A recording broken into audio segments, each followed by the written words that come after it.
Vibe with Uncle Bino, let's go. Now happy hour things, you know. Hang out with you, babe. It's a vibe tonight. Laugh and learn, we shining bright. Oh yeah, you be stories, life lessons time. On the Uncle Beno show, everything feels right. From the streets to the world, we talk real talk. Vibes on the beat make the whole place rock. Happy hour flow with smiles non-stop. Sip and chill with you, be the energy on top. You be stories dropping them every day. Wisdom for life, the African way. From the grind to the glory, hear what we say. Tune in now, don't delay. Hang out with you, be it's a vibe tonight. Laugh and learn, we shining bright. Oh yeah, you be stories, life lessons time. On the Uncle Beno show, everything feels right. Join the sister circle, oh what a scene. CC Inca, honey baby, and I'll be so clean. Talk love, talk life, talk dream supreme. Empowerment vibes, like a royal queen team. I'm all a Sunday school when the beat gets low. A moment of reflection, let the spirit flow. Men of God speaking wisdom, you should know. Faith and vibes on the Uncle Beno show. Hang out with you, be come catch that light. Oh yeah, you be stories, keep your heart so bright. Yeah. Join the sister circle, feel that fire. Oh yeah, Sunday school for your soul so right. You be nation, we rise together. Love and vibe forever. Uncle Beno show. Yeah, we outside.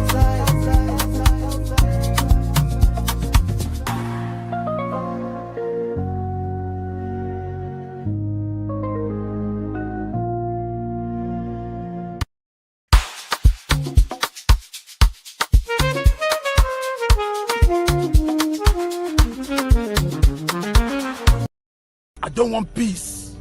I want problems always. All right. Welcome everybody. How you doing? It's a fantastic day. Today is Saturday, the 15th of November 2025. And you're welcome to Trends Review and Reaction on UB and the Real Fam. My name is Benu Real. If you're watching us for the first time, please hit the like button and subscribe to the channel. All right, for those who are seeing us for the first time, we have a lot of fun over here. We cover political updates, we cover trending issues, we run a lot of commentary, and more importantly, we have a lot of programs that are designed to make life fun as well as educate our own people. I'm a proud Nigerian, a proud African, and I always embrace the African culture and tradition. That is why many people call me Minister of Culture and Tradition. Anyway, we're gonna have fun. We're gonna be here for like 2 hours, and we're going to review some of the trending issues on social media in this past week. We're gonna focus majorly on those that we cover right here on this channel. So on today's show, we're gonna talk about President Trump. Is he still coming to help Christians in Nigeria?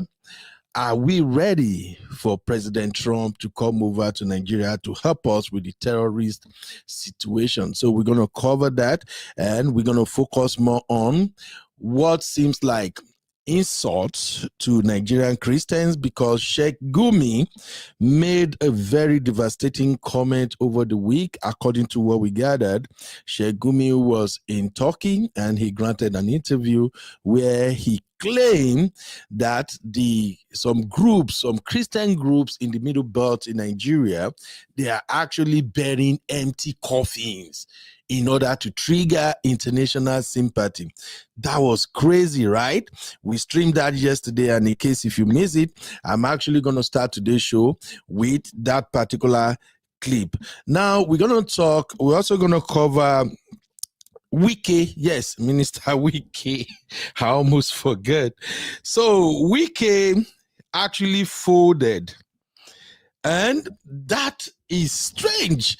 If you are familiar with events in Nigeria, especially in Nigerian political space, you're going to know that Minister Wike is one man who derives pleasure in, can I say, bullying people or intimidating them? I really don't know how to put it, but what we know is that Wike have this air around him that make him feel somehow superior to almost everybody. And I think Wike moved the way he moves because of his relationship with President Tinubu. But during I think on Monday or Tuesday this week, Wike was trying to reclaim a parcel of land, allegedly.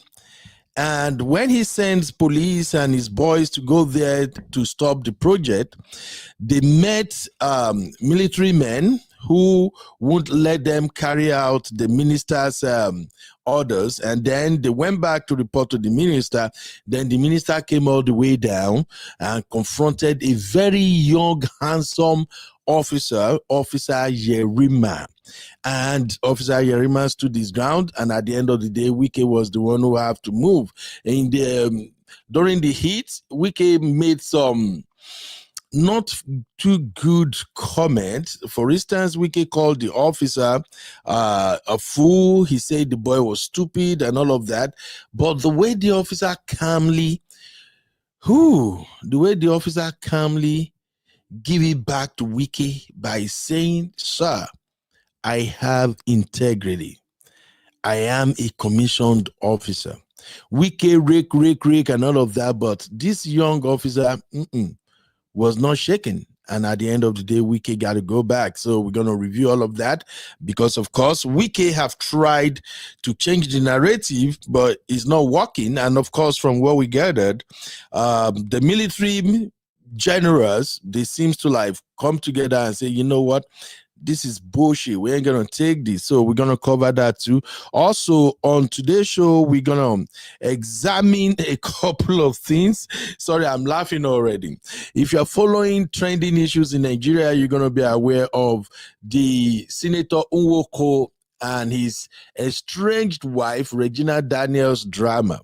Over here, I've said my piece before. I say, hey, look, it seems like what's going on between Regina and Ned, we're going to have season 1, season 2, and season 3. We've already covered season 1 and 2. And right now, season 3 is on. You know how you watch a very good show and the show kind of captured your mind from the get-go, and it doesn't matter whether it is 10 seasons, you just want to see it all. That's what we are witnessing right now, because this season 3 is hot. And what make it so hot is Showore. I don't know, for those of you who are watching us in international community, we have this great man in Nigeria. His name is Showore. He's an activist, a renowned activist. I think he has a career in activism. So Showore stepped into the matter, and Showore has been giving it to Senator Ned back to back to back to back. Oh, season 3, you don't want to miss it. We're going to cover that also in today's show. And then we're going to talk about these UK couples that were making the rounds during the week. There is this lady that came up on social media and she was crying and saying, oh, my husband took my COS away. Now I have 60 days to leave the UK. If anybody can help me, I have to stay. And what next? The lady and her husband, they showed up on a TikTok live, and the husband get to explain his sides of the story. We're going to examine that trending issue also. Now, here is this. I have to say this up front. Those who really know me, I don't do one-sided coverage. I'm not the type that I will say, oh, don't let me aggravate my female followers. So let me say things that will make my female followers say, yes.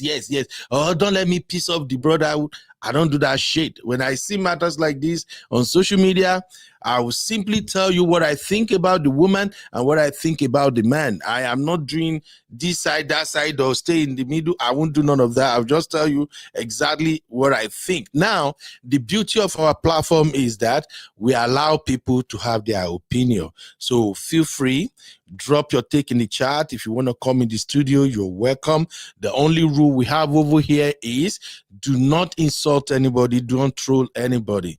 We allow people to disagree, but so far we are extracting lessons. We're cool, okay? So we're going to cover that drama. And also, if you were here on Thursday, the TSC sisters have their show. We have a show we run every Thursday. It's called the Sisters Circle.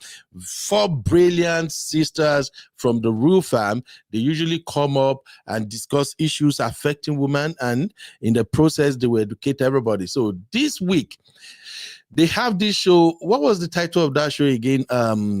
This last week, Thursday, the title is, I think, Dating Then and Now. I think that was the title, right? Dating Then and Now.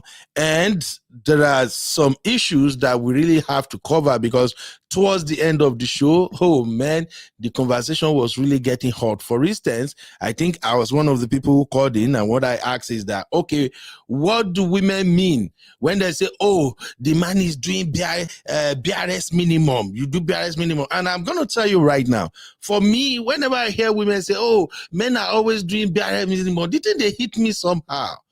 You know why? I'm a Nigerian. And if you are from Nigeria, when a Nigerian woman tell you, hey, you are doing BRS minimum, it's all about money. And I kind of feel like, okay, Sister Saku, can you help us make it make sense?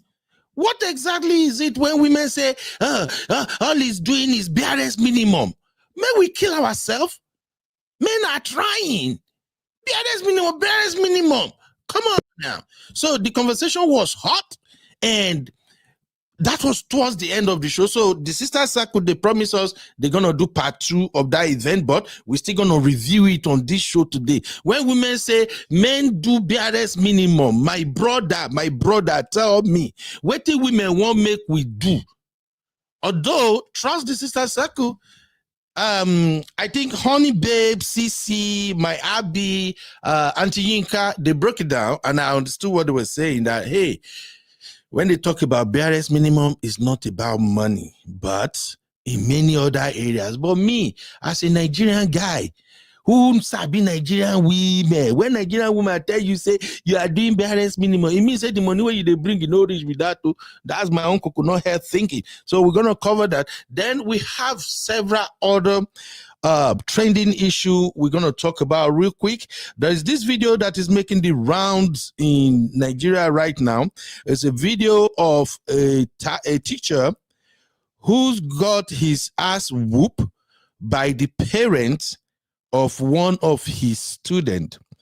Allegedly, according to the information we got, the parent came to the school because they said the teacher slapped their maybe son or daughter, I don't even know. But what I saw in that video is not okay. We have to do better. The father came and slapped the teacher several times. Even the mother also slapped the teacher. So we're going to have that conversation briefly. If that is what we are all about now in Africa, I don't want to be part of that, because that is so wrong. 2 wrongs don't make a right. Also, there is this trendy topic in Nigeria. How many of you know BBL Nigeria? Okay. I don't watch it. I don't follow it. I just saw the trends. And what's going on was that the winner of BBL Nigeria, I think they call that girl Imisi.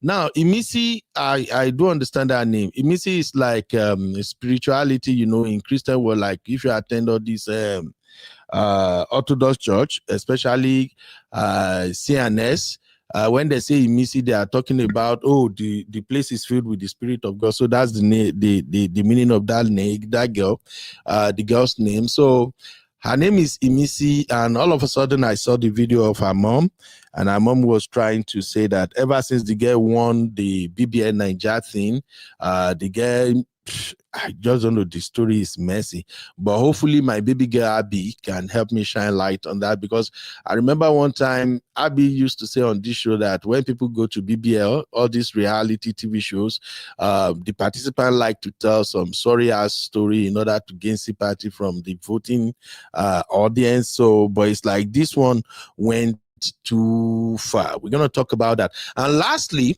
there is this post that was trending on X. There is this guy who just became a Canadian citizen, and the guy shared on X that, oh, thank God, finally I'm a citizen. And then one troll showed up on the trend, and the troll was like, what is wrong with Nigerians? Why do Nigerians like to celebrate the citizenship of another country?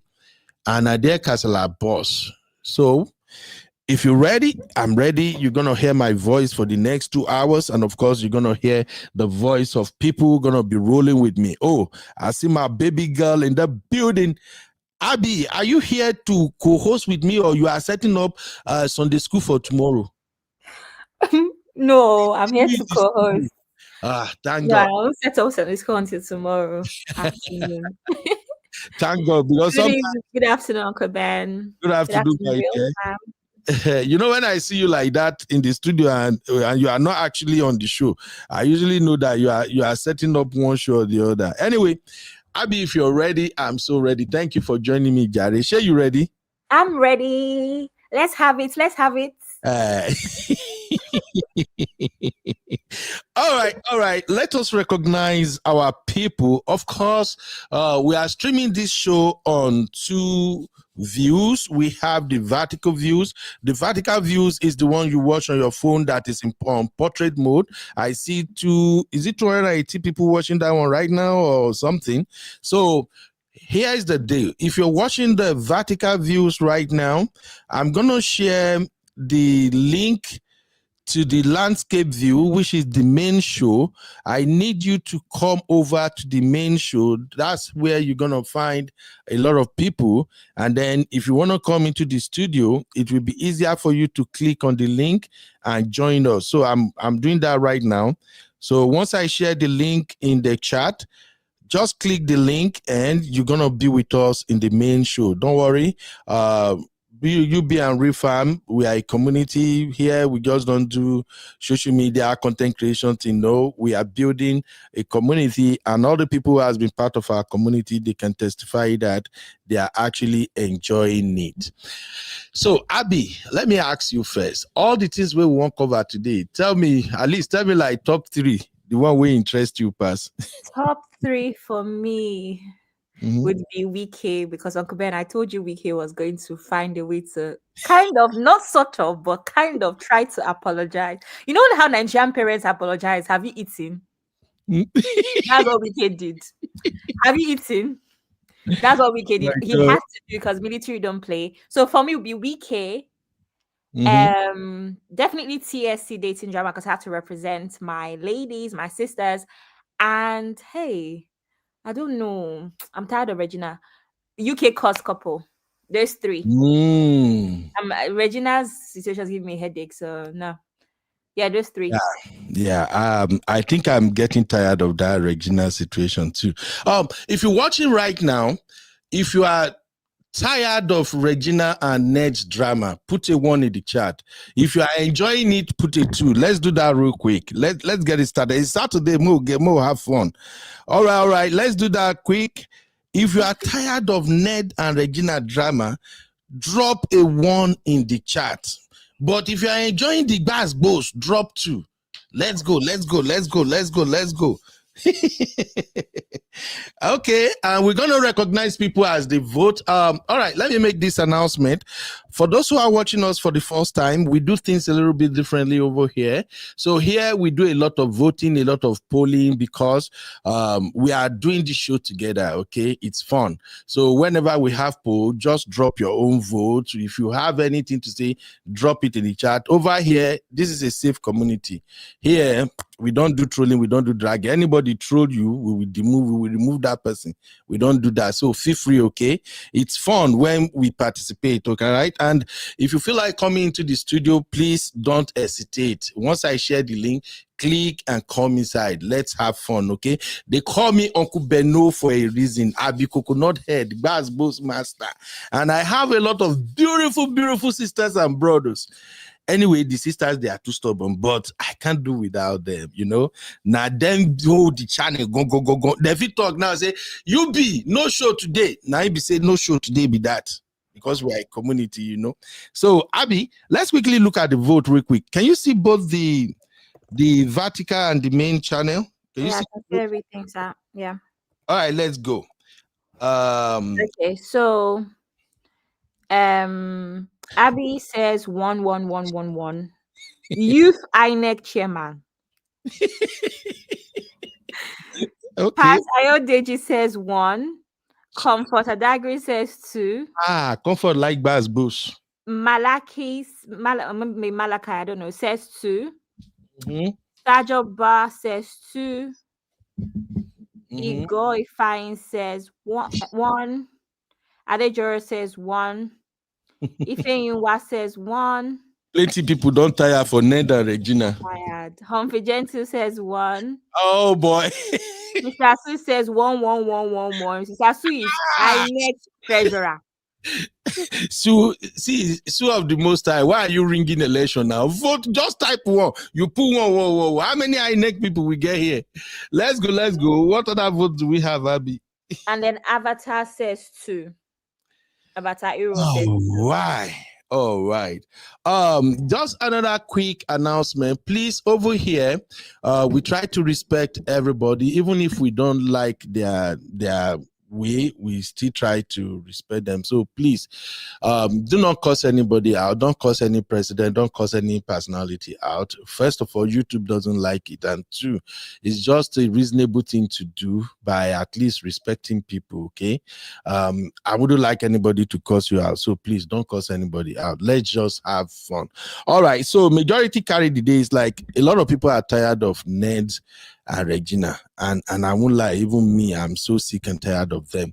All right, now having put that out of the way, Abby, which one may we start with? I think we should start it in the order, don't you think? Or actually, no, I think we should start it in the, or should we get Regina out of the way since most people are tired? Okay. Let's quickly get Regina out of the way, because even myself, I tire. Daddy, I'm tired, don't tire me. All right. Okay, I'm gonna go on a short break, and then we're gonna come back and dive into this matter.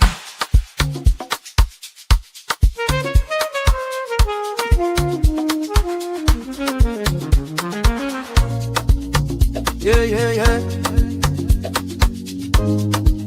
You be in the building.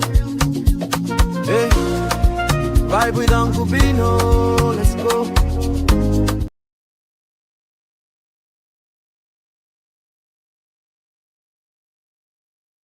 Uncle Ben, you're muted. My brother Kene, how are you doing today, sir? Kene say, I just end at the here 1 or 2. Whoever give me gala and coke, I go vote. Kene, we know they give you gala or coke. Just tell us if you are tired of Regina and Ned or not. So if you are tired, you vote what? If you don't tire you, or you still want to hear more, you vote 2. All right. Uncle Ben, I have a petition. When we reach 20,000 followers, we need to start sharing small chops and zobo on this channel. We need to start our gala and coke. We have a lot of rich people on this channel. They don't drink zobo. They don't eat gala. Abby, don't get me started. Uncle Ben, I'll try to save money, and you want to bring champagne levels here. Okay. Abby, no kubami. All right. So Regina and Ned, season 1, season 2, and now we are on season 3. And for those who don't understand how we arrive at those seasons, it started with Regina sharing a video insinuating that she's been physically assaulted in her marriage. And the next day, Uncle Ned shared another video and said Regina destroyed his house, broke glasses and all of that, and that she's on drugs. She wanted her to go for rehab. And the next thing that followed, Regina shared a video of herself and her brother Sammy flying private jet. And the next that followed, Regina shared a video, a video and a picture of a house she claimed she bought in Lagos. and she actually captioned it, in my house I'm a queen, in Ned's house I'm a nobody, and all of that. And then the internet went crazy.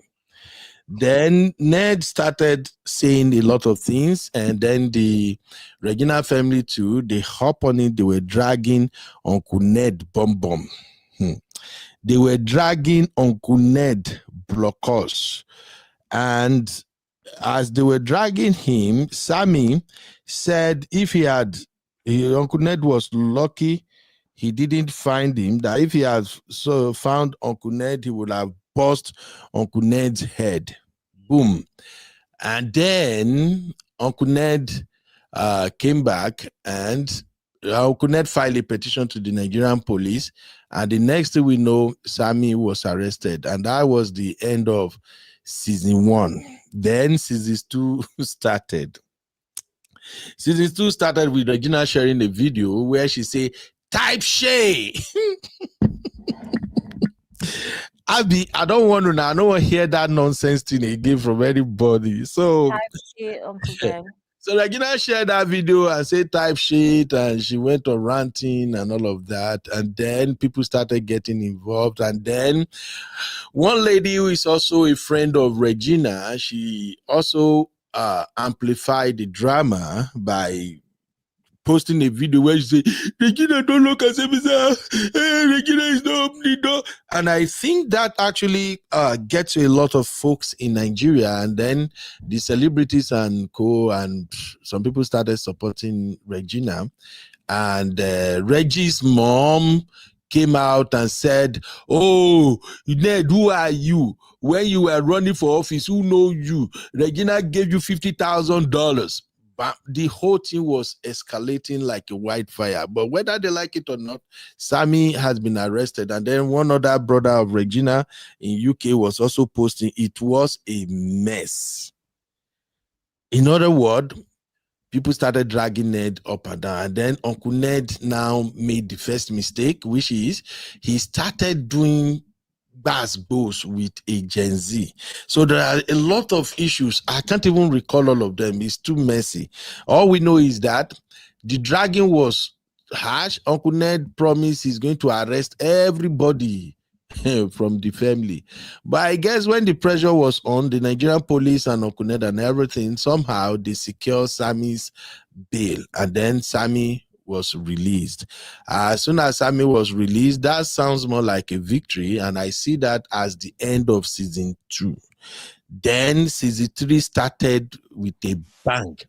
What actually started season 3 now for me was because Showore came in when they were clamoring for Sammy to be released and all of that. And you know Showore now, when Showore follow all these politicians bomber to bomber, wahala go dey.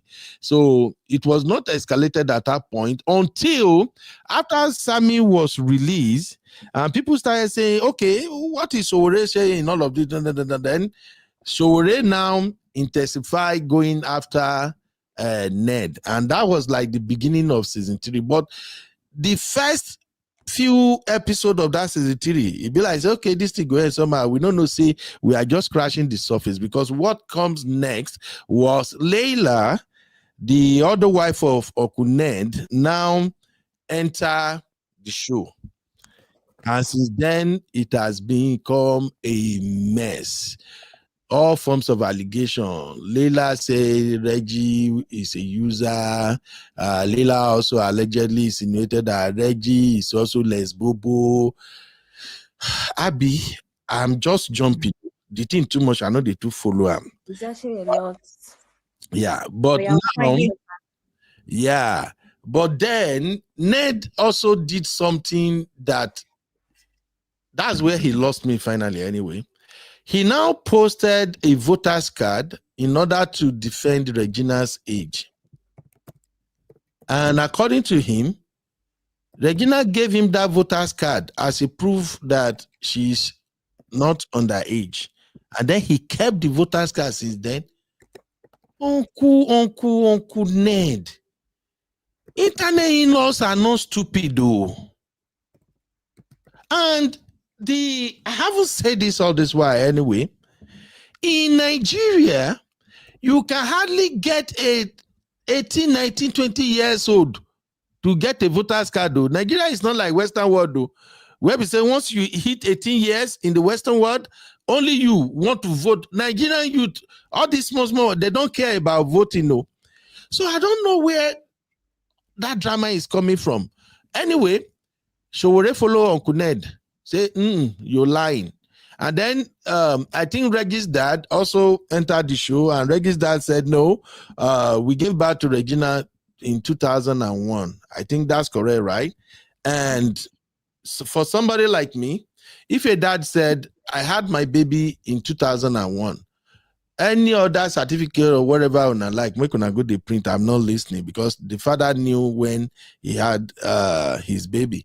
So, and I think that puts an end to all the basbos Uncle Ned were trying to do. But now the matter have escalated. The matter has escalated to the point that it's beginning to look like the more Uncle Ned is trying to free himself from this drama, the more he's tying himself up again. That's the way me I see it too.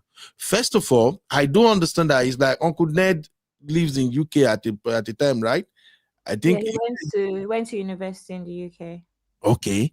And in Western world, that nonsense they are doing in Nigeria and Africa, messing with minors. Any girl under 18 is considered a minor.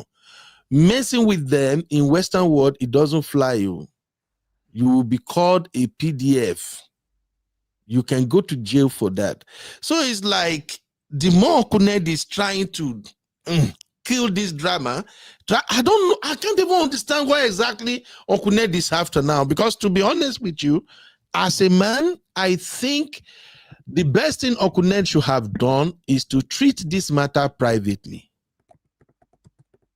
I can't put my finger on the end game here. Abby, what's your take? And then let's see what people are saying in the chat. I can't see the end game here with this drama Uncle Ned is doing. Matured men don't talk like this. By the way, what makes I think Uncle Ned is around 65 now, right? What makes a 65 years old man think you can win a social media battle with a Gen Z? They are called Gen Z for a reason. You see me and Abby here all the time. Once I follow Abby drag, I go okay. I don't you look, Gen Z, they get energy. They are educated. Social media is their playground. What is wrong with Uncle Ned? Seriously, why would you? Hey, Abby, please help me make this thing make sense. What exactly do you think Uncle Ned is doing with all these unprovoked social media posts and all of that? Help me. I don't really understand. Remember that I said at the time that Regina was still wearing bone straight, remember that video, and forming that she loves him. That's the reason she went for it. That is when, in my opinion, Ned should have stopped, in my opinion. I think he would have a lot more dignity, because now a lot more is coming out. Look at what Showore is doing now. Because like I said before, me being upset about Regina was never really about just Regina, but it was about the other women that don't even have a platform and a voice like Regina. And that's exactly Showere's fight now, where it's like, wait, you can't be a sitting senator and not follow the law. You are meant to be upholders of the law, right? You're meant to be the ones that are, making sure people are following the law, and you're going against the law. So that's exactly what Showere is now fighting for. And you know what? It is very fair. It is no longer about Regina. It's about abuse of power. It's about the fact that nobody should be allowed to marry underage girls and then sit in the House of Senate. So I don't really know what Ned thinks is going to happen. He's played really, really dirty. He, in fact, started to draw Regina out. And he's meant to be the one that is almost 3 times her age. I've never seen Agbaya like this. I have seen Agbayas before, but I've never seen Agbayas like this in my life. It is actually ridiculous. And even now, his most latest report, Uncle Ben, I don't know if you saw that, was him basically confirming that, yes, those are Regina's test results. blah blah. And I'm like, who admits to something like that, knowing that it is an issue? Hmm. There's no part of the world where it is normal for you to release the medical records of an adult, even a child. It is wrong. So for him, even up until a couple hours ago, I think it was like 6 hours ago, I still saw a note of him saying, the hospital only came out to put a statement because because it's against their ethics. So basically, he's saying that the hospital, they are lying. Uncle Ben, did you notice that part of the letter? As if the hospital, they are lying. Do you understand that? And they're only covering their backs as they should. Pretty much what he said. Meanwhile, it is a crime for anybody. Imagine a sitting senator to actually even admit to such. I expected that he was going to come and say anything. He would also deny that he doesn't know where it came from. That he does not know where it came from. You see how Dr. Kemi Lawyer said she does not know where it came from. Mhm. That's what everybody is supposed to say. Let it not be a case of let them investigate where it came from. Ned did not do that, though. He did not do that. So, I don't know, Uncle Ben, but like I said, Ned is an Agbaya, a serious Agbaya, right? And most especially, he's the one that continues to draw Regina out. Uncle Ben, I actually thought it was Regina that is doing what Ned is doing. Think about it. Regina did not start this fight. Regina started off being mature about this fight, and we even called her immature. That we did not know that time that Regina was doing her bone straight like this and saying, we did not even know that time, she was even being mature. Now she's proper immature. We can't blame her. We can't blame her. Because he keeps drawing her out. So anything he sees, he collects. And also, Uncle Ben is one of those things as well where, from a self-respect point of view, this is why you do things the right way. You have gone to marry a child and she's acting like a child. So anything you see, you collect. That's why in life you do things the right way. So that's that. And yeah, thank you. Thank you. Is that Abila? I don't know how to pronounce your name, but Abila, thank you. Abila said the test result is even fabricated. Now, remember I said it looks like Uncle Ned is digging a hole for himself. I'm sorry. And I'm saying this for all the men that are watching right now. There are some things you don't do as a man. If you have problem with your wife, you have to fight maturely, not burying yourself alive. It's a crime to share medical records. There is something called HIPAA in United States. It's a big crime. For you to even discuss someone's diagnosis, test result publicly. But I think in the UK it's called GDPR. Oh, that's what you call it here. We call it HIPAA. Now, yes. We call it GDPR. Yes, Data Protection Act 2018.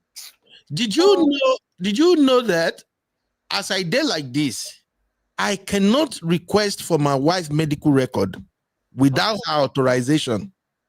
You can only do it for a child. That's how serious the law is. How come for an Uncle Ned, who is a lawyer, he studied in the UK, who knew the implication of these things, you now decided to now come out and say, oh, I have a test result, her toxology result. Like, what? That's why the thing was just kind of like pissing me off. It's crazy. And for the lab or the hospital, they did the right thing. They know the implication of what Ned is doing, so they have to distance themselves from whatever narrative he puts out there. But anyway, as we quickly want to round up Ned's sides, let's quickly look at Layla and Reggie. Now, I watch my beautiful sister Nezaville. I watched her video yesterday. You know, I have a lot of sisters on this social media space, but there are some that once I see their content, I'll click to watch because I like how they are being balanced and being fair. So I watched Nezaville video yesterday where she dissected the relationship between Layla and Reggie. And that was a very, very good one. A very good one. Now, first off, Abby, let's begin to have some poll here. That post from Layla, where Layla actually threw Regina under the bus, talking about Reggie is a user, Reggie sleeping with fellow friends and the likes, why she don't want her children around her, and all of that. The argument I saw on social media is that seems like something allegedly or something Pa wrote and Leila published. That's what some people are saying. First off, let's have this poll. Okay. Do you believe Leila wrote that post? That's the poll. If you believe Leila actually wrote that content, drop 1. If you believe it's not Leila handwriting, that is, it looks like it's Uncle Ned, drop a 2. Let's go, guys.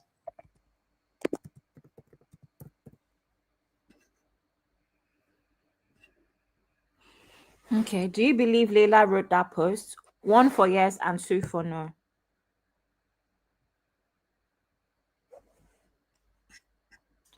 Okay, keep voting. Let's get the votes in, everyone. Sorry, I got to pick that call. It's from my wife. So, do we have the poll already? All right, everybody, please, let's have your vote. Let's have your vote. Do you believe Leila wrote that post? 1 for yes, 2 for no. If you are not too sure, just drop 3. Ooh, we have lots. Okay, let's start. 3 is undecided. Okay. Yeah. Let's start reading it. The poll is: do you believe Leila wrote that post? 1 for yes and 2 for no. Comfort says 2. She does not believe. Kosikili says Chinedu wrote it, so 2. Mr. Peanut says 2. Jake says 2. Mommy David says 2. Uncle Patrick says 2. Unique 2023 INEC chairman says 2, 2, 2, 2, 2, 2, 2, 2, 2, 2.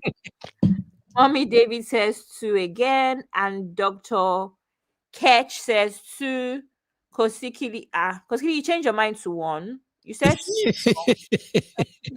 Kosikili is with PDP and APC at the same time. Tony says 2. Berry 22 says 2.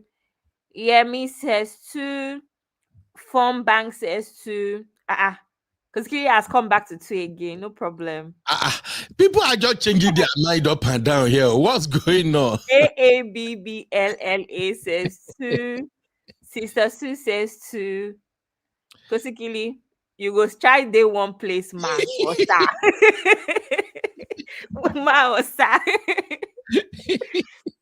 Iman says, I don't even know 2. Zeno says 2. Compare the tone with her corresponding reply so far. She can't speak English. Zeno. Come on now. No, it's true, Uncle Ben. If you look at her previous post, she can't speak that good of English. Somebody wrote it for her. Just because she made one typographical error, is it not the one that said beautiful things or something? No, it's not. It's from like even back in the day. If you've been following them closely, her first language is not English now. It's not English. So she doesn't speak. She doesn't speak that well. Like you would know if you follow them, you would know that she cannot write it. It's too much English for her. Not in a bad. It's not an insult though. It's just that her first language is not English. It's not being insult. It's not insult. You get. Oh wow. So once you have that information and you compare, you realize that it's not her that wrote it. But it's not an insult. I'm not putting down her English. Okay, so the voting right now, is it tending towards 2 or 1? It's tending towards, I don't even know again. It's balanced though. I can't lie because F saying 2 now. And then Ada is saying 2 now. Can you see? If anyone is now saying 2. Pierre's watching overtime. So one, it seems like a good balance. Peanut said she's Moroccan and English is not her first language. Exactly. Okay. So it's not an insult. It's not an insult. Kozigi said, no, Chinedu, Moroccans don't write English. But she might went to school now. No, Uncle Ben, you see why I said that it's not about this one post. It's about the fact that people have seen her, even her caption on her pictures on Instagram. You will know that she doesn't speak English. So that English is a bit too detailed for her to have nailed it like that. That's all we're saying. Not that she did not go to school. Do you get? And it's not an insult either. It's just Okay. fact. It's just observation. Okay, but like you say, Paned has lost his toy, i.e. Reggie, so he's having a tantrum on social media. All right, so Abby, just to dive deep into this, what do you think is going on here? Layla going after Reggie, but let's be honest too. It seems like Reggie is the one that triggered Absolutely. Layla in the first place. You Yeah. agree with that, right? Reggie came for Layla first, and she only replied, "You're right." Okay, but with the look of things, I thought they say Uncle Ned has 5 wives. So, or is it 5 or 6 or 4 wives? Where are the rest of the wives? Why is it just Regina and Leila that are going back and forth? Uncle Ben, you know that in normal polygamous homes, Yeah. the Hey, first Lady G, wife, welcome, Lady G. Okay, the Mama. first wife, usually the first couple wives, they've been there, done that. You don't, they are done, right? They're just in one corner. Most of the time, is the last wife that is the reigning wife. Just like normally with polygamies, the idea is you have a new toy, so that's the new toy that excites you, that you show off. So obviously, the person that is going to be more annoyed is going to be the wife before the last wife. I don't know if what I'm saying makes sense. They are closer in age. They like similar things in terms of like social media and all of that. The only edge that Regina has Wait, over so, Layla. Abby, what Yes, do you mean? What do you mean they are closer in age? I thought they said Leila has been married to Ned for 14 years now. yeah, but they are still closer in age. The other wives are older. How old was Leila when Ned married her? I Eh, don't know, but she are hearing that Showere is saying that she was also underage. Wow. That's his new fight, remember. But let's not go and get ahead of ourselves. But that's one of Showere's issues, right? But what I'm saying is that she's had the fifth wife, and Regina is the sixth wife, right? So they are closer in age, they are closer in love as well, in terms that Layla was the once reigning wife, and then Regina came and took her place in sense. So it's normal for them to have more rivalry in comparison to the other wives. So I think that's why they're in our faces. I know I've asked this question before. I only know 3 wives. I've only seen 3 wives before. I don't know the other ones. I don't know. Okay. If anybody knows them, please let us know. But I've only seen 3 wives: Regina, Layla, and the one before Layla. I can't remember her name now. But she's also a Okay. nice babe. Okay, let's keep it moving real quick. Now, to put an end to this Leila Regina saga, that's Leila claimed Reggie introduced her to DRUG. And Nigerians are dragging Leila, saying, "Are you not the older one? How can she introduce you?" Do you think Nigerians are right with that narrative? Yes, I do. She's 34 Why? for 5'6". It still doesn't matter. 34 year old. I mean, even if it doesn't matter, you she should be shame. She should have some shame. How? Imagine me to come and say that, my younger sister, she's the one that, come on, man. She's 10 years older than this girl. Okay. All right. And Let's if she, sorry, Uncle Ben, and if she can, then there was also an underlying issue. right. Do you understand? If she can, think about it, Uncle Ben, how many people can convince you to do things that you don't believe in? No, That's really something to look, some extent, in my opinion. see, sometimes it's easy to do what you don't want to do when you are bored. From the picture I'm getting in this, they are polygamous nonsense they got going. It's like these ladies, they are kind of in a cage. It's like they live in that house mostly. Ned is watching over them. They can't go out anyhow. So, but they can play, they can do everything. I think I saw one video of them where I don't know how many ladies are in that video. Maybe it's in their house, including the Layla and Regina, all of them together. So sometimes when you are in a confined space, you can get to do anything because you want to be happy. Anyway, my own thing be say make anybody no do drug. That's what I would say. Now to wrap up Sorry, this. Uncle Ben, to answer your question, though, according to the internet, Layla is 34 now. That means you could have married her at 20. So except the age is also wrong. Yeah, because it's not like we know Layla. It's not like Ned, like Regina, where we are seeing her mother, seeing her father, and they are debunking things. You understand? Who Mhm. nobody's debunking for Layla. So except you are saying that Layla is not really 34, then that means she would have married Ned at about 20, which is not underage. Just like Okay. to put it out there. Shout Yeah. out to Mom 5, M5, M5, M5. Chantel, thank you very much. That's the wife's name. Yes, Chantel. M5 is another show. M5 is following them back to back. Ladies and gentlemen, go follow Mom 5, that Mom 5 on YouTube. You're gonna enjoy a lot of show.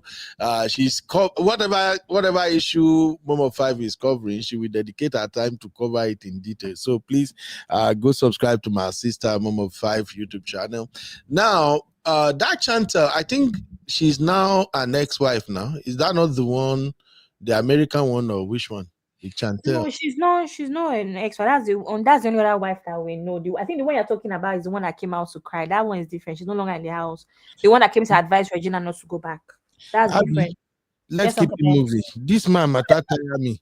Let's take some comment real quick. If you can find it, Okay. let's take them.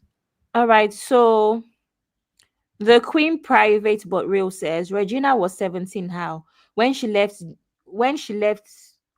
Gina took care of her children.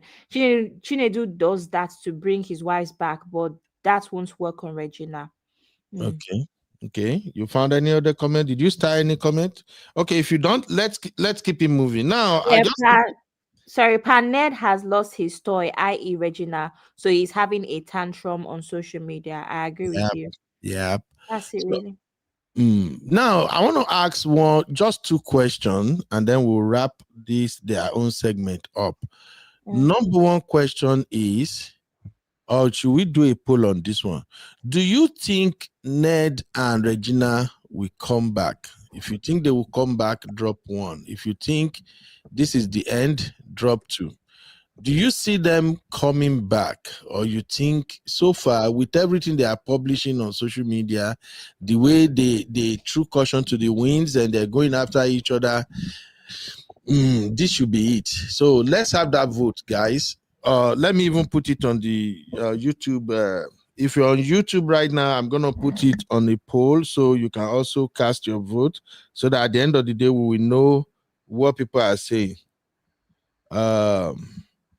Will Ned and Reggie come back? So the poll is on YouTube. You can cast your vote, yes or no. So I'm also gonna put it on the I'm putting the poll on both stream.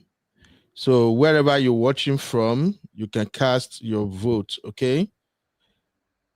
Will Ned and Reggie come back? So cast your vote. And then if you are watching live, vote so that we can read it together here.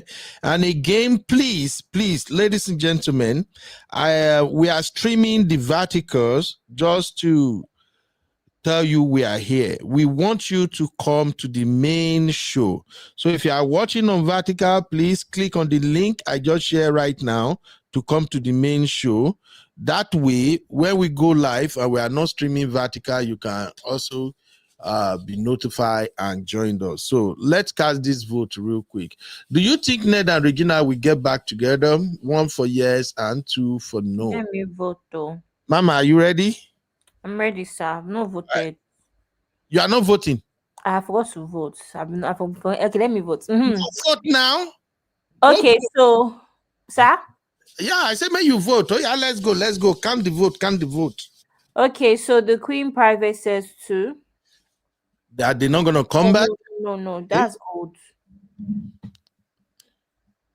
Okay, yeah, she still said 2 anyway. So, Sis Comfort says 3.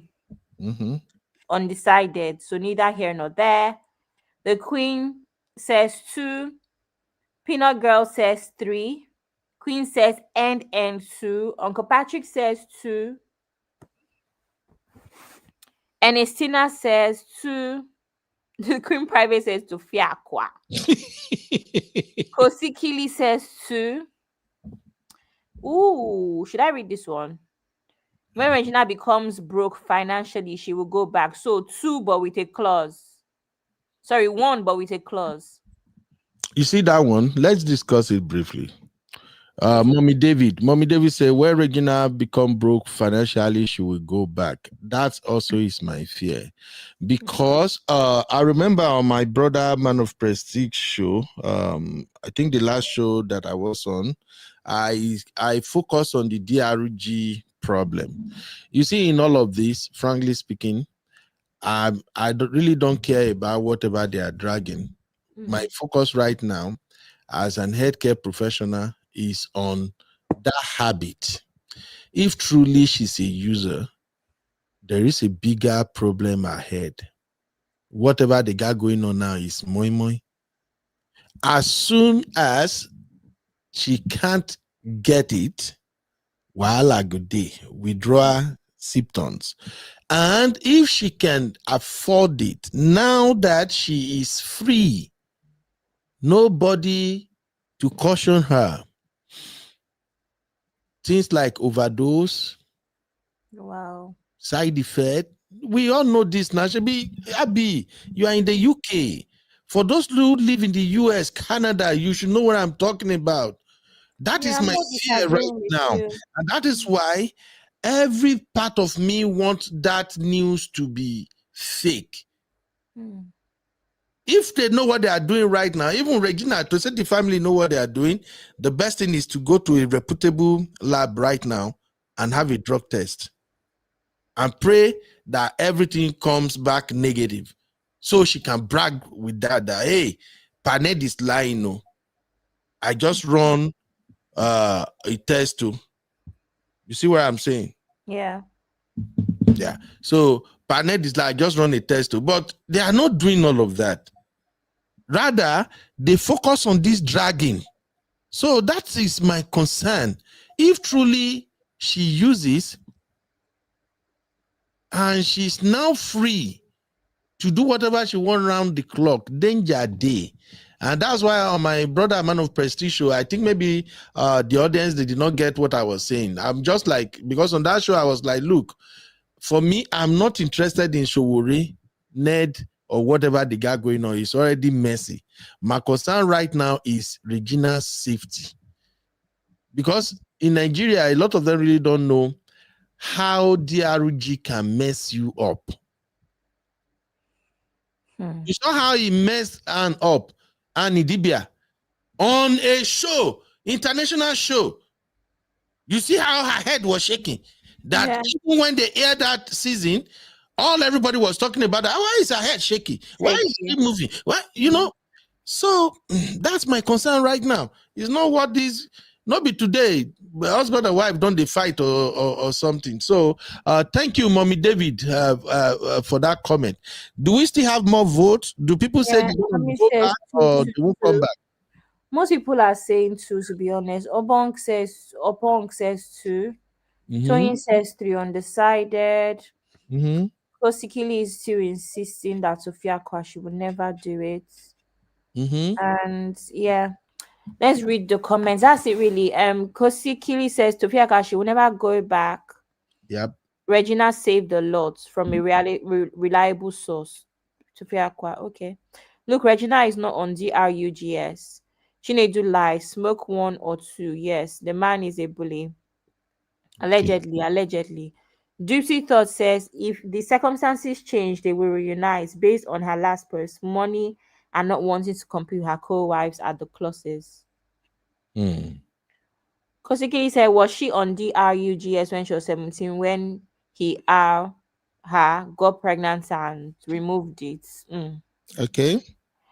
Uncle Patrick says, are you serious? Both Layla and Reg are on DRUG. Stop capping. He needs to detox. That's what I'm saying. That's my fear. Regina may have escaped a SEXCULT. It is well. I don't know. All right. Allegedly, please. Allegedly. All right. So those are the two things I want us to cover. The matter is still arising. Uncle Ben, I have one last poll and one last conversation on this matter. All right, Mama. Do you think Showore has a point? With respect to what? In respect to this Regina fight that's about to fight, do you think he should back down? Do you think Uncle Ben actually, most especially, that he's being vindictive because a couple years ago Ned arrested him? You mean Showore? Yes. Okay, here is my take. First off, Showore is vindictive, and it's okay if it's like that. Showore is from Ondo State, and he's from my local government, in case if you don't even know. And the people from our area, you know how many times we've said on this show where I say, look, if somebody, if you do me something and it doesn't go well with me, I will come after you.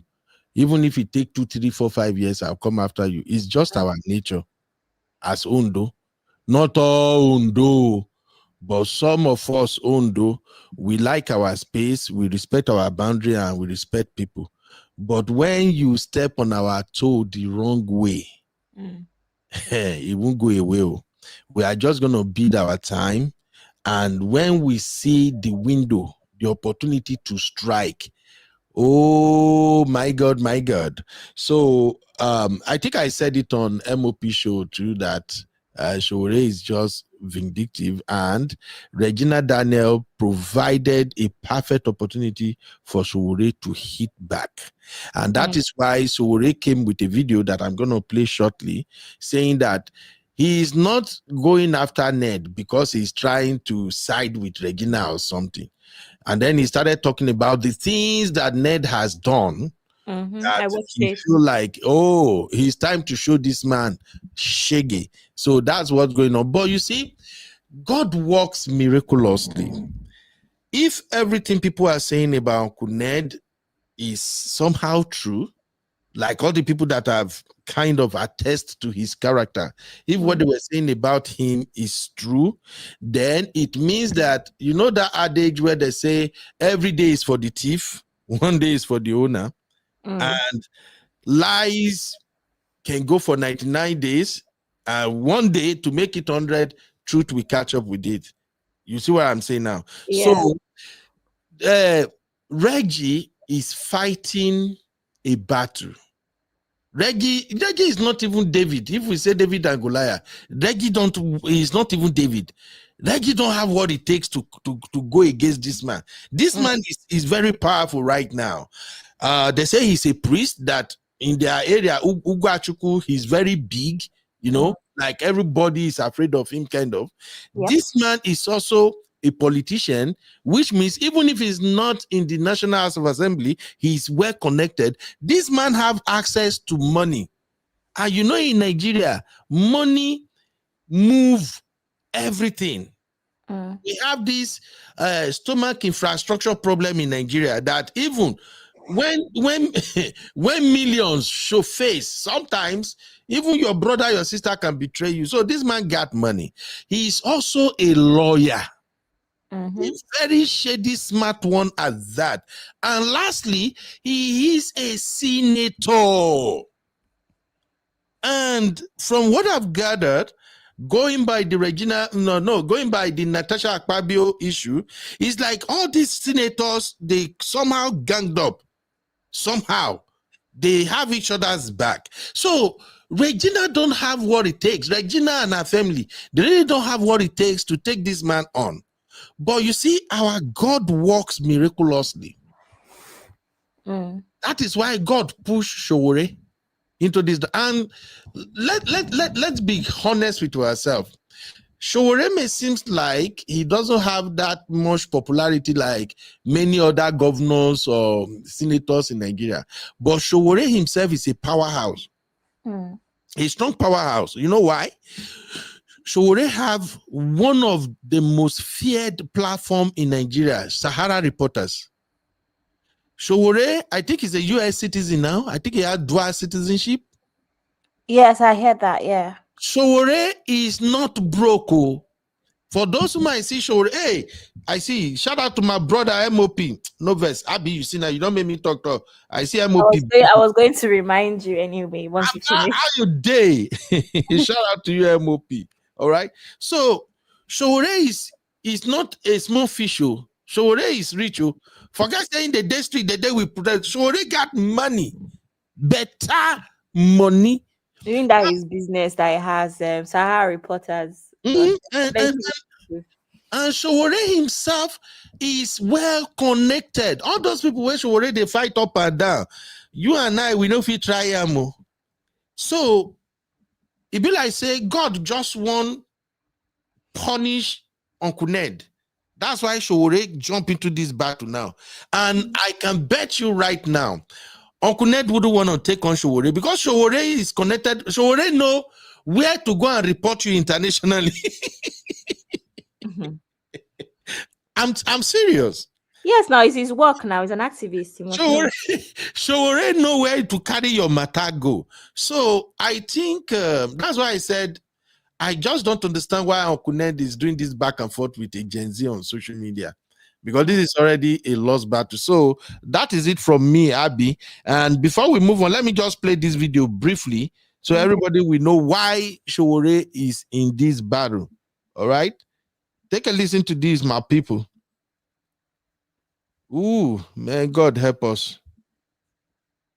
Just throwing people in prison. And when we got to prison, we found this so-called billionaire was just throwing people in prison. And when we got to prison, we found 9 people that had been put in prison by the same Ned Nwoko from his village. If you guys paid attention to it, there was a time Ned Nwoko also went and hijacked one lady's father. The lady was crying all over social media that Ned has ruined it. Ned has ruined a lot of lives using the police force. Anybody who is a public figure, who is in political office, our duty first and foremost is to hold them to account, no matter how powerful they are. We have found out also that he has done cross-border prostitution by bringing in underage girls from places like Morocco to Nigeria. These are international sex trafficking crimes. So his license is also our target, that he's not allowed to practice law both in Nigeria and the UK. You must understand that I'm not fighting for Regina Daniels. I'm fighting against abuse of office by a Nigerian senator who is colluding with the Nigeria police and who has had a history of using the police to oppress people. Right? Regina Daniels' issue came to my attention when her husband arrested a TikToker named Timothy Gabriel. His TikTok name is Tuma, because they claim that Tuma accused Regina Daniels of having kids that do not belong to this particular senator. The senator procured the Nigerian police, particularly the FCT command, got Tuma arrested and sent him to prison. They eventually brought Tuma to court after we protested, and Tuma was granted bail but could not meet his bail condition for 4 months. When he came out, he had been battered so bad, he was forced to apologize to Regina Daniels' husband, Senator Ned Nwoko. His real name is Chinedu Nwoko, but he abbreviated it to Ned. So when again Senator Ned Nwoko got Regina Daniels' brother arrested, apparently for cybercrime and defamation of character, as they claim, I was contacted, not by their family. And when I was contacted, most people said, well, you don't have to fight for this guy because they had been fighting against you. And I said, no, it doesn't matter. I know Ned Nwoko. Ned Nwoko was the person I fought some 5 years back when he was prosecuting falsely and oppressively a lady known as Jaruma who used to sell aphrodisiacs on Instagram. So I heard about Jaruma, never met Jaruma before, but I felt it strange that this so-called billionaire was just throwing people in prison. In 2021, I was also arrested. That time not by Ned Nwoko, but I was arrested by the Nigerian police, accused of doing a protest on New Year's Eve. And when we got to prison, we found 9 people that had been put in prison by the same Ned Nwoko from his village, because they said when young people were fighting against him for stealing their land to set up what is now known as his sports university. We fought and helped these guys to get out. Later on, if you guys paid attention to it, there was a time Ned Nwoko also went and hijacked one lady's father. The lady was crying all over social media that Ned has ruined it. Ned has ruined a lot of lives using the police force and using his power.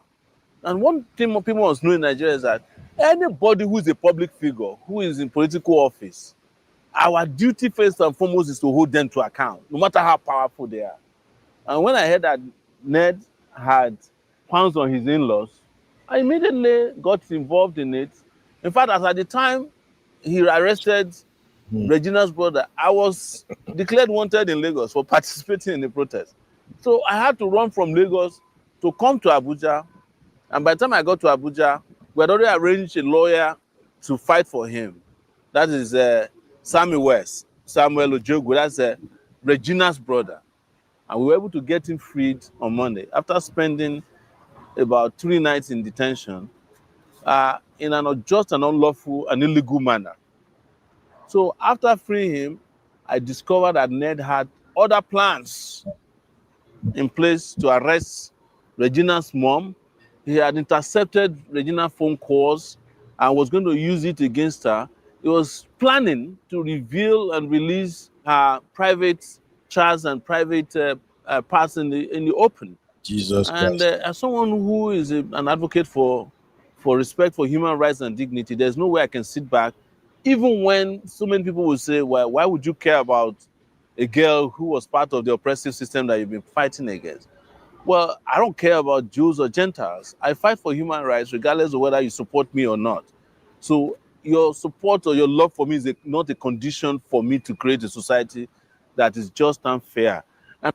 All right.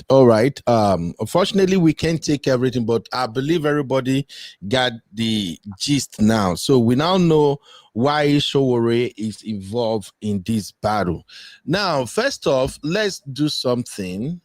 If you guys will allow me, let us give Sowore his flowers, not for politics, for standing up to Ned in this battle against Regina. Please, if you like what Sowore had done, please drop a flower in the chat. Let us quickly recognize him. This is what we're talking about. You might not be a fan of Sowore, but this is credible. This is really, really credible. Please drop a flower for Sowore, please. Man fighting for women. Man supporting women. Is that not how you guys used to say it, Abby? Well, in Shore's case, he supports everybody anyway, so. But in this case, it is men.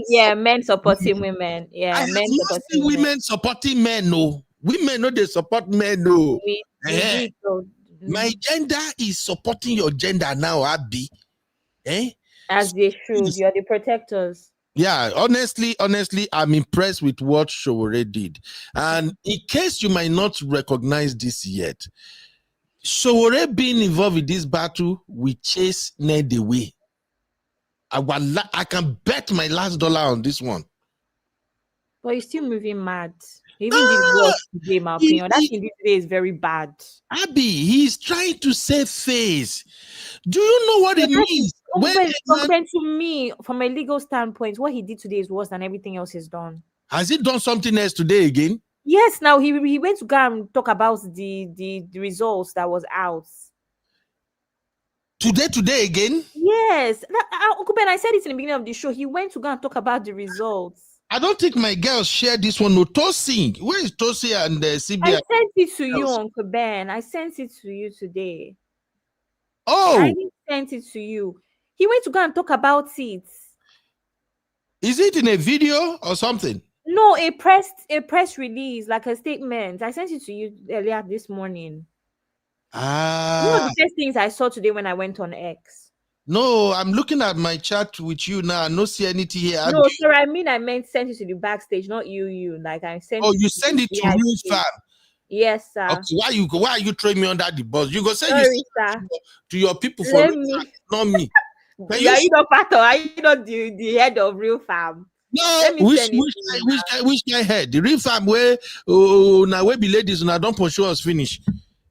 Okay, I've sent it to you now. We can hardly breathe now for Real Fam. Okay, let's quickly see what this man. Who is advising this man to your And law? it's not even, it's signed by his media team. I mean, there's some one signature. There's not even him that signed it. Oh, me, I don't know for this man. Who they advise this man? Ha! Now, wow. To me, this would annoy Showere more. I don't know. Eh. To me, yeah.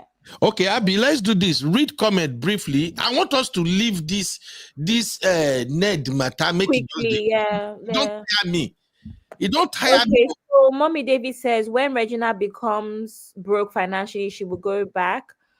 Kosikili says, have you been to any of Chinedu's parties with his friends? Allegedly, we've not been. Wait till we find them, ma. Mr. Milade, welcome since long time. Most Ondo people, especially the men, are vindictive. Uncle Ben, I'm from Ondo State. I know, sir. Man of prestige, welcome, sir. Says, and no, I'm not tired of the story. I am resting in my femininity now, though. Uncle, I reject it for you. Dusita says, sure isn't a citizen of us. His wife is. He just has a green card. Oh, okay. Did you see that, Uncle Ben? She's correcting that he's not American. See, Semilade says, I hope Regina Daniels does not go back to Senator Ned. She has a beautiful life ahead of her, and age is still on her side. I agree. Age especially is on her side. She'll be fine. Even money, she should go back into acting, influencing. She'll be fine. Comfort says, Ned is wicked, honestly. Sis Dupsy says, I don't know if Shore can chase Ned though. If Senator Natasha is still fighting the Senator Presido, I don't know what Shore can do.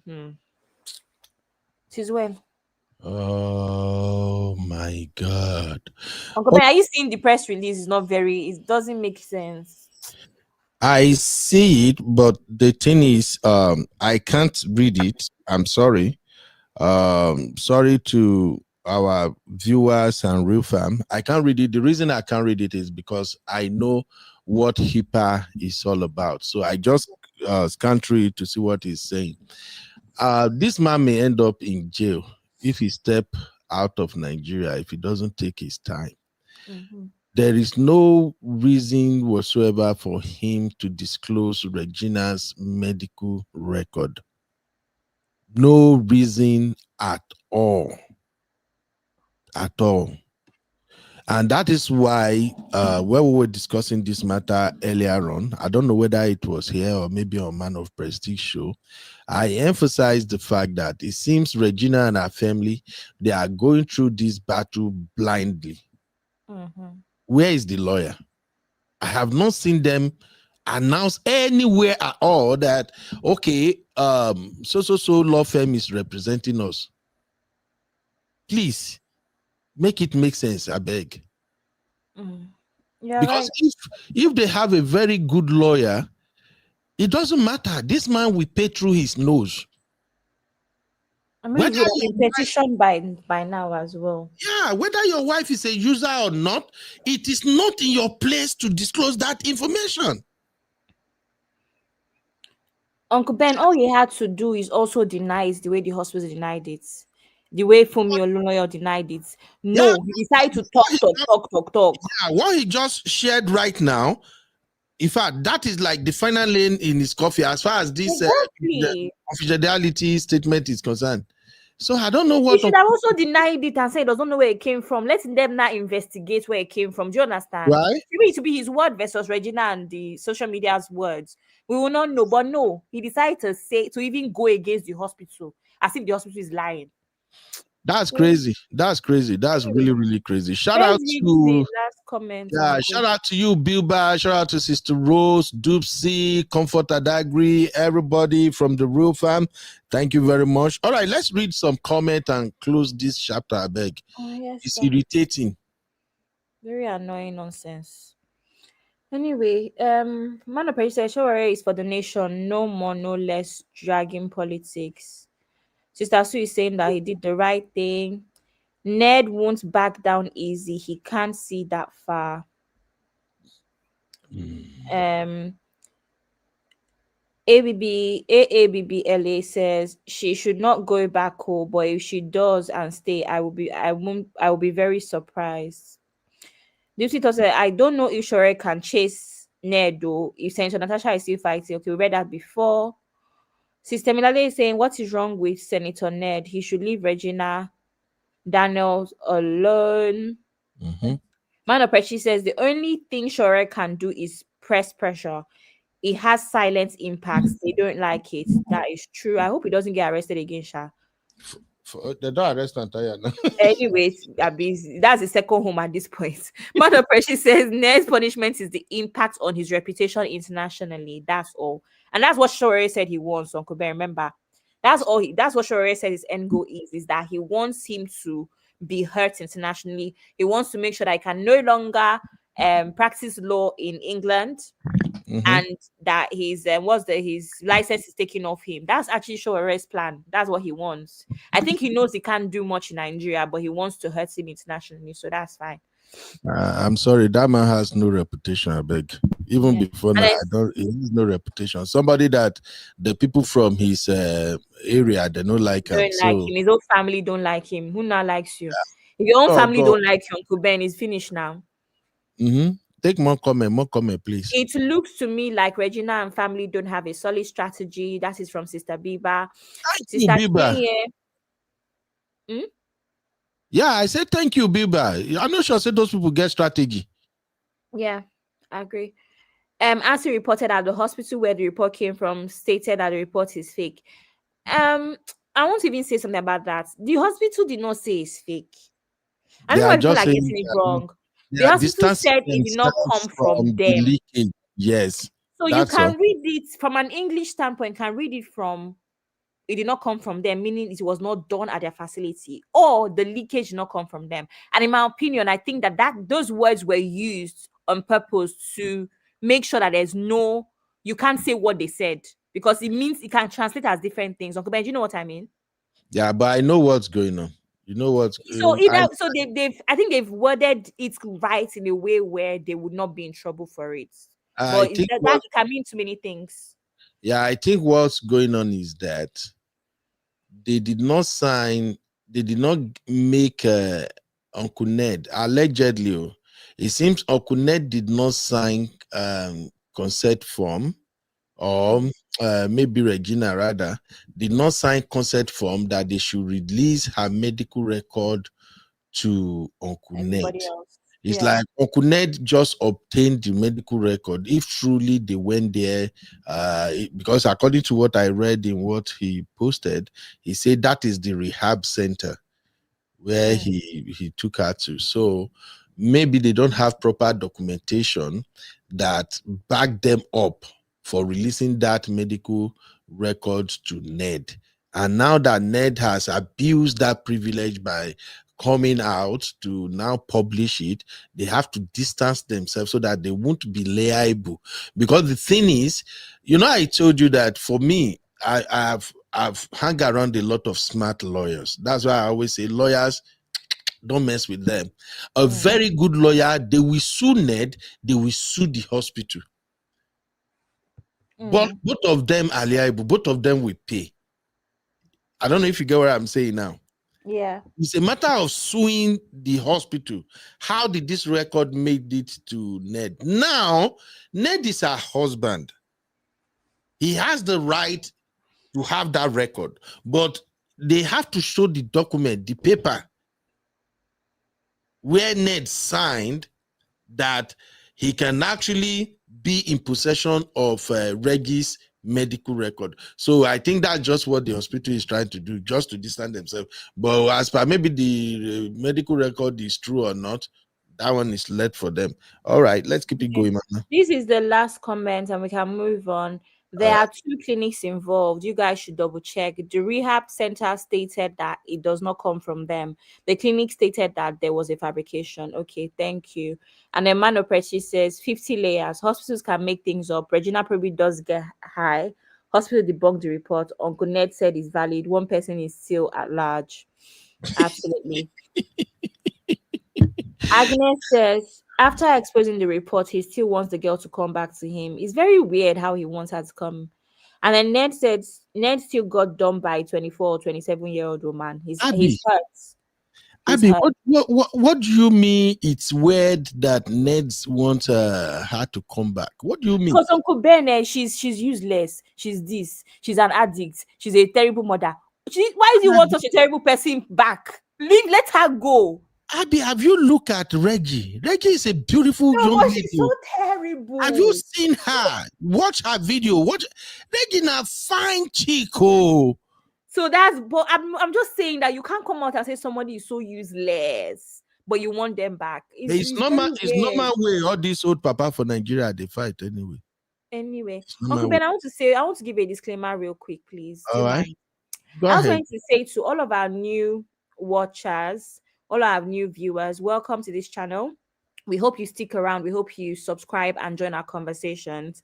I think it's important to say that on this channel, we're actually very diverse and very multifaceted. We do all sorts of topics. We have political roundtable, because in the last couple of weeks that we've been talking about Regina, I've seen a lot of comments about how, oh, we're not minding our business, we don't have other things we do. But we actually speak about politics here almost on a daily basis. If you check, you would see.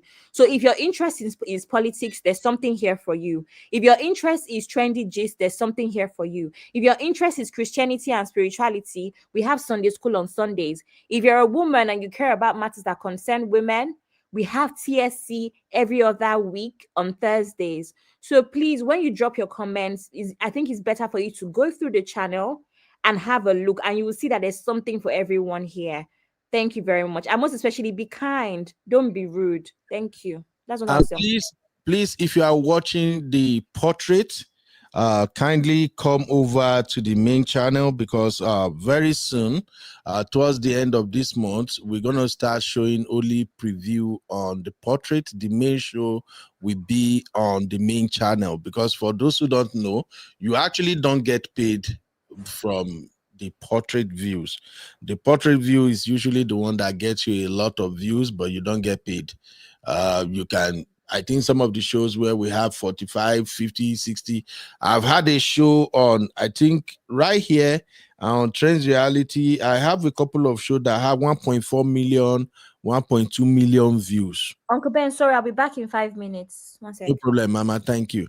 1.4 million, 1.2 million views. How much did YouTube pay me for those shows? Maybe $100 or something. So please, I'm sharing the link to the main channel.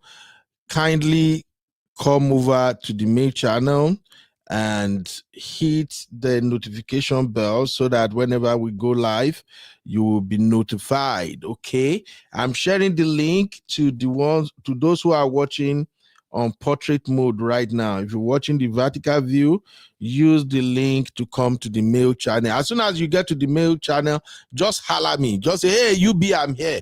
So I'll know that you actually follow instruction, and we can take you along to Bora Bora. If you don't come to the main channel, you are not going to Bora Bora with us. All right. Bora Bora for you. All right. As we are rounding up Ned's and Reggie, I want you to hear this from Ned's PA. I saw this one yesterday and it shocked me. Take a listen. Series of lawsuits lined up against them. They don't even know what is coming. Sammy must pay. I, Kenule Barido Jr., I arrested Sammy. I have been working with Senator Ned Nwoko for more than 10 years. Your Oga say Regina must come back. Underline the word must. And people are saying marriage no be by force. Let the girl go. Look. Not what if they shall settle. I will tell you, Regina still loves Ned.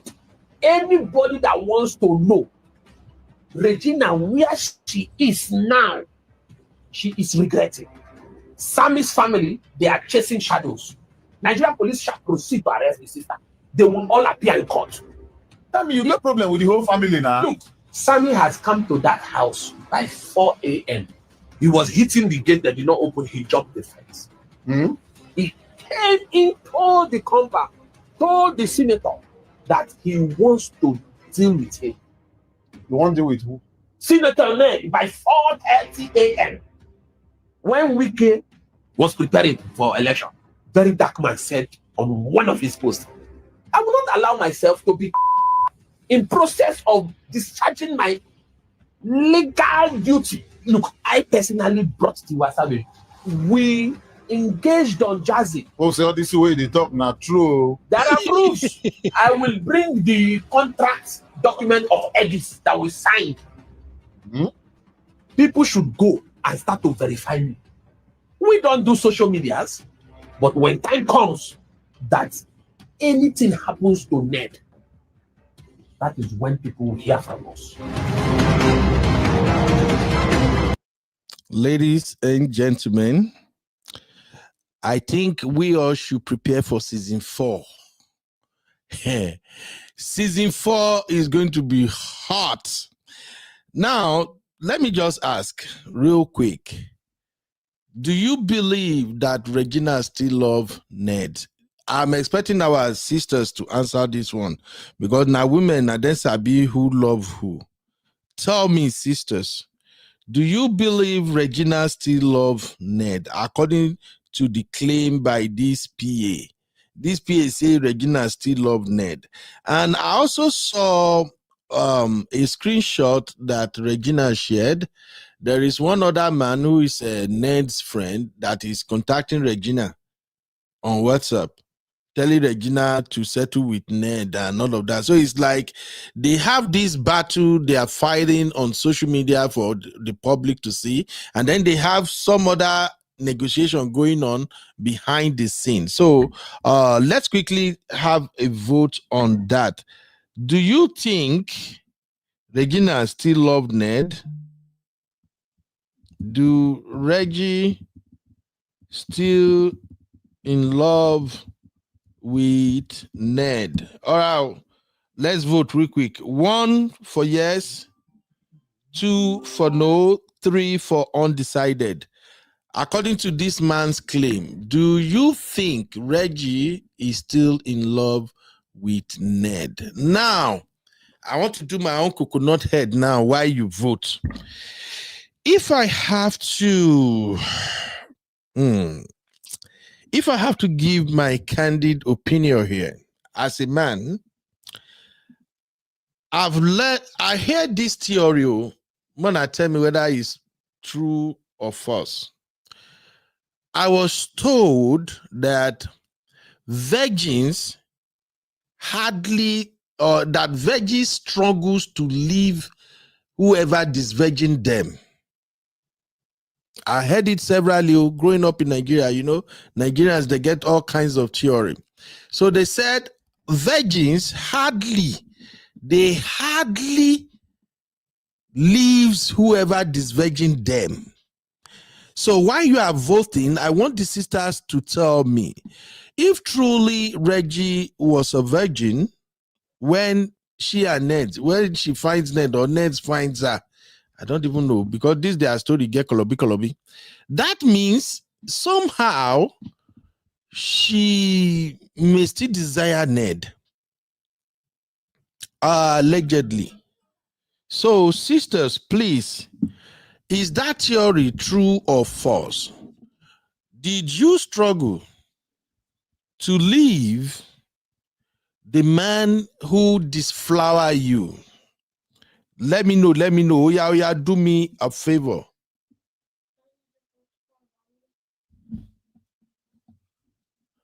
There you go. Sisters, help me out here. Is it true that women struggle to leave the man who disflowered them? Sister Chinye, thank you. Chinye said it's not always true, but no, at least not for me. You be stubborn, sister, now. If person tell me, Sister Chi, if person tell me, he say you go back to, so that I will say like you too stubborn. Oh my God. All right, ladies, talk to me, please. Amakaike said she might go back because of the children. I don't think so, Amaka. I don't think Reggie is really bothered about those kids. As a mom, she's worried, she missed them and all of that. But I'm getting this feeling like Reggie already knew if she's going to come out of that toxic marriage, she may possibly have to come out alone, leaving her children behind. So, Amaka, you may be right, but I don't think she might go back because of the children. All right, what other theory do we have? Who else? Favor. All right, Favor, talk to me. Favor says, for her to have suffered all this abuse for years and don't say anything, and now she wants to leave, she has made up her mind. Sister Favor, I think you and I, we are on the same page. Like, but women, on agenda, person don't feel trust on agenda. MOP, I beg. Say women, the way women take the leave, now they leave. So I think this is where we need to ask experts what's going on here. From all that I'm seeing, it doesn't look like Reggie and her family, they really have a solid plan for her Uncle Ben, I'm back. Sorry. home. Yeah, welcome back, Mama.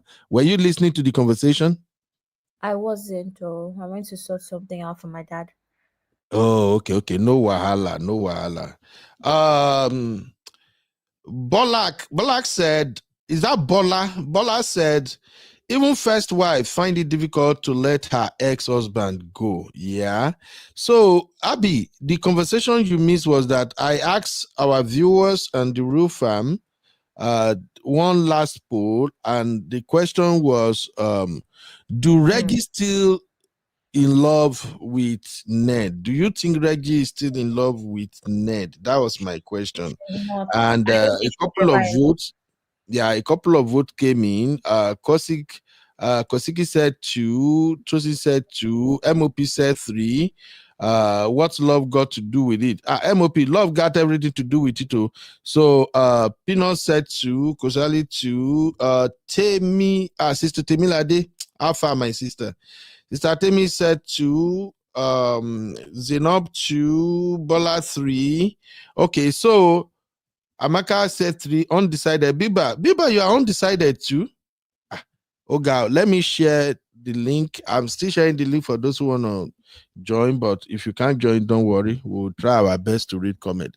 So Abby, this is the part you missed. So based on the question that I asked, I bring back some of the things I heard growing up, and I'm still hearing it now.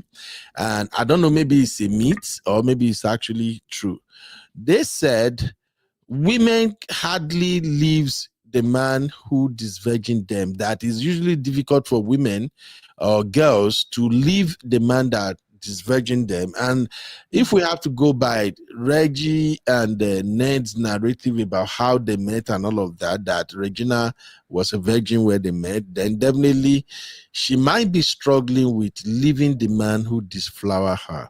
So that's the question. So Abby, tell me, how does that feel? Do you think, yes, girls, they struggle to forget or to leave the man who actually entered the paradise for the first time? How true is that? Uncle Ben, I don't know. I've heard of it before. It's not something that I've experienced personally. But just like she said, you just leave the person where enter paradise. You just leave her like that. He no pay you. No, because the person was not that great. And obviously, you also have to understand that Uncle Bear, you actually outgrow these people. If you met somebody at 18 and you're now 22 and doing something different in your life, whether it's education, whatever, you kind of move on from them because you outgrow them in some situations if they're not growing with you.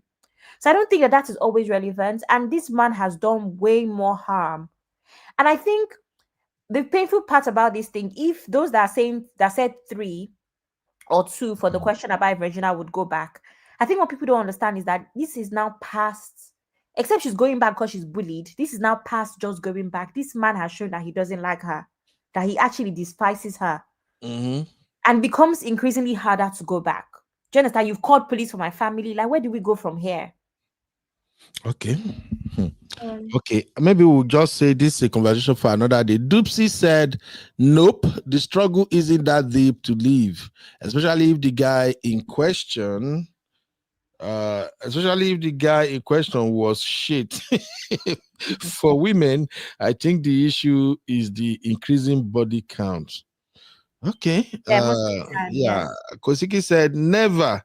She will be a mumu to go back. And MOP, you won't start Wahala. MOP is saying, I know she was a virgin, but did he this virgin her? MOP, you don't know she was a virgin. MOP, no concrete Wahala. Baba, leave me, Jare. Luke say, I never experienced that. Luke, Mona, no delay me, I beg. And Amaka said, okay, Amaka was responding to she. Amaka said, but she said that she loved him before. Okay. Depends on the person. Well, all right. That's all I can take from Uncle Ned. Thank you, everybody, for participating in that segment. Now, the rest of the segment is going to be fast, and I'll be right back.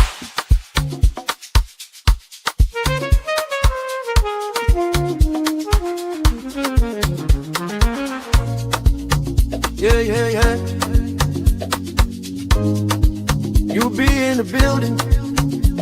Hey, vibe with Uncle Bino. Let's go. Now happy hour things, you know. Hang out with.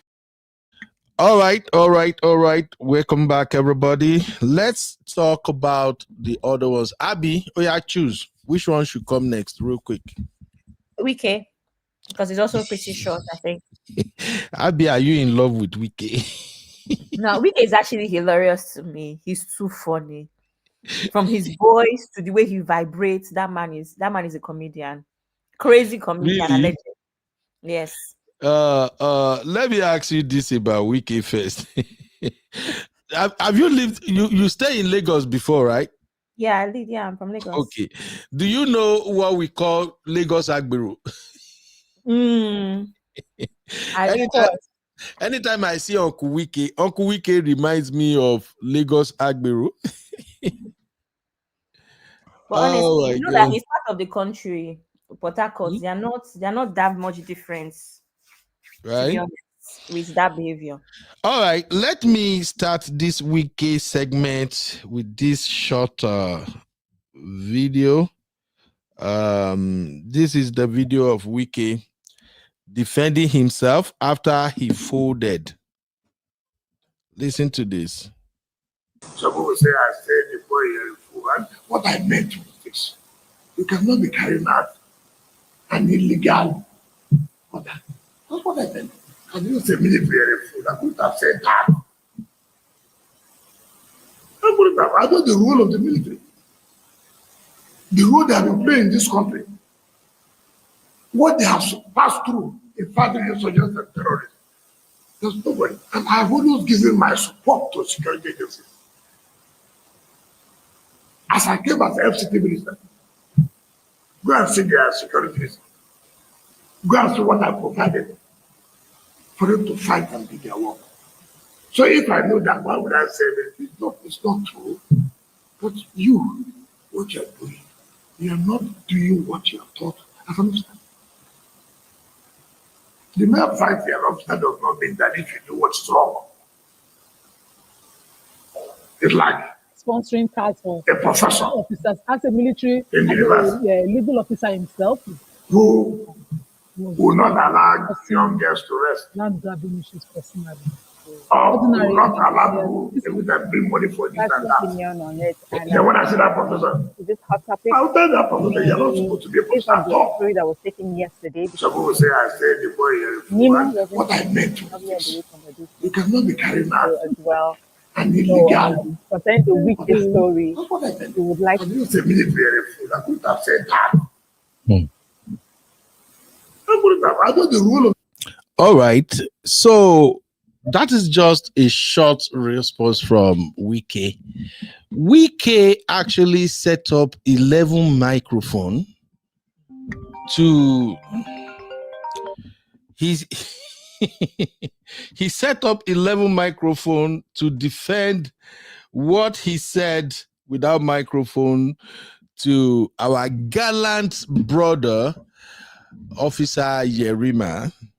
And Dino Melaya has been dragging Wike. A lot of people have come out and condemned Wike. And I think Wike knew that he went too far this time.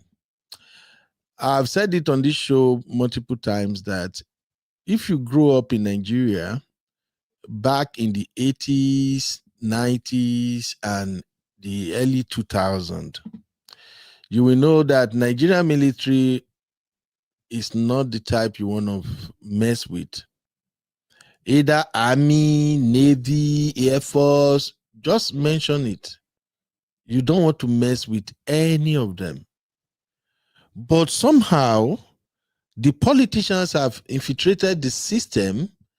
They have used everybody because of the power of bribery.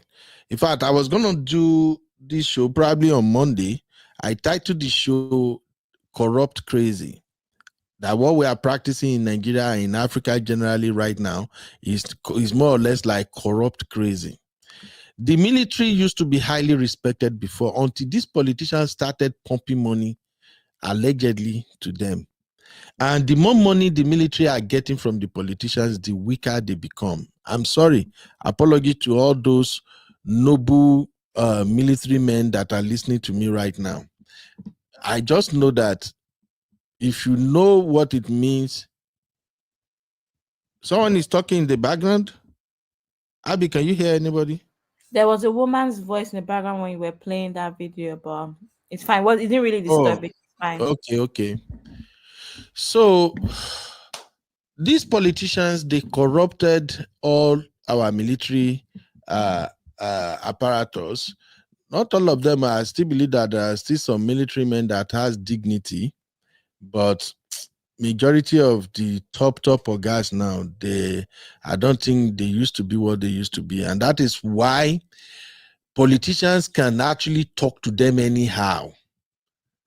That is why you see almost majority of Nigerian politicians, they are moving anyhow now because they already know that who is the commander. Call me the commander. Give me the commander account number. Send him 500 million. So they can't talk. And that is why it was so easy, so convenient for Wike to say, first of all, he's going to grab the land of the chief naval officer in the first place. Because if you fear men in the military, you would have followed the proper channels. Rather than saying, oh, the soldier, who put soldier there, I'm going there to go and meet them. So Wike knew he heaved up real bad. And that is why he has to borrow 11 microphones to defend what he said. And what many of the generals that have spoken so far kept hammering in is, how dare Wike call Officer Yerima a fool? You all saw the video, Nabi. How dare you call him a fool? Now Wike is saying, Wike don't even know how to spin shit. Abi, you were right too. When you say Nigerians, they are so poor at PR, I'm beginning to see it every day. They don't know how to do PR. Now you carry 11 microphones in front of you and say, I did not display the military. How can I say you are a fool? I don't say he's a fool. I'm just saying, how do you... They did not even sweet for him out. So let me know what you think about this situation. Now, people are suggesting that Wike should apologize. They are saying Wike must apologize. And remember, this doesn't look good for Mr. President himself. Let's call a spade a spade. Nigeria just come out of a drama. You remember in October, just last month, there was this rumor that there was a coup, that the military want to unseat President Tinubu. And now, Wike has now gone and looked for the military trouble. And look, I'm not a military man, but I have friends whose fathers are in the military, and they talk about how they rule. Do you know that the military, they are like a cabal, especially the Ogadem? And this is where I'm going. after that rumored coup, the president has to change the serving chief of staffs. Do you think those serving chief of staffs are happy that they were removed? Let's just be candid. Let's be honest with ourselves. Do you think they're happy? Because from what I understand on how military people roll, when you are like a general, it means you have this long list of followers behind you, the people you have commanded or you have headed at one point or the other. Welcome, my brother Chucky. And even course mates. Right? Course mates, yes. So it's like, as a military general, there is a network of army officers that look up to you, that, in fact, as soon as the president appoints you, oh, you are now the chief commander of this. All those waiting behind you, all of them go to happy because now you too, you have power to begin to appoint people into positions that will work for you. And when the president removes such top oga from his appointment and appoint another person, it will affect those behind it. So right now, this coup or no coup situation is already creating a lot of havoc for President Tinubu. Now Tinubu carry himself. Go, Mr. Gade. You are a fool. Shut up your mouth there. Come here. So my question still remains. What is it exactly that Wike have with President Tinubu that the president cannot replace him? Because I think, if my memory serves me right, they don't elect the Minister of Federal Capital Territory. It's not by election. It's by appointment, right? That's why he's the minister, right? Yes. So, and that means the president reserved the right to replace him, to remove him whenever he wants, right? Exactly. So how long will Wike cause trouble before Baba Tinubu replace him? I don't get it. It's like Wike has Baba Tinubu's noodles, allegedly, because I'm not understanding. This is a serious matter. Look, you may not like Tinubu. Frankly speaking, you may not like Tinubu because of how he plays his politics. But one thing you cannot take away from Tinubu is this. Tinubu respects people's right. As you can see, let's call a spade a spade. Even though I'm obedient, but within the past 2 years, I've seen how Tinubu allow people to express themselves, to do them while he does his own thing. But did you know Tinubu would never on his own removed a democratically elected governor? He will not suspend a democratically elected governor. It is this same Wike. Wike was the one that was pressing everybody's neck. He choked Fabura. Fabura no shake. He begin choke Tinubu neck. Until Baba just feel like, you know what?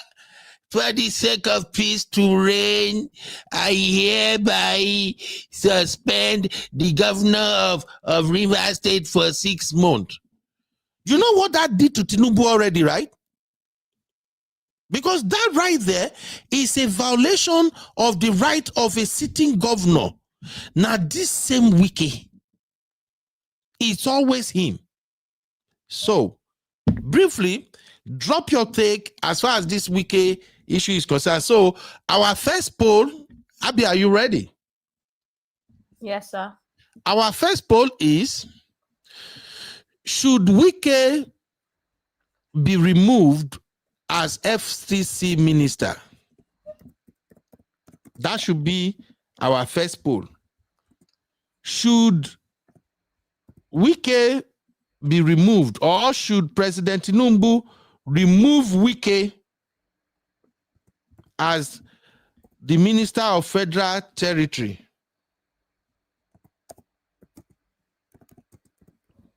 Let's quickly have that poll, my people. Okay? While the poll is ongoing, let's look at some of the reaction to Wike, and I'm going to take this one from TVC. Let's hear what Lima got to say. There is a reason I'm playing Lima, because Lima works for TVC, and allegedly they said Tinubu owns TVC. I don't know how true is that. Okay, don't quote me. Allegedly, they say Tinubu owns TVC. And Lima has been one person that her take is somehow biased at times. So I wanted to hear what she got to say about this Wike situation. So while the vote is ongoing, let's listen to Sister Lima. Before we go into this hot topic, based on the story that was taken yesterday, before we go, Nima wasn't here. She was traveling all the way from Edo State, and I wasn't on the show as well. So concerning the Wike story, we would like to hear Nima's opinion on it, and I'll see if I can add a few words as well. It's not good, but it's yes. Okay. So I have opinion on it as a lawyer. I was wondering what the minister of the FCT, as a lawyer, far senior at the bar, was doing enforcing land grabbing issues personally. Ordinarily, as lawyers, these are matters of the courts. When a court order is finally given, I did not hear whether one was given as regards this land's repossession. It will be handled by the bailiffs. I had a property of a very well-known somebody of us here. I spent almost 700,000 in the initial enforcement of that court order, and another 400,000 before I, discarded that particular enforcement to the owner because of some unresolvable conflict.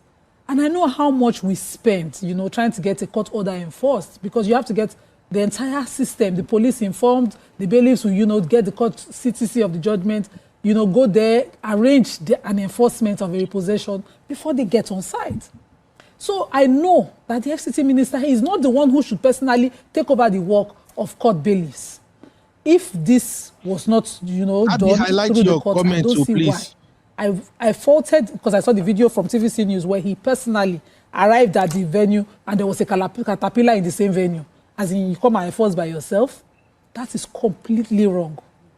I also think that it is wrong, no matter who you are, to talk at the veterans who give their lives daily for this country. Do you know what it is to be in the military? It means that 1 minute you are kissing your wife, hugging your children, and the next minute you can be sent and you will never return. That sort of sacrifice should not be talked down at, no matter how. No matter how the military officer, no matter the position of the military officer, except it is somebody superior to him in the ranks within the military. That's when it should be allowed.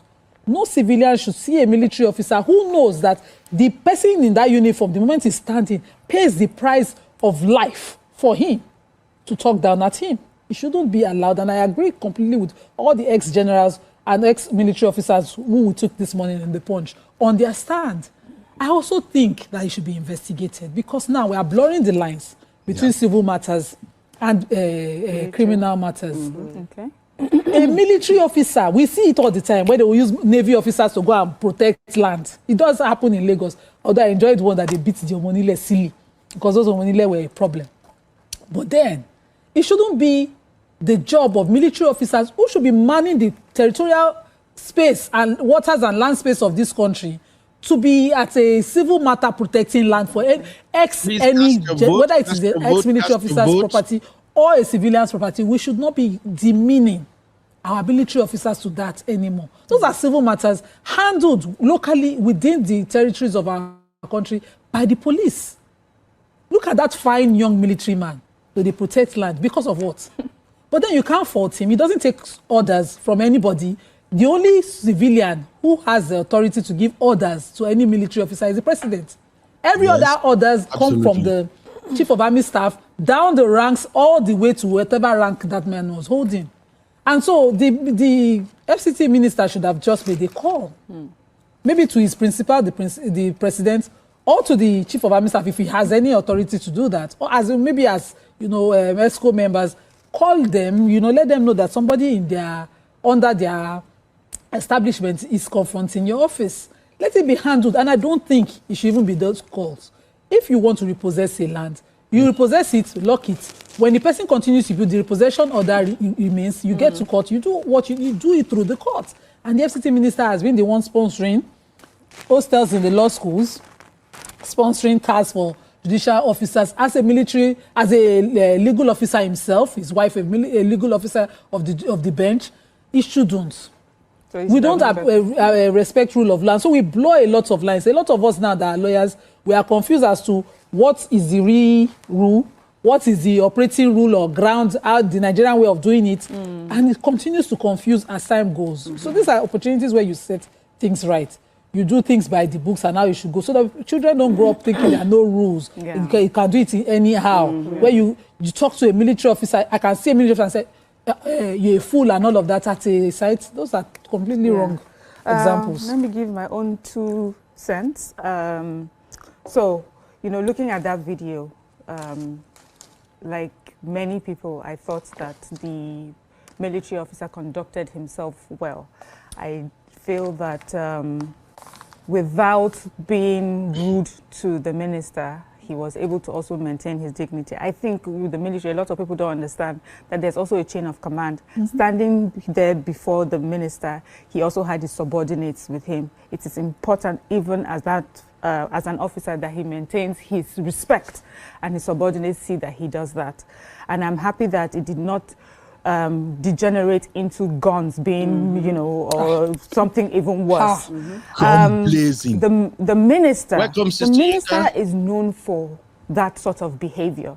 And some of us have actually praised that behavior because he has used that behavior to get things going, and it just so happens for him in this case that, there's something about power dynamics.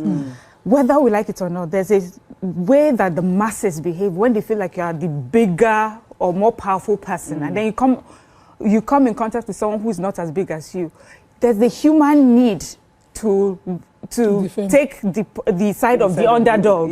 So Wike came as the FCT minister with all his power, and for them, they saw the underdog being the military standing up for it.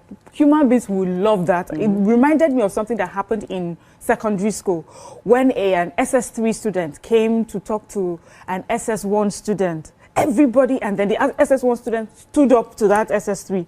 It did not matter if the SS3 was right. The fact is, yes, finally. Here we are, finally, we have given it to them. So that reaction is what we're also seeing. It's not just the fact that he spoke to him anyhow. It's the fact that it was Wike versus someone who would be seen to be less than.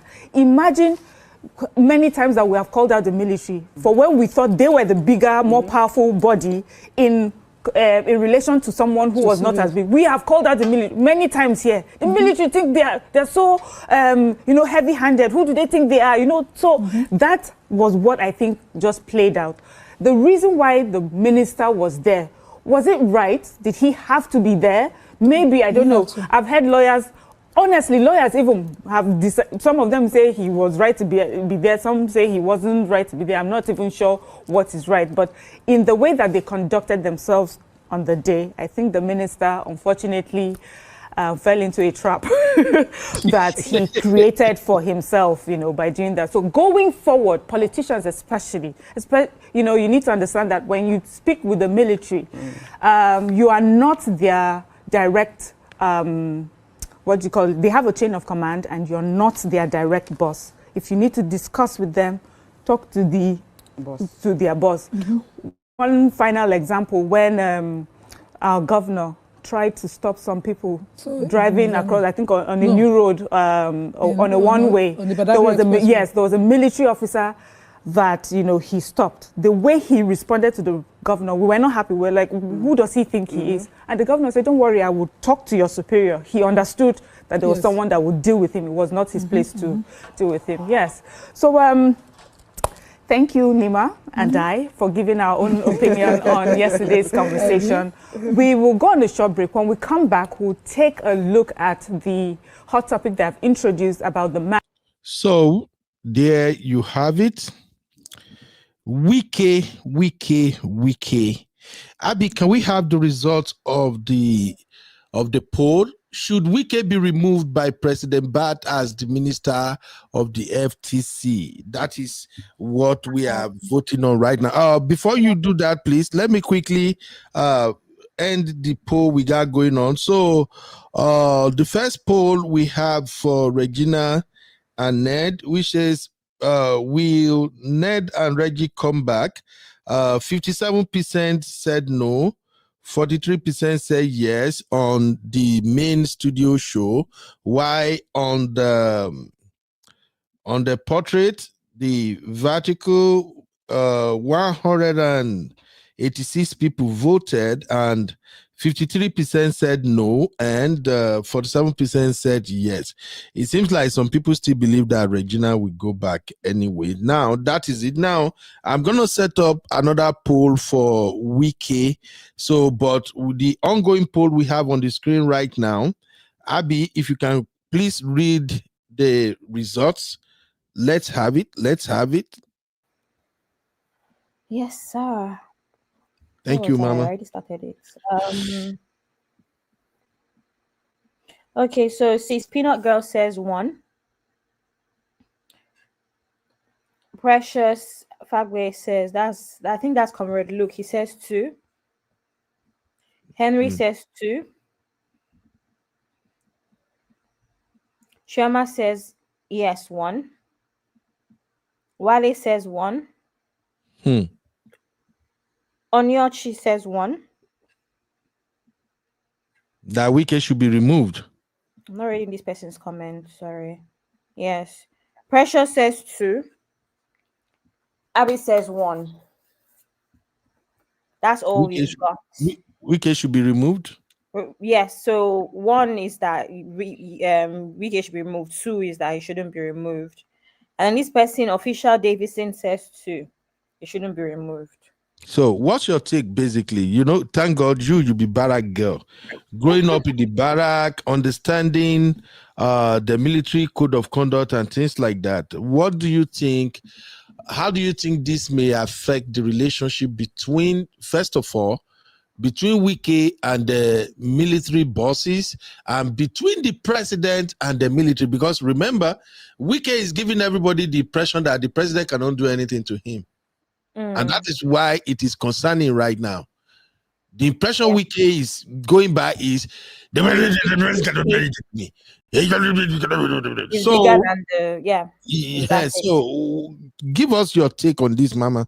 Okay, so Godswill says 1, Solomon says 1, Musa says 1. So far, I think we have a little bit more 1s than we have 2s. First of all, I think it's important to clarify that nobody is saying that on this one incident, Wike should be removed. That's not the question. The issue here is that Wike, in so many situations, has shown that he can be a nuisance for no real reasons. Allegedly, in so many situations where it could have been, diplomatic, handle things better, he just hasn't, right?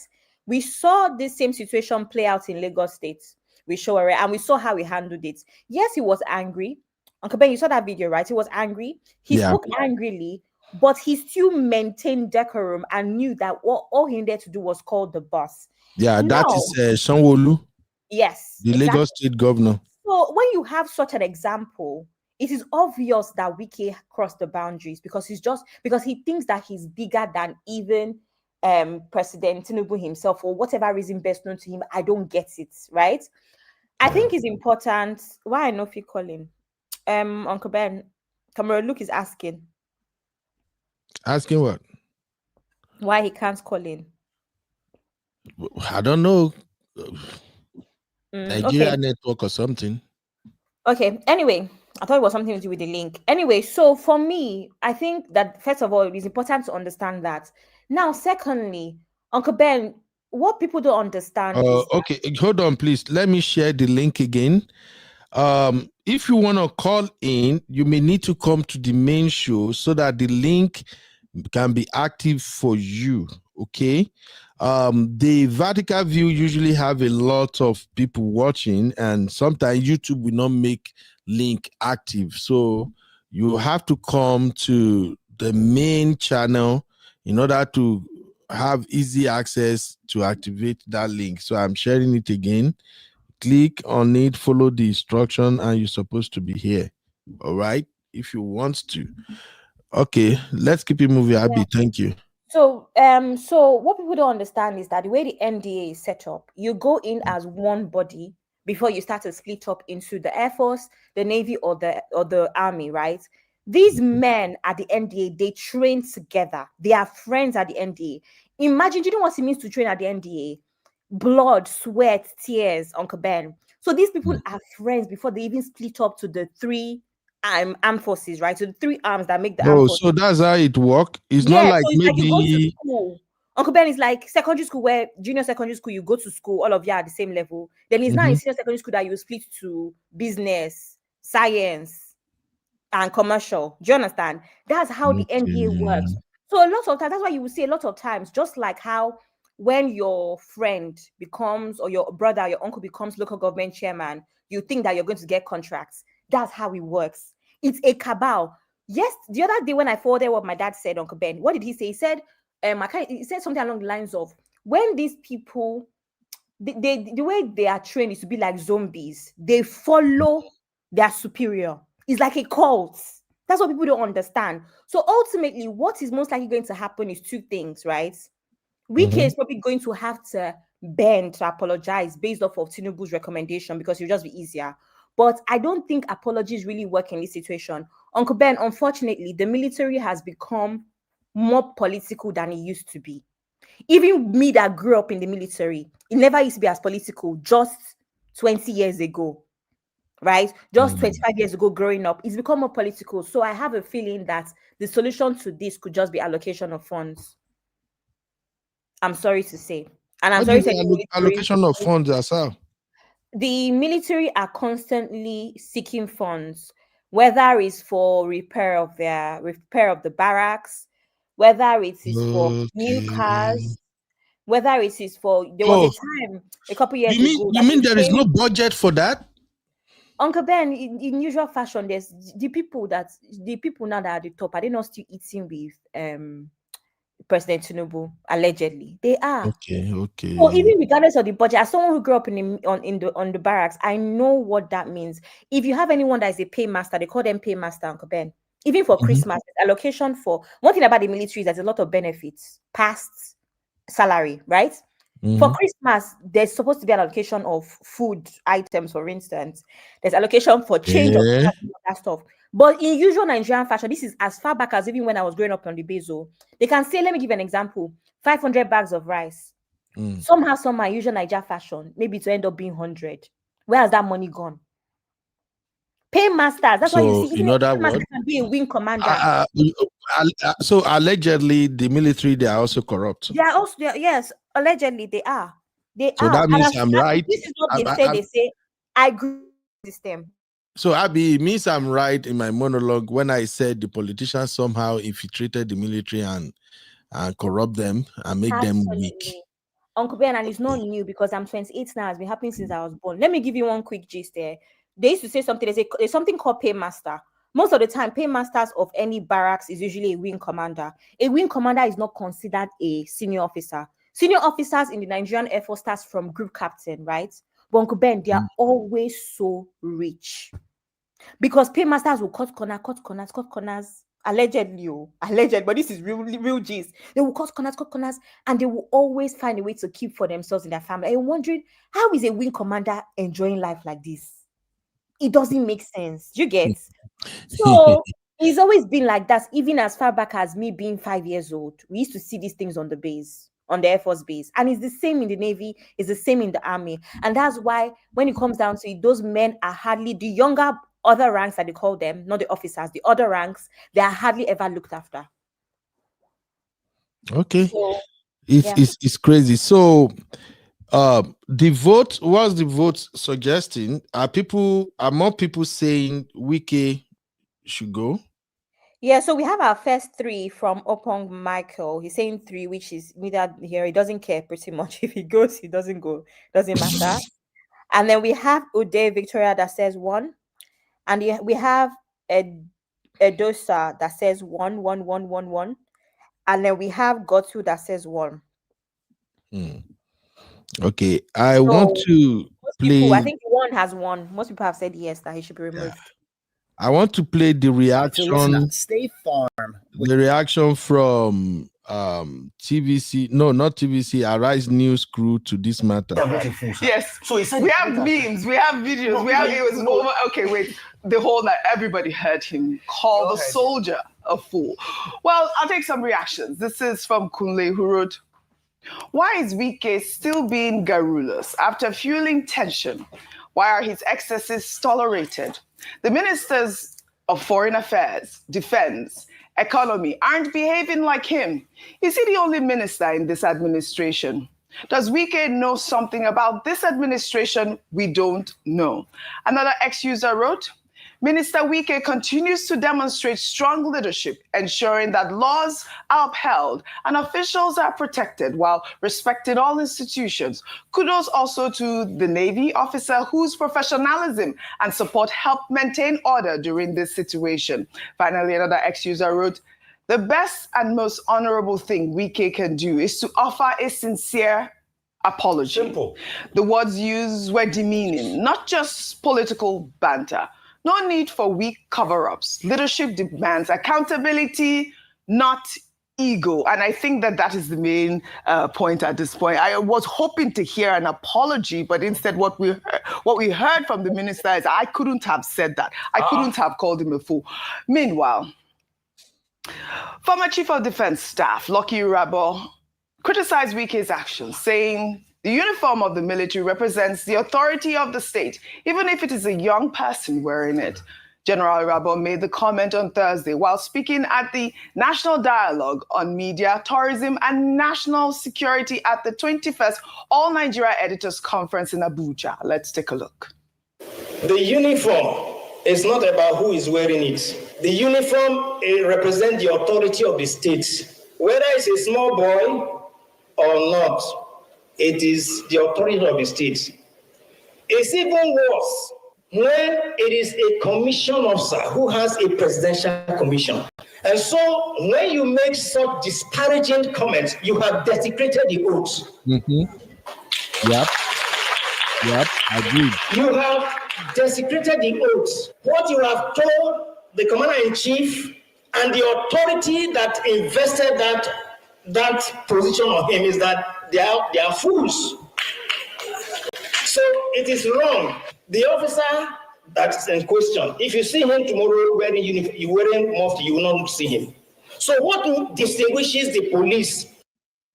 Oh, you wanted to say something, Ayo. I would like for you to take this story and then tie it in. Okay. The doctor can speak on this. Okay, and then first, I'll give this story since you say we should be very fast. Yes. When there are many titles, you can come up with this. You can say the humiliation of Nyesom Wike, because in this episode, he was thoroughly humiliated.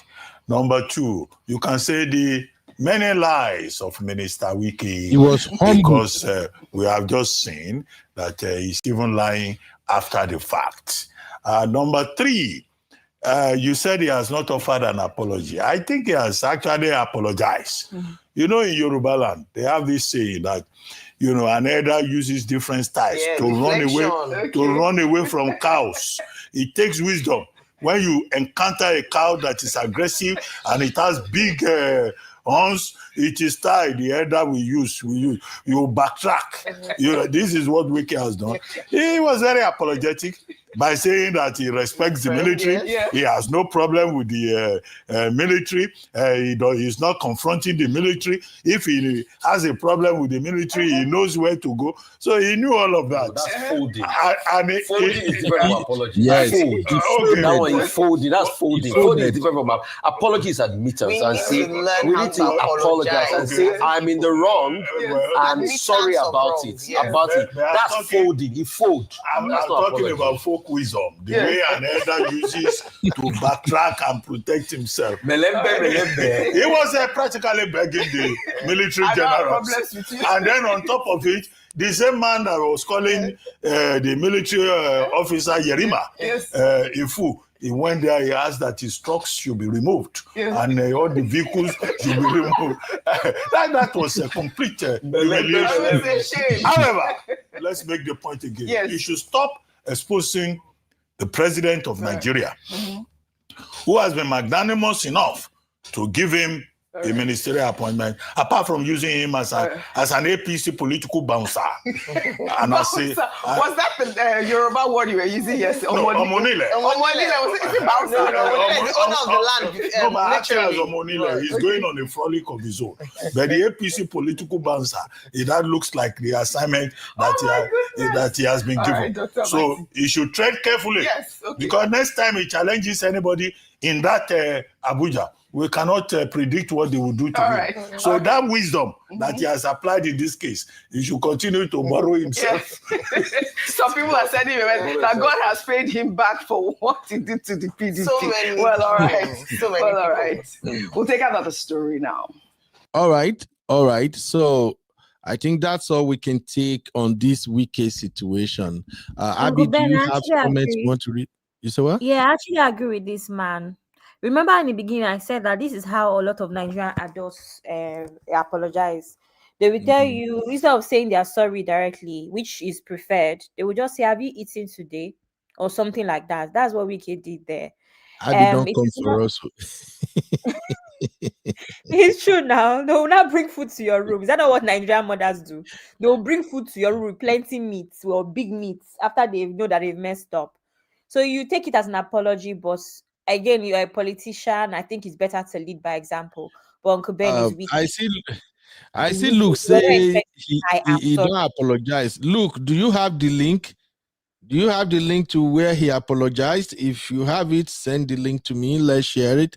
That's all we can take from Wike. Do we have any comment we want to go through real quick? We do. Dipsy says, what's with our press conferences and multiple media mics on the table? And don't tire me. Thanks, UB, for pointing out the 11 mics. And he will just be spitting all of the mics as well. Precious Ofagwe says Wike gets better hand for politics, so for President Bola Ahmed Tinubu. Chucky says, let's stop calling him Wike, call him wicked. You get it? I don't get it too, allegedly. I think it relates to his re-election for second term, though. Wike's influence. I don't agree with Wike. I don't know. Maybe I don't know what. Abby says, Chucky, which influence? Nobody likes him. Literally nobody. I don't know who's supporting that guy. Chucky, apologize. Why are they not calling for his resignation? It was easy for the removal of the CDS miss for what he said, but Wike remains. This is what we're saying. It's why I said, does he have bat noodles? Allegedly. Patricia says, this is politics for you. Wike is a godfather in Rivers State. He made Tinubu to win Rivers State. Fair enough. But his people don't like him anymore.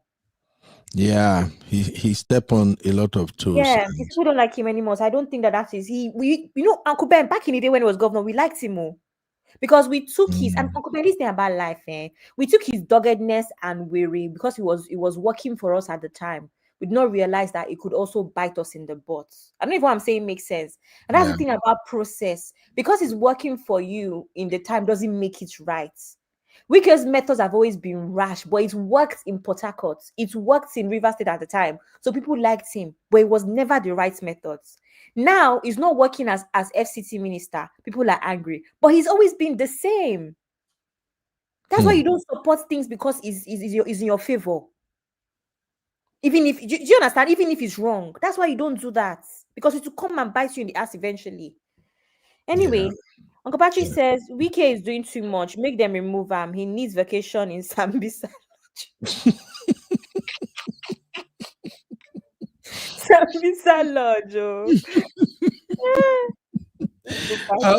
All right. Thank you, ladies and gentlemen. Now we're gonna move real quick. Let's quickly move on to the next item. Wike Mata. Thank you, everybody. So we've covered Wike, we have covered Regina Daniels. Let me quickly cover one short interlude shit. If you know what I mean.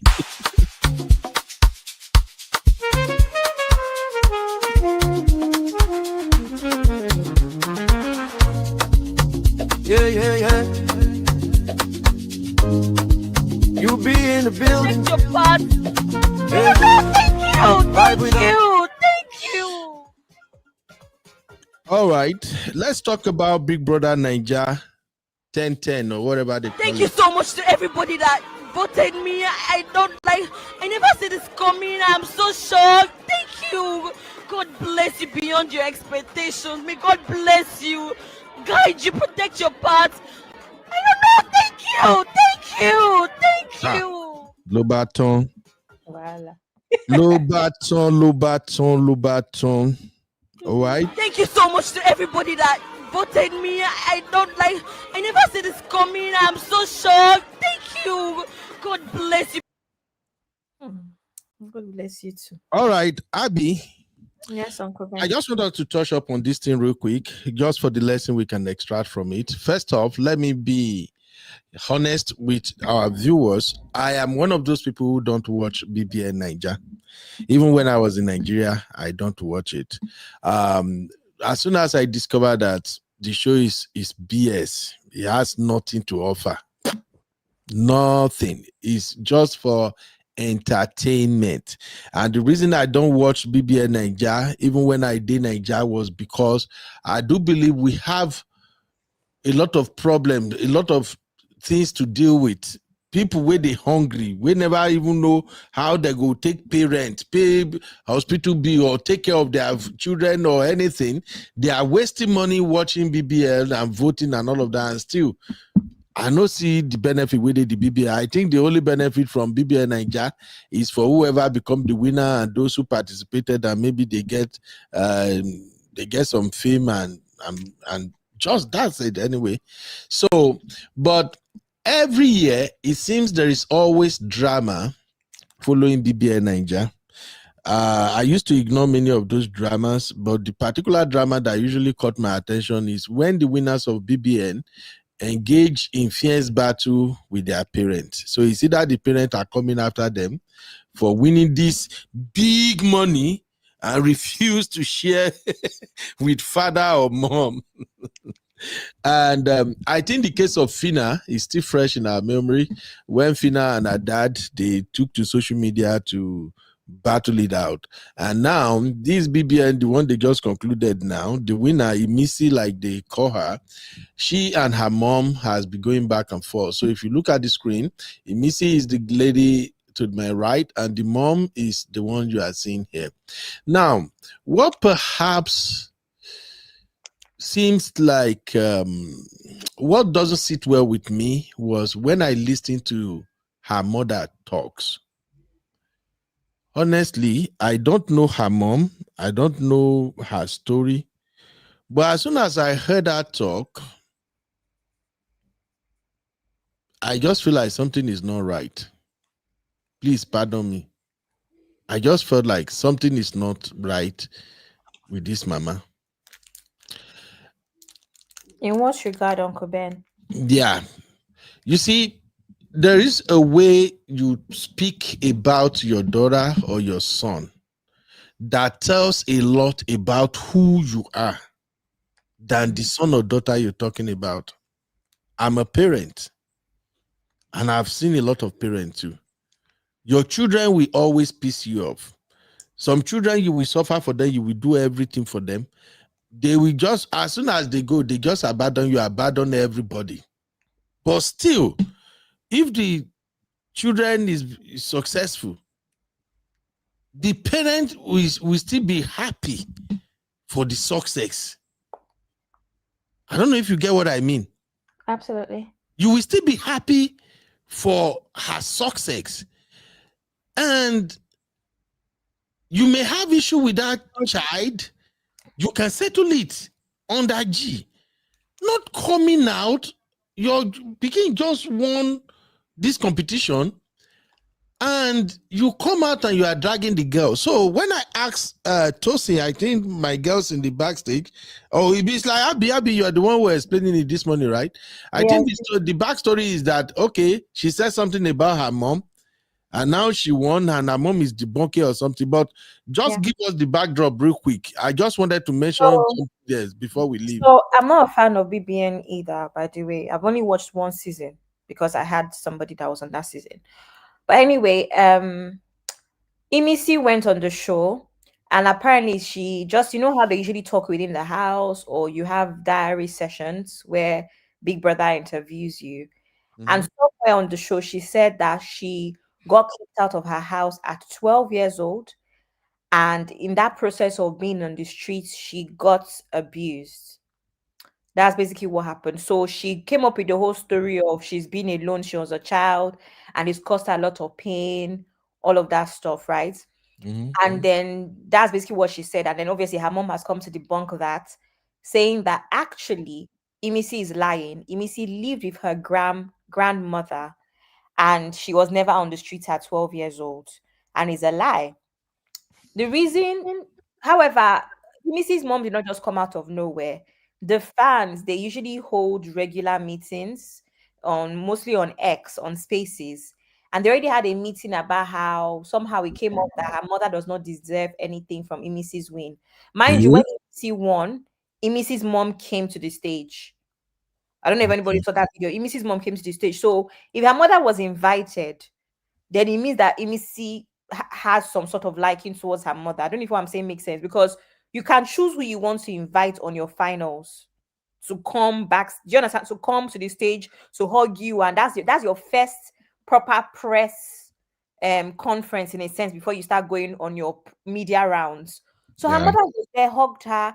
So for the fans to now hold a meeting and say that they don't think her mom deserves any of her win or any of the privileges that come with her being BBN winner because of that incident of when that she talked about of being 12 years old.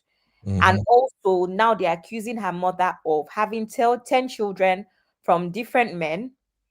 And that means that she cannot possibly be a responsible parent if she has 10 children from 10 different men. So that's pretty much it. And Uncle Ben, like I said, my opinion is that I don't know, obviously I don't know the truth, I don't know them. But I do believe that there's a very big aspect of the game show. Everybody goes there with a game plan. And in my opinion, I feel like some people's game plan is the sympathy card. The sympathy card would buy you votes. Some people go there, do couple goals, different people with their own game plan. And the sympathy card works all the time. And in my opinion, from the little that I saw on X, that is the only place I saw this thing.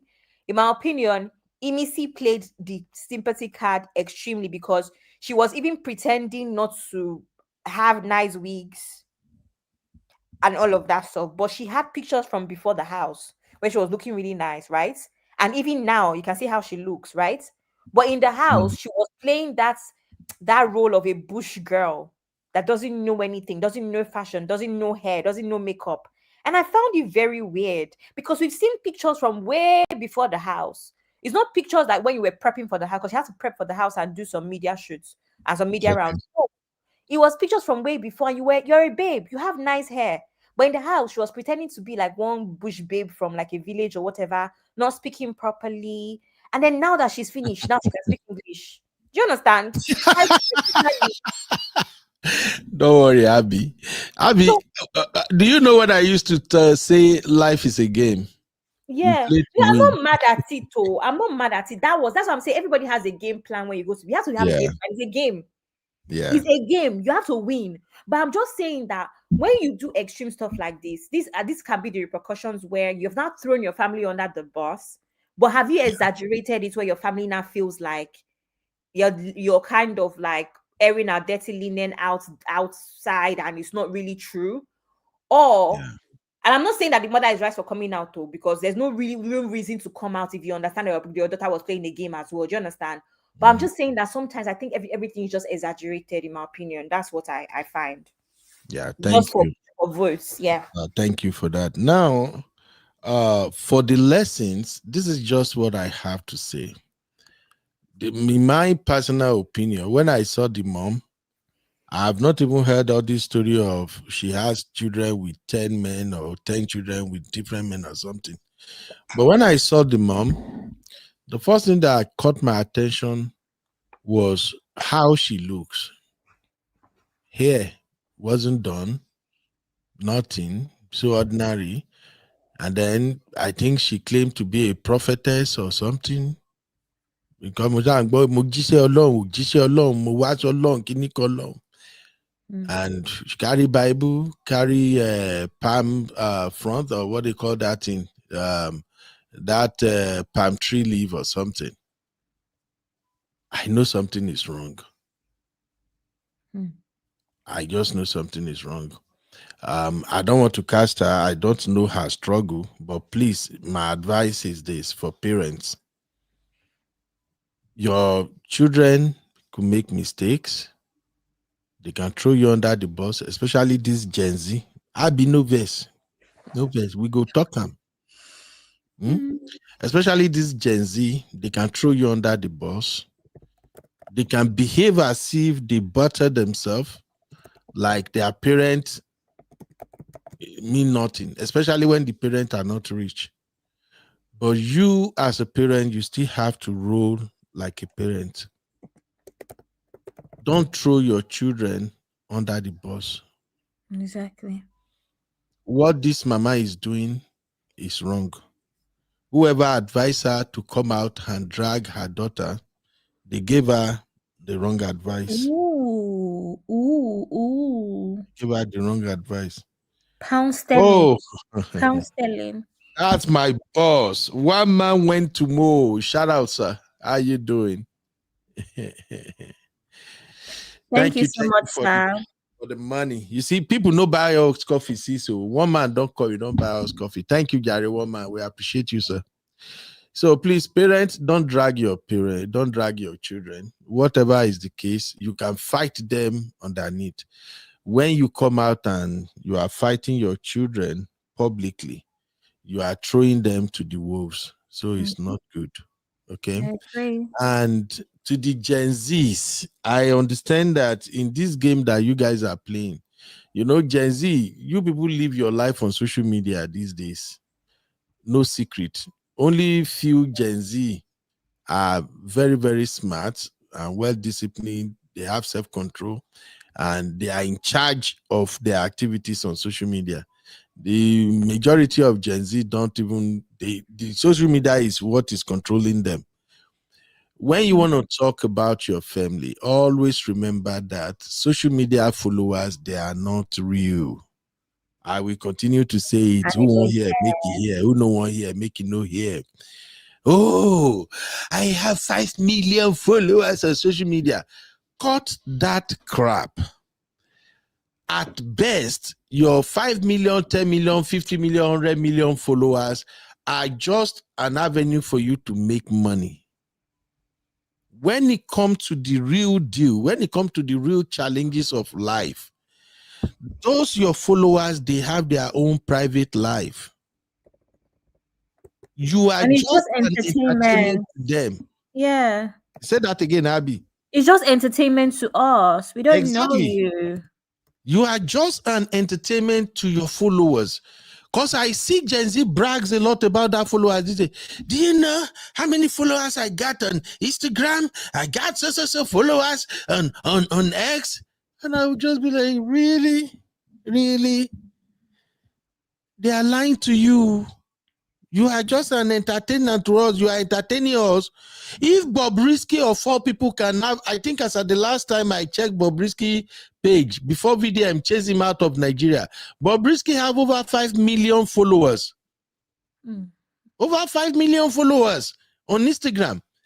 In a country like Nigeria, that they preach, they do not like what Bobrisky represent. That's why sometimes whenever we do Christian content, when I go crazy and say our hypocrisy too much for Nigeria, it go be like, say, Uncle Bear, why now? Oh, shout out to Abby. Abby, what's wrong with you? Abby. Yes, Uncle Bear. Delete that money. What is wrong with you, Abby? Me, I'm saving my Bora money now, so that when we start to go to Bora, I will not say, I will save money again. Thank you for the £5.99 pounds. Now big money be this, so pounds Stanley Abby. Guys, please celebrate Abby now. It's not easy. Our sweetest Gen Z resident. You see they spoil us with money. It's not easy. So basically, please, all I'm saying is that social media followers are not real. Please, as an uncle, I'm being honest with you. Okay? They are not real. It can get to you. They can hype you, like what you post. Say, oh, hey, oh, beautiful. Don't be fooled. Okay? When push come to shove, Abia they talk your family are the one who's going to be there for you. Your mom, your dad, your auntie, your sister, your brother, those are the ones that really matter. Your friends, those are the ones that really matters. Don't let the numbers deceive you. If you misstep on social media and the platform deleted your account, that's it. Abby, am I lying? You're not lying. It don't finish with that. So don't let it get into your head that, hey, oh, I have this. No. It don't work like that. That's all I can say. Don't you have friends that have followers on social media? They're actually just human beings like you. If you're friends with them, you realize that they also crave the normal life. They crave just being back to the people they used to be before social media. You're the one that's overthinking it. Think about it as a job. It's now become their job, right? Yeah. So it's really and truly like, Uncle Ben, I know you know a lot of creators. It's not that deep when it comes down to it. It's not that deep when you know them and you have them as friends. It's not that deep. Trust me. And absolutely. You need to think about it. And Uncle Ben, I know you know a lot of creators and influencers and stuff as well. I know a lot of celebrities. They are very normal people. So focus on your own life. So don't feel too special because you are follower and then your parent, everybody, they don't matter. Please don't do that. Thank you. That's all I can cover on this Emisi thing. I got my brother comparable fact in the building. Bros, where have you been? I thought you would even chat me or you didn't chat me up, sir. What happened? I'm sorry. I've been so busy. I've been so busy. It's not, it's not even funny. I mean, gotta feed the family, man. I had a lot of business that just came in, at the opportune time. So I've been running all over the country. But anyway, that's a different story. How you doing, Beno? I'm great. I'm good. Welcome, sir. Yeah, right. I just saw you coming. I saw the headlines. Let me come and put my 2 cents, before I leave. The wife want me to leave. So, gotta keep peace on the, in the house. You know how it is. Yes. We're gonna go back to it. I'm just covering some extra topic, but you came at the right time because right now I want to talk about Donald Trump and Sheik Gumi, as well as the craziness we got going on in Nigeria. Just give me a minute.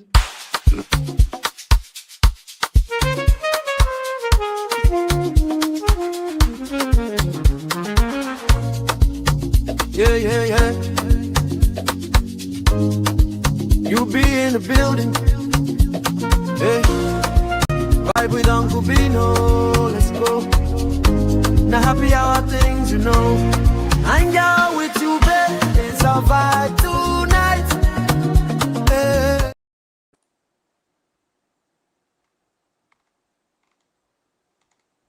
All right. You welcome back, everybody. So, Sheik Gumi dropped a bombshell yesterday. Not yesterday, but it was in the news yesterday. I won't lie to you. I got pissed off. I was angry. Honestly, I was really, really angry. So, I actually shared a video on that yesterday. I don't know if you guys saw the streaming. I don't know how much time you have, my brother. Comparable fact. Just about 10 minutes. Okay. I can just take one or two topics. Maybe something about Nigeria. Let me just talk about Nigeria, not the Trump thing. That's going to take me a longer time. So whenever you're ready, just give me any of the topic concerning Nigeria. That would be my. Okay. Let me quickly play the intro of this video, and then you can just react to it. Now, where is it now? Sheik Gumi. Everybody, please take a listen. Political Roundtable with UB. Like, subscribe, and leave your thoughts in the comments.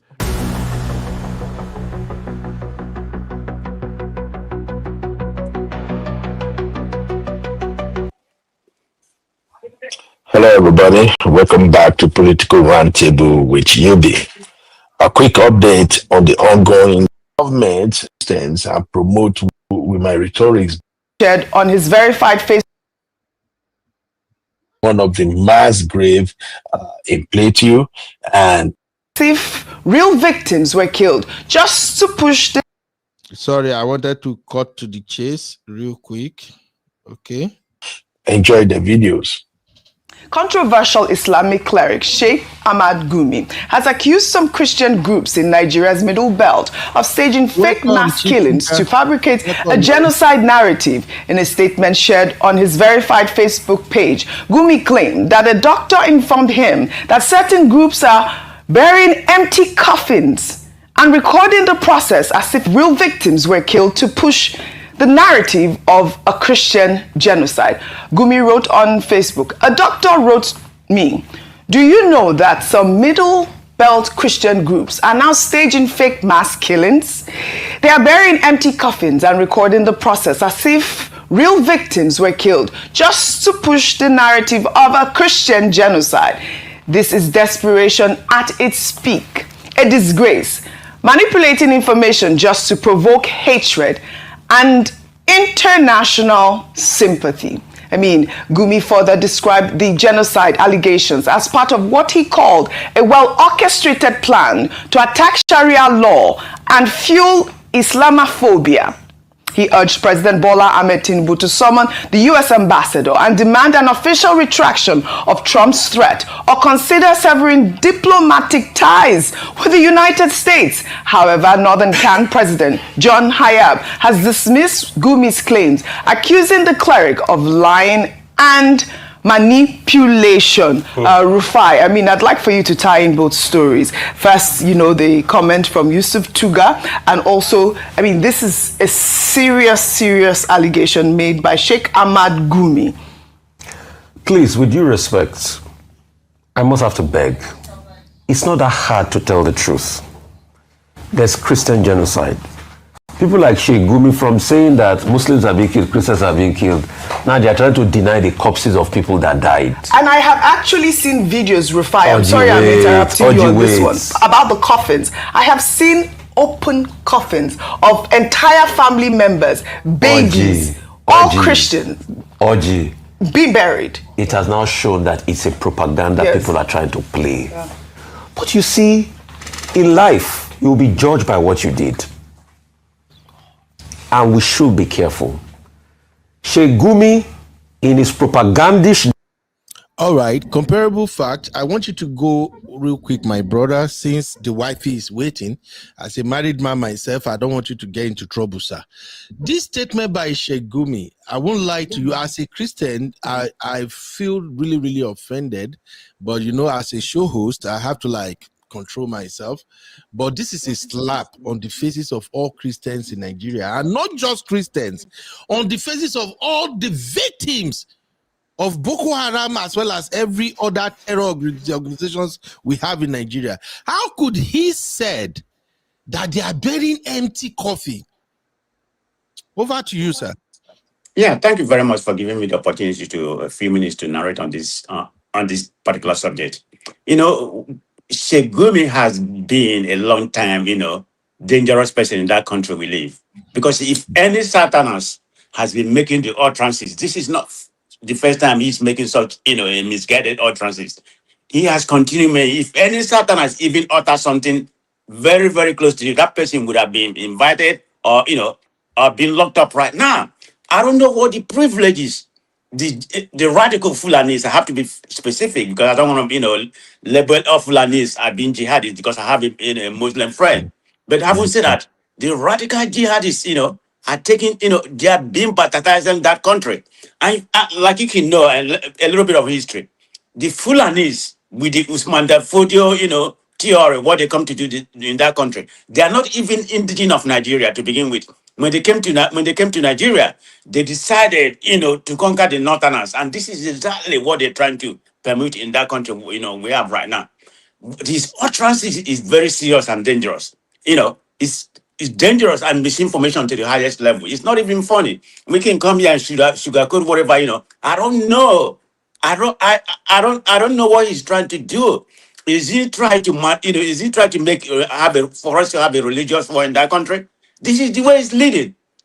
Uncle Ben, if you look at what's actually happening in this Nigeria right now, none of the presidential aspirants has spoken.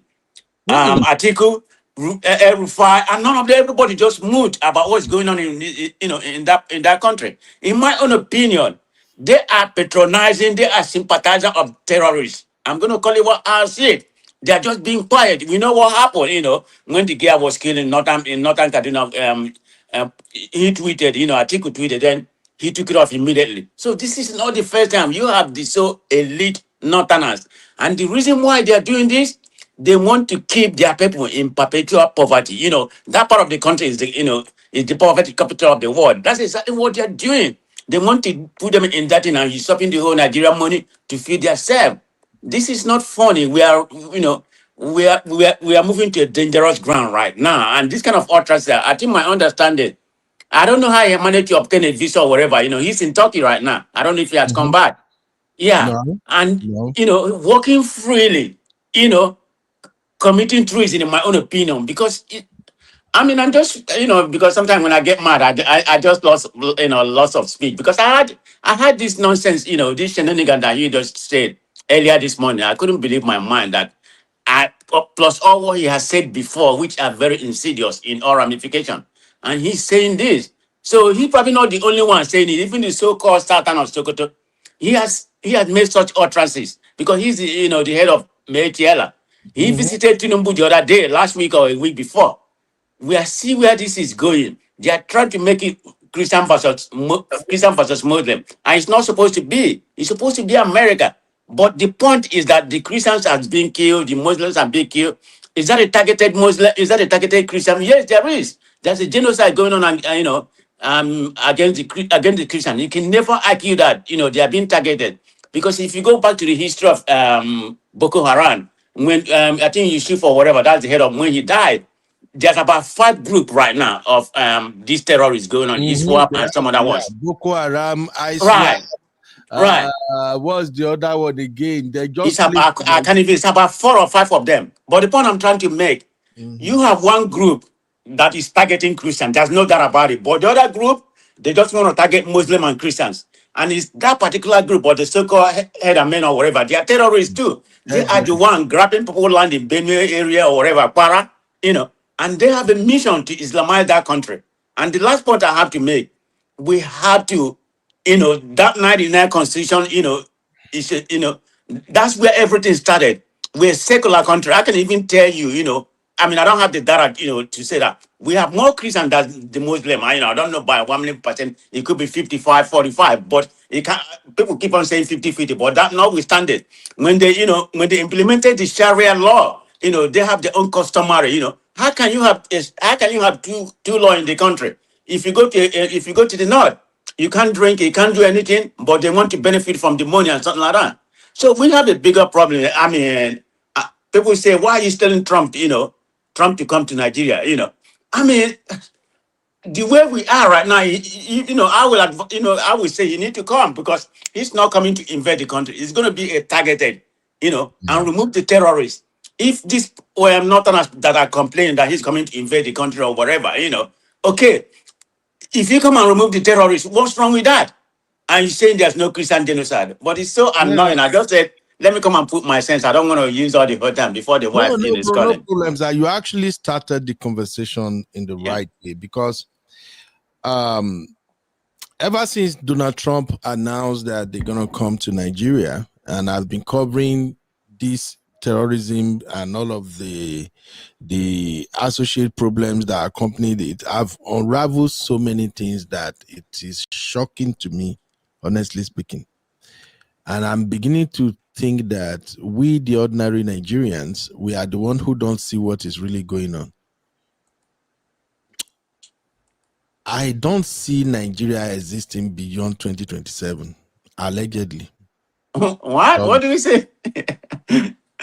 Telling you, we need God. We are going to need God and a lot of prayers. If Nigeria will stay united beyond 2027, I don't see it coming. This terrorism thing in the north is very, very deep. Mm-hmm. It's very, very deep. My research, oh my God, the findings that I made. Did you know that international communities actually do better reporting on what we have on ground in Nigeria than our own media houses? Mm-hmm. And it's beginning to look like there is an agenda surrounding this terrorism thing in Nigeria. And I think those in power, they know it, especially the current administration, they know what's up. I did a show here the other time, and when I was talking about President Tinubu economic agenda, I said I do not see the need for the Lagos-Calabar Coastal Expressway. But this week on Political Roundtable, what I discover, I can't say it on this show, but we got to pray, or else Nigeria will not exist past 2027. There are bigger people behind this terrorism thing in the north. There are people. The reports are there. The sponsors. Ever since Reverend Ezekiel embarked on this campaign with camera, video evidence of the atrocity that were being committed against the Christians, and other people are also crying, showing the same atrocity they are committing against fellow Muslims. And then we had a guy that called in, I think 2 days ago. He lives in Maiduguri. After the show, I went to do my own research. What I found was this is bigger than we see. It's bigger than what we think is going on. This is more than terrorism.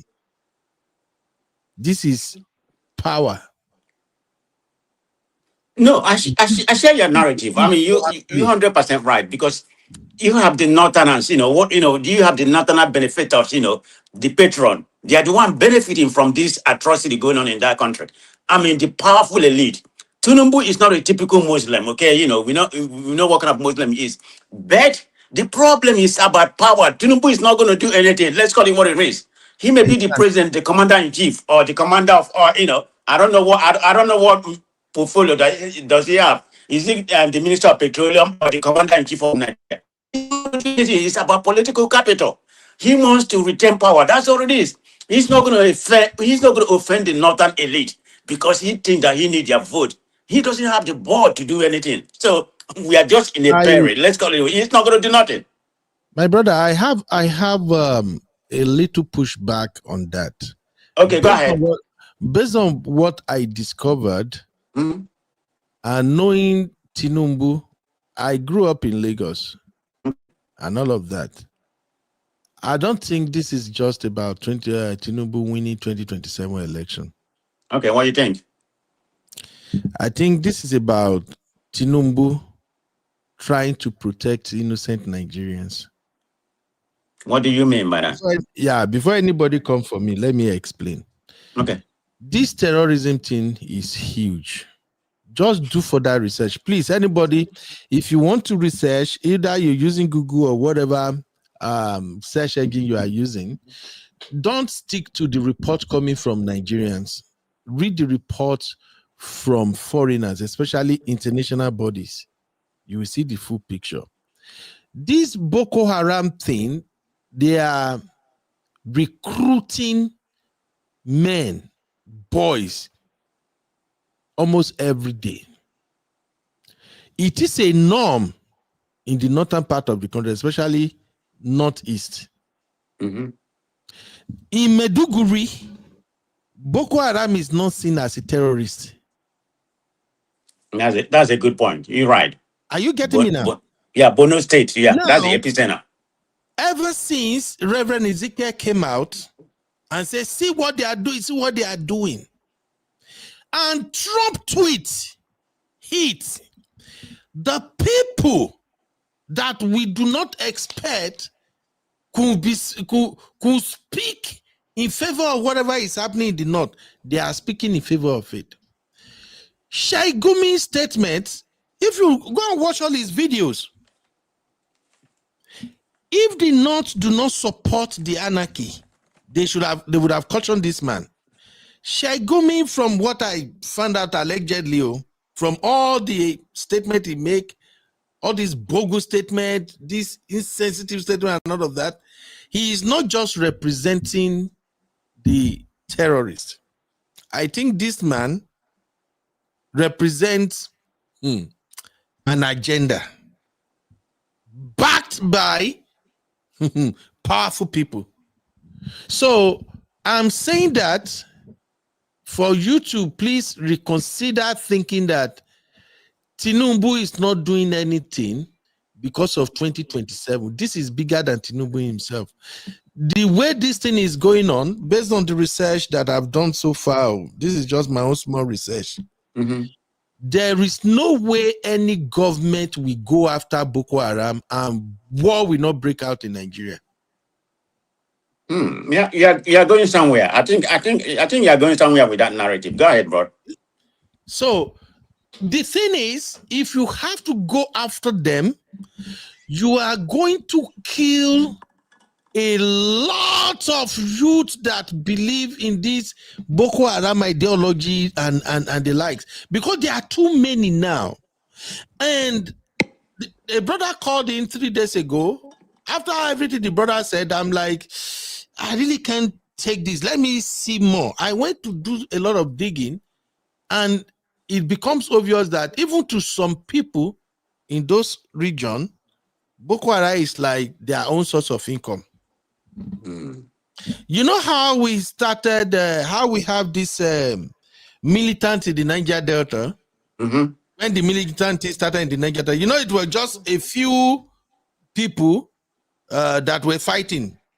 Tompolo, even before the Tompolo and the Asari Dokumbo, there are men who have been fighting before, but they are just small groups of men fighting here and there. Then as soon as the government see that, okay, what these folks are fighting for, they deserve it, let us negotiate with them. As soon as the government negotiate with the Niger Delta militants, they give them an amnesty, and then they now give them contract. Oh, secure this, secure that. Do you notice how their armies started growing in the Niger Delta? Let's just call a spade a spade. So you think it has manifested to that level right now in the north? Oh, this is bigger than that. The way people join the Niger Delta militants, go and watch Asari Dokumba videos. See the guys behind him. You will know what I'm saying. I've seen him. That one is a fool. Yes, that is exactly how it is in the north. Now, if you marry that to the statement Gumi made one time that unliving terrorists is unliving our sons and our children. You know, he made us the comment, right? Yeah, and he made another comment. Let me give you another comment that he made. He said, allow bandits to guide our forest for peace to reign. That was quote from him. Imagine that. Exactly. Thank you. I'm trying to show you guys something now. Okay.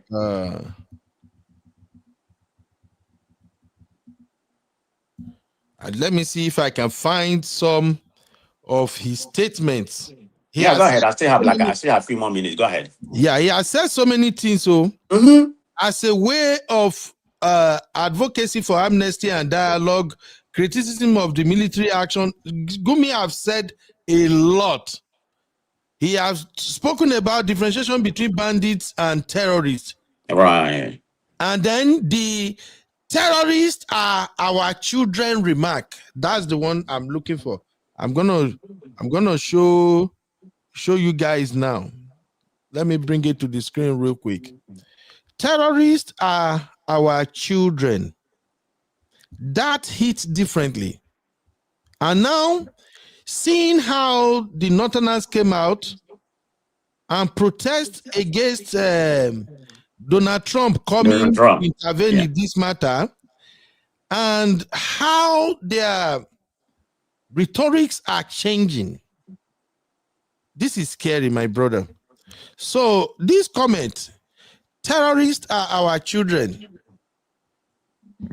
According to Bruno, in a highly criticized statement, Gumi reportedly said, "I will not allow Donald J. Trump kill my relatives in the forest. The terrorists are our children. We must protect them." This statement further fueled the accusation that he is a bandit sympathizer. Now, this is way deeper. How many northern leaders have you seen that has come out to say, okay, even though we don't want Donald Trump to come, but we want these people to leave our land? This is not who we are. How many? Anybody know of anyone? No. Have you seen any of the presidential aspirants like Atiku and El-Rufai? Have you seen them? They are moot right now. They have not even made a comment either way. So, my brother, I'm bringing all of this into this conversation for us to know that this is not just like Tinubu not being active because of 2027. Is because we, the Southeast and West, we are doing what our forefathers have already done. When other regions, especially the North, when they are getting ready to fight, we go the party. We like to talk, we go the blow grammar. The people in the position of power, they know what's up. They are the one who are confronting these terrorist guys every day. They know the kind of weapon that these guys they have, and they see the amount of support they are having in the North. So going after them, especially Nigerian military, going after them, outrightly saying we're gonna wipe them out, it will degenerate to what we don't want to happen in Nigeria. So that's why I think Tinubu is bidding his time. And I think, I don't want to say it, 2027 might mark the end of our country, our beloved country. I hope not. Wait a minute. Uncle Bennett. Stop saying that. Now, I mean, I know you mean well, but the reason why I want you to stop saying that, I don't want to pivot to a different narrative. If you look at what's happening in the Western country right now, like USA, like UK, because UK is going to introduce a bill on Monday that for you to have indefinite leave to remain, you have to be there 10 years. It used to be 5 years. So they are truncating immigration from coming. And in America, it's about the same thing. Chief Raw is about to introduce a bill next week that for the meantime that immigrants shouldn't be allowed. It's not about H1 visa or whatever. No, they don't want it. They say no immigrants should be allowed. You say because we have a problem right now. We need to sort our problem. He trying to introduce is temporary, but he said we need to halt immigration from coming. And being that Republican control the decision, it's going to pass. So the point I'm trying to make, we only have one place. Even I thought we are citizens here, but we only have one place. Call our place Nigeria. So I mean I'm not saying you are wrong or whatever, but that the pessimism is something that is very, very alarming. But that's the angle I'm coming on. How do we solve this problem now? How? I mean, it's looking like the Nigerian military cannot eradicate Boko Haram. And all how can they eradicate Boko Haram when they are complicit? The Northerners are about 80% in charge of military or whatever. You may say Tinubu is the Minister of Defense. It doesn't matter. That's why I was believing the narrative you are painting earlier. It doesn't matter because he's the hem of everything. He can't do nothing when the people in charge of everything, all apparatus, are the Northerners, and most of them have this radical view, whether you like it or not. And I can give an example. Even the so-called Sultan of Sokoto, has made some utterances that is very becoming. If I can recollect the utterances that he made, I think he made the other day. He said, "You fight Almighty Allah. You are fighting. If you fight Almighty Allah, you are fighting Boko Haram. So that means that Boko Haram is the Almighty Allah. Imagine that. It's just like calling God, that they are God. That means don't fight them." Even Issa Pantami has made the same comment. He said, I think what he said was, I'm trying to recollect, Boko Haram terrorists are our Muslim brothers. So you shouldn't kill them, like pig. Is now saying that this Issa Pantami. So imagine all those kind of narratives. So it's not just Gumi. Gumi might be the most outspoken among them, but there's a particular agenda, the Fulanese, We are very small in population. They are not even indigenous of Nigeria. You know, the Yorubas, the Igbos, and the outside. They are indigenous of Nigeria. So I don't think Fulanis are small in population. No, well, I don't know the north that much. No, but you can't compare them with the Hausa. No, they are. So you're saying the population of the Hausas are greater than the Fulanis? Oh, it's not even close. Google it. It's not even close. The Hausas are about 3 times more than the Fulani, but the Fulanis are the elite. They're the one ruling them. Yeah, Google it. Because they combine Fulani and Hausa together. But if you separate them, it's going to tell you the Fulani like about, if I may recollect, about, did they say about 30 million? You know, yeah, you know, they gave the north very high. You know, yeah, the Fulani is about 2 or 3 times. You know, I don't have the data, so I don't want to say something wrong, but I know. I'm look it up right now. Yeah, the houses are way more than 2 or 3 times more than the Fulani, but they combine them together. You know, yeah, Google it while you're still here right now. I don't have it, you know. This is the problem we have, and they have a mission. I don't know if that it manifested from Usman Danfodio, you know, where he tried to conquer everybody, you know. Like I said, we have a problem. That Sharia law, they push to be they push in our law to be a secular country. That should have been. We have a bigger problem. We can come here and sugarcoat all we want or whatever, you know. I don't think Sharia law, I think, is only for the Northerners. Yeah, but why would we have 2 kind of law, you know? It's their customary law. But I'm just saying, just part of the problem. That's not the only problem we have. But I think if the Northerners said they want Sharia law, so far they are not kicking against it. It should be. I'm not looking. I don't know. I just think that's part of the symptoms of our problem. You know, I mean, that's just my personal opinion. You know, because you can't go there and drink, but they want the money coming from drinking from the what you drink from the south. So other things, you know, if you go there and do something, you know, they say it's blasphemy, and they kill you. So that's just the problem. See, I've heard that argument before, my brother. This argument of Sharia law or no Sharia law. Sorry, for viewers, this is just my personal opinion. I might take this matter. All right. So my thing has always been this: if the Northerners say we are majority Muslims, this is how we want to live our life, and the people agree, that is no longer our own problem. Okay, how come there's nothing about Bible in this constitution? Have you ever thought about why we're a secular country? Why nothing about Bible? Because they're not going to allow it, and they would never allow Christian to rule the country. I mean, I don't really have anything against Muslim. If we are if we're a functioning country, Tinubu and this being a Muslim, you know, we know Tinubu is kind of not. It's a Western Muslim. It's a Western state Muslim. It's not like the radical Muslim or the rare Muslim in that area. But you can't have Christian. They will never, mark my word, Uncle Bena, they will never allow Christian to rule that country. Mr. Comparable Fact, I'm so sorry, but of course you know me, you know how I roll with my opinions, right? Now, when we talk about politics and power, I, for one, I do not believe in people expecting things to be handed over to them. I believe you got to fight for what you want. This is just me speaking right now. So are you saying the Southerners are not fighting for what they want? Is that what you're saying? See, the South and the Southwest and maybe the West, generally, anyhow you want to paint it. We are good at complaining without demanding what we want. Sometimes we want things to be handed to us like babies. And then we whine when we see people who also for what they have. I'm sorry. Generally, this is just me. Everybody, you can chime in. We Nigerians, generally, we have that mentality. When it comes to power, politics, or anything, we lay back and we complain when people fight and get what they want. I don't buy that, sir. If the Northerners, if they come together and say, no, we are Muslims, we want Sharia, and they start pushing for it,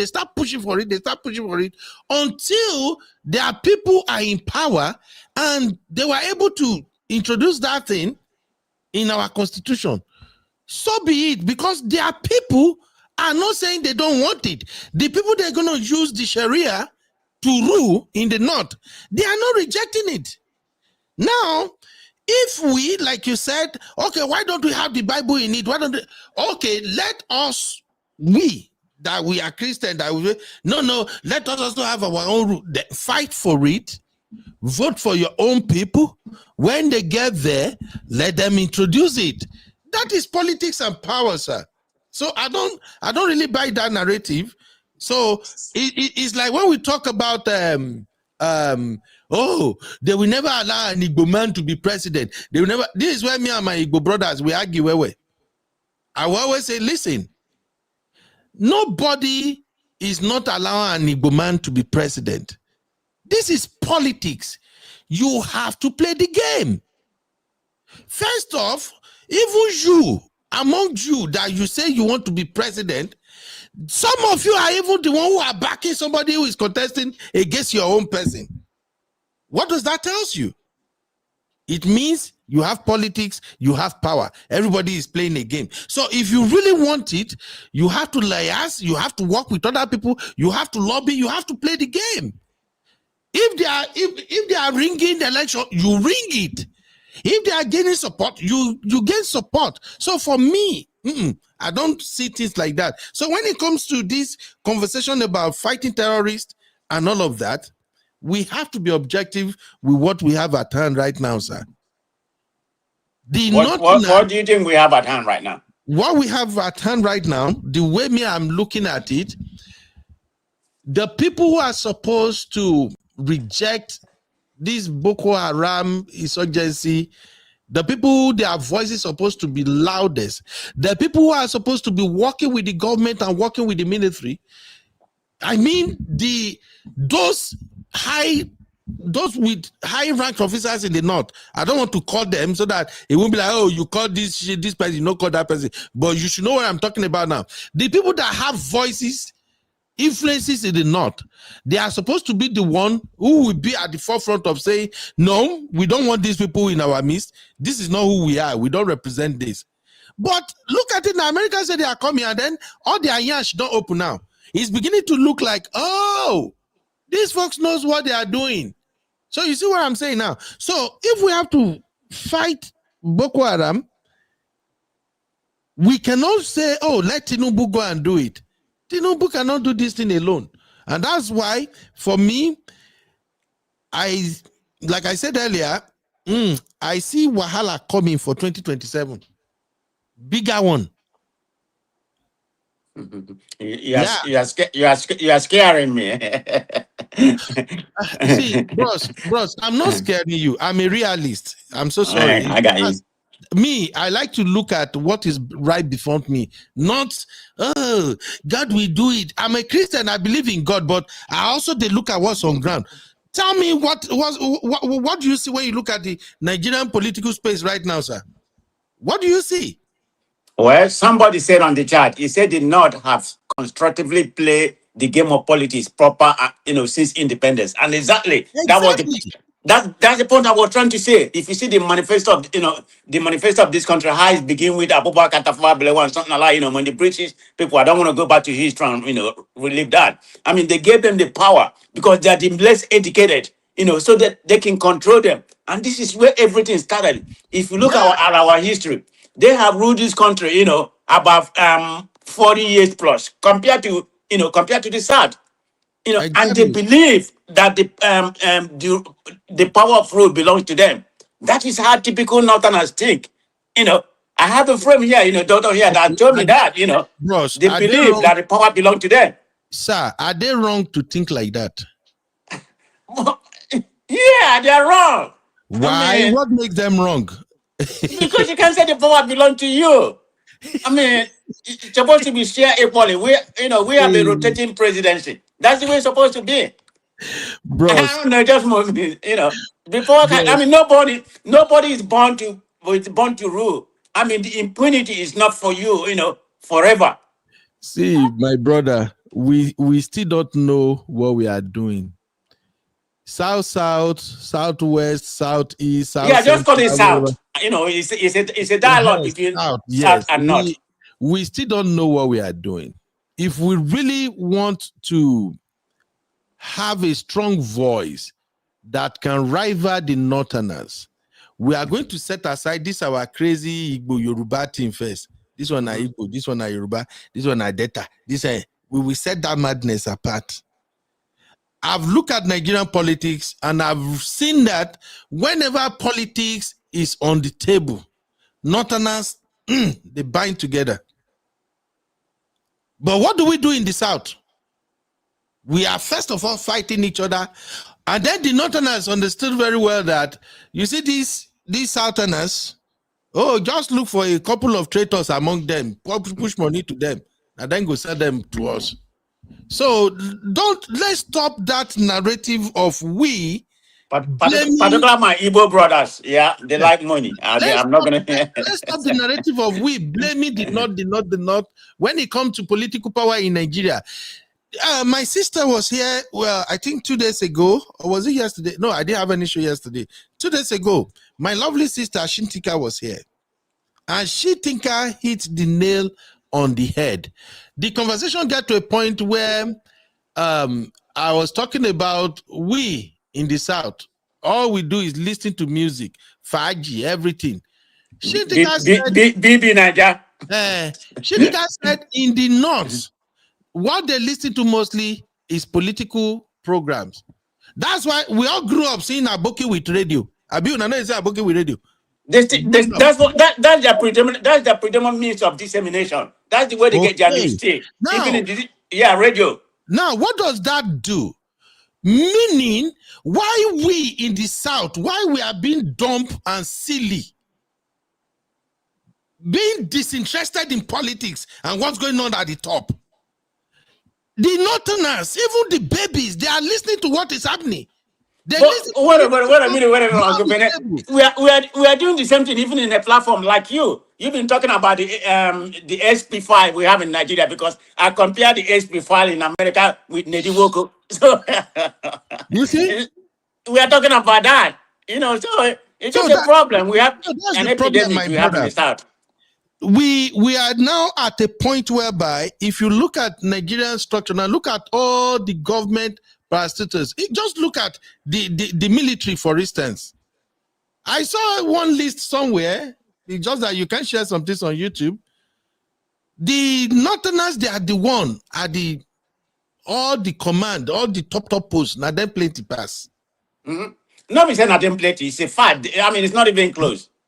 The South don't believe in going to the military. Very few. Now, you see this Wike saga.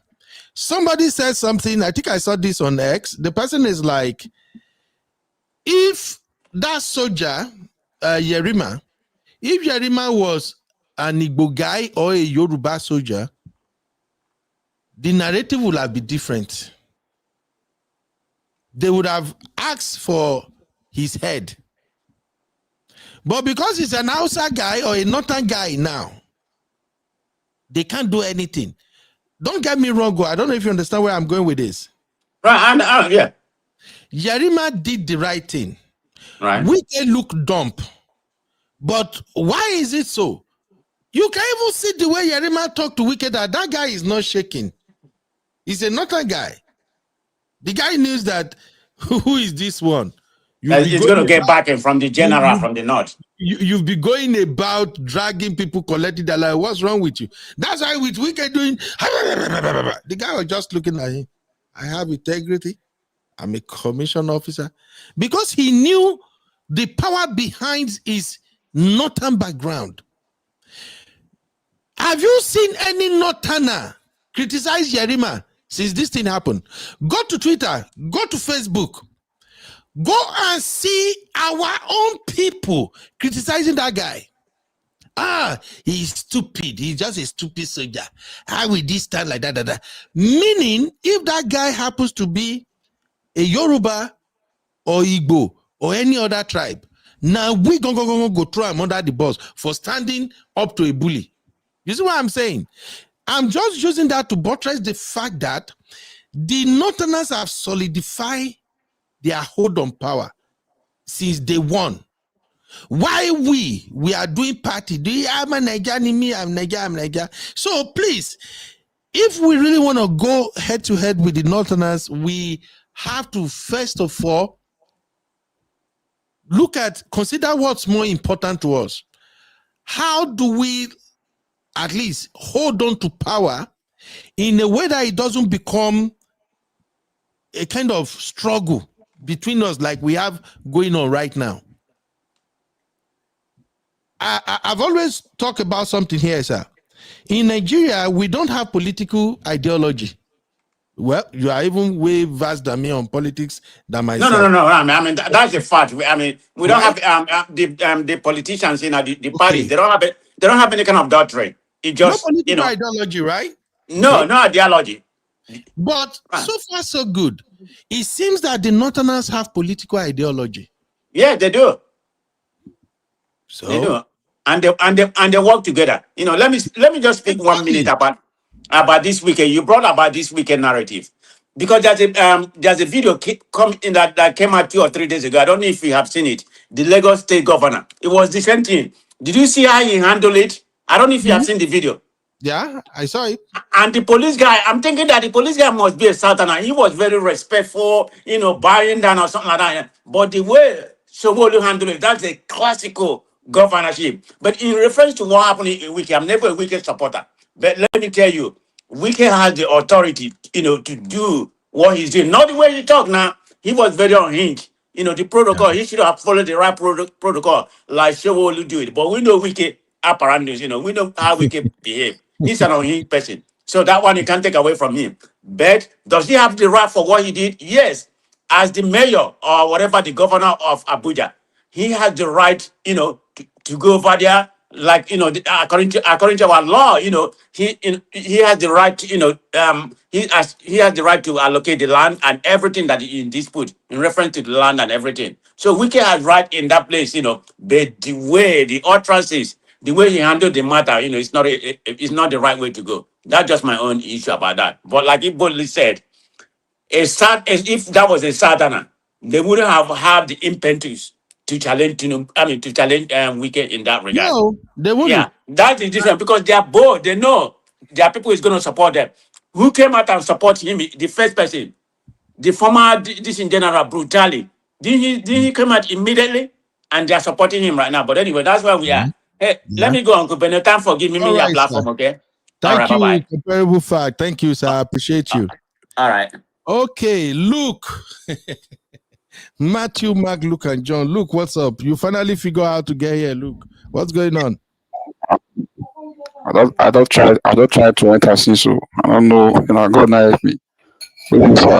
You were trying to enter from the vertical life. That's what happened. Yes. So what's up? What do you have to say about the topics we're covering? Very nice topic. Very nice topic.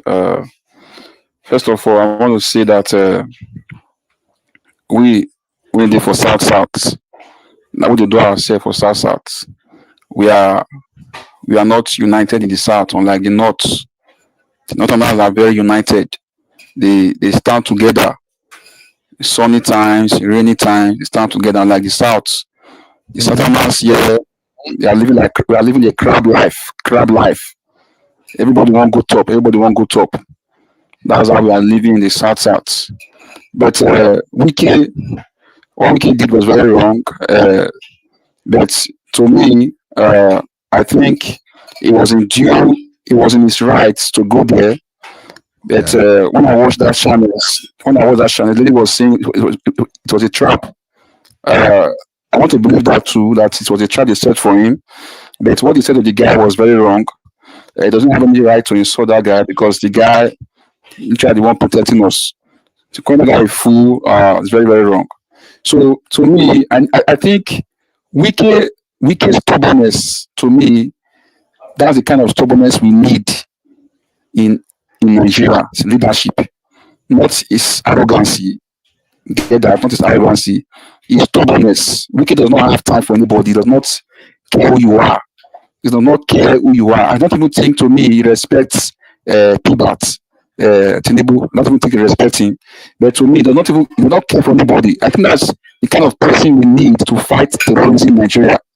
Person will not get time because these terrorists, they are embedded in cabal in that government. They are the government. They are the government, and you cannot fight them. You cannot fight them fully your hands. It's not really easy to fight them. They have been there. They have been there, and they opened the gate for them. Sorry to say, they opened the gate for them during 2015 election. They opened the gate for them to come in, and now they have entered. They cannot go out again. This is what we ourselves we fought. Sorry to say, we fought good luck for, and we letting these Fulanis, these terrorists, to come in. Now they have entered. They have spread their tentacles everywhere in Nigeria. We cannot even get a hold of them. I think what we need in Nigeria, we need people like Wike who doesn't care for anybody to fight these terrorists. We know that the government knows them. Sorry to say, I don't know them. The government knows them. They know who they are. The sponsors, they know who they are. I'm thinking that these people, how will I say it now? They have good hands. You know, whosoever is coming as a president, the president, if anybody that wants to become president, will go down to them and bow down to them, and they want to lead, and they will have to endorse them. That's what I feel is happening now. So we need people like Wike. Tinubu is trying, but we need ruggedness. We don't need people who are label people to fight these terrorists. Okay. We can fight them. We can fight them. We know where they are. Okay, look, I'm gonna paint a scenario here, and let's see what your stand will be. But first, let me ask you this: the way it is right now, do you think the military should go to the north and wipe out all the terrorists, Boko Haram, Aswa, everybody, clear everybody out? Hey, look, is that the right thing? Yeah. You said if the military should go to the north and wipe out everybody. Yes, like if we have somebody like Wike with no send, should they send the military go just wipe out all these people? Do you think that's the right call? To me, wiping them out is not the right one. You have to wipe the head first, and the head is those sponsors. You have to wipe the head first. They know the head. If they can wipe the head, then the body will be useless, will be lifeless. So the head has to be cut off first. That's to me. Okay, now let me bring it. I don't know if you are you aware of what went down during President Obasanjo regime all the way to Yaradua, and we are having the South militant issue at the time. Are you aware of that? Yes, little. Okay, but right now, as a grown man, you are aware that those militants, they are still right there in the Niger Delta, right? Very well. But it's not that they are controlled. They are controlled. The government is paying them, and sorry to say this, the government is paying them. That's why they are quiet. And the amnesty program is just like you are recruiting a job. People are being recruited into amnesty. It's not like you are applying for a job because they are paying them. They're sending them to abroad to go and study, and coming back, give them jobs. So that's why they are quiet. So the government is paying them to be quiet. That's it.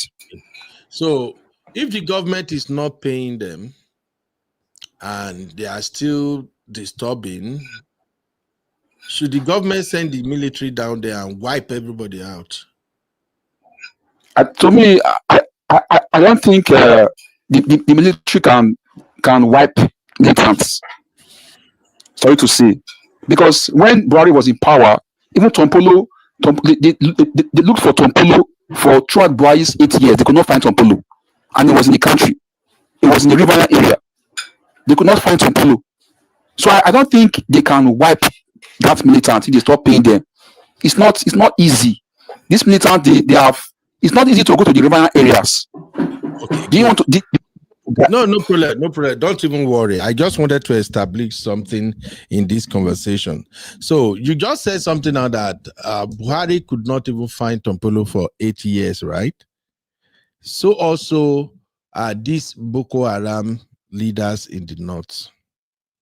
The military, in fact, I give Nigeria military a lot of credit. Like I said, for the past 2 weeks, I have done a lot of research on this terrorism thing, and what I discovered, they were just shocking to me. Did you know that every day, almost every day, the military are exchanging gunfires with Boko Haram? Yes, now they haven't killed some self. They haven't killed some military self.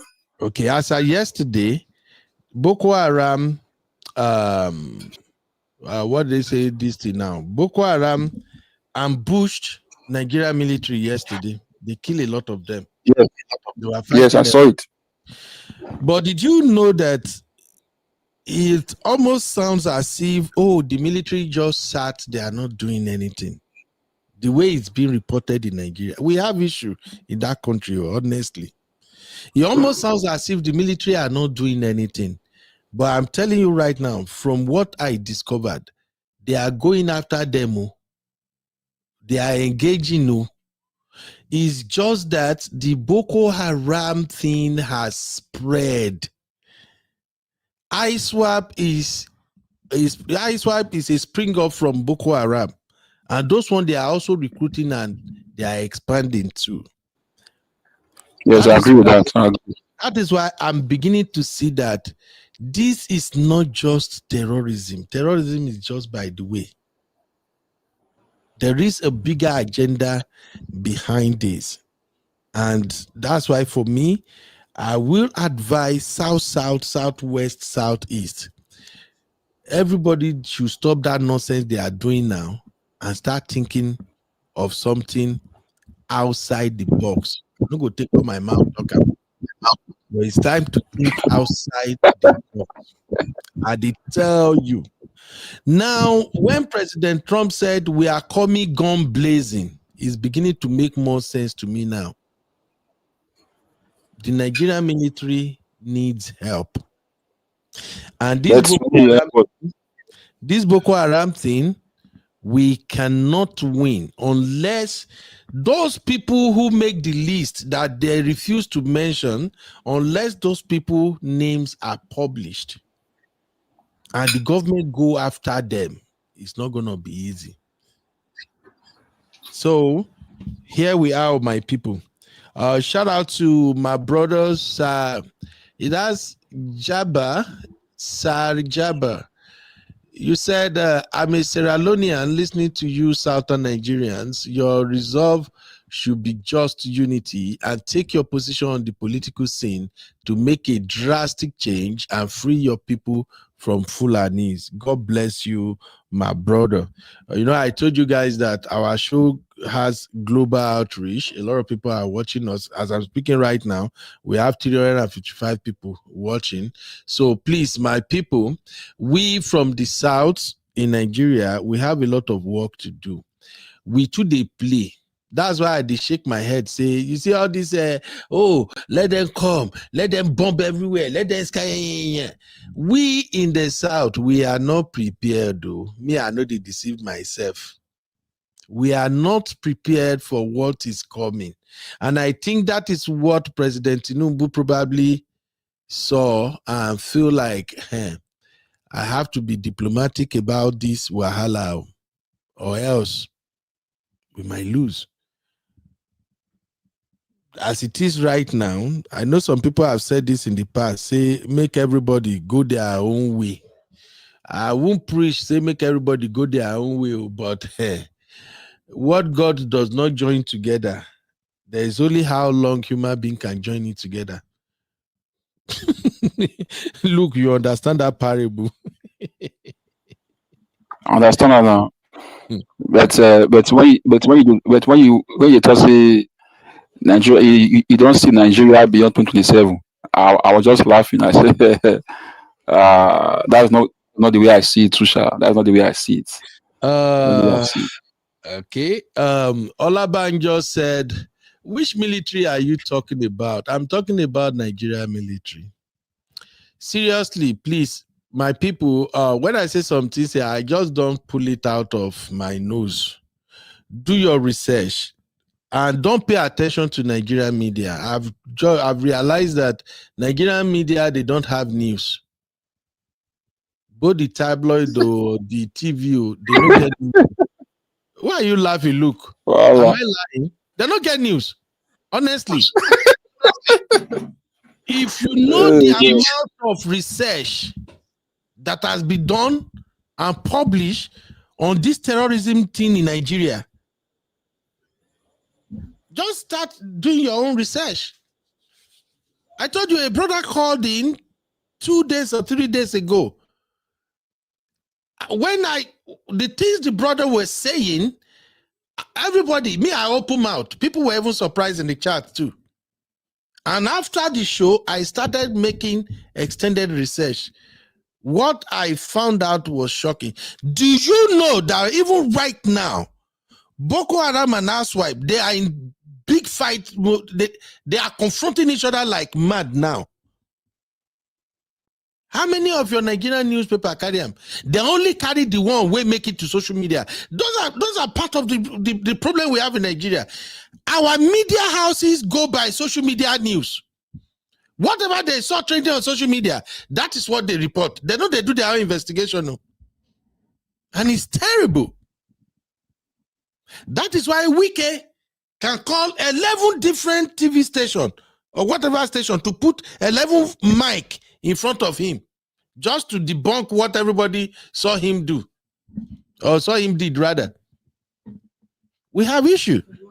Go and read foreign papers. Watch foreign medias. Al Jazeera compile. I lost count of how many videos I saw on Al Jazeera on this terrorism thing in Nigeria. We have a bigger problem. We have a bigger problem. And like my brother, a comparable fact was saying earlier, the international community, they are closing their border gradually now. And you know, say these people, they not be like us. We Niger, now we they reactive. These folks, they are proactive. They are already tightening their visa application process, changing so many rules now. And Nigeria is one of the countries they are targeting now. Probably they don't foresee what will happen, where we will never see. Now I made them they tighten all of those things now. If you apply for American visa now from Niger, you will need blood of Zachariah, blood of Jonah, and maybe blood of Odumeje. For you to get that visa. And they tell you, they are tightening every shit now. It be like they don't see where they go and say, you know, these Nigerians, they are good at running away. As soon as something happens, they're going to be running and leaving the shit country. No, they can't come. Oh, God, Jesus. So, my brother, we have issue. Let me play the rest of this video, and then we can start rounding up.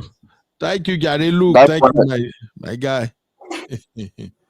Oh, my God. By saying that some of the coffins, or by saying that somebody sent him a message that some of the coffins are not what? That you don't have people in them. He's not going to deny the fact that we're going to say it again. And they might not like it. I don't want to be popular. I want to stand in justice at all times. There's Christian genocide in Nigeria.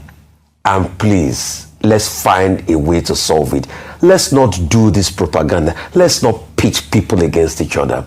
And let's not deny the killings and the pains of Christians. We have to say things the way they are so that the government will solve this problem.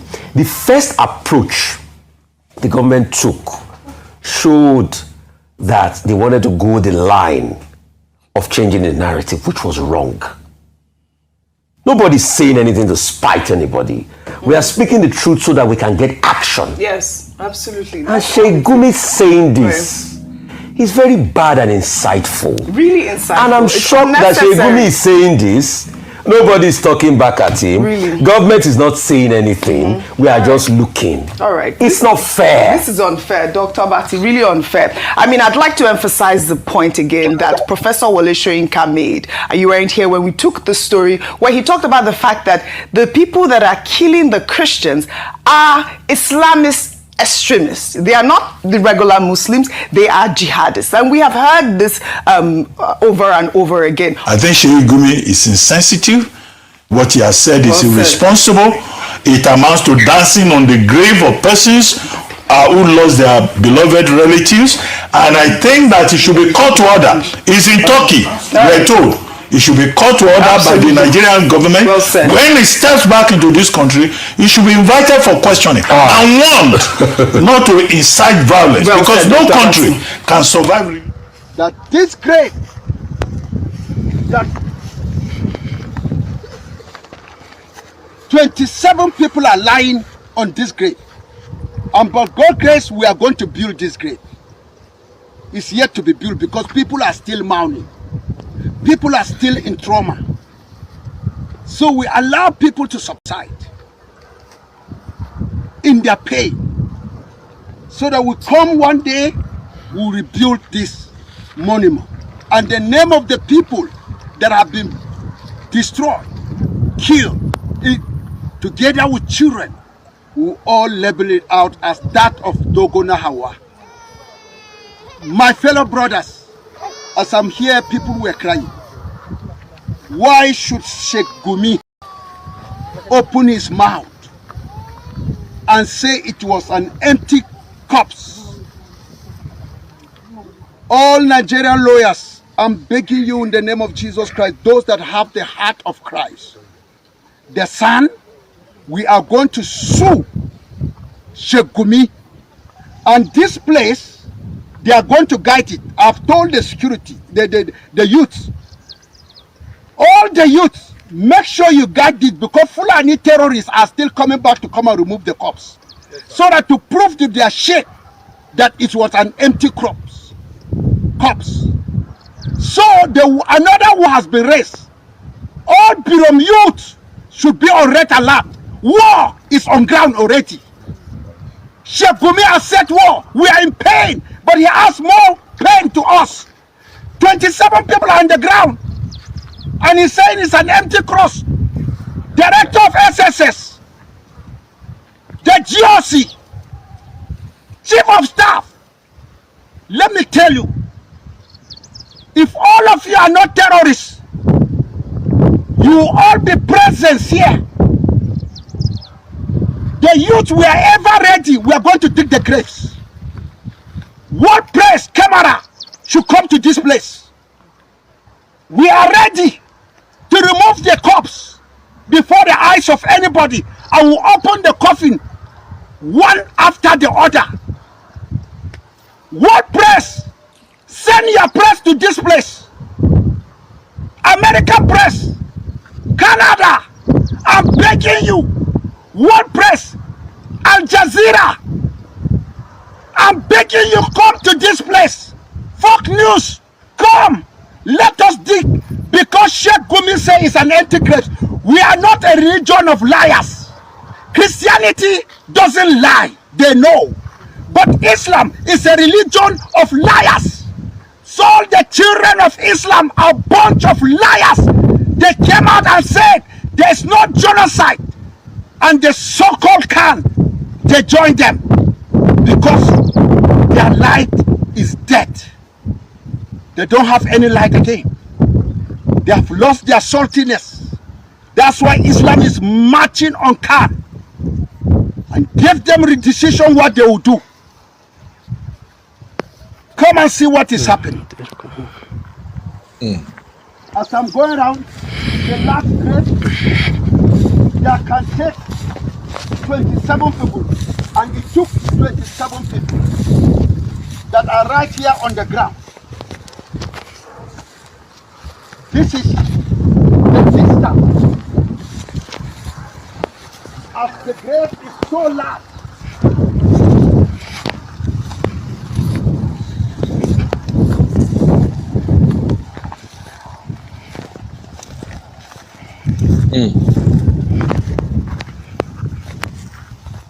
Because the people that can order this is the High Court, Court of Judges. The Chief Judge, they have to give order until I meet our lawyers. And I will challenge the federal government for not arresting Gumi. If it is a Christian that says that it's all corpses that have been buried in Zamfara Casino, I could have been in danger. The Council of Islamic could have sued me to the federal government to arrest me. They will make a press release. So horror. All right. Let me quickly clarify what's going on there for those who don't understand what you just watched. So Sheik Gumi made this bold claim in an interview in Turkey where he said that the groups of Christians in the Middle Belt, they are burying empty coffin. He actually posted that on his official Facebook handle. He said the doctor in Nigeria reached out to him and tell him that, did you know that the group in Middle Belt, those Christians, they are actually burying empty coffins in order to get international sympathy. And that is why the Reverend Ezekiel came to make this video. We also, when this burial was ongoing, because if you go to social media, you will see a lot of video clips of coffins. Sometimes those coffins are being transported on trailers. Some of them, you see them being carried in their hundreds, buried in mass grave and things like that. That statement from Sheik Gumi is insensitive. It is insulting. And I remember I did a show here last week where I spoke about how we Christians, how we tolerate rubbish. If somebody has come out and said that all those our Muslim brothers and sisters being unalive in the north and being buried, imagine if a Christian came out and said, he's a liar. They are just tying those bodies with white cloth and just, what do you think will happen? Even the government will go after that person.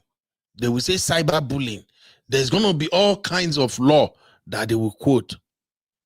But this Gumi, I noticed this man opens his mouth and say whatever he wants all the time. And the government can't touch him.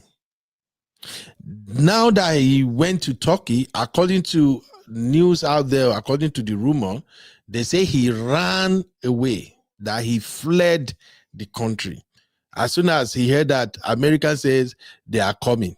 And you know Americans, before they make that before Donald Trump made that announcement that, oh, if Nigeria don't get their act together, we're going to come into Nigeria gun blazing. Gumi probably figured that, oh my God, these Americans, they probably know where I am. Let me go to a country where they just can't go and pick me immediately. That's why he chose to went to Turkey. But then, imagine what he's saying. Now, I'm going to play another video for you. This video is just about 1 minute and 30 seconds. When I share this video on our backstage, I actually have to warn the real fam that, hey, if you know you are an empath, don't watch this video because this one is really, really triggering. It's coming from a Muslim sister who narrated what happened to her in the hands of these same Boko Haram folks. If you know you are not strong, don't watch this video. But if you have what it takes, please listen to this. Islamic could have sued me to the federal government to arrest me.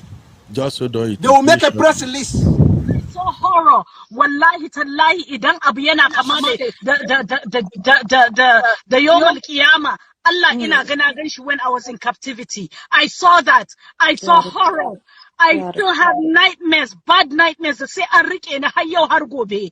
Akan horrors din da na gani. Akan horrors din da na gani. That's why I left Nigeria. That's why I'm here. But wallahi tallahi, if you have not been through what we've been through, a lot of us that have been in captivity and been raped multiple times by terrorists, you would not know. You would not know the pain.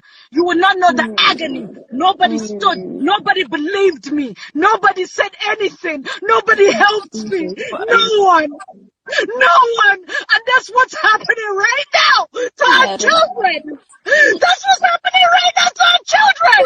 They're being killed. Nobody's believing them. Nobody's saying anything. I'm angry. Nobody's accepting any refugee from northern Nigeria. Nobody.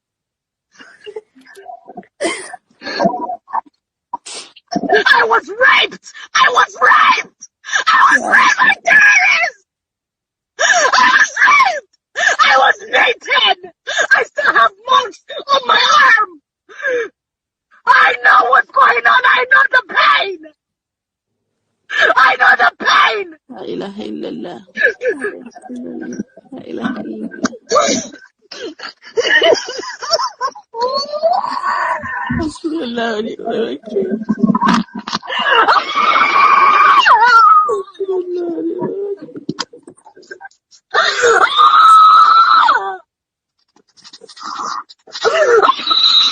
You mentioned earlier that. So right here, you can feel the agony coming from that woman. This is a grown woman. Even though that video is very short, she touched up on so many things that if I begin to break it down, we can have another 3-hour show. She said these terrorists will come, they will kidnap them, and they will rape the woman. She admitted that even she herself was raped. She said no help was coming. Nobody is doing nothing about it. Did you hear when she said nobody is receiving refugees? I don't know if you guys heard that. Or if you want me to play it again, I can play it again. She said nobody is accepting refugees. Nobody is helping them. And she said the raping, they are doing the same thing to their children now.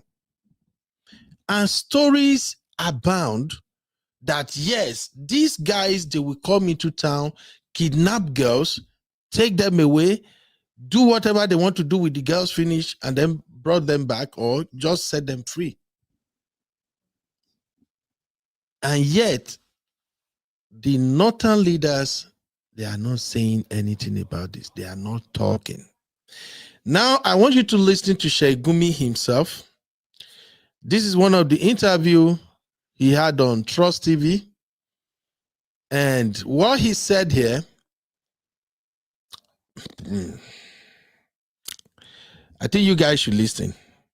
The bandits, the terrorists, needs convincing, and we all know the havoc they've created, in the society in Nigeria. They've raped women, they've killed lives, they've destroyed properties. So do we really need, do the government really need to convince these terrorists at this point? Because we've seen the cases of repentant Boko Haram, we've seen the cases of dialogue. So is convincing what is needed from between the government and the terrorists right now?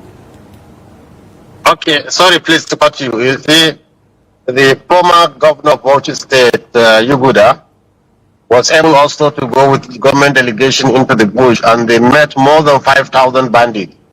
They were all complaining. Those who have lost their parents, those who have lost their brethren, those from our hostility too. So when you say they have killed, yes, I know they have killed, and it's wrong to kill anybody innocent. This is absolutely an obnoxious thing to do. We don't suppose that. But you see, if you know their psychology, they are on a revenge mission. Everybody knows the herdsmen, especially the Fulani herdsmen. They don't just attack people. We have been living with them for centuries. They don't attack people without any cause. So what I think government needs to do is to really bring them up together in a unison and in a holistic form, so that there is peace, and they are ready for that. Because if you call them for peace, they come. It's unlike the others, like IPOB. IPOB, the government has been trying to dialogue with them. They still refuse. They are still behind creating a separate state. They're secessionists. Besides being terrorists, they're secessionists. Well, these people are not secessionists. They want peace. They call for it. In fact, they even invited a lot of media. I think Daily Trust is high time it really goes into the bush and have, although they did it before, and the former government prevented it from airing it on air. So why is government afraid of listening to these people? They just want to demonize them and give reasons to come in and divide us and cause mayhem in Nigeria and divide the tribes, like what is happening in Sudan now.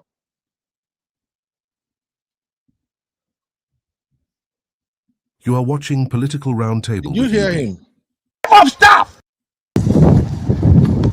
I was raped. I was raped. Bush, and they met more than 5,000 bandits.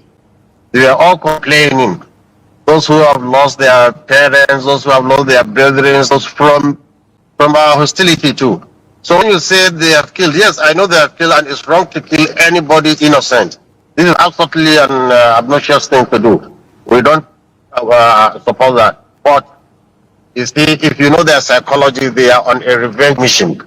Everybody knows the herdsmen, especially the Fulani herdsmen. They don't just attack people. We have been living with them for centuries. They don't attack people without any cause. So what I think government needs to do is to really bring them up together in a unison and in a holistic form, so that there is peace, and they are ready for that. Because if you call them for peace, they come. It's unlike the others, like IPOB. IPOB, the government has been trying to dialogue with them. They still refuse. They are still behind creating a separate state. They're secessionists. Besides being terrorists, they're secessionists. Well, these people are not secessionists. They want. Now, these are some of the things I heard him say. Look, you are laughing. These are some of the things I heard this man said, and I kind of say, yes, there is a bigger agenda behind what's going on now. How is IPOB in the same conversation as Boko Haram? You won't help me? Look. How did IPOB feature side by side Boko Haram, according to Sheik Gumi?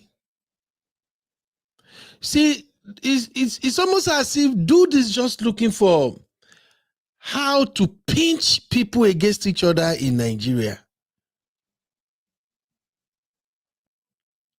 Can somebody make it make sense? Saying Boko Haram is not like IPOB. They are not secessionists. Is IPOB killing Christians or Muslims randomly? Don't I won't even engage in that conversation. I think I see what he's trying to do already. I'm not going to engage in that. Peace. They call for it. In fact, they even invited a lot of media. I think Daily Trust is high time it really goes into the bush and have, although they did it before, and the former government prevented it from airing it on air. So why is government afraid of listening to these people? They just want to demonize them and give reasons to come in and divide us and cause mayhem in Nigeria and divide the tribes, like what is happening in Sudan now. There you have it, people. There you have it. Oh my God, this man pissed me off, but there's nothing I can do. All we can do is to encourage the government to do the needful. From my understanding, Sheik Gumi was said to be the middleman, like a negotiator between the government and the terrorists. How do a representative or a negotiator, how do they become the spokesman for a terrorist group? It sounds like this man Gumi don't want this to end, and I don't blame him, because in Nigeria we turn everything to money-making industry. Billions of naira is going through to us. Let us settle this issue. Let us settle with Boko Haram. Go and read how Boko Haram started. Read their manifestation. Watch video on their history. Then you're going to understand that there is no need negotiating. Yeah. Please, just go back. Do a simple Google search. You will surprise that before 2009, that Boko Haram become very famous in Nigeria, or very popular in Nigeria. They have been in existence. It was established almost 9 years prior. It took almost 9 years before Boko Haram moved from when it was created to when it became militant. They have an agenda. They have a mission. Go and read their statement. The goal is to take over. The goal is to take over. So all this negotiate with them talk is a lie. The more you negotiate, the more you settle them, the more money you pump into that, the more arms, the more artillery, the more machines you're going to empower them with. That's just what I'm thinking, though. Let's pray for our country. Let me take a couple of comments, and then I'm just going to wrap it up real quick. So if you drop your comment, I'm going to read your comment right now.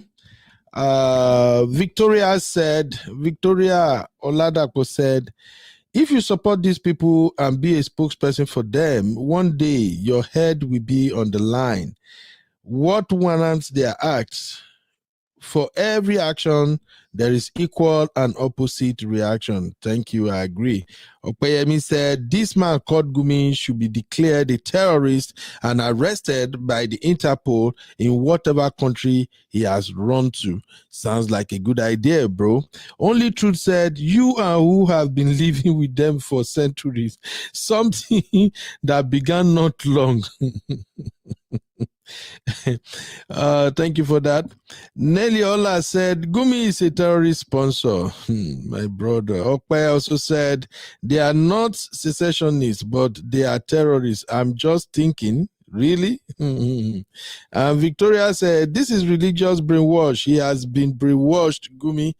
Yeah, just too many crazy going on. Paul Oluchuku, Paul said, my brother, do you expect Gumi what do you expect Gumi to say? I don't know, bro. Mr. Paul said, why did Gumi run? And yet he said that he was ready to die for his faith. Bros, may we not even go that side though, because many times when I see all these folks that died for what they believe in, the people who told them to die for what they believe in, they are alive, riding luxury cars, living in beautiful houses. Even the women they promised them, this one that pushed them to go and do that, the one enjoying the women. I don't get it anyway, but may God help all of us. Luke said, now only Agberu, they succeed for Nigeria. Absolutely. Zion has said, we all know that Gumi is a member, an advocate of Boko Haram, down to headsmen. Muhammad Ali, how you doing? Muhammad said, I think this man Gumi is working for America too. My brother, at this point, I really can't tell what exactly Gumi motives are. The way he talks, he sounds like a man who has no respect for life. He downplaying the pains of people. How can Gumi say that those coffees that we saw, they are empty coffins. That those people they are burying, that they are burying empty coffee. We're gonna come back next week. We are still monitoring what's going on now. There's just so much to cover on political roundtable, especially with this terrorism in Nigeria thing. I'm just taking my time, bidding my time. You know, you can't talk freely on some of these topics, but I'm still doing a lot of research. Luke, you wanted to add anything before I move away from this? Okay, let me add something. You see, this pastor this Reverend, is not Dashomo. I think he has already opened the gates of hell. I think should I use the gate of hell? He has already opened the floodgate of heaven. So I think other ministers of God, other big men, other big ministers of God should join him. You see, in the Bible, I can't see the chapter and the verse when God should join him. That's what I'm saying. But they won't join him. That's what I'm saying. Look, you know, carry me go where my leg no go touch ground, though. You know, don't touch the anointed, though. Look, but carry on, brother. You see, in the Bible, when they were about to kill Jesus Christ, when they came to meet him, you know, Peter, let me paraphrase, Peter brought out the sword and cut off the ear of the chief priest servant. So just like he should keep his sword. That when the time comes, that sword will be of use. But now, that sword has no use. I think, to me, is my own point, the sword has use now. I think Christians have to use the sword now because they can't just sit down and allow people to be killing them. That's why I said ministers of God, big men, they have to gather around this Reverend Doshomo because he has already opened the door for people to speak, and they have to rally around him. He's the only one speaking now. That's why his voice is not gathering more points as it was supposed to be. He's the only one speaking, and people are not hearing his voice like that because people are not talking with him. So men have to support him. Christians have to come together and support what he's saying. Big men in the Christian folk. That's my point. I think it's time for people to start using their sword now. Start using their sword to defend themselves. Yeah, you have a point. You have a point. And that is why I pulled this banner up. I don't know if you watched Political Roundtable on Wednesday. I think either Tuesday or Wednesday. The episode we had on Political Roundtable was Terrorism in Nigeria, Panic and Reactions. Adeboye speaks. The rumor Sheik Gumi fled Nigeria. So that day I spoke about the Christian leaders. I don't know if you watched that show. Yes, I saw it. Yeah, and I spoke about how Nigerian Christians are weak. I'm sorry, we are weak. And on that show, I emphasized the fact that Pentecostal made us weak because Pentecostal are the one preaching, if they slap you left, turn right. And I made references to so many notable personalities in the Bible who are Christians and who also fought. They defended themselves and they fought in wars. The list was long. But you don't expect that the Gio, Papa Gio, Mama Gio, with all people that have, do you know how many church branches they have? Do you know how much comes in every week? You want them to talk. And besides that, you say? No, just finish talking. Yeah, and besides that, the Southern Christians behave differently from the Northern Christians. I think the Southern Christians, especially the religious leaders, the Babajios, them, I think they feel like because there is relative peace in the South, they shouldn't rock the boat. And I also think that because they have been dining and whining with politicians, They have been receiving and doing favor to politicians.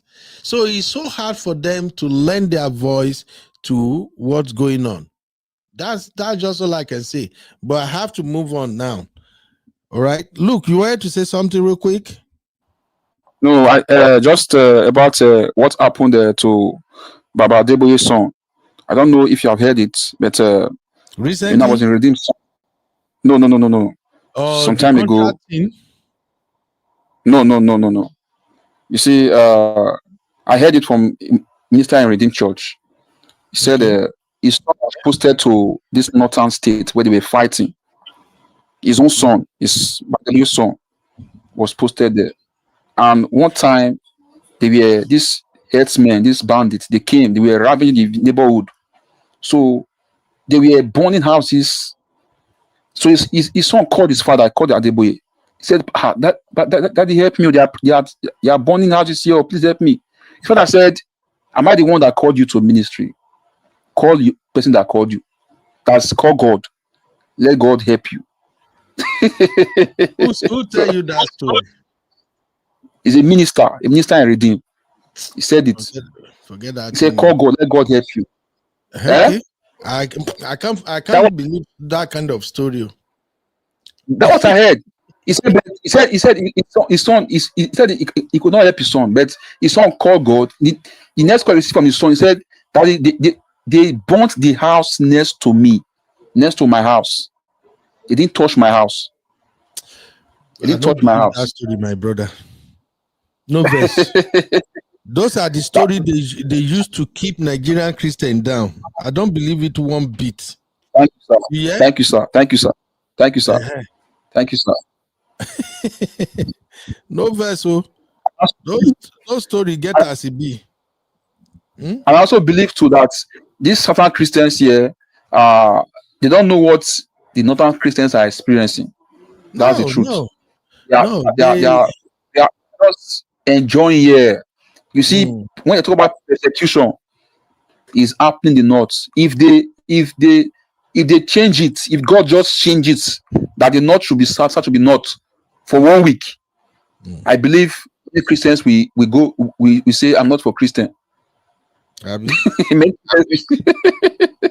Because that's just enjoyment that people do for South.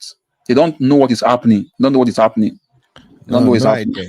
All right, let me just move on real quick. I've done 4 hours. And I no pay me. When I no settle me. Anyway, let's just touch up on 2 more things and we'll be out of here. Thank you, ladies and gentlemen.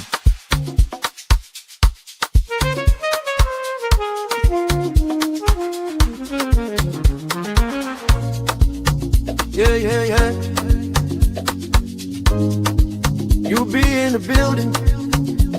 Hey, vibe with Uncle Bino. Let's go. Now happy hour things, you know.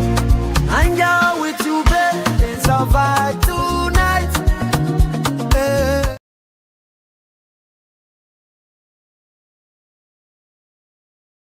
Oh my God. All right. You see, that Trump and terrorism segment took way too long. God help me.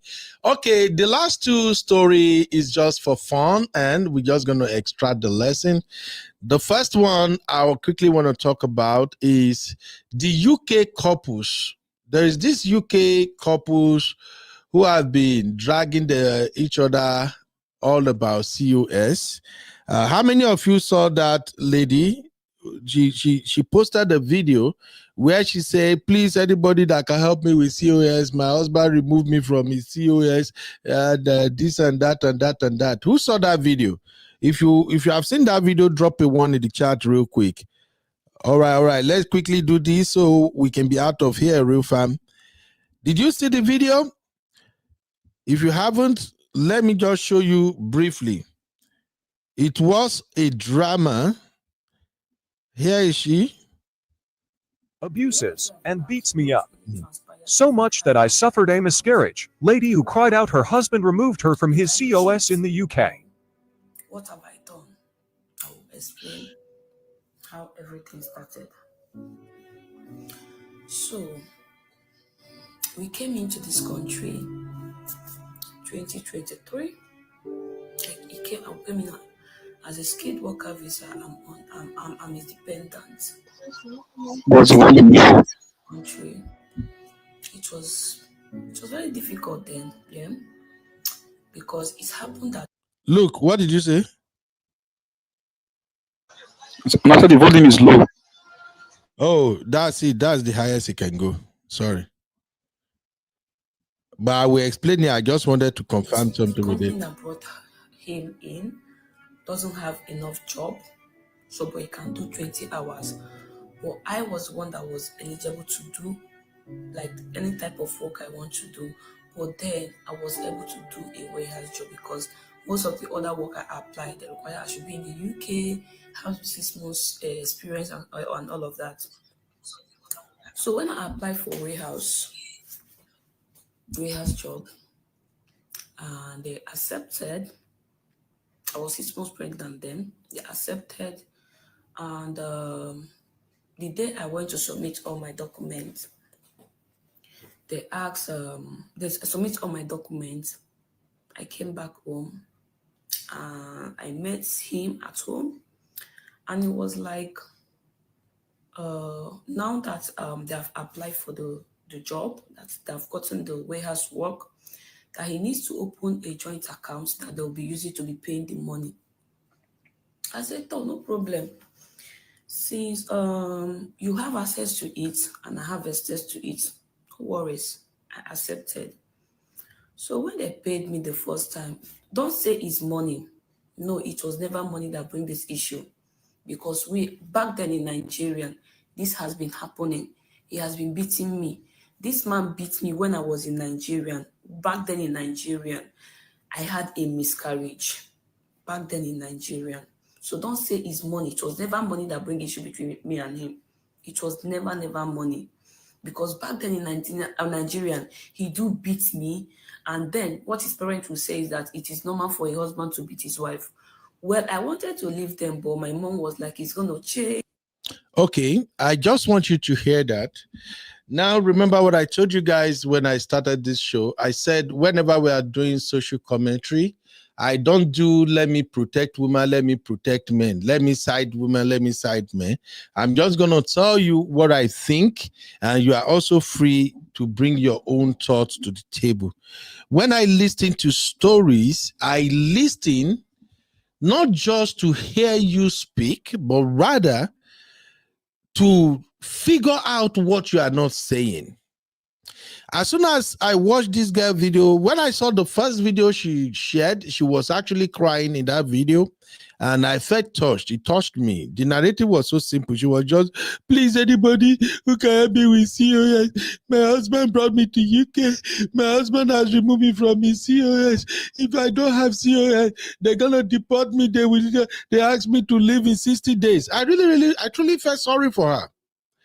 Until she and her so-called husband end up on a TikTok live. And on that TikTok live, the husband explained his side of the story. I don't like the husband either. And that's why I wanted to talk about this so we can extract some lessons. Now, when she started publishing for that video, in this video now, she said, as soon as she mentioned money, she herself quickly said, and it's not about money. Don't say this is about money. He used to beat me. He was even beating me in Nigeria. These are the book crap story. Some women, not all of them, because there are women who are genuinely being maltreated in their marriage. But still, there are some women who are part of the problem, but when they come to social media, they change the narrative because now they have the tools to change the narrative. What are the tools? As soon as you come to social media, just talk, say, my husband is abusive, my husband, they beat me, my husband do this, my husband do that. There are just some basic accusations you can bring against your husband that as soon as the internet hear that accusation, 80% of women, this is not empirical data, I'm just going by what I used to hear, 80% of the women that hear the story, they'll just go after the husband straight off.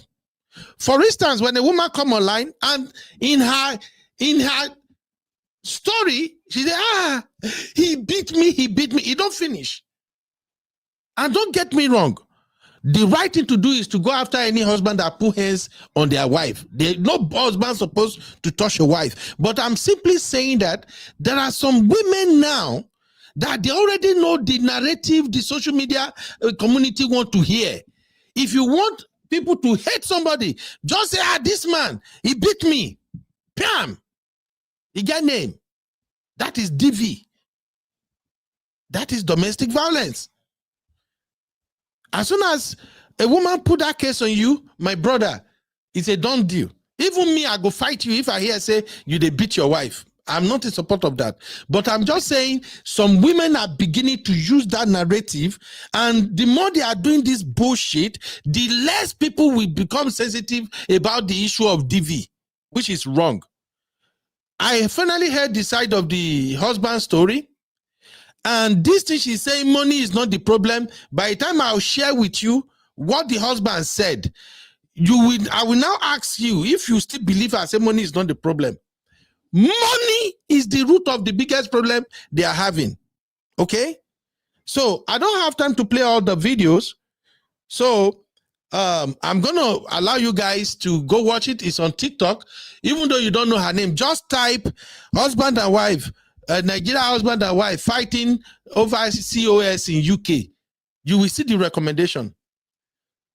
So she told this story and everything, and people feel sorry for her. I don't live in the UK, but I think my sisters that live in the UK, we have a lot of RIFA members on this channel that live in the UK. We have many of them saying, no, the way she's going about this thing is wrong. That Mom of 5 did a show on this thing, and many sisters that are calling, they were like, the way she's moving is not how she's supposed to move, and none of that. At the end of the day, the husband came out and tell his side of the story. I will summarize it, but let me also play this so you can hear the husband speak just a little bit. Because even the husband, they vex me. Oh man, that dude annoying me. Oh, God help me. I want you to listen briefly to what the husband said. And I'm playing this from That Mom of 5 channel. Again, look at it. Go and subscribe to That Mom of 5. That's my sister Wemimo right there. Listen to what the husband said. Libya to go to Europe, you have to struggle to get those documents. I'm working, I'm making money, I'm putting it on the documents. Then my mom said, my son, come back. You've stayed there for long. There's something called COS. There is something called COS. Come back so that you can go to the UK. And I asked my mom, this COS you are talking of, what does it entail? How much does it cost? She said the person doing it is going to take £7,500. Before we continue with this gist, you don't hear of LEMFI. LEMFI now money transfer hub. If you take some money from. If you think your child may have autism, it's important to act quickly. At Action Behavior Centers, we want to reduce barriers to. For those, sometimes you can be abroad. Some certain things will happen. You have problem, and you will go inside maybe 6 months. Ogbaje, 1 second, please. I just want to protect you a little bit, because of sensitive information. There's some information. No. I don't have anything to lose. Wait, please don't cut me off, please. Please don't cut me off. The whole narrative. I said use pidgin in some tense. You're right. No, please. All right, go. I know what I know. There are some certain things. Speak. I know some certain. Please don't cut me off, please. Cut him off. God, thank you. Leave him alone. So you might have some issues. You go in, you come out. You understand? And in those periods, my mom might not reach me. My dad, nobody might reach me. So for that reason, my mom said, you must get married before you travel. I came back to Nigeria February 15, 2023. I came back to Nigeria February 15, 2023. And my mom was saying, you must get married before you go to this UK. I told her, your generation is not this current generation. You have to date someone. You have to know someone before you even marry the person. Because most of the girls when you see now will be good girls for us. They be wrong girls for another state. I told my mom this, and my mom is this kind of a person that he must be Igbo, that kind of a person. Man, stop calling me. Wait. 5 minutes, let me finish this. 5 minutes, let me finish this. Let me leave. Let's leave. You understand? So, my mom was the kind of a person that, oh, you have to marry Ebo and this and that. I can't disrespect my mom. Then we started the hunt for a wife. I never knew her from anywhere. It was one of their neighbors in the village that said, oh, this girl I've known her, she's a good girl, she's a quiet girl. And the neighbor, one bag, gave me the number. And I called her then, she said she was in Nwoko. Then I was in Anambra, I was in my father's compound. She came outside. She came outside and I saw her. She was very quiet. She couldn't even talk. She was very calm and everything. And the moment my mom saw her, okay, then I told her, I don't know you before. Someone gave me recommendation to marry you. Are you willing to get married? She said she would think about it. I called her the next day. She agreed. She said, she will marry. Then I took her, I showed her to my mom. And we did the whole process of marriage. I met her May 14. I met Blessing May 14, 2023. I got married to her 2 weeks later, traditionally. I did the court marriage June 31st. I did the court marriage July 1st, 2023. Then during the process of that marriage, I don't want to say some sensitive things, but I'm going to say everything because the internet never forgets. During the process of that marriage, we went to her place, we saw everything. Blessing Blessing will not tell me that as at then, the family does not have up to 100,000 in their account. As at when I met Blessing, the family does not have up to 100,000 naira in their account. The full family, extended family combined together. Put me anywhere, I said it this night. Then we went to the family. Then you know that you guys don't have that. We were doing the traditional preparation. Blessing came out and said, if I don't buy this exact gown, that she's no longer getting married. That was the first red flag for me. And I called my mom, I called my dad, and I told my mom and my dad that, see, I've been abroad for so long, I know how these people think. If you don't have up to 100,000 as a family unit in your account, how will you not be telling me the type of gown that I will buy for you for our traditional marriage? My mom said, no, go ahead with the marriage, go ahead with the marriage. We did the marriage and everything. Then I took her from the village. And we came to town. When we came to town, another thing happened again. And when I'm going to tell you what happened. My dad owns a compound. My senior brother lives there.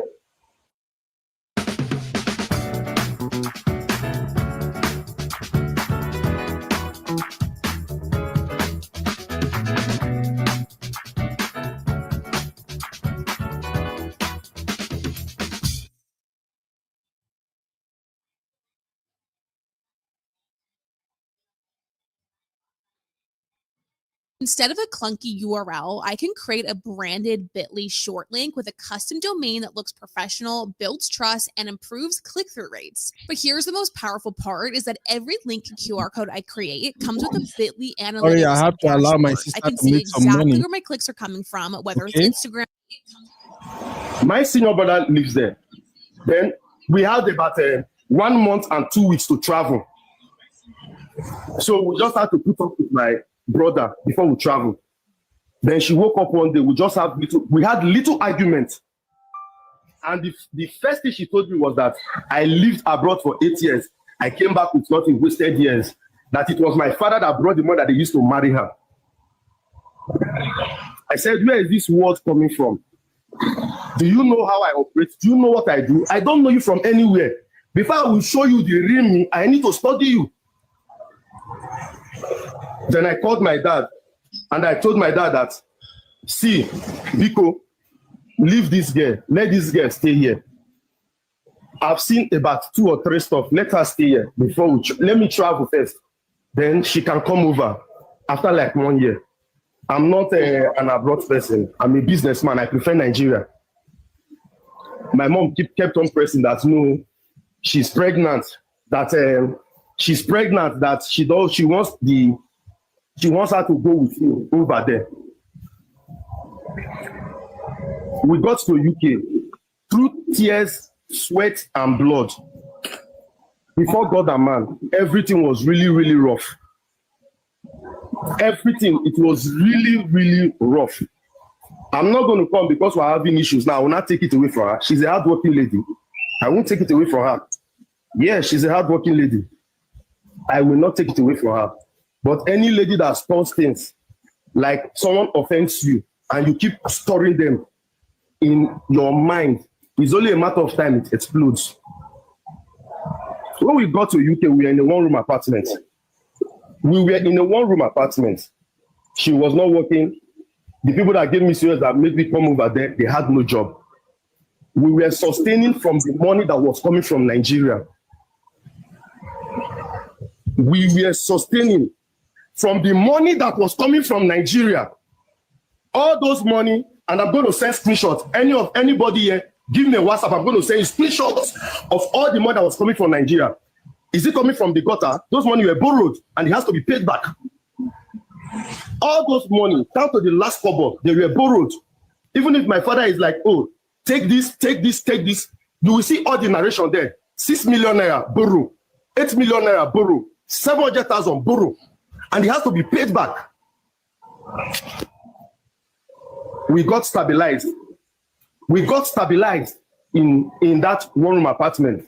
Then we had an issue. What caused the issue? For someone that have traveled, I called her, I told her, babe, sit down. I called her, I told her, babe, sit down. I'm not the kind of person that wants to stay here. Oh, I'm very sorry, I'm not shouting, I have loud voice. That is how I talk, I have a loud voice. So I told her, babe, I'm not the shout man and not verse. I beg, I get from our loud voice. Ignore the comment section, please. Ignore the comment section. That's what my voice be.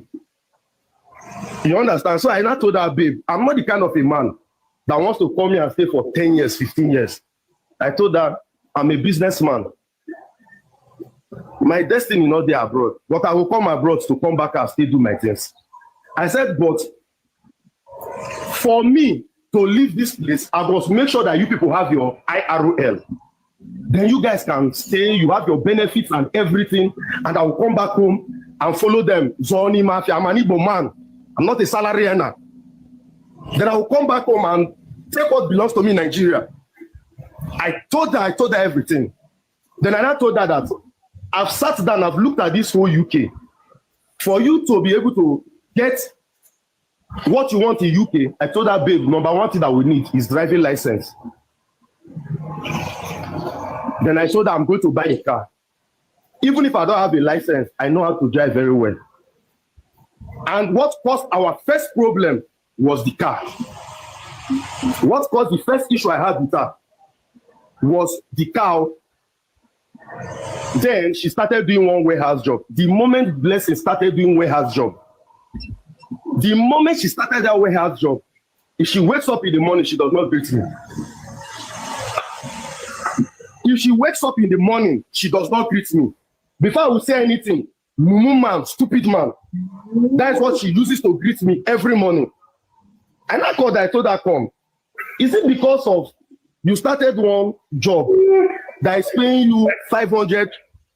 Is it because you started one job that is paying you 450, 500 pounds a week, every 2 weeks or a week? Have you forgotten where we are coming from? I said, babe, what is the problem with you?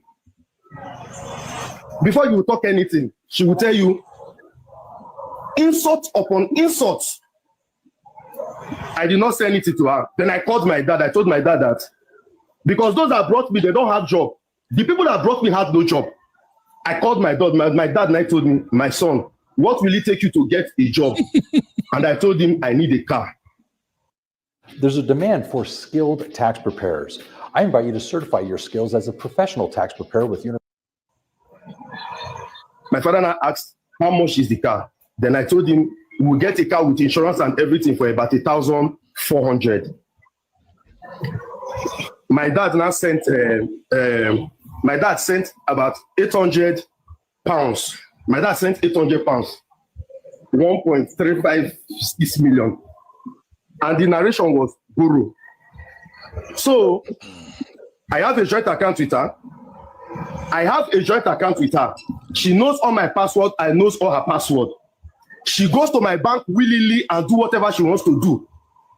But before they paid her, I told her, babe, I've made my calculations. If this will pay you this your little thing, I will add it to whatever my dad will bring. Let's get a car. So that with that car, if I'm applying for a job at Indeed, the narration will be, I am driving. Because if you are driving in the UK, you can get any job at any time. I told her 5 days prior to when they paid her. So when they paid her that night, I got a contact, JE at Liverpool. I will be dropping receipts with names and everything. I got a contact, JE at Liverpool, that said he will do this Dagbo insurance for me. I don't want to say because of your TikTok. I'm not an online person. That night, she was asleep. She came back really tired. She was asleep. I'm just waiting for him to say something, then I will stop and continue. And I've told her this in 3 days, about 3 days prior to then. My dad sent that money on Tuesday. My dad sent that money on Thursday, and she saw the money, 800 pounds. She got paid. I took that money, added it to that money, sent for the car and the insurance. She woke.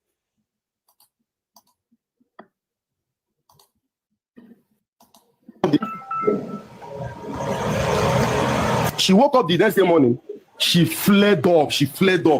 Started insulting me. Started insulting my mother. Started insulting my family.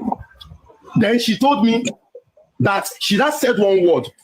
I even missed something. The first day she landed at Gatwick Airport, the first word she said, "Thank God I'm here. Nothing will make me go back to Nigeria in the next 10 years." The day she just landed at Gatwick Airport, the first thing she said she put her head on the bag. She said, "Thank God I am here. Thank God I am finally here. Nothing will make me go back to Nigeria in the next 10 years.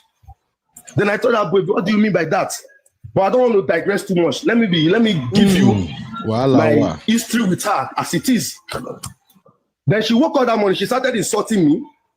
She started insulting my family. And she said that why will I add her money to the car? Then I told her, "Babe, we've talked about this." She said, "And so that did she come here to work to bring her money for us to do things?" Then I told her, "Babe, we are coming a long way. With this car, we can achieve greater things here." She started screaming, "You cannot insult my mother and I'll let you go." And when she was insulting my mom, I wanted to leave the room. She heard my shirt. She dragged me back. Then she was pregnant.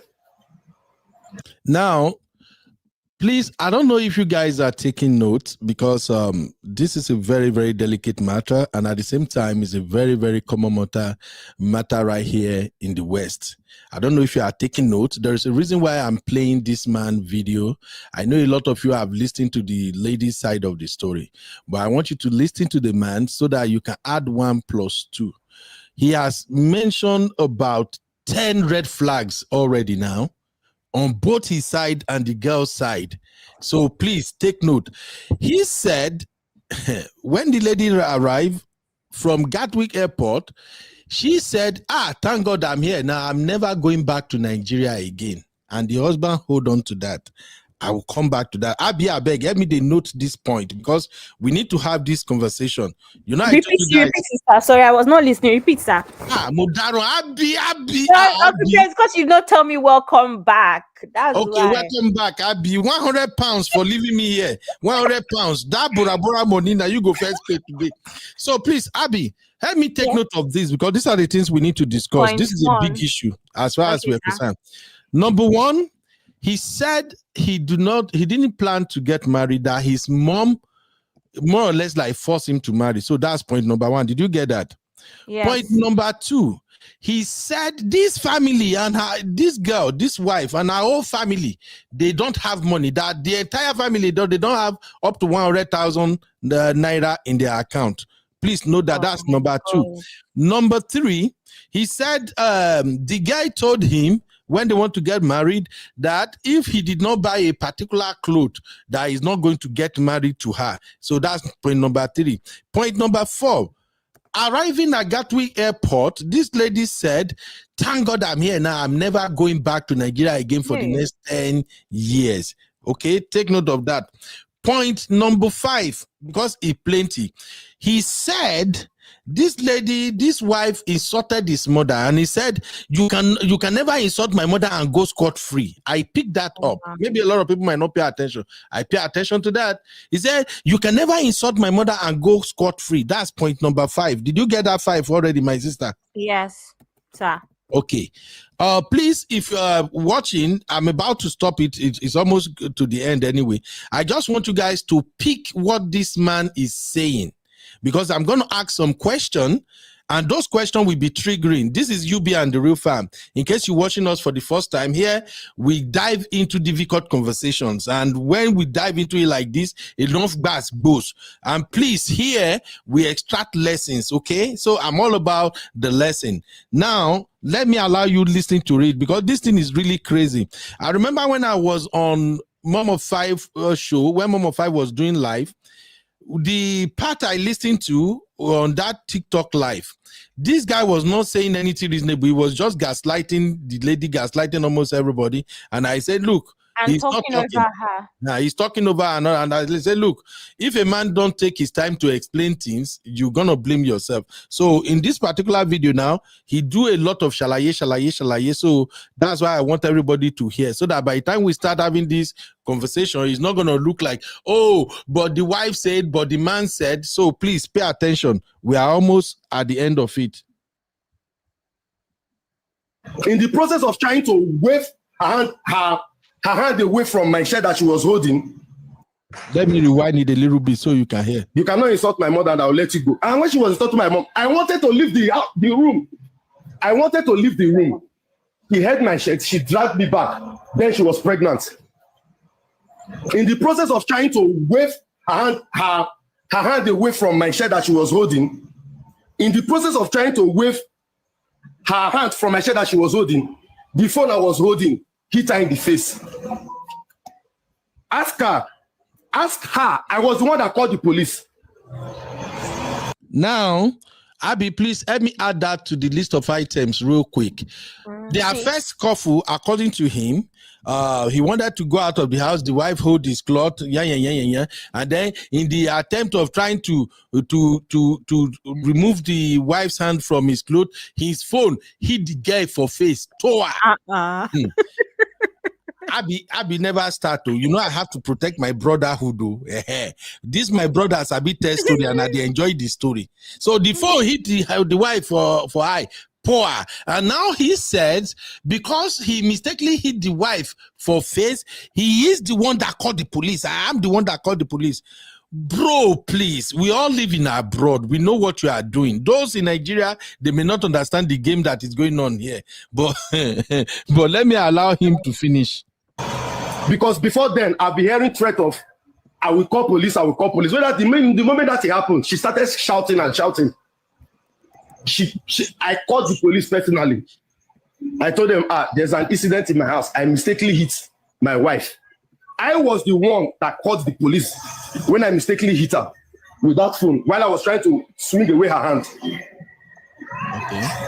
Then that issue came up. We settled that issue.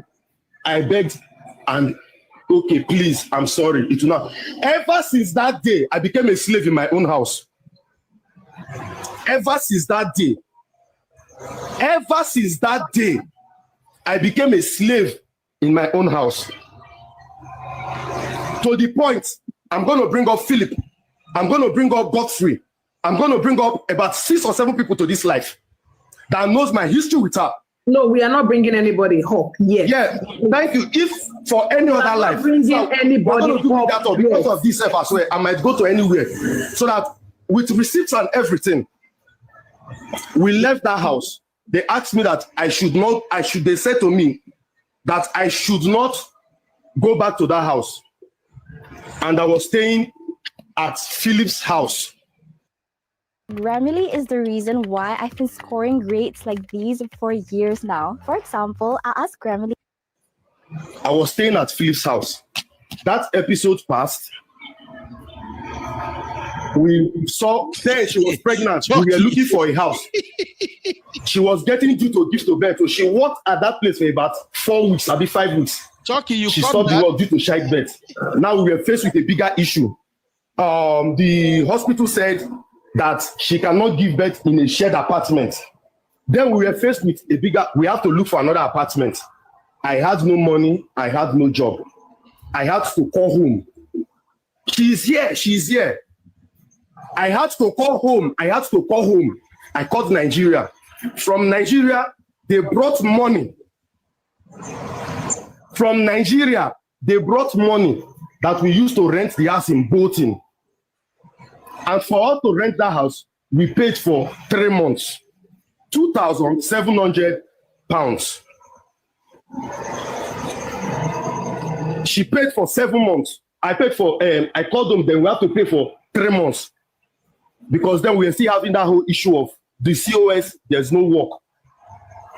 It was when we were in Bolton that I had to borrow another money and I bought a car. The moment I bought a car, the company under our house, I create healthcare. Then I met them the moment we parked there. I told them, I'm a healthcare professional. I'm a friendly person. Go all around Manchester. Tell them one name, Egugu. Nobody will tell that Egugu has ever done him bad. Anybody in this life, go to Manchester and mention that name, Egugu. Nobody will tell that Egugu has ever done him or her bad. I met them, they said, the only time that we can give you work is if you drive. I had to call again. I brought £900. I bought my first car, a Ford car. I never told her that I wanted to buy the car. I just bought the car. And the moment I bought that car, those people gave me work. I was doing 20 hours. I was doing 20 hours weekly. I was doing 20 hours weekly. When I started that 20 hours, please highlight the comments, Mama, so we can go then through after it. Some time, I told them, please, I will need COS. After I worked there for about 4 to 5 months, I told them, please, I will need COS. For the sake of the reputation of the company, I will not say some certain things online because they have been good to me. They have been really, really good to me and her as well. Then they said, if you are going to get this, you have to do this. Who is wise, we understand. And I did that to get this. And we got that new COS. When I was getting that new COS, with the money involved and everything, she never added a dime. She did not even know how it came. I never told her. It was I and my friends, because by then I've picked up. I was not doing well. It was I and my friends. That facilitated that stuff. Welcome, baby Zero. This one that she's saying that you want to remove and this thing. Anybody here that has a WhatsApp number, I will call my number, write me. I will send you the application I did for that COS. Her name is there. Her passport number is there. Everything is there with my shite phone as well. We got that COS. Then I told her, I said, come, babe. We are in Bolton. I told her, I said, babe, come. I said, babe, come, I beg. We are in Bolton. This Bolton is a village. Let's go to Manchester. I'm a jovial person. This their talk is long. I never put that to screen record some parts. Who you summarize them. So the woman said this her husband, so they beat her. So many times, so the one where she remember. She said the first time the husband enjoyed her for her. The second one, he from step, she carry picky for back. He from step, push her, she come for break her hand. He tell her say he want buy her, go carry knife. So now if I go the carry knife, now this woman can say now from there, now she take from window, jump. Now for there to call police. This woman, so she get belay that time, heavily pregnant, and she just start to work. She can't work for warehouse. So this the husband so never go work that time. So the husband cause me they go pull joint account. Money enter the account, this the husband they collect the money. The first month money enter, this the husband collect the money, say he need money. So the husband collect the money. Second time, money enter again. The second month, the husband collect money. The third month, money still enter again. The husband still collect the money. Like this is also they give her money as in you take for your own self. Oh. She said as the money of the entire account, the man they collect the money. She said if she want to buy things for herself or she want help her family back home, she need to do extra shifts for she to get money to take buy things for herself and for family. They focus intensely. They thrive on routine. Even this affiliate marketing, this TikTok shop, now this for they get most of the things where she they use for her own self, like clothes where she they wear. The money where she they work every month. This man, no, they give us more for inside. Get when you can't do a rich, she can't say no, she not go fit take this thing again. And from there, now the problem for Yakata. She says her husband gonna talk say he need money, he dey need of money. Now so money. Now they talk say he dey need of. How she go to work heavily pregnant? This her husband so go they collect the money. Like, she said she not worried before at first, she not worried, but it got the too much. The man say any smarty the woman go to talk say, if the man remove him from the COS, social service them go help her. She not go back to Nigeria. So she said as the woman they talk, say she'll fit take care of herself. She don't need the man COS. Now he carry a bag. Now he move back to Nigeria because before he not like abroad. Now Nigeria now he like to stay, he like to do business. So now he move carry a bag move go Nigeria. As he reach Nigeria, now he take call a lawyer. Then they remove this wife so name come out from EOCOS. So you know they abroad, you know the UK. Oh, he just for Nigeria now. So if they go for he don't go back home. Abroad not before now, not be UK. Want make him better for life. So he don't leave the wife now for UK. Make she they live her life to go. Since she go fit do everything for herself. He even talk say this wife so not know anything. She not know anything. Now him, now he teach this wife how to open email, how to even spell her name. Like the wife not know anything. Now he teach this wife so many things. The thing talk say he collect a credit card for with his wife name. He puts debt for a wife head for UK before he come out so go Nigeria. That's Philip where you call talk about say a friend know everything will happen. They can't bring a friend come up say me can talk what he know about them. Oga Philip come climb up Oga Philip say he know them when the first time where they first get problem or the day inside problem when this wife so high forget the problem with her hair with the husband fake boa both her she get problem with her hair. So now from there now if or know them. Say they are two always they get quarter the fights not be small. Him they try to make sure say they settle their differences, they stop this quarrel and this fight. He himself, Mr. Philip, they help them financially. He even get one day where this his wife so call Mr. Philip, this his husband friend. Say mama they sick for village. They need 500,000 naira for hospital bill. Mr. Philip say he come fast, send the money, never ask questions, say where your husband or anything. He come fast, send the money, give this a woman. He call the husband later, say, sure you see money what I send for your money for your wife. For your wife asked me for 500,000 naira for medical bill of her mother. Her mother they sick. The husband call tell Mr. Philip say, thank you. The woman call say no, na lie yo. Say that money where he asked Mr. Philip, her husband friend. Say now husband I tell her, make she trick Mr. Philip, make she tell Mr. Philip, make she lie to Mr. Philip, say her mama they sick. She say her mother no they sick. Oh. So now husband now I tell her, make she play Mr. Philip and they collect 500,000 naira from her husband friend. Mr. Philip was so shocalized. Mr. Philip don't believe he high. Like. All right. That's all I want you guys to hear. You can go watch the rest of the video.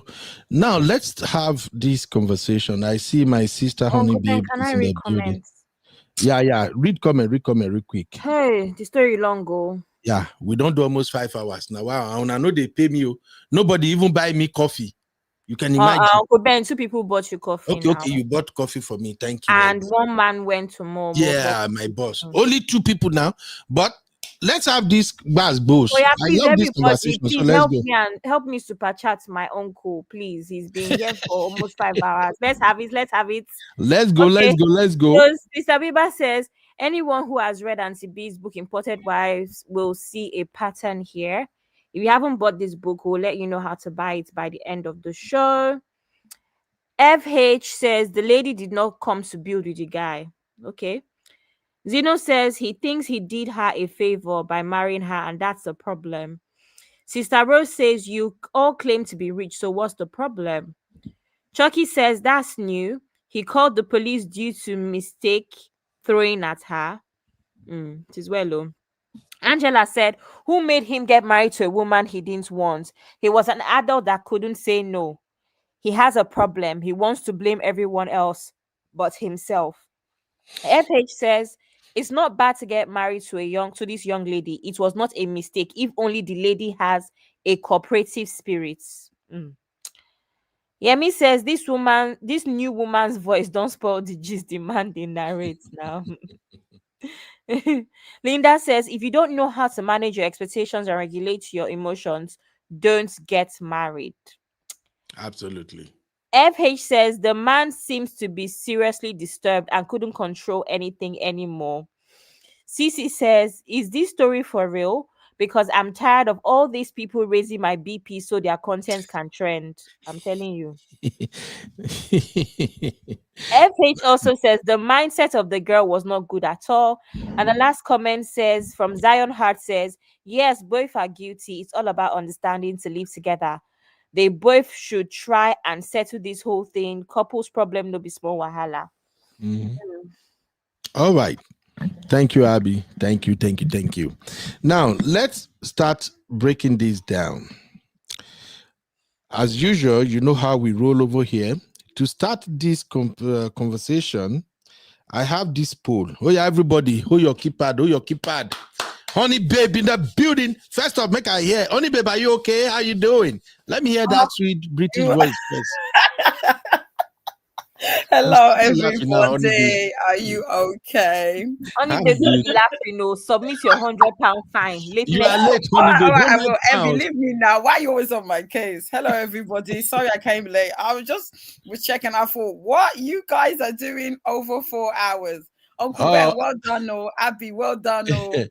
Yeah, I cover a lot of show today because we did a recap. We did a recap of everything that we cover over the week, and a long politics. You know how politics can be. Yeah, I understand. All right, welcome, Honey Babe. Okay, before I come to you, thank you. Before we start analyzing this, let's start with a poll first. This first poll is very, very common these days, and I think I can feel the brothers' pain when they say this.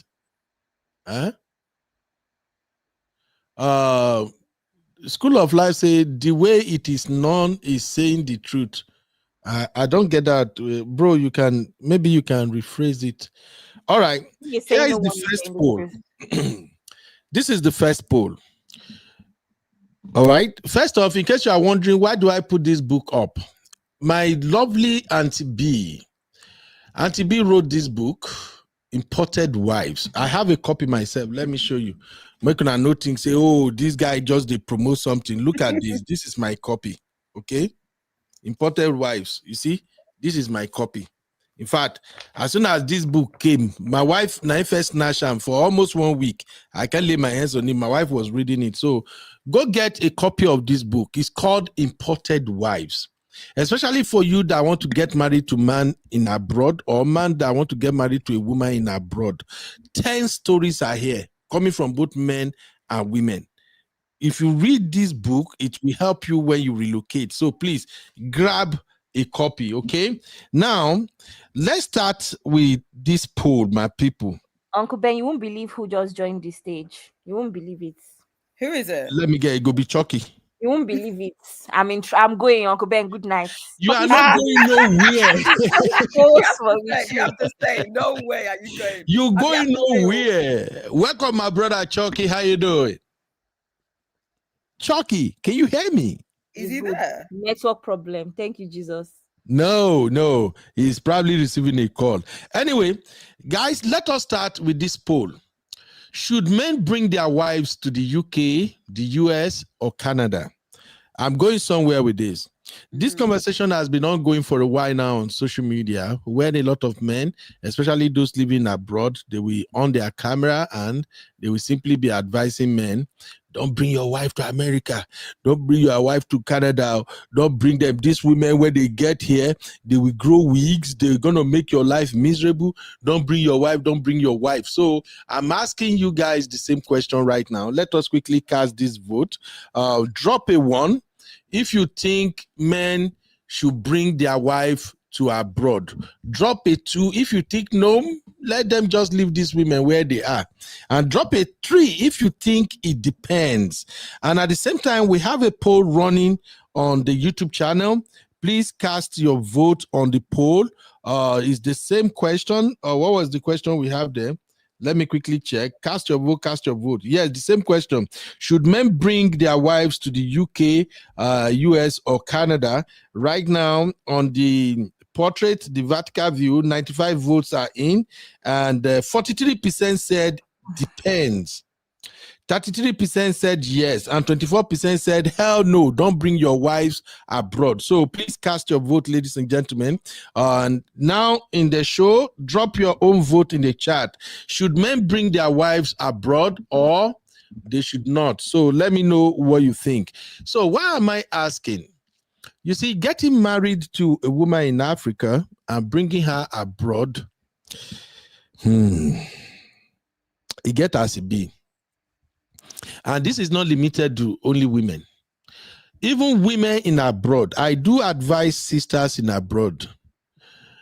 Don't go to Nigeria or Africa and get married to a man and bring him abroad if you don't know him. The same applies to men too. As a brother, I'm telling you this as somebody who live in the US and who have had a too much story about these jackpot marriages. I will tell you again and again.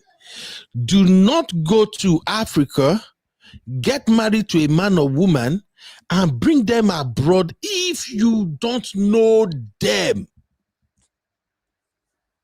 Please. Why? Because 90% of these people that get to know each other and maybe in 3 months they are already getting married. When they come abroad, their marriage always they get bows. Because 90% of those marriages are transactional marriages. It's marriage of convenience, or how do you people say it? Honey babe, is that not marriage of convenience when you marry somebody because of what you can gain from that person? To some extent, yes. Okay. To some extent, yeah. So please, I've seen this mistake done over and over. And let me even shock you. If you were introduced to a lady or a man and you travel to Africa or maybe Nigeria, for instance, you only go to Nigeria maybe once in a year, or maybe you manage to visit twice in a year. And when you travel, you can only stay for maybe 2 weeks or 3 weeks before you come back. And you think you know that person. You are both deceiving yourself. You don't know the man that is coming from abroad, and you that you are in Nigeria or you are in Africa, the man doesn't know you. It's a marriage of red flags. The worst part is you don't get to see the red flags because you are not spending time together. So that's why I asked that question. Abby, do we have the result of the poll? Should men bring wives to the UK, the US, or Canada? How many twos and how many ones do we have? Okay. So, honey babe, the rebuild rebuild blueprint says one. I'll be doing properly, oh. The rebuild blueprint, aka honey babe, says one. So men should Yeah, bring their wife abroad. Motigba, honey babe. Yes. Honey babe, you will go and bring husband from Nigeria. Whoa, I will follow you bomber to bomber. Now let's see if you type that thing. Let's go. Let's go. Yami, good evening, sir. Welcome, Uncle Yemi. Thank you, bro. Naomi says one. Linda says one. So all the women are saying one. Well, Uncle Yemi said 3, meaning he supports women too. Globalism, my black man said it's 100% true. Don't do it. Abby says 1. Men should give their women the world. Globalism says 2. Shopper Helper says, as an important wife myself, it is a 1. FH says no, so 2. I think that's all we have. Right. Okay, sorry. Lord Shaving says 2. And then CC says 1. Okay, excellent. Make I no lie here. All the sisters are saying 1. I understand. Is that a problem? Oh, there is a problem. There is a problem, y'all. Fatal. Honey babe, Uncle Ben, please let's not that and do 2 hours of both of you arguing about the problem. I'm not gonna argue. I'll let it go. I'm tired today. I'll let him talk. Go on. All right.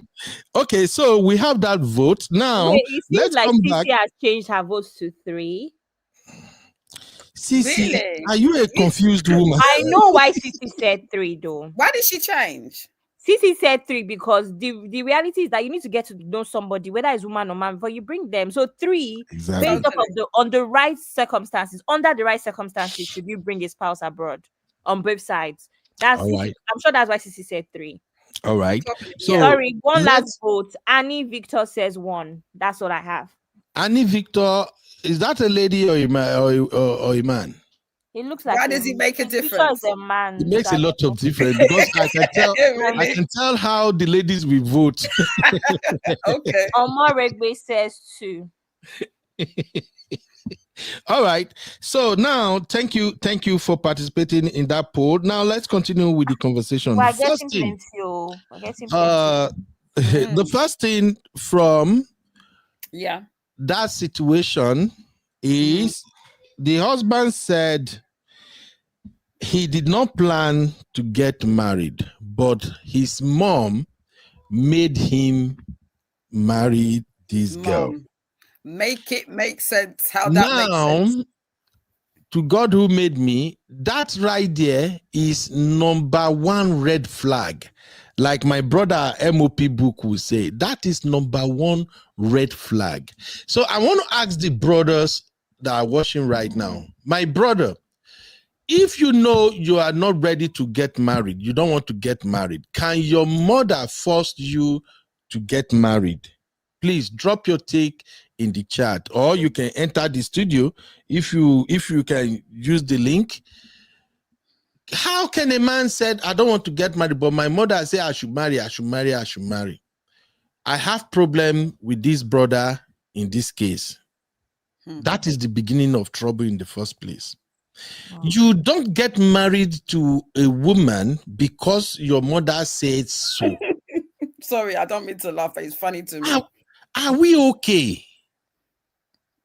So my instinct tells me brother is lying about this one. And shortly, I will tell you why I think he lied. Abby, do you also think that he lied about this one or not? Of course he lied. He sounds like someone who doesn't want to take accountability for anything. So looking for people to blame. Thank you. Honey I babe, agree. do you think he lied or not? I think he lies, but at the same time, I have a little caveat because there's some wussies out there that they're totally controlled like a robot by their mum. But I think my gut instinct says to me that he's lying. Thank you. Now, let me justify why I said so. The reason I think this bro was lying is because he was actually broke too. Really? Yeah. If you listen to the entire tape, You know, I he came late. himself Apologies. was broke. He was living in the UK and can only work 20 hours a week. I don't live in the UK, but here in America, as soon as somebody tells me he or she can only work 20 hours a week, my brain will go bang, bang, bang. First of all, is either you are on one government benefit or the other, or you have disability that you are claiming government benefit, and in those government benefits, one of the condition is you cannot work full-time while you are on government benefit. So for those who are listening now, if you are in Nigeria or you are in Africa and you have somebody asking you out from abroad saying they want to marry you or something, you better ask them, how many hours do you work a week? You ask stylishly. Sorry, Don't let it be. Don't let it be so glaring to them that you are investigating them. Just ask with style. Yes, honey babe. Sorry to interrupt you, but obviously, I'm a bit confused because has he settled? Because for you to get benefit, you have to have settled status. Now, if he's on COS, you can work more than 20 hours. So I'm a bit confused. Maybe I came in late, but can you clarify what the situation is? Because for far as I know, a COS, you can work more than 20 hours. The only way for you to have 20 hours is if you're dependent. So I'm a dependent from the point of view of... Honey babe, he's the student, I think. He came as Exactly, a he must be a student. Okay, that makes sense. And she's the one that can work on that as his dependent. As his dependent. Yeah, I just the 20 hours threw me off. Now you make sense. You guys are in the UK. I'm not in the UK, so you guys are the one who can actually make it. Yeah, Abby clarified it. He's a student. I didn't so for me, I'm speaking on behalf of people in the US. Here in the US, once somebody tells you they can only work 20 hours a week, if they are not a student, know that something is wrong. They are on government benefit. In other words, there are limits to the amount of money they can make. That's why you see a lot of people, they are depending on government here. Forget whatever you see them saying. When Donald Trump said he was going to cut off some of the benefit, you see how people are crying. They are like, yeah, you want to take my car, you want to take my snap, they want to take my... It's all BS. Once you are on government benefit, they will limit the number of hours you can work. It means there are a certain amount of money you can make. You go beyond that amount of money, they will kick you off the program. So for those our people who want to travel abroad, you want to marry a man or a woman, as soon as they tell you, I don't do much. Some of them will even deceive you. They will tell you, if you ask them, oh babe, wow, I hear you people work a lot in America. Wow, some people say they work back to back. Some people say they work 80 hours. Some say 60 hours. I'll say you too, you work like that. If they start telling, God, I've been so good. I only work 20 hours a week. I don't stress myself. Be careful. Be careful. They may be lying to you. That can be somebody who is on government benefit or program. So that's number one. So I think this guy, he lied when he said, my mom forced me to marry her. Your mom cannot force you to marry somebody. It's not possible that you don't want to marry. So red flag number 2, he says the wife's family are poor. That all her family, if they put them all together, they can't even make up to 100K. That they don't have up to 100K. That's the wife family. The woman, your mama say, may you come marry. So who marries liability in this day and time? As an uncle, I've always told you guys, my job as a coconut head uncle is not to tell you where to go make you smile. It's to tell you where to go pain you. So that when you want to make some of this stupid mistake, you will remember that, oh, I know this stupid boy on YouTube. That man used to talk like this. Don't marry a liability. Young man, look at me. Look into my eyes. I'm telling you, I am into this marriage thing. They're easy, especially in abroad. Don't marry liability. If you go to Nigeria, you go to any part of Africa, you want to marry any woman. If she doesn't have skills, and I'm not talking about those stupid that they can't even practice anything with. If she doesn't have valuable skills, like she can barb hair, she can make hair, she can do Manicure, pedicure. When they call that thing? When they call makeup? Honey babe, makeup. What do you Uncle call Ben, it? it's called paricure and Paricure. manicure. Yes. Pedicure, manicure, that's what I You know. know the correct thing. Why are you asking us? You need to tell the correct terminology. He knows the answer, but he's asking us. Abby, you are only babe. Mona, no try me now. Okay, no, so, sorry. a woman, look, if before you marry any woman and you bring them abroad, make sure that woman has skills, productive skills, that even if they are not gainfully employed, they can still make more money. Weaving, find women that know how to weave hair. If you marry a woman, you bring that woman abroad and she can weave. Hey, now money on a day, too much money. A woman that can cook is a plus. If you go, you see how this, hey, I'm sorry, in our house we don't use to cook. Don't marry her. You know why? Cooking skills here in abroad can actually fetch her a lot of money. When my wife was still doing catering, I know how much this woman make. Is get out that they cook, they'll put her for bucket. The people where we say they don't get wife, or people where they busy, they don't get time to cook. They go book them, they go cook stew, cook this thing stew. They'll put her for bucket. Marry woman where get skill. If she graduated from nursing school, that's a plus. Just make, and more importantly, look for woman where no book. Listen, there is a difference between somebody go school and somebody no book. Oh. Don't go and marry a woman that I'm a graduate. Many graduates in Africa where we say they cannot use. You see this my cup. The bottom can literally write O. Some of them are so dumb they can't use the bottom of this cup to write O. Don't marry that type of woman. Now the same goes to a man. You lady that a man is coming to marry from abroad, you have to do a lot of research. Many brothers are coming to lie to you. It's so easy to display opulence and affluence, or what do you call it? To display wealth when you move from Western world to Africa.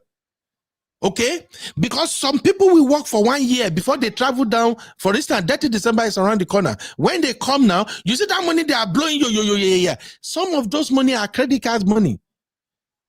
Some of those money they save it over the year. So don't say because he's around now, he took you to a fancy restaurant, he bought shawarma, bought everything, and he start lying to you, and then you buy it. You have to research MF very, very well. Ask for the state and city where he lives. Google that state and city. Google what kind of work they are doing there. Go research how much they are being paid. Hello. So please, this is another red flag. He said the white family are poor. If you put all of them together, they don't even want. Why do you want to marry a girl like that? And you move from abroad. Chucky, I beg, tell me about this particular one. Will you go and marry a girl that has no money, Chucky? That they are so poor. Is Chucky here? Yes, yes, sir. Please, Chucky, help me out. What do you think? First of all, how you doing, sir? I'm trying to survive. Honey babe and Abby, they are suffocating my life. I see them. Please don't say Honey that. babe, how you doing today? Sorry? How you guys doing today? We're good, thank you. Good to have you on board. Abby is stressing me out, honestly. Abby, are you gonna say anything? Can you see the issues? He asked Uncle Ben, how is he doing? Ask Honey Babe, how is he doing? When he got to my point, I thought Abby's stressing me out. Unprovoked. Don't love Abby. No problem. So, Chucky, would you advise a man to go and marry a girl that their entire family don't have up to 100K? Oh, this is very complicated at the same time, actually, at the end of the day. Okay, let's be honest, right? Yeah. When you see somebody that you want to get married to, actually, I don't think the finance of a woman comes in place. Rather, you want to know whether you can get that piece from the actual woman. So it doesn't matter if the woman has got money or not. But if you're trying to go all the way down deep to the family that doesn't have 100K in to their name, That's a bit low. That is a bit low. I wouldn't do that. I wouldn't do that. I won't come up with that, actually. Thank you, my brother. Thank you. Thank you, my brother. Honey babe, same question. Listen, yeah, you're not gonna like what I'm gonna say, because people are telling me in the comment section, this guy was broke, as in he tried to relocate and didn't have any funds. That's what people are saying in the comment section. Yes, now he's broke. So my I issue agree. is like, who are you to look down on someone that's poor when you're broke yourself? So both of them are broke, as far as I'm concerned. I'm poor. Sorry, please let me they deserve clarify each the other. story.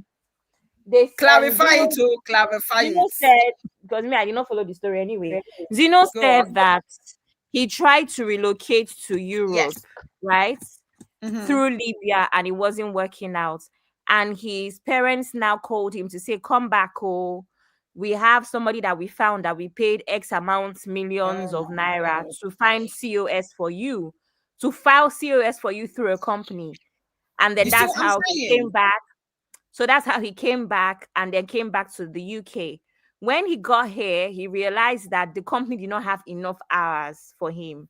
So that's the reason why he now started to work for 20 hours a week. It wasn't a student visa. My only issue with these things now is that it's very crazy that his wife now had more opportunities than he did, right? But such is life. So that's apparently the story. So the conditions of his parents and sponsoring this visa Wedding. was for him to marry. No, not the wedding. So the reason he married, because you don't remember Uncle Ben, he said that It's a business agreement, as far as I'm concerned. Uncle Ben, you Isn't remember it? he said he didn't plan to get married first by mom.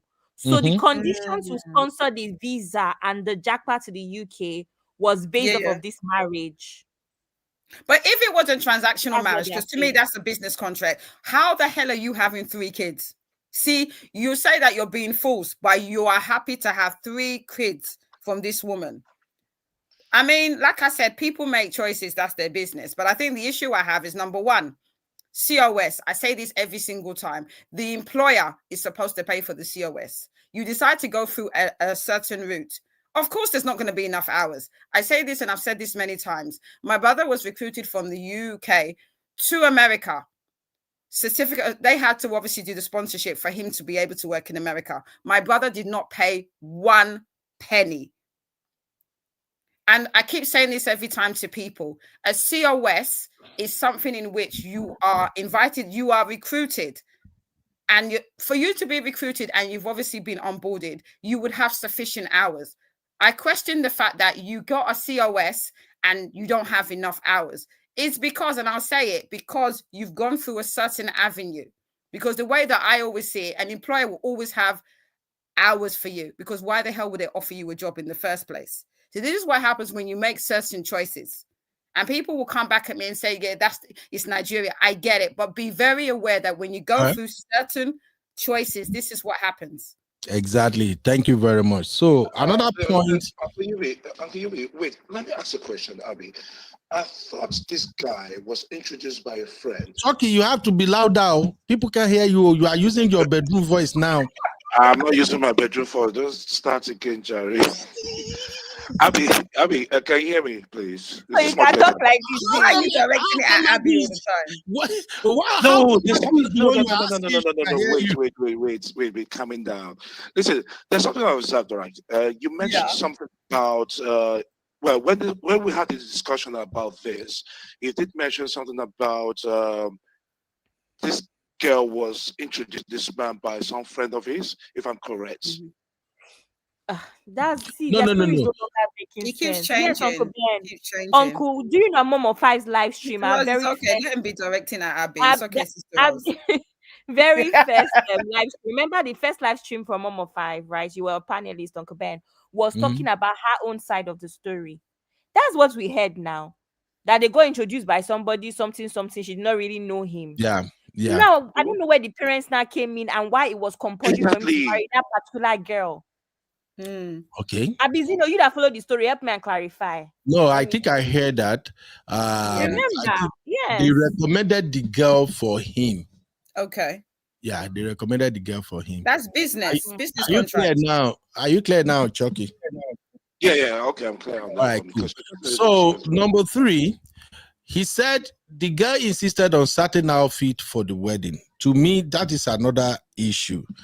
A man who is capable won't really bother about what a girl wants to wear for her wedding, because you already know girls will choose what will make them look good on their wedding. But from the way he sounded, he have issue with her. He actually said, oh, to me, that's a red flag. Brother, the bottom line is you are broke. You are not supposed to be getting involved in anything marriage. Thank you. Exactly. That's the issue. So everybody agree with that? So we can move on real quick. Totally. Sister Biba said the introducer was someone in the neighborhood or so. Lobaton. So Sister Biba, I think Sister Biba, from her comment, she followed the story. So Sister Biba, can you tell us why? Can you tell us why this person, the introducer was someone, why? Well, I don't know. What would you want to say, Abby? They can't talk. I mean, let's keep going. We still have a long thing to cover, I beg. Yeah, can you send the link? Sorry, can you send the link for Zena? Sorry to interrupt. Yeah, I dropped it already. I dropped the link. Fantastic. So, number 4. Says she is glad to have arrived in London and never leaving. So this is where the guy said as soon as they got to, is it Gatwick, your airport or something in London, that as soon as they touched down, the lady said, oh, thank God, finally I'm here. I am never leaving this country for the next 10 years. I am not stepping in Nigeria. Now, here is another problem. See, brothers, I'm a brotherhood. I defend brotherhood every day, every night. But there are some things you do as a man that pisses even me off. Me will be traditional man. You're not supposed to have problem with a woman making this statement that for the next 10 years I'm not going to Nigeria. Look, my wife has been in the US now. How long my wife don't date herself? You don't tell where my wife don't date US. Did you know of all the people that I ever knew, the one person where going back to Nigeria know the feature for her matter? Now my madam, as in. Her own to go Nigeria, do 2-3 weeks, come back. The way me, I love Nigeria. Like as I did like this, if I have the option to go to Nigeria tomorrow, I am ready. My madam don't care. I'm just saying. And she's not alone. There are so many people, even men. If Sakpa, I don't know if our people, what's the grammar for Sakpa? If Sakpa hold you for Nigeria, Sakpa? Poverty. Hey, if Sakpa holds you, you can't try find visa, visa can't finally click. You can't enter this side. I swear, you won't even be thinking of going back to Nigeria. And things are different between men and women. I'll be sharing this for people who want to learn. You see, when women relocate to abroad, they know they are going to have children. Women will begin to think about their children, how their children is going to be taken care of, and more things. So going back to Nigeria is the least of their worries. We will be man. Now they do competition mostly where we say, man, look, should I tell you one truth now? When I left Nigeria and I was coming to abroad, I told my friends, Omo, am I worried? Within 2 years, I'll be back, I'll be balling. I did not step in Nigeria until 8 years later. I no go Nigeria. I no be money. So why would you have problem with a woman that says, hey, I'm here now, I ain't never going back? Please tell me. That is not an issue. Everybody have that feeling. There's this guy that they were dragging on Twitter. The guy just went to Canada. No, the guy is in Canada. He just became a citizen. And he shared on his handle that, oh, thank God, finally. Oh.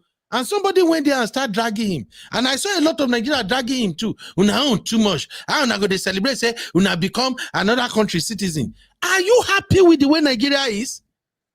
Everybody do things their own way. Everybody do things differently. I came to US by the virtue of how I came in. I already qualified to become citizen for the 3rd years that I'm in the US. I not become citizen until 8 years later. I no apply, I no do jack. I no want become citizen. I just sit down. Bam. Even at the point, my wife was suspecting that it's like, he gets something where this guy won't do. People, those will come after me, I don't learn. Then they get citizen. I no agree apply. I no agree apply because I research what is going to take if I become American citizen. And many people don't know. As an American citizen, if you get company for Nigeria, anywhere you have investment all over the world, America, they take tax for your head, in case you don't know. So there are just so many things to consider. It took me 8 years. So everybody with their own choice. If you think becoming the citizen of a country where you work, a country that you have good road, electricity, healthcare, work day, you don't need to beg anybody before you get a job. And if you know the benefit that comes with being a citizen, you know, go talk, say people should not celebrate when they become a citizen. If you don't want people to celebrate, tell your government to fix the country. So that's it. I don't know what you guys want to say about this. I don't think the man should have problem with this statement that the lady said, oh, now that I've come, I'm not going back. Over to you, Abia. Yes, you're right on that one. I'll go back with you. Yes, I'll do agree with you. You shouldn't have made that such a big issue to comment on it. But in the same way, I see where he's coming from. In a way, like, hang on a second, that we've come to get into the country. Why should it be only you be saying that we should be that she's not going back to Nigeria for the next 10 years? But bear in mind, for something to happen like that, I think they don't have a solid foundation right from the beginning to have a relationship. If they're not communicating properly, they're not sharing things properly. That's the result. That's the consequences. That's what you get. Yeah. Thank you. Abby and Honey Babe. I definitely. Zeno is in the building. Sorry, can I clarify real quick so I can go? I'm sorry. Yes. Hold on, Honey Babe. Zeno, please help us make it make sense real quick. Good evening, everybody. I'm sorry, it's not going to make sense because it's still useless. But however, this man, from the story, he spent 8 years in Libya trying to cross to Europe. 8 years from one place to another, and then he went to prison and came out. So his parents were tired of him constantly being in prison because, according to him, from what he said with his own mouth, you know that some kind of things will happen and you will go in and you will come out. You will go in and you will come out, was what he said. That was the word he used. So he was going to prison in and out. I was trying to make it in Europe, but it wasn't working for him. It was 8 years span. Somebody reached out to his mom and said, I have COS. It's going to cost you guys X amount of dollars.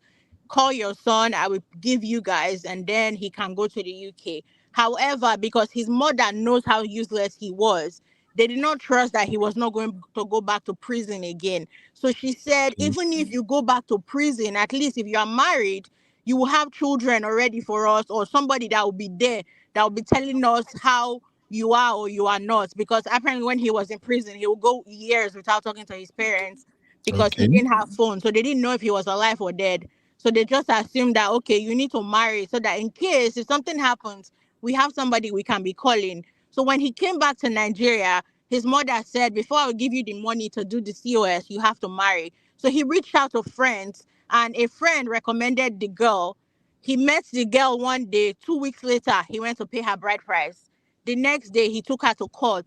They signed papers, and then they paid the COS and made it to the UK. He did not date her, did not have any relationship with her. The only thing she asked for was the dress she wanted to wear, or she wasn't going to marry because she didn't know him, and that was just something that she wanted.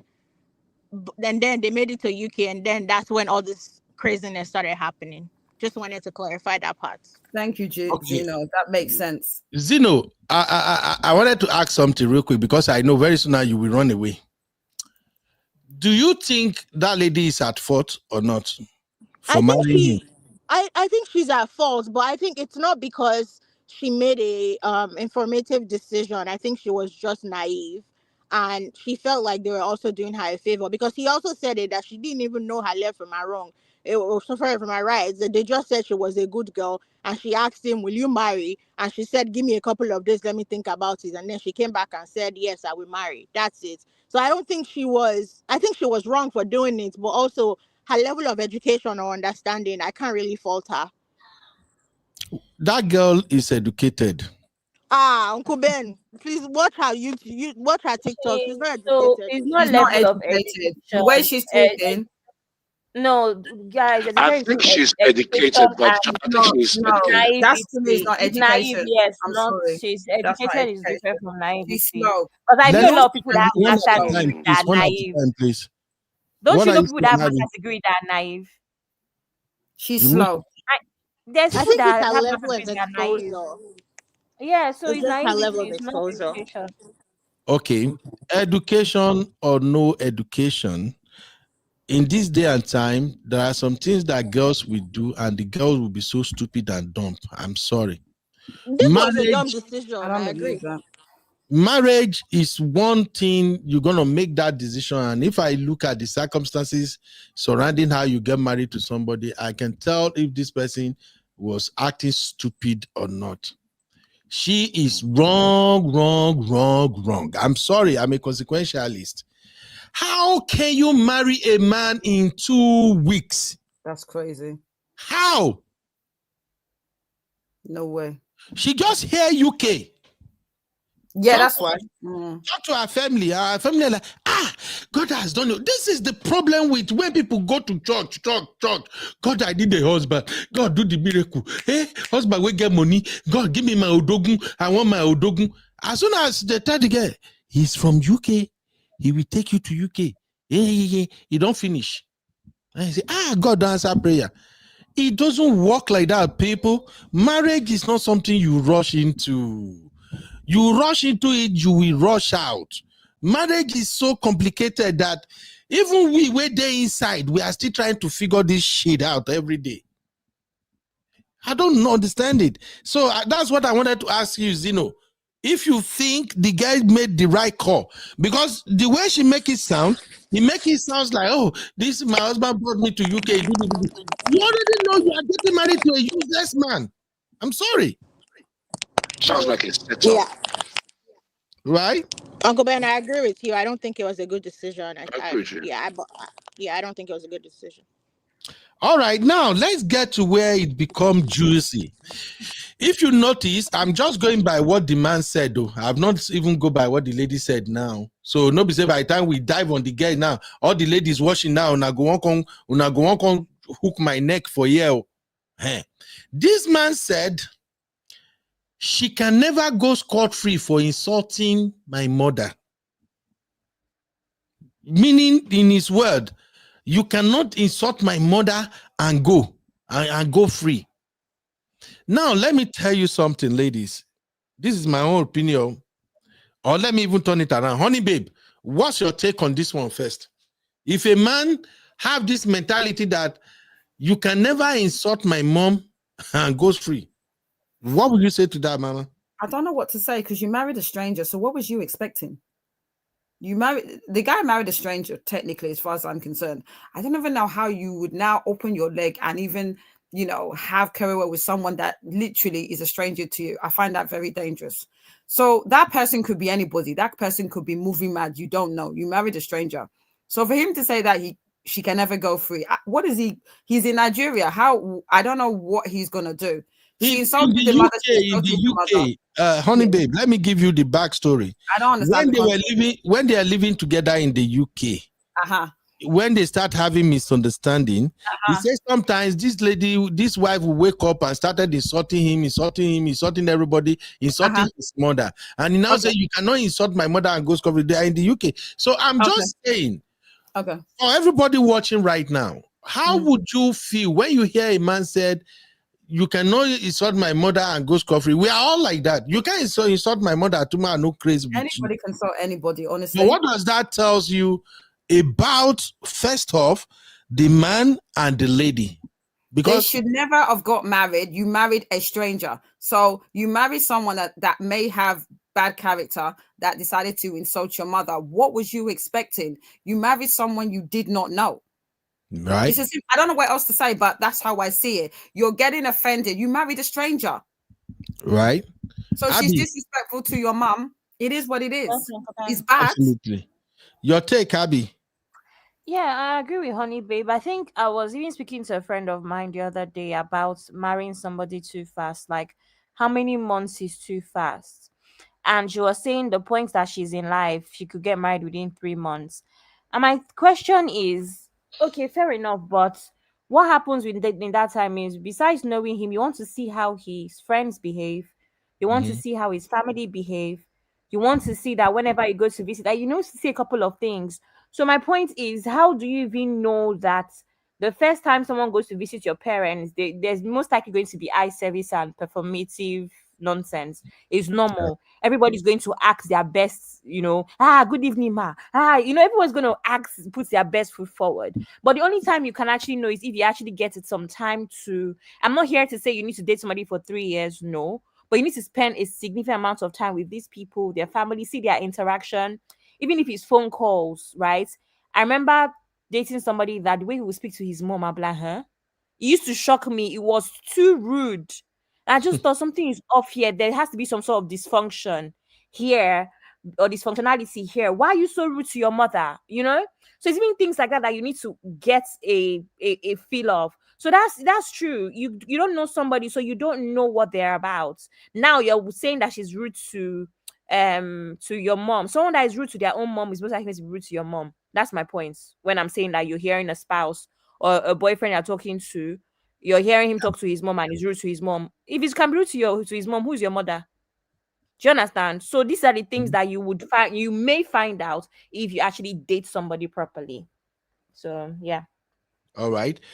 This comment from Yemi. Mr. Yemi, thank you. Mr. Yemi said, anyone who disrespects other people's mother or father do not respect their own mother or father. Absolutely, I agree with you. Because if you respect your dad or mom, you won't disrespect other people's parents. But there, in the word of marriage, let us extract quick lesson here.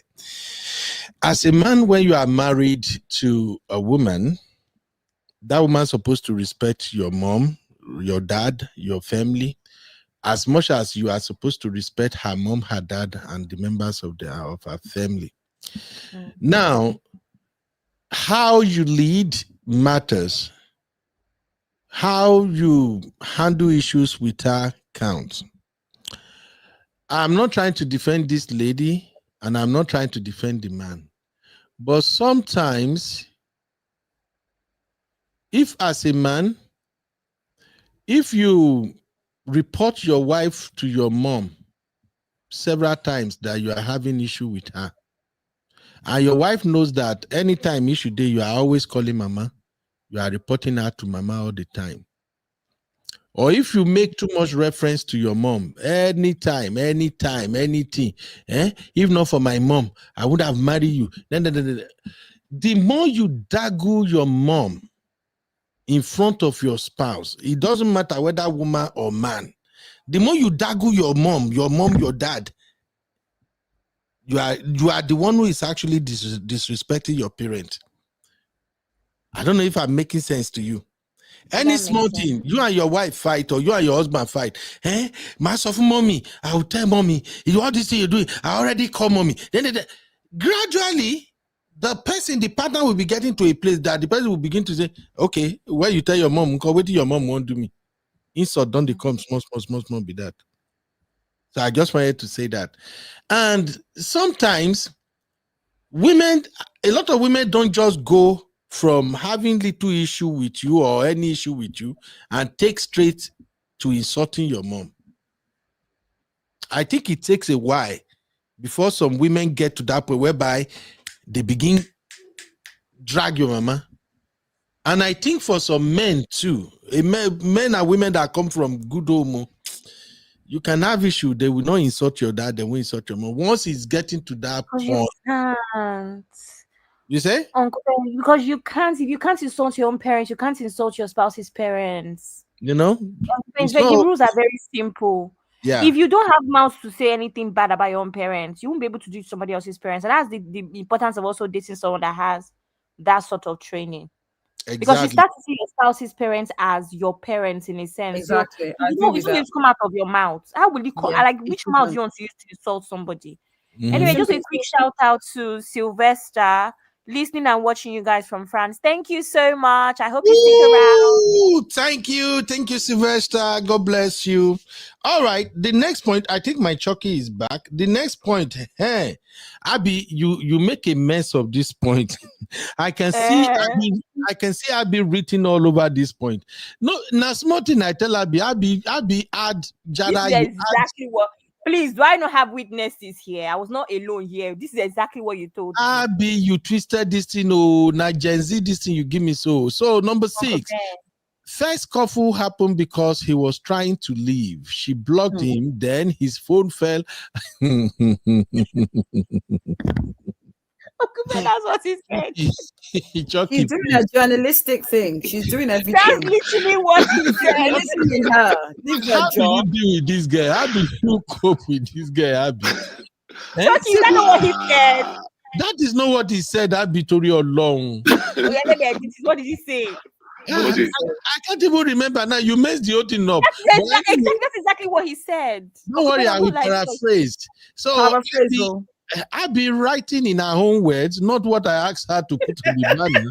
Abby said, first couple happened because he was trying to leave. She blocked him. Then his phone fell out of his pocket and hit her face. He called the police himself as a good man and citizen. Abby, where you see all this jara where you are? What do you see this one? Look at the concept. Look at the concept on this one right now. He fell off his pocket and hit her face. Where was the man? Was on top of her or something like that? Abby, don't scatter this thing for me. Abby, that is not what happened. That's not what actually. I don't think that's how it went down. Actually, that is not it. On a very serious note, though. On a very, very serious note, you know, say that the phone hit her face. Exactly. That's what he said. I'm trying to imagine it. I'm trying to visualize it. Okay, did you hear it? The only thing I added is that he's a good man and citizen. That's the only thing I added. Chucky, Happy, you put that one, good man and citizen. That's the only thing I added. But the phone cards, that's what he said. God, why you give us women? On the comment, that's when I said that's a new thing. I say, who calls the police officer on himself for doing something? Don't mind Abby. What happened was that only a good man and citizen can call the police in that situation. That's my point. According to the man's narration, so when they were having Basbos, when he bought the first car and took some money from their account and things like that, he wanted to leave the house. The wife blocked him, hold him shirt, and as he was trying to remove the wife's hand from his shirt, the phone in his hand now hit the wife in the eyes. So because of that, he himself has to call the police. That's what happened. Good man and citizen. Abby, do you want to change that then? No. Just leave it. I've already messed up for us. Don't worry. Now, here is the thing. Me personally, I have issues with this one. The reason I said I have issue is that angle of him saying he called police by himself. That tells me a lot about what actually went down. This guy beat that lady. He beat the girl well. And in order, this American police and UK, I don't know about UK police, but in America, whoever called the police first, now in the police, they protect at times until it doesn't matter in the UK. It doesn't matter in the UK. It doesn't matter in the UK. Okay. So I think he called the police by himself, maybe for him not to have domestic violence or what. Well, help me make it make sense. How does it work in the UK if somebody call police by themselves? That they mistakenly use phone to slap their wife? I've never seen that one happen. They're calling you. Police didn't laugh at you first. I corrected it too. I've corrected it. What did you correct?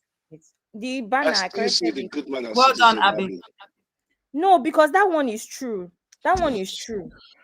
First couple happened because he was trying to leave. She blocks him, then his phone in his hand hits her face mistakenly.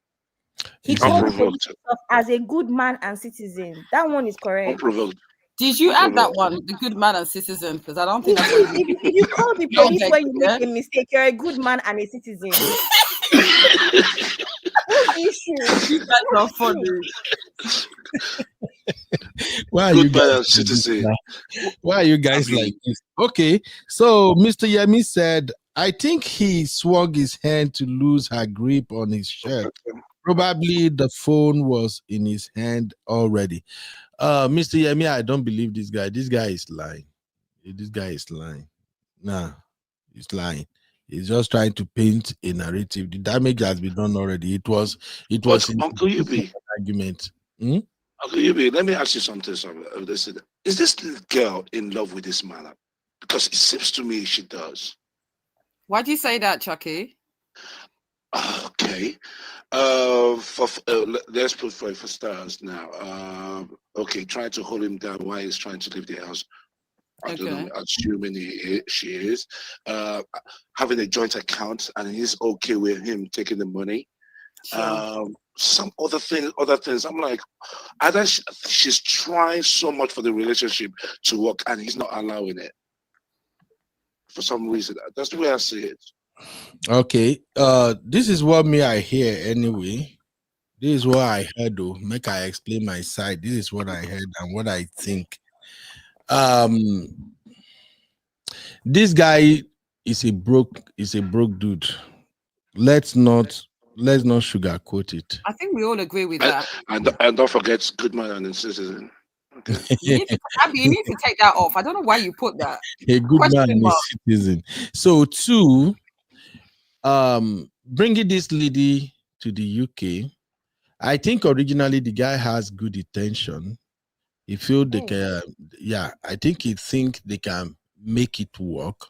But part of the problem is he does not love this girl originally. They said it themselves. Uncle Ben did not have good intentions, please. No, he has good intention. No, he cannot have good intentions. He had a condition. Exactly. By his parents. What's the condition? Have a wife.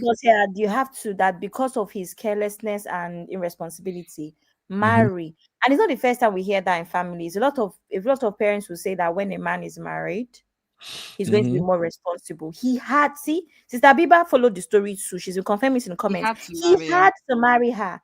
And when something is that conditional, I don't think the intentions would be good. The only thing is if the stars aligned and they ended up being compatible and in love. That was the best case scenario in this marriage. The stars aligned and God just did it like this. If not, it's conditional.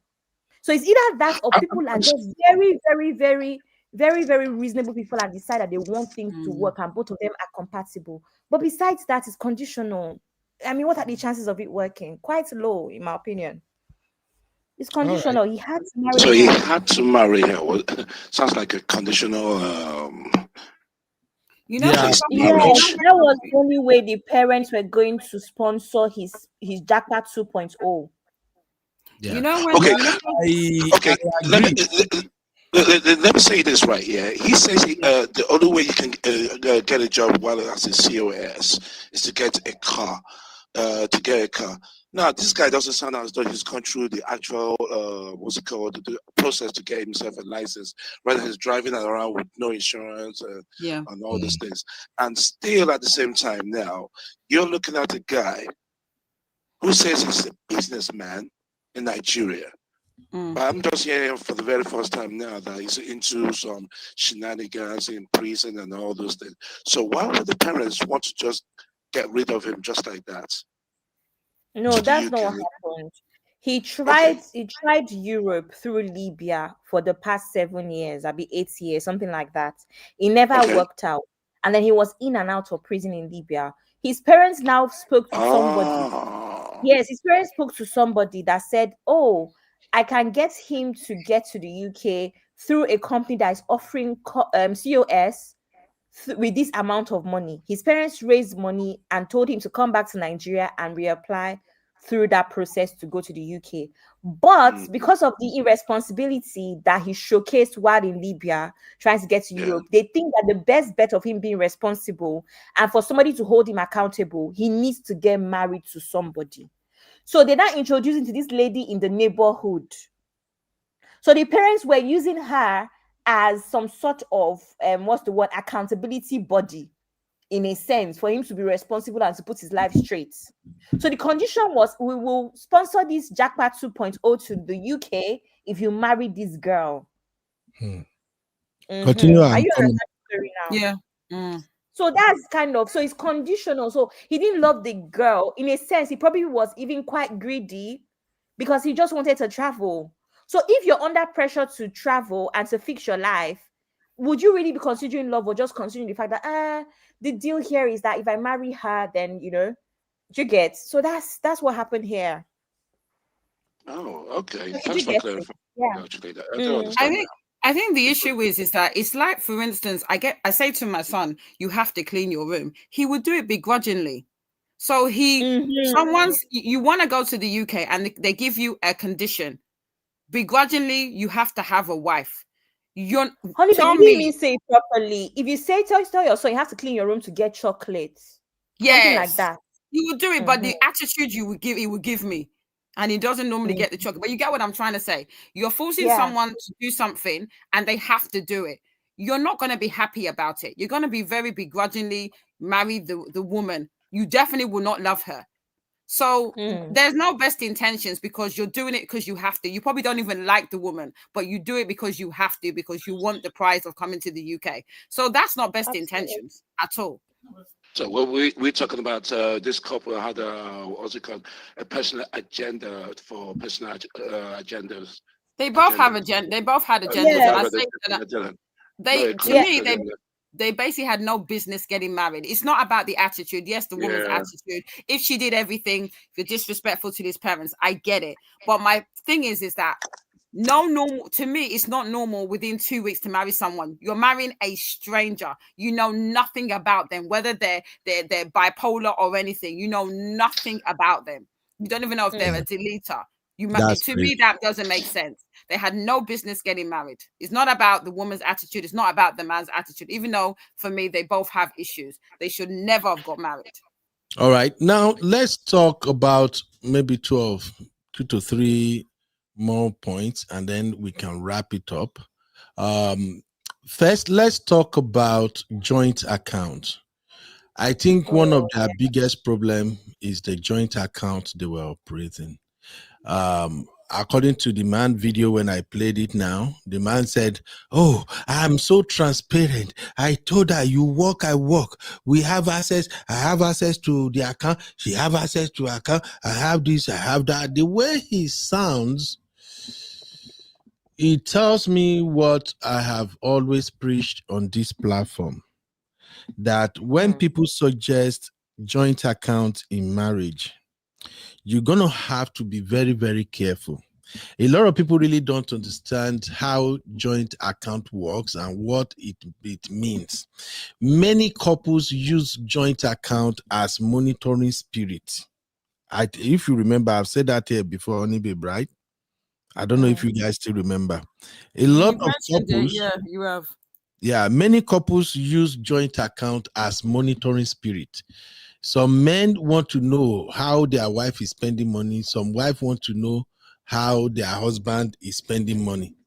So they started misusing joint account, and sooner or later, they're going to be at each other's neck because of joint account.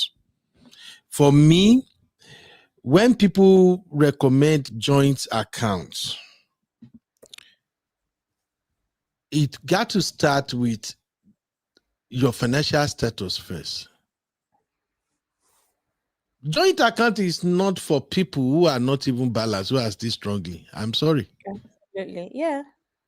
When you see two couples who financially they are okay and they are talking about joint account, you still have to define it. I don't know, maybe I should do that show that I've been promising you guys, the single income household. You know, I keep talking about it here.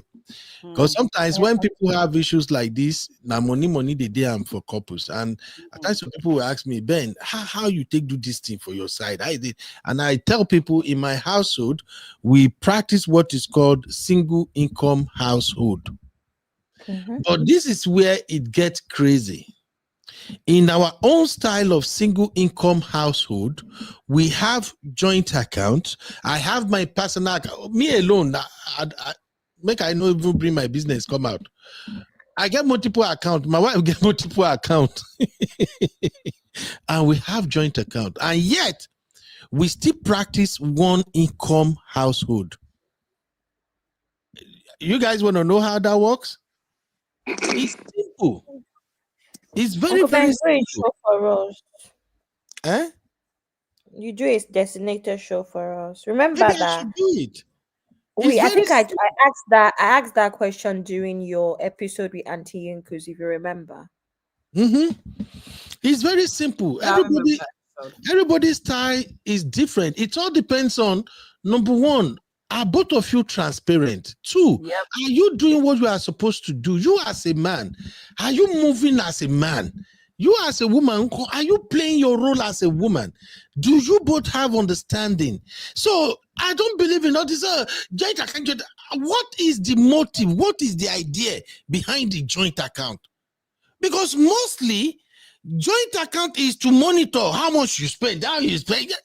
That is bullshit.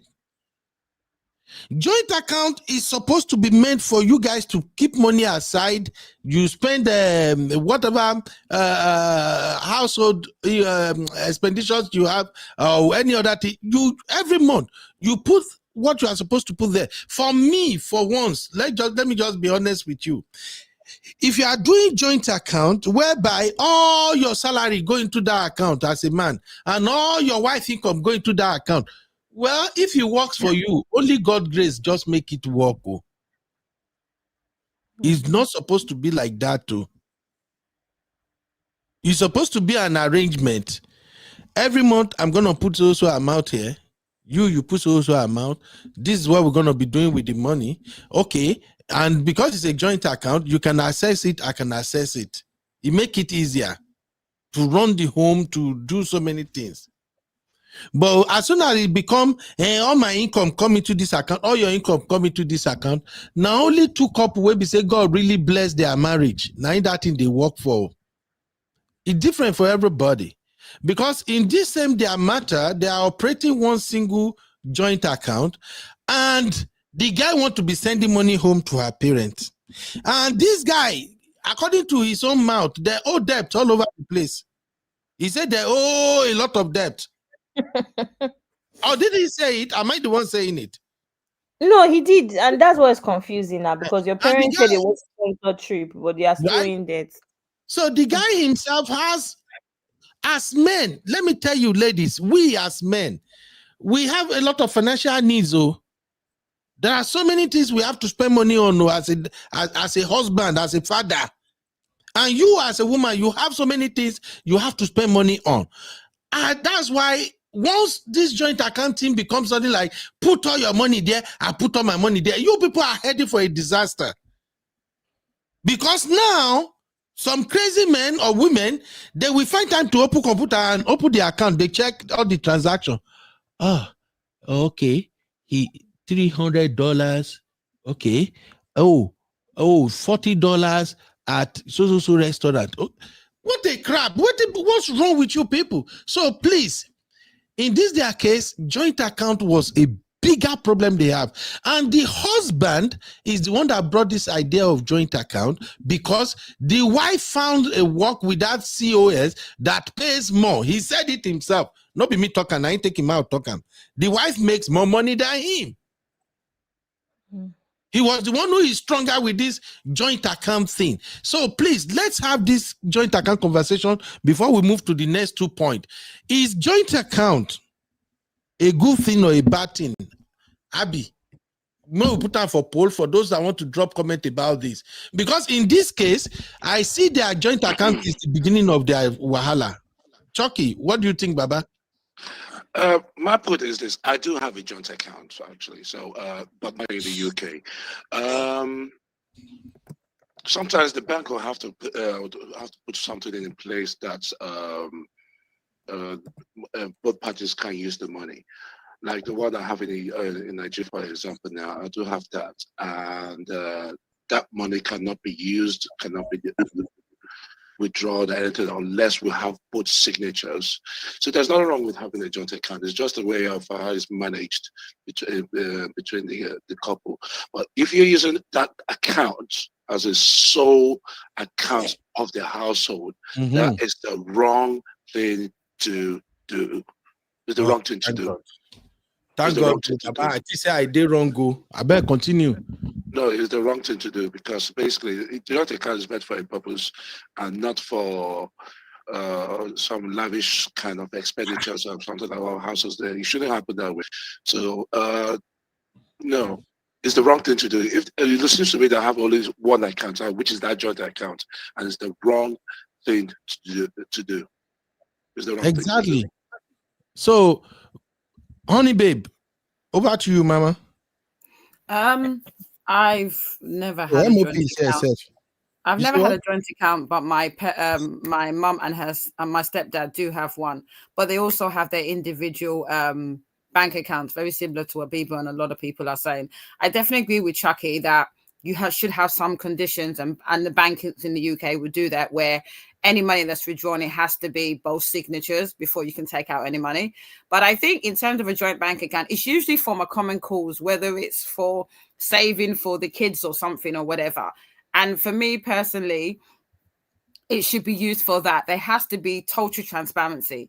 And I think having this idea, the way that he's tried to construct it, where he demanded that she agreed to have a joint account and everything was going through, is wrong. It should be a case where you have your own individual bank accounts and then you transfer a particular amount regularly on whatever seasonal occasions into that joint account. But I think you should have your own individual bank accounts for whatever you want to do, your day-to-day bills or whatever, and then have your joint bank account for your shared savings or whatever, or for whatever you want to use that joint bank account for, with the stipulation, like Chucky said, of having both signatures.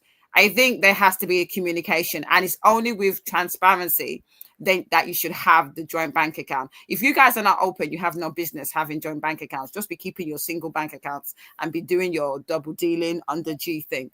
But if you're ready to be transparent, then yeah, have your joint bank account. Thank you. Thank you. Please, everybody that are watching right now, we have serious conversation here. We try to extract lesson to help people. So please, if you think this thing applies to you, make use of it. My recommendation is, as soon as your partner, either husband or wife, started bringing the idea of joint account, please, both of you have to sit down and discuss the purpose of that joint account, as well as how are you going to operate it. If one party, because usually when somebody wants to take control of the other, that's when they usually bring this stupid suggestion come. It's not coming from a place of, is to take care of our home, our children, and all that.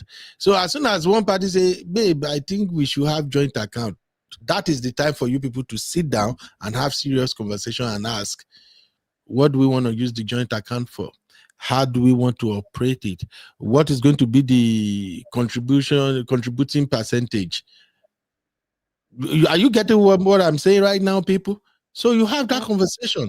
If your husband insisted, well, I love you, you love me, I think the best thing is you submit your account for direct deposit at your job. I do the same at my job. Everything comes. It's a household. You know, the two of us has become one. My advice, sister, don't do it. And brother, if your wife is the one that is saying, baby, you know, if we have one joint account, you bring all your income, I bring all my own. My advice as Uncle Beno, don't listen to your wife who tell her, say, we're not going to do it like that.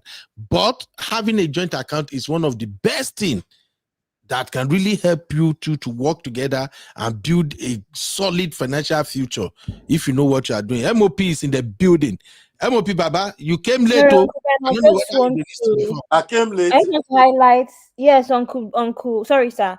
I want to highlight Sister Biba's comment that says it's a good thing for a couple who are already working in unison. So yeah.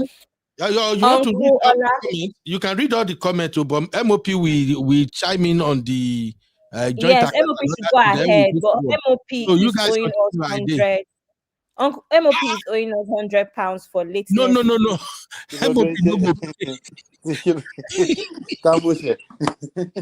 The way I be they find this Bora Bora money. All right, go ahead, Baba. I did now, but I had to. What's going on, boss? How you doing, sir? Yes, sir. Good to see you. So I had to go and handle some business real quick. So, but then I came back into that story. This I think it's the same guy that the mom of five played yesterday, right? Is that correct? Yeah, same guy. Okay. Yes. All right. So I think our attitude. See, there's nothing we point to in this life, right, that cannot become a problem. Everything is a double-edged sword. It just depends on our attitude about it, right? And depends on what we're using it for. And when you're running a household, there are some things that you might consider like infrastructure type things that have to be taken care of, right? In any household. So even if you are renting a house, for example, you're renting a room in a house, at some point landlord might say, hey, you're using water, you're using gas, so we have to pay for certain things as joined together. Sometimes you get to separate those utilities, but oftentimes you have to pay them together. And then you have to make an arrangement, like as in common sense level type deal. You have to make an arrangement for that thing to be paid because we use it together. The household is not really that different, right? Except that this is the person you're married to now. So there's going to be expenses that you both spend together that it just makes sense. Like it's not even about the bank. We try to put this on a bank account thing. It's not a bank account thing. It's every now and then we have to come together and make an arrangement to pay for some things together. That's what the issue is about. The bank account is not a standalone thing. It's a means to some type of end. So our attitude about things in general is the driving force behind a lot of these issues, not necessarily the thing itself. The thing itself in this case is a bank account. And it's very easy to blame a bank account for stuff that's happening behind the scenes or stuff that's happening underlying issues. Underlying issues such as we don't even see eye to eye. Underlying issues such as we are terrible at communication. Underlying issues such as you are terrible at selling the person on whatever you're trying to get accomplished or whatever the objective is. Those are the main issues. So when it comes to this bank account of a thing in a household, for me, in my opinion, it's non-negotiable. You can decide to do it inside of a bank account, or we have to come together every other week to discuss how we're going to pay for some things. It's completely up to you. But that problem must be solved if we're living in the same household. And how we're going to solve it is not by dwelling on, we want to be bank account or not. So it comes down to making an arrangement, some kind of accountability thing in place. It's not an accountability around the bank account. It's an accountability around ourselves in general. If we have issues with that in the first place, of course, we're going to effectively have issues with bank account as well. If we don't know how to communicate that, some things need to get done though. But I think in order to pay a light bill, gas bill, electric bill, insurance on our cars, if we want to do that the most effective way over a period of time, we need to have a joint bank account where all this money can be coming out of. It's just much more effective. And if we separate it, we pay more. It just doesn't make any sense.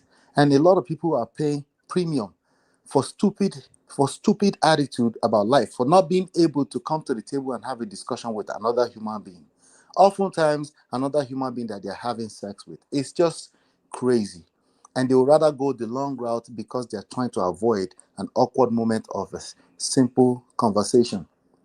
So in my opinion, I think it's a non-negotiable. Over a period of time, you pay unnecessary premium just because you find it awkward to have a simple conversation. Hey, babe, we have these bills, about 5 of these bills that we pay together. And also, every now and then the babies, we take care of them. I take care of them anyway. But you put a little bit of money here every month, we take care of it. It doesn't mean that on the 3rd month, because things are tight, you couldn't put something in, you couldn't have a conversation about it. But it just makes life a lot more easier when you can, as an individual, you focus on yourself. As an individual, calm down. If somebody comes to you with the idea of a bank account, don't turn it into glass balls. Just ask a simple question: what's the arrangement? You want me to put this? Okay, I can afford this. I can put this every other week. Just have a conversation around it, as opposed to making it another big deal because you heard a weird story on the internet. That guy we were listening to his story, his issues are bigger than bank account. That guy is a crazy maniac. You can hear it in his voice. He had nothing to do.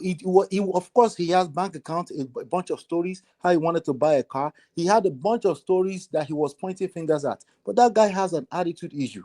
And you should be able to hear that in that voice. And no, I'm not prejudging his voice. Some things are just obvious. I'm sorry. Thank you. Thank you, sir. MOP, I have a question for you. Oh my God, I hope. Okay, I found them. The first question is: would you ask for joint accounts if the wife does not work? Women bring a lot to the table. The money aspect irks me. MOP, what do you think about these two comments? MOP, are you there, sir? Hey. Sorry, I'm muted so fast. Are you there? I didn't know I'm muted. Did you Can hear you what I said? Yeah, you said if the wife is not working, would that still do joint bank account? Yeah, and then the second part says women bring a lot to the table. The money aspect irks me. What do you have to say about that, sir? The joint account is non-negotiable. It doesn't matter if one party is not working. It's non-negotiable because it's just, again, it makes life a lot more easier. Joint account doesn't mean absolutely joint account. I don't advise that all your money goes into one account. I don't advise that. Everybody needs their own individuality. That's a key part of a healthy relationship. You need to have your own bank account where you also put your own stuff, where any money you make goes into. If the wife is not working, that means she's also going to get some kind of allowance or something, some arrangement where she can buy herself panties and brassiere without having to ask you for that. It just makes sense, right? So, but that's in addition to a joint bank account for infrastructure type shit in the household. Do you understand what I'm saying? Things that get disbursed as joint out of the household as a regular monthly expenses. Okay, that makes sense. Thank you, sir. Honey, babe. Out of your What do account. you think about Even it? as a guy man, sometimes you want to buy a little toy for yourself, right? Are you still hearing me? Yeah, we can. Oh, you went off for a Can you sec. still I hear thought you me? had. Yes, I can hear you, sir. Yes, sir. Go ahead. Can you still hear me? Yes, sir. We can. Go ahead, sir. Hold on 1 second. I don't know what's going on. We can hear you, MLP. Okay. I'm gonna refresh and come back. Okay. Abby, I'll speak if that's okay, since Yeah. you're asking.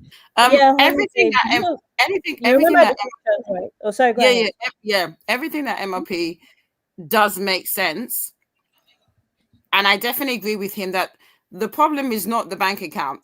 Like I said to you, if you're dealing with two people that are transparent, bank account would work. These people have a foundational issue, which is they shouldn't have got married. In regards to the bank account, I definitely agree. Like, for instance, in the UK, if you're married, you have the council tax in both Mr. and Mrs. It makes sense. Yes, You know, so. you put money into that account and you pay the council tax. You have a mortgage, Mr. and Mrs. It makes sense. Put the money into a bank account. But at the same time that MLP said and what everyone else is saying, have your individual bank accounts. So definitely everything that MLP said, definitely with the emphasis on these couple is an issue. Nothing to do with the bank joint bank account. Yeah, sorry about that. I dropped off. Anytime this, can you hear me? Yes, sir. We Yes, we can can hear hear you. you. Go ahead. Anytime something ring out of these phones, it just disrupts. I don't know. Sorry, Jerry. Anyway, yeah. So I don't know how far you guys heard, but the point is that bank account is really never the issue. Is if the people. But to answer your question, Abby, if a woman is not working and the one person is working, it makes sense. But also keep in mind, this is a social construct thing. I don't expect a man that is not working to now set that as an expectation. If you're just getting started, you need to calm down. And she might even, most likely, she will decide that she wants to set something up for you anyway. But don't be there, be entitled. But if I was a man and my wife is not working, I will set up an account for joint for the family. She can also use it as a personal if she wants, and she will have access to everything. If even if I have an account on my name, because it's not just about running to the bank and making sure something is on her name. I'm just talking about a simple debit card where she has access to make things easier for everybody. That's all I'm saying. It doesn't have to be too specific. Her name must be on it. That may be a temporary situation where everybody's still trying to put themselves together. But it goes back to how well can they communicate. That guy did not know that woman. He married her in 2 weeks. That's another Ned Nwoko case. That's just what that is. Just happened to be a broke. It's just another broke version. It's just a broke version of Ned Nwoko. Of course, they don't know what they're doing. MOP. Uncola, no start Temu, to- I like Ned what you Nwoko, said. Temu, That was funny. Temu one, low budget. MOP, you are looking for trouble. Ned Nwoko can manage 6 years. Of course, that one cannot finish 1 year or 2 years. And then it's moving between countries. Of course, it's going to scatter. Okay. And of course, the young lady didn't know anything too. She looks like she's somebody from the village somewhere. So as soon as she started to discover stuff, you said what? She's from a village in Delta State, from Ugeli. Yeah. So as Which soon is as a she rural starts to area. discover things, she's going to translate them and interpret them as resentment, because she will say, "Oh, this guy has been hiding stuff from me." She's just a weirdo too. But you know, it is what it is. Thank you, MOP. Ladies and gentlemen, please drop your questions in the chat. We are rounding up now. It's all about the lessons. What's happening between husband and wife abroad, no be small matter. And you've heard people complaining, don't bring your wife abroad. Hey, don't bring your husband abroad. These women, when they come to abroad, as soon as they make money, they start misbehaving. I think Dr. Zoe dropped another video about why women are behaving like this abroad. And why men are doing this or that abroad. So please drop your questions. We will try to address the one we can address. It's been a very, very long day. This is a very fantastic conversation. And for us to move on to the last segment, I'm going to put a break here because I will cut this one off and repost. Joe, give me just a minute.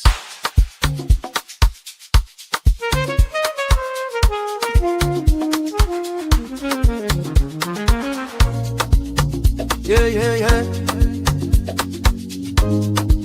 You be in the building. Hey, vibe with Uncle Bino. Let's go. Now happy hour things, you know. Oh yes, happy hour.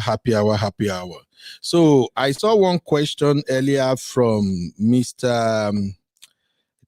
Let me see. Yes, Mr. Yemi, thank you very much. So Mr. Yemi asked, why would a woman work or a man not work? My brother, that question, myself, I tire. We've had several. You say what? Just want to scatter everywhere. All these gender questions. This question, we don't hear and tire. And to be frank, that's a very, very good question.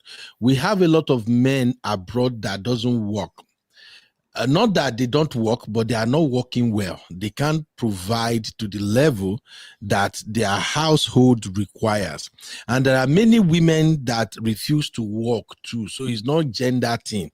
It's individual thing. And I think something is wrong with them. So that is one of the questions we will address. But before we come back to that question, let me quickly move us to the last two conversations we're going to have.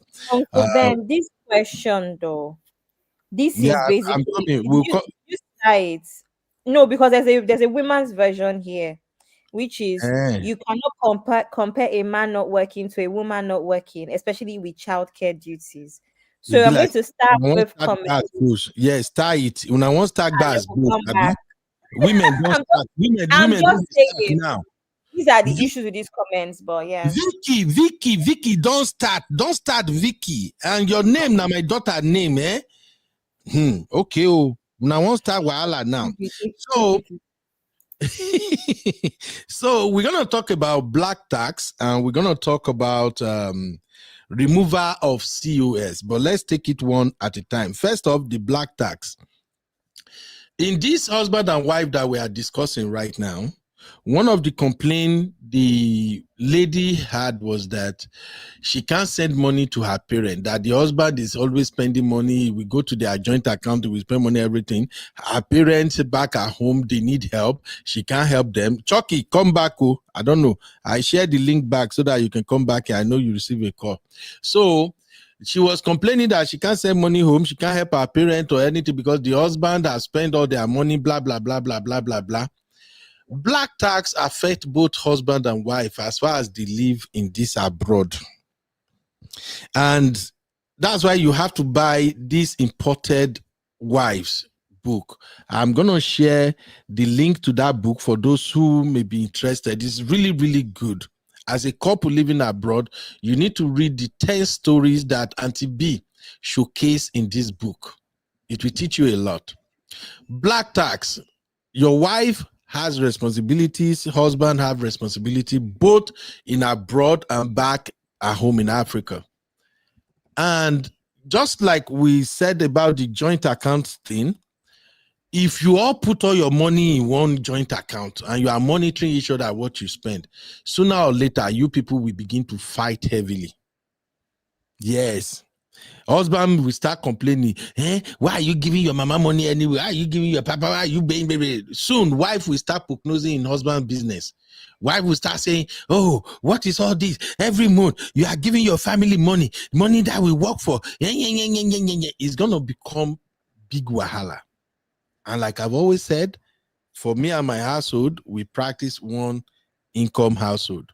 Everybody have their separate account. We have one joint account. Nobody cares what each person is doing with their own money. My wife never asked me before, babe, you send money to this. It's not even none of her business.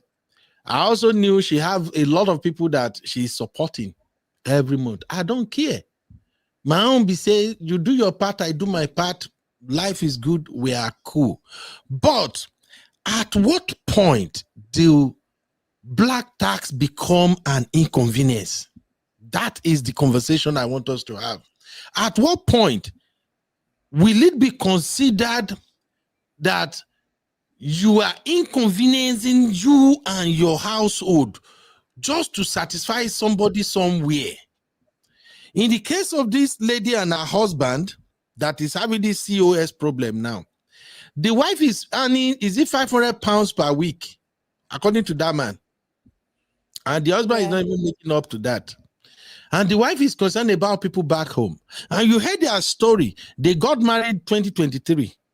And they came abroad. Maybe 1 year now they don't get abroad. Because I don't think... After they have 3 children in 2 years. I don't know. Okay, their story is not adding up. Some people are fast. I don't know. Some people are fast. But you can't have 3 children in 2 years. It's not about fastness. You know, each family, that's why communication is key. Each family have their own style. Like me, we space our own. I think my kids are like 4 or 5 years apart. So it's different for everybody. And so people want to not understanding. It's not medically within the time they met and now they already have 3 kids. That's what it's not medically possible to have 3 children in 2 years. You can't. The math doesn't work. It does not possible. 9 times 3. 2023, 24, 25. And you said they have a pair of twins and one. Okay, maybe. Hey, so it's possible. Thank you, Sister Yinka Gary. Abby, no scatter my brain, Abby. But it's true now, Uncle Ben. Outside of twins, it's not possible. What do you mean? I've told you, Abby, there is a reason my hair they wrong go back. No come make the whole thing disappear. Jesus. Okay, so the conversation now is this: at what point is black tax becoming a problem in your marriage? Are you doing too much? Or do you even have what it takes to shoulder the responsibility of black tax? In the case of this lady now, you make it 500 pounds a week and you are concerned about people back home. And you people are living in a house whereby your husband is not working that much. Your Mugo Park husband. So I don't know. Let's have that conversation. And finally, that removing the wife from the COS. That is where I have issue with this man. This lady have kids for you. You get picking for you. You went back to Nigeria and then you called a lawyer to remove her from the COS. Who are you really trying to pepper here? Is it the wife you are trying to pepper or your children? I don't understand. And like MOP says, something is seriously wrong with that guy. Okay? As much as I like to do brotherhood for him, the way he moves, the thing he does, I can't. So that is the conversation. Abby, over to you. MOP is still here. Honey Baby's here, and we have a lot of people in the chat. So let's mix it up. Contribution from the chat. Yeah, the last two talking points. The black tax and the removal of the lady from the COS. Okay, so what I want to say about this wife black tax, obviously, I don't. Nobody should come for me. I already know I'm Gen Z. You don't have to remind me. But I have an issue with people that get married for poverty elevation. And I don't know, but I understand that not all fingers are equal, and some people have to figure out their families outside of their marriage and all. But there are people, especially women, is more common with women, of course, that seem to get married, and then the husband now has to look after their own family. That's the wife's family, their individual family with their kids, maybe his own family. And then you can't say you're not going to work in that situation. I'm sorry, especially if you're in this part of the world where you can get opportunities, even if it's charity shop, you're going to work, you have to do something. You have opportunity to even improve on your what's it called, qualifications or whatever. I just find it really unfair that a man would get married to a woman and have to look after the woman's own family before even starting to build their own family. That is my biggest issue with wife black tax. I think that being married comes with responsibility, and sometimes even with the money thing, some people are comfortable with the man providing, the woman compensates in other ways, whatever works for their family. I know in the UK sometimes it actually even works out cheaper for one person to not work based off of childcare and stuff. So sometimes it's not just that people don't want to work, it's often maybe works better for their family. Maybe they have this whole idea of how they want the kids to be brought up and all sorts. As long as it's an agreement and there's communication in place, and maybe in some situations the woman can be encouraged to have a small business, something just even for her own sanity and for her own growth. Because what people also forget about being a housewife temporarily is that you can't just have a CV gap of 5 years. In this time when things are very, very competitive, it might cost you. So it's not even worth it. You have to find ways to fill in that gap, whether it's by volunteering, whether it's by having courses here and there. And generally, I'm an advocate for women staying busy for many reasons, which I don't want to get into. That's not the topic of today. But I just don't like that particular aspect of people getting married because their husbands are going to look after their families. That's my major issue with wife black tax, personally. Uncle Ola, MOP, what do you think? What's the specific question? You said black tax, right? Wife black tax is the talking point. Define why black tax again, real quick, briefly. I don't know the definition, but basically is wife expecting money from their husbands unprovoked all around. Pretty much black tax, but wife. So this is us calling the money that goes from a husband to a wife taxes. Is that what you're saying? No, I think so there's money going to the wife that makes sense, and that's why I brought in the aspect of family and a woman expecting that, oh, I have 4 siblings you have to send to school. Oh, I see. I have parents who you need to build a house for. Things like that are very much involved, should I say, incorporated in our society, in our culture, in many cultures, right? So that's kind of my own angle of wife black tax, not basic having to look after your family. That I think we can all agree on that is normal. It's a major issue, but the issue can also be traced back to misaligned vision, right? As a family. If both of you are not aligned when it comes to the vision for the family, this is also a function of leadership in the family. This is why I laugh at people that want to make a partnership and leadership mutually exclusive. This is where you leadership, because a leader, there's no such thing as leadership without vision, right? So a leader is not something he has to overemphasize. It's just something that person already aligned with, and that was the reason why they came into your life. That's why that wife came into your life in the first place. It's not something that's rigid or written in stone. It's also something that can evolve over time. But there's a general idea of what the vision of the leader is, and usually in a household, it's clean. And even though it moves, even though it can be ups and downs, even though the ups and downs can create conflict sometimes, the vision is the vision, and you can always find the whole point of it is that while you wiggle back and forth, sometimes you can always find your way back to it. So when you don't have that, the absence of that then you have some of these issues. It could be a black tax, it could be back home black tax, it could be anything. It could be, oh, I just discovered myself. I discovered that I want to go to Hollywood and become an actress. You know, sometimes too, people just suddenly wake up in the middle of life and they have midlife crisis and they want to buy certain toys or want to engage certain endeavors. And that throws a wrench in the middle of people's life, right? And there's a husband or a wife involved. So it's because there's no vision. If there was a vision, the vision will be strong enough to kind of bring people back to itself. But the best time to have a vision is in the beginning. The next best time is now, right? You need to go back to the drawing table and say, okay, what are we doing exactly? What's our vision? What's our objective? Okay, you have these siblings. Okay, we need to kind of fit that into our life, and then you come up with some kind of arrangement where everybody is taken care of. It would be unrealistic for you to say a woman, for example, just for example, has siblings at home and she can't send something to them, or she can't. It would be absolutely unrealistic. So it's about coming up with something that can work for all parties. There will be some level of compromise on all sides, but compromise is usually not the issue. It's when somebody is selfish. It could be the wife being selfish, not paying attention to what the impact of that has on the family. Because you could even be making all the money, and you might be like, well, 50% of my salary is going towards my family at home. To be honest with you, ladies, that's super annoying. A lot of women do.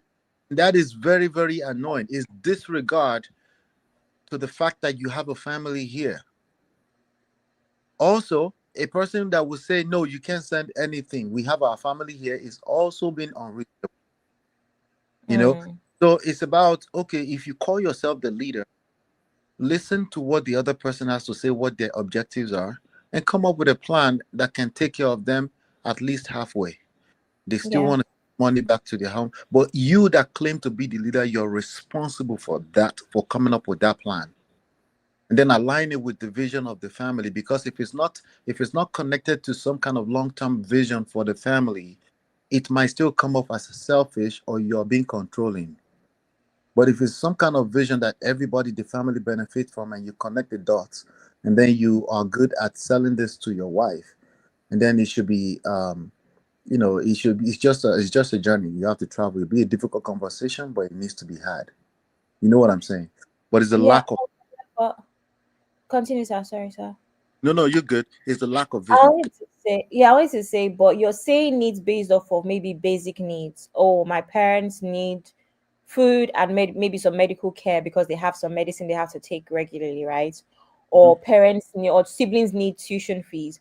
But there's wives, and I know this particularly like in Igbo culture, where sometimes, especially if you marry like a first daughter or something, right? Or even a first son, because I've had that situation in a relationship where he was the breadwinner of his whole family, and I could see down the line how it could literally derail our own plans.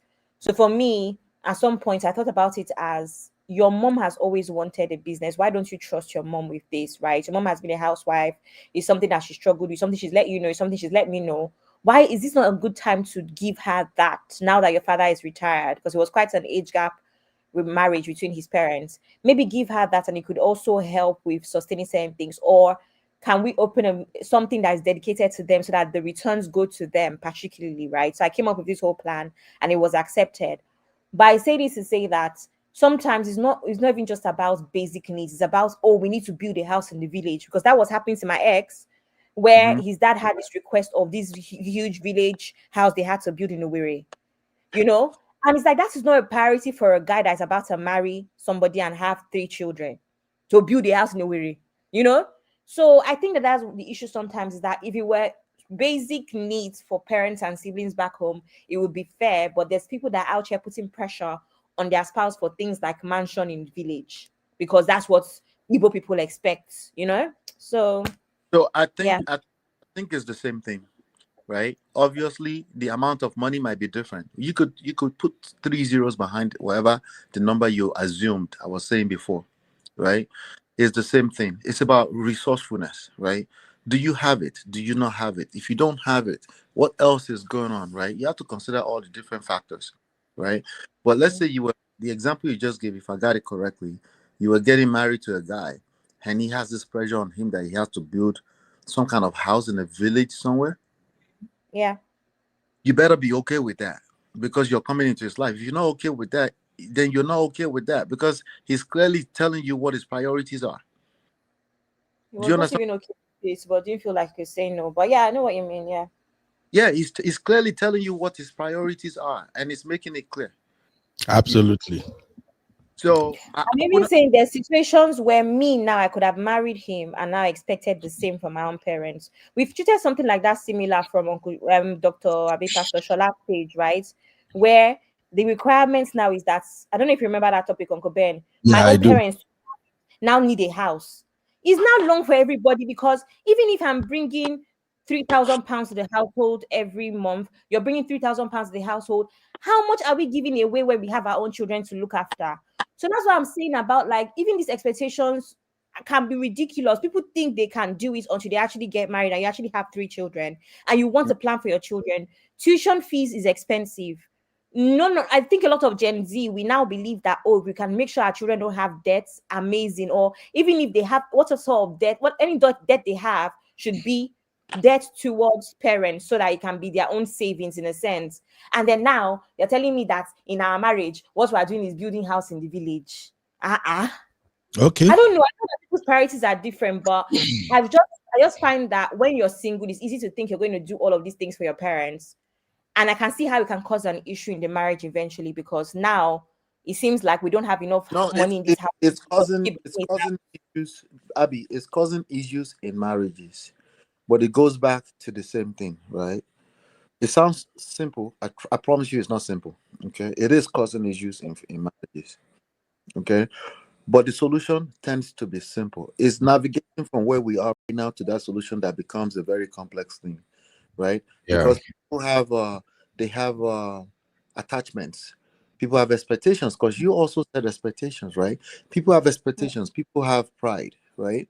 So you expect that this man he has nothing. He's just a standalone man, and then you married him. 2 years in, you found out that he has a project that he had to participate in with his siblings, right? Mhm. It needs to be a conversation. It is going to be a tough conversation because you know why? Because everybody's expectation is now misaligned, right? And you're finding out for the first time, and then it's difficult, you know. But there's nothing that's coming that the land cannot receive. Okay, it's a conversation. You need to express your own concerns, point of intentions, and say this is what we have, this is what we have, and he might still insist that he wants to do certain things, but this too shall pass, right? Yeah. So, but offer your insight to him to see where he's at with it, and then see where it is, and then say, hey, but this is what I was expecting. And then at that point, you might say, okay, because you have this other project coming on, I have to start separating this other kind of money too. Maybe you were a stay-at-home mom, and then in that moment you decide that, well, I can afford to be a stay-at-home mom because these are my vision for my children, and I have to handle that by myself right now. He might even readjust himself and say, you know what, you're right. Let's figure something out. But it's easier said than done. I want to acknowledge that. Yeah. Thank you, Yeah, MOP.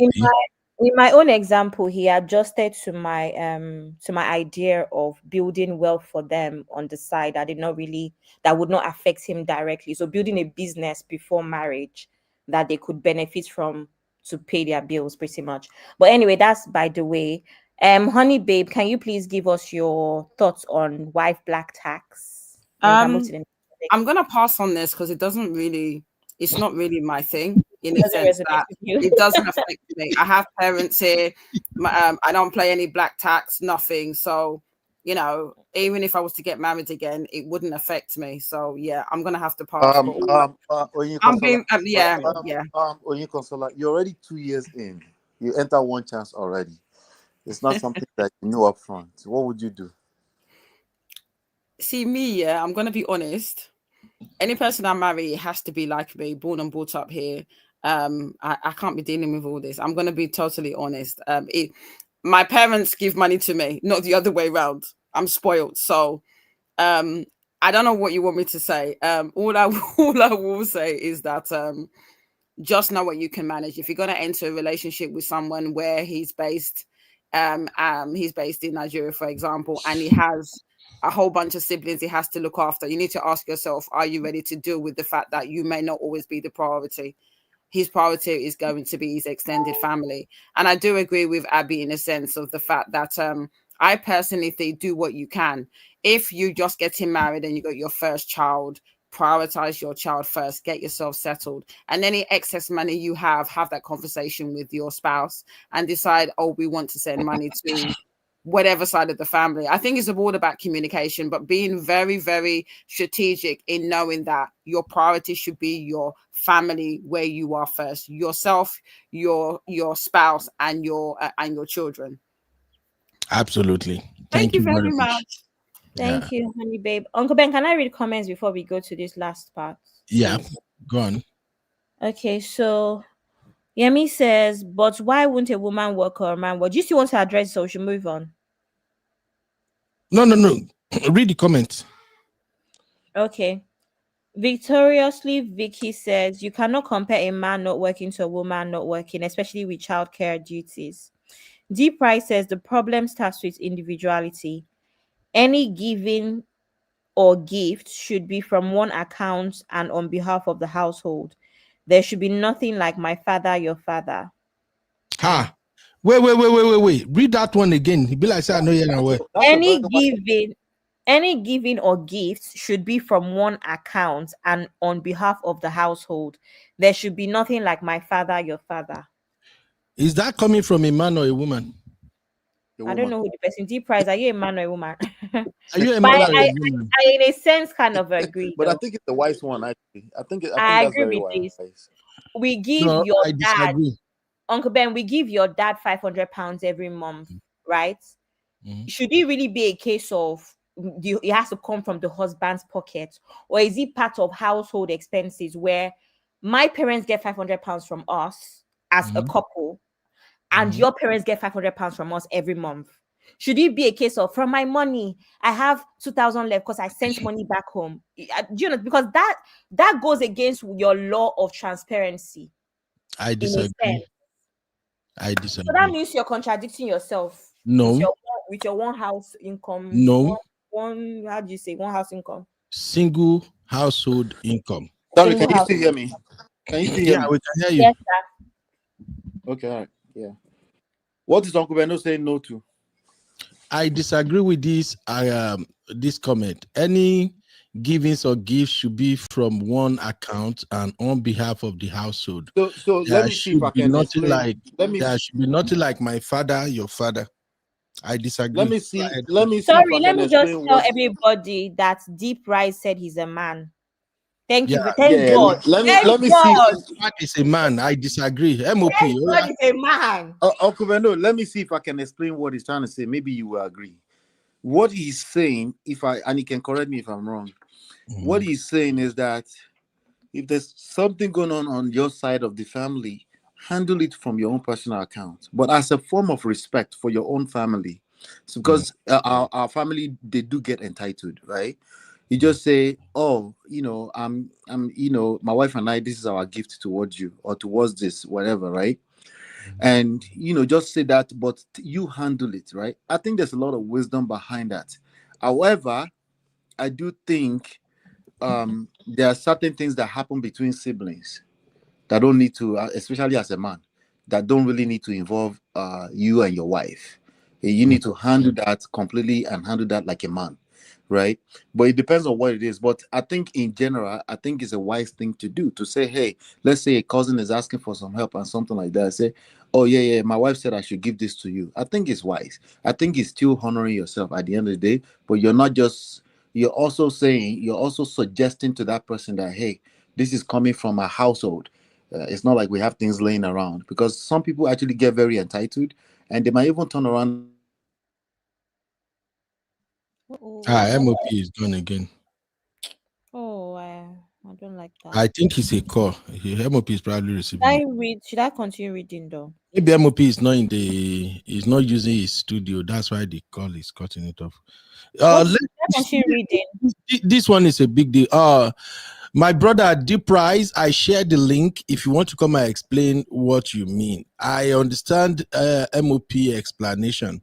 And I think what MOP is saying is that in terms of gifts and giving, let's say Christmas is coming, for instance, we have to give the parent back at home. We have to give them money for upkeep or to take care of themselves for Christmas. I think that should go from the same account. I think that's what MOP is saying.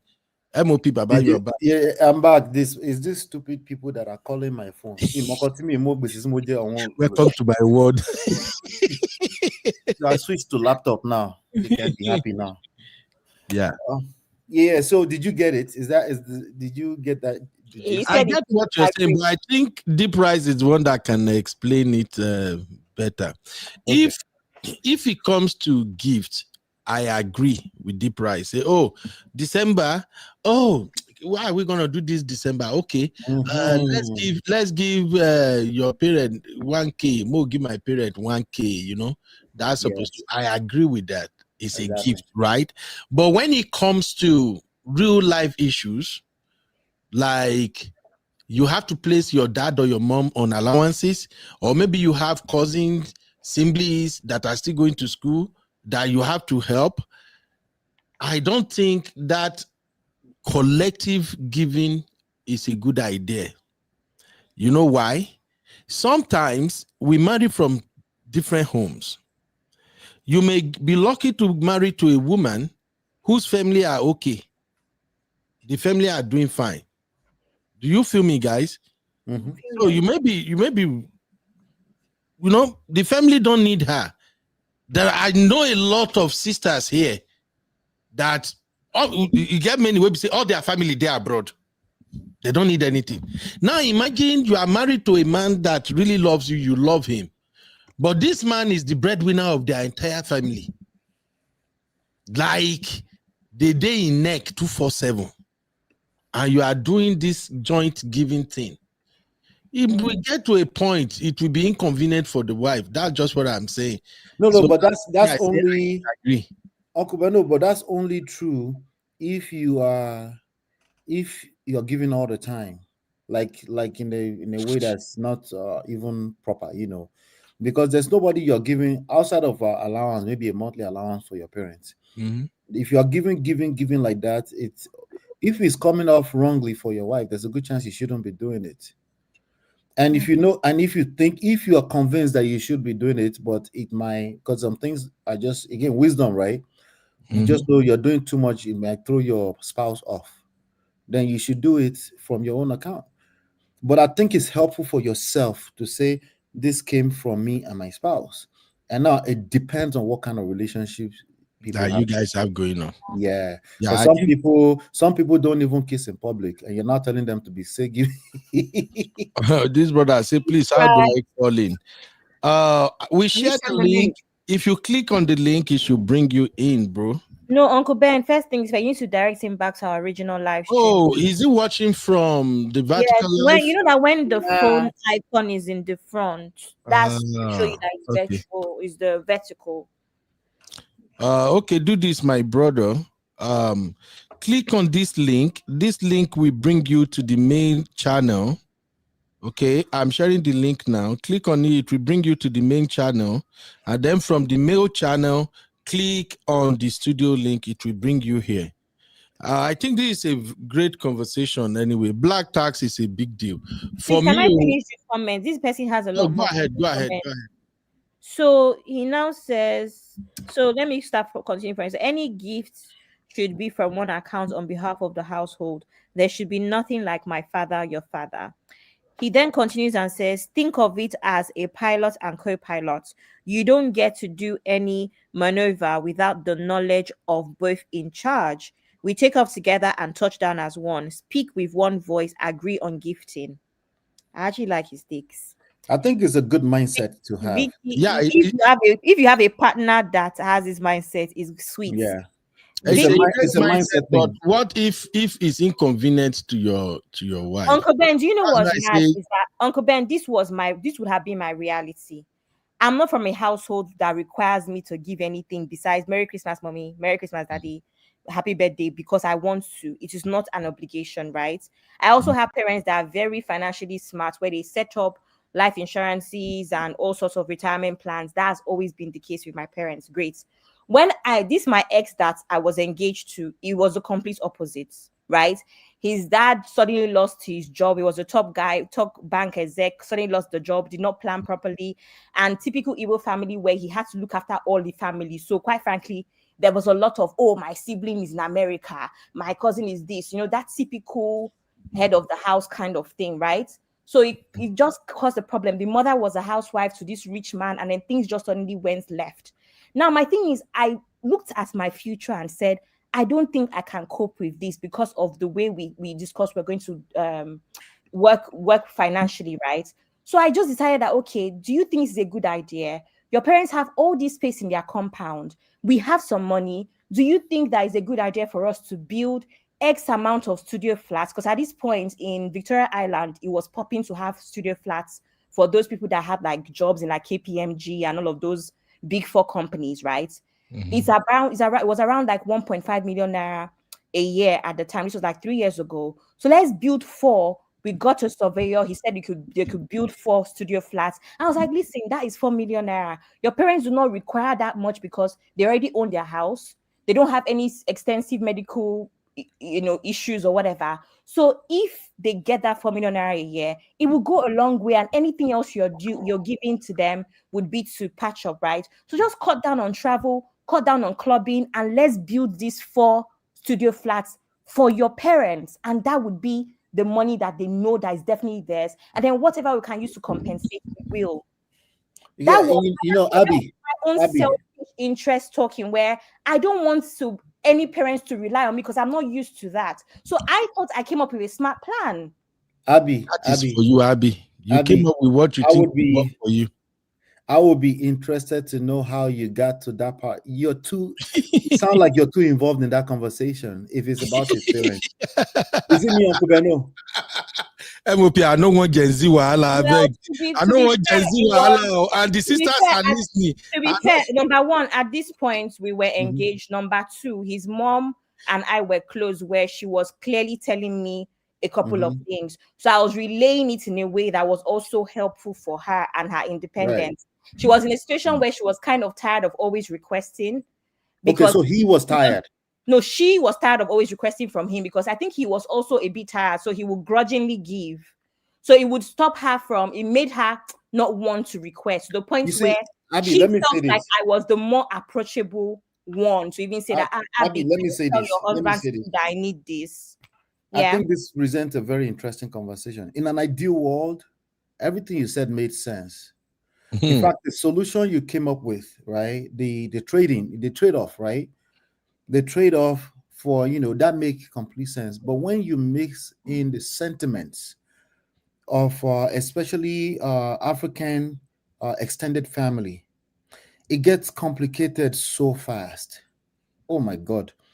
You have no idea how rough it gets. You see, it might even be him that came to you and say, hey, babe, what do you think about this? What do you think about this, right? And there's a lot of wisdom that's required in how you contribute even your opinions to that conversation. But it'll be interesting to carry that conversation to the extent that it can go sometimes. It can go. To be honest, Uncle, this is the thing about, for me, everybody has the way they want their marriage to run. For me, I'm talking to someone I'm about to marry about what I think. If that was my parents as well, I want a solution. At the time as well, one of our compatibility, or one of the things that made us compatible, was we're both solution oriented, if that makes sense. Right. So at that point, if that was going to cause an issue, that's not my husband. Because I'm here, we talk about what we want to do for our children. We talk about how much it's going to cost for us to give our children the world, in quotes, based off, because you're talking about these things. You're about to get married to this person, right? I'm saying, Abby, it won't even be. I'm saying it won't even be him. He might be on the same page with you. You know what I'm saying? I know, but as far as I was aware, the parents had no idea that it came from me. Okay. So again, I don't know how it would have been complicated, but that, in my opinion, that would have still been ridiculous because again, I'm making plans with my husband. If that was going to now come back and bite me in the ass, then that was not supposed to be my husband. I mean, he's not my husband, clearly.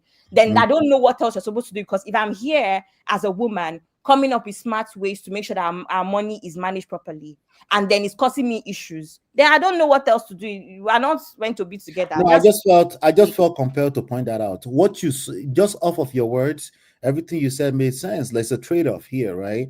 Instead of you going all in and doing all this, why don't you come up with something that can actually produce more? And I think that's fantastic. And I think if anybody has a wife like that in a corner that can help them come up with bring some more insights into the situation, because we don't have all the answers, right? And it wasn't unprovoked, though. It's because he was always crying to me about how their taxi. Right. No, I got you. It's not like I went to come and go and give us unsolicited advice either, by the way. It's because I was also carrying the burden of the crying every day about the money. This is why Uncle Beno said, Gen Z, you're still looking at this as some kind of pragmatic stuff. It is not. There are forces. There are forces of evil. Anyway, but I don't know if you get what I'm saying. I understand you, but in my I actually understand you. I'm just saying that either way it would have been their loss, because why are you causing issues where there's none? When somebody is trying to help you, that's my point, really. All right. You see, basically, the issue surrounding black tax is very, very complex. It's deep. It's deep. Each family has their own thing ongoing. Okay. So what matters the most is, as a man, you work hard, you have a good job, your wife has her money, do things that won't make your wife feel uncomfortable. And as a wife, do things that will not make life difficult for your partner. As far as black tax is concerned, black tax can be frustrating. Even to you that you are doing it, it's frustrating you already. Now imagine your partner that have to bear they have to carry the baggage with you. Like in my own case, for instance, now, all my wife's siblings, they are here. They are all doing fine here. My wife don't even get anything to stress about for Nigeria. She's still giving people. She still get uncle, get auntie, get this one, get that one. You feel me? But comparatively, me, I be trailer. Had a drag trailer for back. Yeah. So imagine we have a guest. Oh yeah, welcome my brother. Welcome, Deep Rise. May we hear from you, Baba? Baba, we won't stress me out. Can you hear me, my brother? Unmute your mic. I can hear you. Okay. Oh, good. Please, sir, Abby, do you still have that comment? Can you help us highlight that comment so that? First of all, Mr. Deep Rise, are you married? I am married. Do you have a brother that behaves like you that's not married? Abby. I have a brother here. He's a medical doctor. Uncle Ben, the problem I have with you is that you don't ask the right questions sometimes. Abby, we are not doing matchmaking. I'm not sure what I'm listening to. Am I listening to two things? Is there advert going at the back end? Okay. No, it's also I'm joking, no, Abby, that's our Gen Z of the house, troublemaker. So you say you have a brother that is a doctor. Well, Abby, you hear your answer already. Yeah, girl. My brother, where are you calling from? Is it abroad or Nigeria? From Ontario, Toronto. Woo! Cold people, Bilba. These are Bilba people. How is the weather now, bros? Weather is okay today. It's on and off. The way you say our weather is okay today. Because they don't collect snow last week, that's why. I'm actually next door to him right now. Yeah. Okay, Baba, help us explain this. Any given gift should be from one account and on behalf of the household. Okay. See your sister don't show up for comment too. That's Bilba, our beautiful sister for here. She's in Canada too. Okay. Okay, so this is my take on it. I'm hearing another background thing there. I'm not used to this thing, but okay. Do you have anything playing? Like maybe your YouTube is playing somewhere, or maybe you are watching it on your phone or iPad or something. Maybe it's me, but it's very important we have this conversation. Go ahead. We can hear you. I'm not hearing any noise. Okay. Or anybody is hearing any feedback? Okay. No, but I'm going to So mute the thing everybody is else. this. The thing is this. Our black tax and every other conversation you've been having. I was just scrolling my phone on this program. So the thing is this. It says for better for worse, for better or poorer, right? And if you follow all those things, it says two shall become one. Hmm? Yes. Are you getting me? Yes, sir. And if you check further, it said they shall be naked and they will be naked and they will not be ashamed. You get what I'm saying? Are you with me? Yes, sir. I'm with you. Okay. So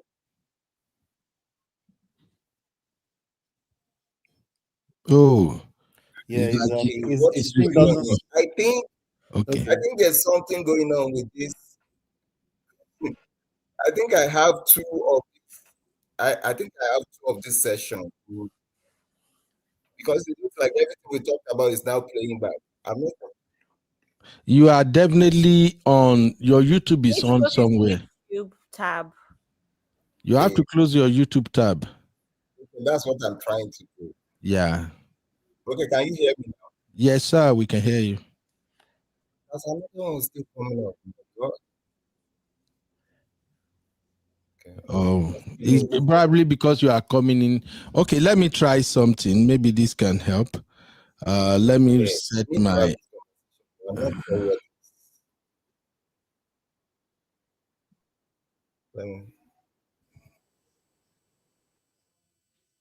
Oh, I had to come back in again. Okay. Bros, you have to come back and explain this, please. All right, Abby, do you still have more comments to read, or we should just move on? We don't take Yes, for you. let me quickly finish my comments. I will not even interrupt any comments. Let me just rush it, please. Okay. So where was I? So D Price then said, think of it as pilot and co-pilot. You don't get to do any maneuver without the knowledge of both in charge. We take off together and touch down as one, speak with one voice, agree on gifting. Victoriously, Vicky now says, so most times when they marry higher earners as men, they tend to seek other women statistically. Huh? Yeah, Vicky has stood on the same side of men are supposed to be providers and women should not worry about financial pressure where men are concerned, pretty much. That's the job of a man. So I think that's a follow-up comments from previous comments. Sissy says, I agree. If you have black tax, then handle it yourself within your capacity. The husband can support, but it shouldn't be his responsibility. I think she was agreeing to what I was saying at the time. Deep Price continues and says, so your business should be my business and vice versa. Yeah. Uncle Yemi comes and says, not in my culture.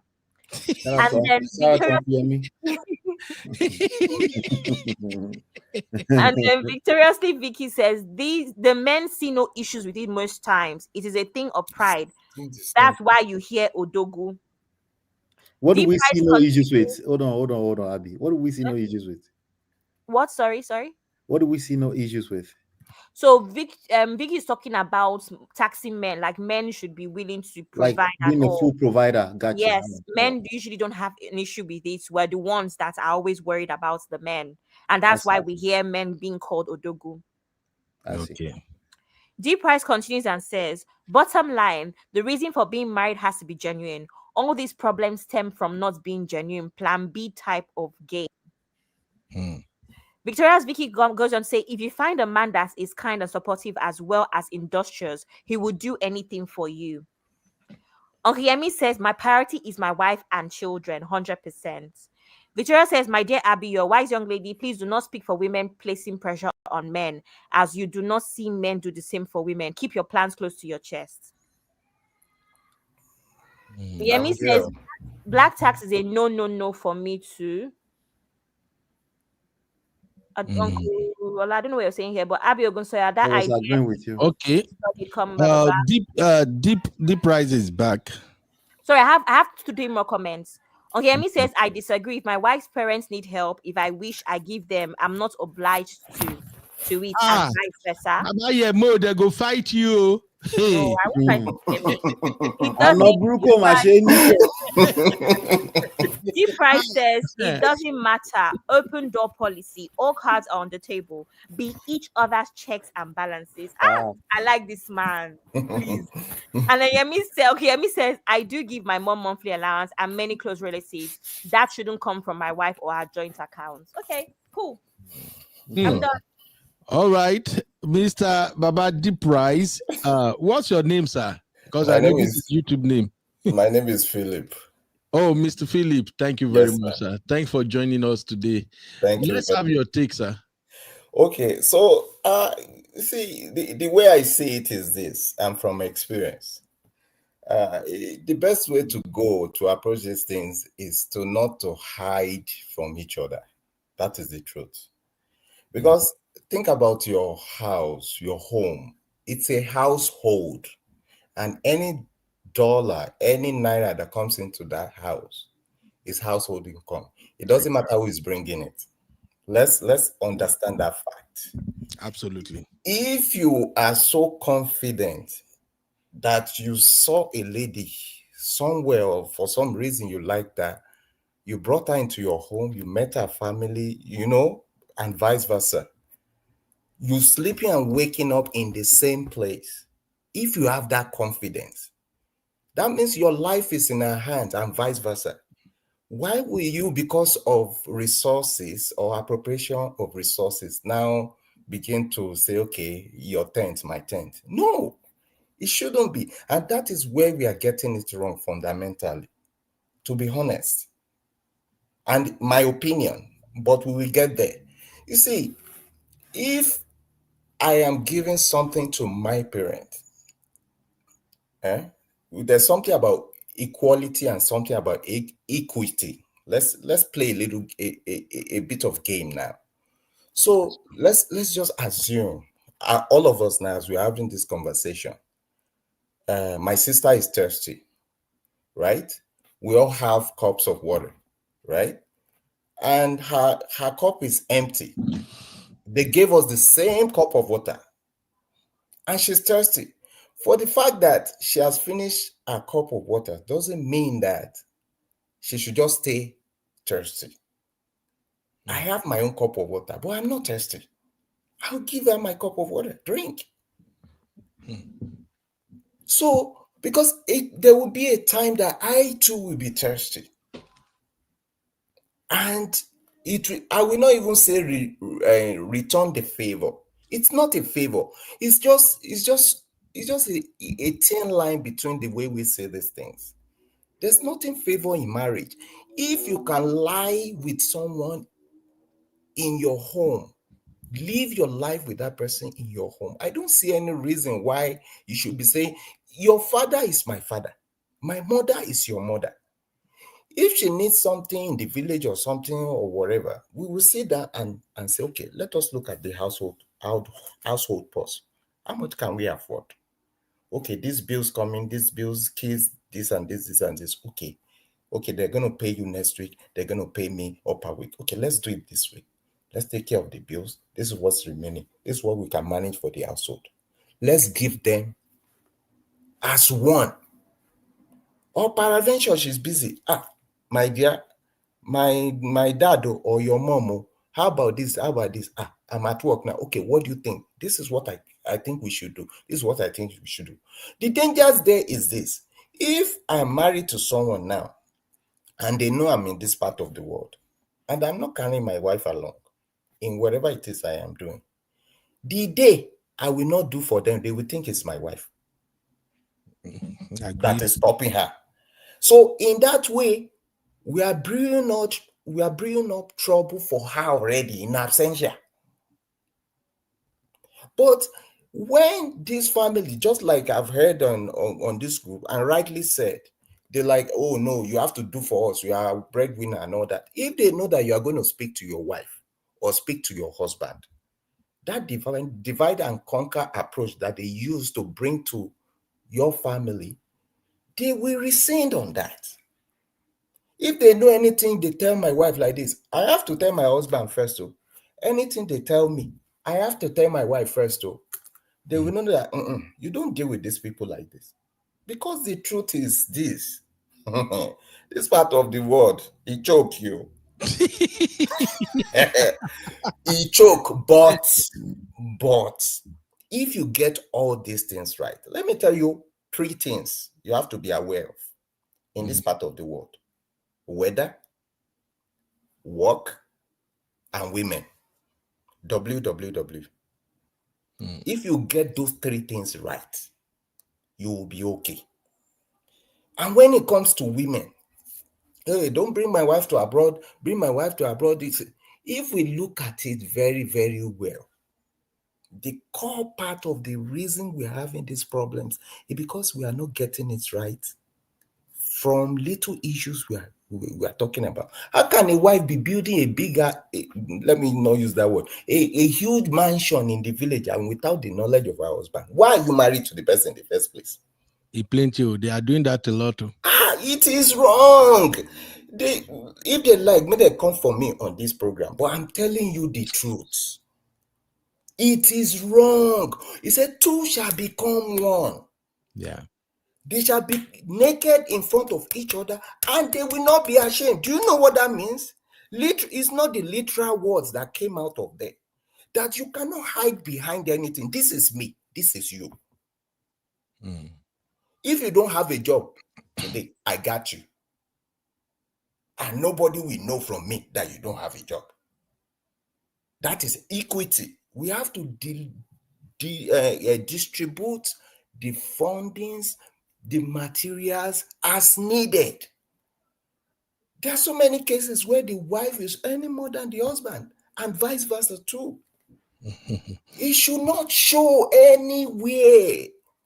You are getting it wrong. It's like the way I hear some of these comments is like, you are married to someone. It's like you go and carry a baby lion. You now begin to tame that baby lion. There are some times that the baby lion will be behaving like a dog at certain age. But when the lion is now full-grown lion, even though now you train that lion reach that age, now corner eye you go still carry the look that lion. Even though the lion know your face well. That is the way we are living marriage now. How can you have husband in the house, have wife in the house? You are hiding from each other. A lot of hiding, especially in this jackpot marriage. It's wrong. And a lot of people, God forbid, a lot of people left this world and their family are suffering because they don't know what their father has somewhere, what their mother has somewhere. And now we are putting akorojo for any time meant you know. Let me interpret it in English for those who don't understand. We are amassing wealth for the people that we don't know those who will spend it. Is that not it? It's my brother. That is the truth. You are doing next of kin. You are putting your brother, you are putting your sister.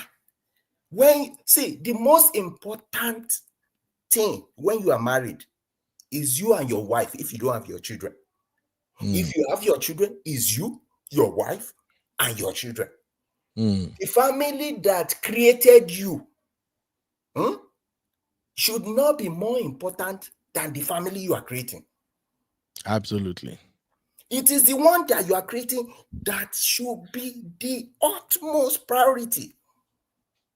That is the truth. Absolutely. But Uncle Phillips, I don't know if you have landed. I just have like 1 or 2 questions for you. MOP, I don't know if you want to chime in too. I did hear, Baba. I did hear. Okay. Uncle Philip, have you landed, sir? Yes, I go ahead, sir. Okay. First of all, I don't know what you did to Abio. The way Abi is fighting for you, sir. Okay, don't worry. Say you don't subscribe, Abi, because if you don't subscribe, you'll be watching more of our show. That you will know Abi. Abi is our baby of the house here. She's a Gen Z. Hawala too much. She's fighting for you like no tomorrow. Well, I'm happy for a Gen Z to have this mindset. If he's close to it, she will get it right. I'm telling you, Amen. she will get it right. The men are out there who have this kind of mindset, but a lot of them are afraid because of what is outside now. Men are dodging. They are dodging. They don't want to be any part of it. Yeah. It's crazy. So, Uncle Philip, the small pushback where I get is this. Very great idea. I like everything you said, especially in this abroad. Transparency is key. Myself talking to you right now, we are getting closer to 16 years of marriage now, and we've been living here together now. I think we are heading to 13 years in abroad. So you are right. That transparency is key in marriage. I preach it all the time too. And then my brother that you see on the stage now, man of prestige, is actually a relationship expert, big boy relationship expert too. So he preached almost the same thing too for everybody.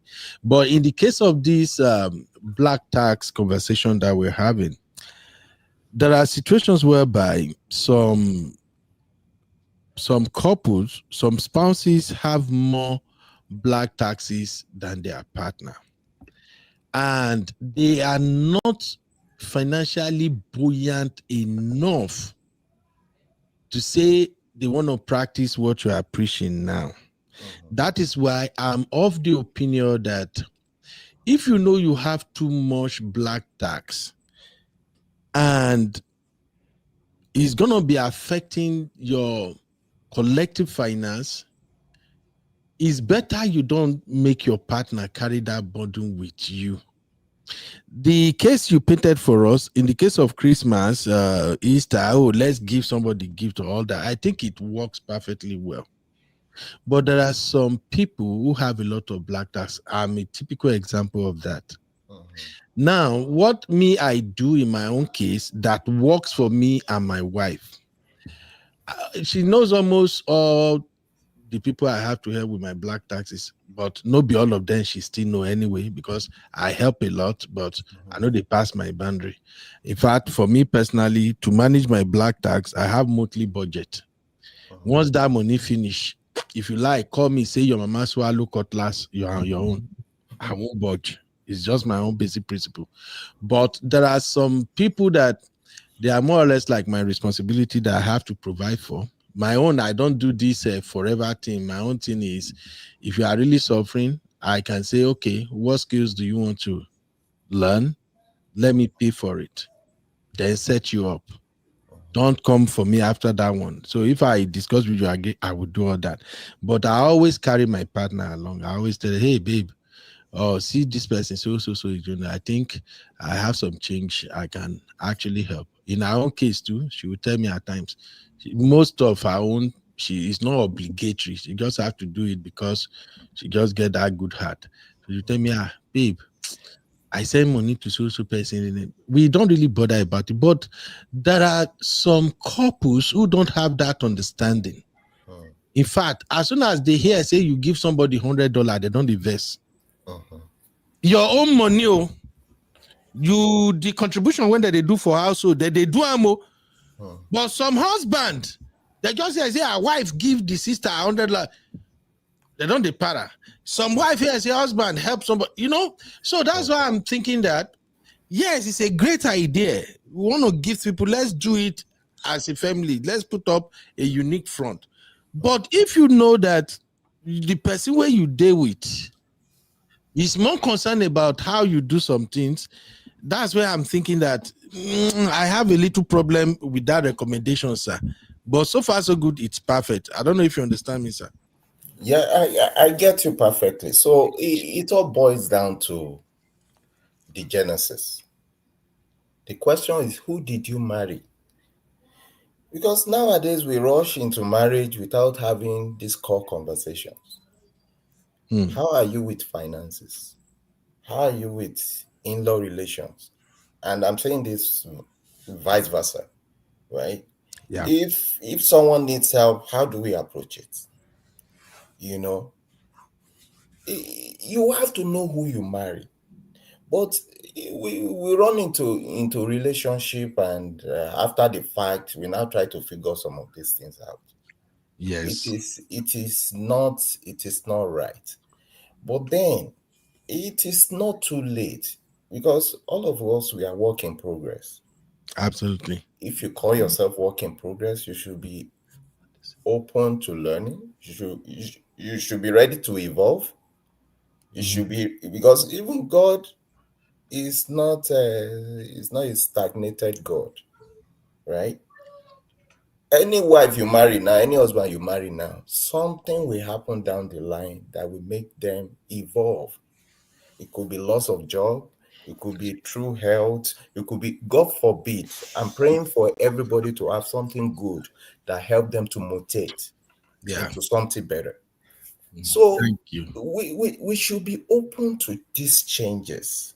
If you have a partner that, like you painted, okay, I have so much responsibility. Oh, maybe on our own part, she doesn't have this much responsibility and all that. I will still bring it to the table. Because it says two shall become one. Yeah. There's no way. Like me, in my household, I run joint account. In fact, I was the first person that came to this part of the world before my family joined me. The moment they landed like this, I told my wife, we are running a joint account. And that is it. They are paying All for the our income. the income, Joint account. every damn thing. No extra account anywhere. Every damn thing. Bros, you strong go. See, there is Uncle Ben is flabbergasted. There is safety in it, my brother. There is No safety best. in it. Yes, Abby. My flabber is gasted. So let me say something. I appreciate Uncle Philip. There are people who do it that way. But oftentimes first of all, there are two human beings, at least two human beings involved at any point in time. And as much as we want to walk a straight line and do things a certain way, oftentimes you find out that people have different priorities, even in the same household. And I know it shouldn't be, but the reality is that it is. It is exactly that way for many people. And there are nuances to that. It's not necessarily because the other person it's not always because they have ulterior motives. Like, for example, in this case, we're discussing black taxes. Yeah. Essentially, what we're discussing is culture that's deeply rooted in so many sentiments and things that go far beyond just any one human decision at any point in time. So it can easily become very sticky, muddy, complicated if it's not handled with proper wisdom. And I mean wisdom beyond what it should be or what it shouldn't be. Sometimes it's just a matter of pressure. I'll give you an example. Like my father is the type who wants to take care of what it should be, but the opposite direction, right? Because how do you say it in Yoruba? He's the baba of he's the firstborn that's alive, Okay. of the family. Arole is the Yes, Arole of the family. the hair. So it's the baba that's around that everybody looks up to, and that comes with lots of responsibility. And he also has the personality that he wants to do the right thing, what it should be in that direction. You see, what Uncle Philly suggests is what it should be in this inwards, right? The family you created, not the one you came from, right? Ideally, that's what we prescribe to people in general, but we always want to put a caveat that, hey, there are some exceptions to certain rules, right? And you have to handle it with proper wisdom. Contrary to my father's personality, his younger brother is directly opposite, and it's not because of family or anything.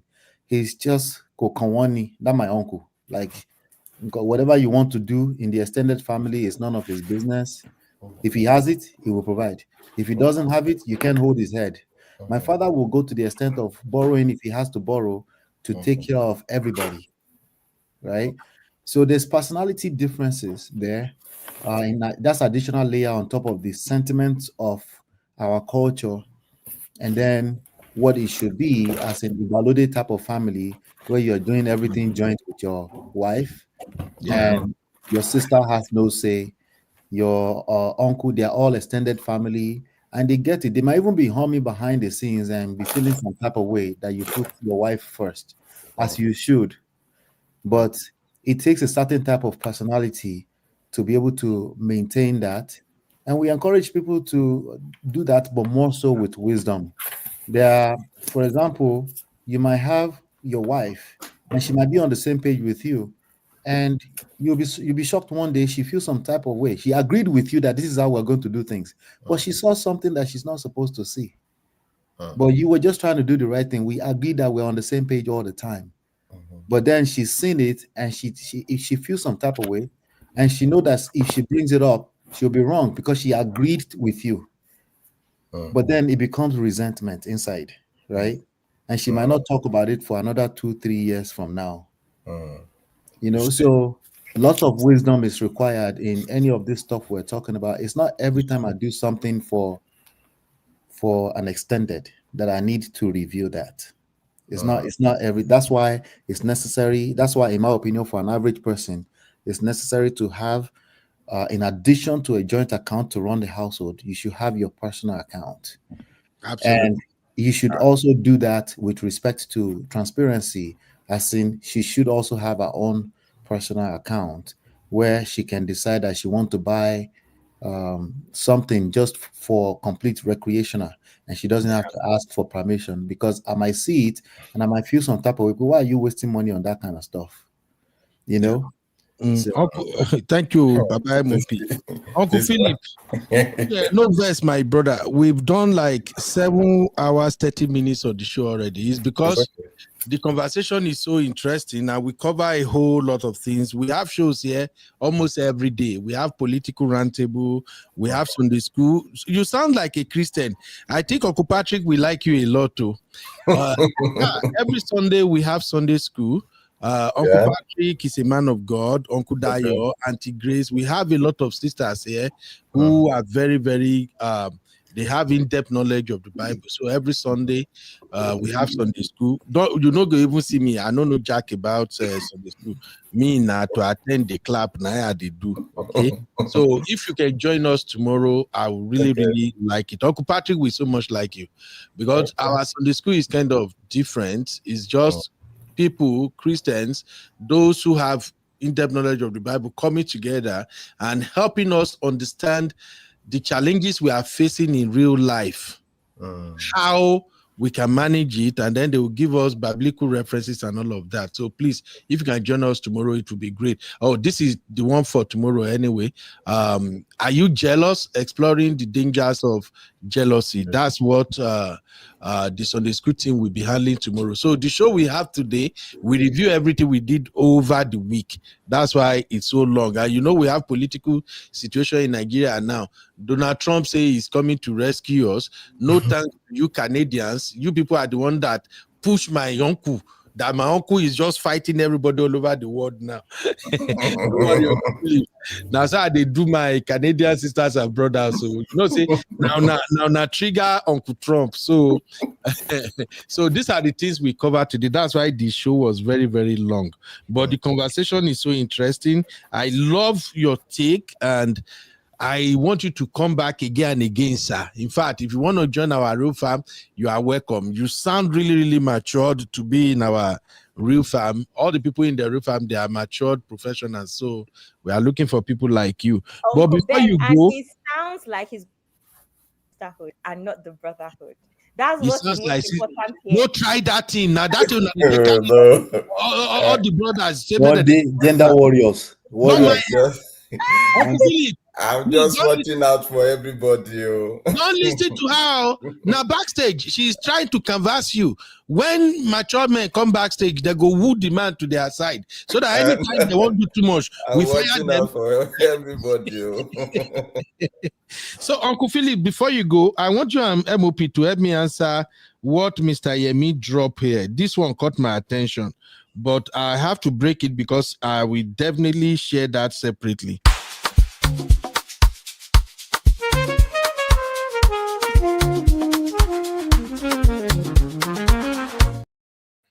All right.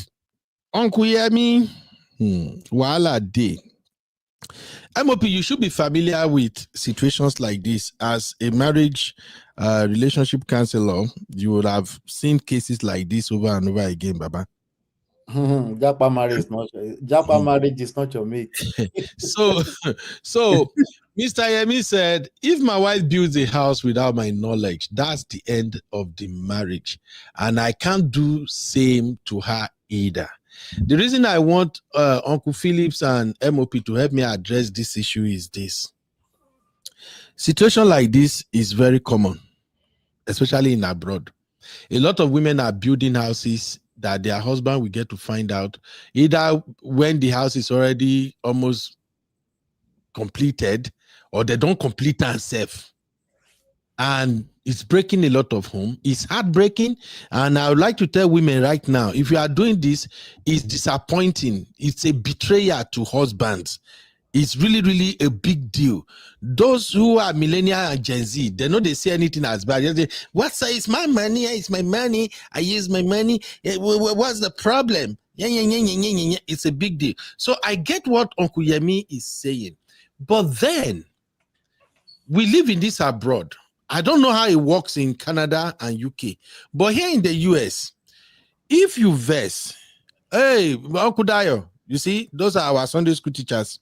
Now, here in the US, if your wife builds house behind your back and you say that's the end of the marriage and you have children, bros, you are losing times two. That's the way I see it. So my question is, what can a man do when they find themselves in situation like this? Because they happen. What can we do? Does it mean that the marriage is over because the woman is building house? How can we make it make sense? Uncle Phillips, please go first so that MOP can run this one up for me. And I still have my honey babe here. Honey babe, you will defend your gender today. But real quick, Uncle Phillips, please. What's your take on this thing? Well, if a woman ended up in this way, in this manner, right? The question we should be asking is, what is the context of their relationship? If it is my money is my money and your money is our money, or my money is our money and your money is our money, the outcome will be totally different. If you place this scenario in what I've said now, if it is my money is our money and your money is your money and this happened, it's a big deal. We have to sit down and have that conversation, right? And depending on the outcome of that conversation, a seed is sown and you will give me a different perspective of who you are. It's not enough for me to say I want to divorce you, right? But for you to keep such things from me, it goes back to trust. And that is at the core foundation of any relationship. And if a trust is broken, what else are we talking about? But if it is your money is your money and my money is my money, you can do whatever you want with your money. So will I do whatever I want with my money. But in that context, in my own opinion, that is not how to run a marriage. That is the truth. We have a lot of people developing properties at home, and something happened to whoever that owns the property, and for some reason, they left this world. It is the artisan, it is the property, whatever, that helped them to procure that property that we sit on it. And the rest of the family will know. Well, I've seen so many cases like that. So it all boils down to everything I'm saying. There's safety in it. If you are bold enough to be married to me, they see ourselves inside, we have children together. And you cannot come out straight and say, this is what I want to do.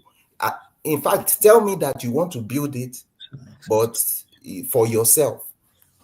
At least you told me. You get what I mean? At least you told me. That is coming clean.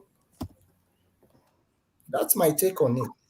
So what would you advise men who found themselves that, because this is sometimes it's already done before the man will even know. Okay. What can you tell so them? my advice is this. Number one, go back to the drawing board. Go and check. After the woman has built the house, right? After she has built the house, go back to the drawing board and see what type of relationship do I have with my wife. Be honest with yourself. Be honest with yourself, because some people, they don't tell us the whole of the story. Be honest with yourself. If you now found that out, I don't think it's enough for you to leave your home, because number one, I don't know if you have mortgage wherever you are. You leave the house, mortgage go to pursue you, child support go to pursue you. You get that kind of thing. Do you guys pay child support in Canada too? We pay. Oh, really? You pay, they will even give you receipt, sir. So, so for a man, I don't think that is enough for you to leave your home, but it is enough for you to ponder about, to really bring the woman to the table and have discussion, depending on how you guys formulated your marriage. To me, that would be so strange that will happen and you are not aware of it. And for the reason that you are not aware of it, that means there's something core that needs to be addressed. Not in a fighty way, but in a conversational way. You know, that's one thing most couples they don't have in their marriage. They don't know how to have conversation, especially in our own part of the world. Before you make two sentences now, they don't shout. We don't know how to do that. But it's hard though. So please talk to the women too to stop doing this thing. It's hard. The man brought you abroad, or you bring him abroad, you are building house back home without his knowledge. It speaks volume of the person that is behaving like that. It speaks volume. But like I said, we don't know the type of marriage they have. Some people, they just marry for agreement. There are different type of marriage in these days now. Agreement marriage. Make me and you just help ourselves. You understand? In the core, that is what they know. But we looking at it outside, we see them on social media, we say, see this couple and all that. So we should be very, very careful when we read this thing on face value. That person have to go and check how marriage, what type of marriage do we even have. Okay. Thank you, sir. Before we can now conclude. Thank you very, very much, Uncle Philip. I don't know if you can see the private chat. I'll drop a number in the private chat. You can reach me with that number. Okay. So you can chat me up with that number in the private chat. You will see the private chat if you are looking on your computer or your phone. It's in the studio, not on the public chat. Oh, I see one now. Okay. Yeah, so that's my number. Please just send me a message on WhatsApp. Honey, baby, I got to let you go. But before you go, I want MOP will wrap up, but I want us to consider one thing. Mr. Yemi is the one that dropped the comment earlier, and he dropped a second one now and say, when I say that's the end of the marriage, I don't mean divorce, but that's the end of trust. 100. If that's the end of trust, why are we still in marriage? I don't understand. Honey babe, Abby, honey babe, your take, please. Maybe honey babe don't sleep safe. Yeah, I think. Sorry. Can you see all the Gen Z are feeling Uncle Philip? I know. Gen Z will feel Uncle Philip because Uncle Philip give you guys soft landing. Echo Sheila. Honey babe, go call. Sorry, honey babe. Yeah, I was just gonna say that I'm of the opinion that why would you be? I mean, for me, I'm very big on transparency and trust, and I think once that goes, why are you even in a marriage? And this is the problem. A lot of people are in marriages where there's no trust, there's no transparency. I don't call that a marriage, and I'm not advocating for divorce, but if this situation happened and there's obviously issues of trust, you have to have that conversation and really think about exactly what Uncle Philip said, is that you really need to think about what type of marriage do you have? Because for me, for a woman or any person to decide to now build a house without having a conversation with your spouse, that tells you that there's a problem with the marriage. Yes, the person that built the property is, you know, shouldn't have done that. Well, you can't sit there and be totally ignorant and be condemning the person without looking at yourself and being honest with yourself that there's an issue with this marriage, that you are married to become one, etc., etc., and you guys are moving as if you're still single. There's an issue with the marriage. And for me, the next thing is that there's definitely a trust issue. For me, I don't know for anybody else, I cannot stay married to anybody where I don't have trust. Why are you in a marriage where you don't have trust? And if you don't want to divorce, then you have to find a way to have a conversation, mediate, reconcile with that, and try and settle the marriage. But if there's no trust, I do not understand why you still be married to that person. Why? That is not a marriage. And there's a lot of people in marriages like that where there's no trust, no love, no respect. But because of this institution of marriage, they want to still be married. That is not a marriage. Get it in your head. It's not a marriage. So for me, I'm very much of the opinion, if you can't settle the matter, whether it's therapy, whether it's mediation, whether it's having, whatever, some kind of reconciliation, I think you really need to ask yourself the question, are you in a marriage? And then make your choice based on that. All right.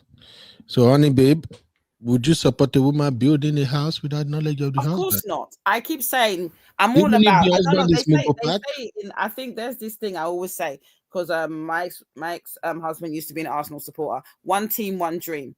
That's all I would say. It's one team, one dream. You are two becoming one. And if you do not believe you're a team, you have no business being married to each other. Even if the husband is a Mugo Park, she still don't have right to build. If it's a Mongo Park, why are you in the marriage? I don't understand. It baffles me where the marriage is toxic. The marriage has issues. If you're married to a Mongol Park, the question is, why are you still married to that Mongol Park? If you feel that you're not happy for various reasons, and I'm not being flimsy with excuses, there's genuine marriages where there's issues and it can be resolved. But if the issue cannot be resolved, and if you're telling me a scenario of being a Mongol Park and it's toxic in whatever the situation, whether it's verbal or physical, why are you still in that relationship? You make a choice. You stay in that relationship, deal with the consequences, or you make a choice to leave. But the question in terms of if the man is a Mongol Park, I can't speak sense to people. I can only give you my opinion. So it's forever, whoever's in that situation, make your choice. So Zeno is saying, thank you, honey babe. Zeno said, not ideal and don't recommend, but I have seen a woman who have trusted and supported their husband, or I've seen women who have trusted and supported their husbands who have wrecked them. I know of one who saved to get the money to buy her parents a house. Before she told him, and he didn't let her, so she did it behind him. I'm not supporting, just curious. What do you do in that situation?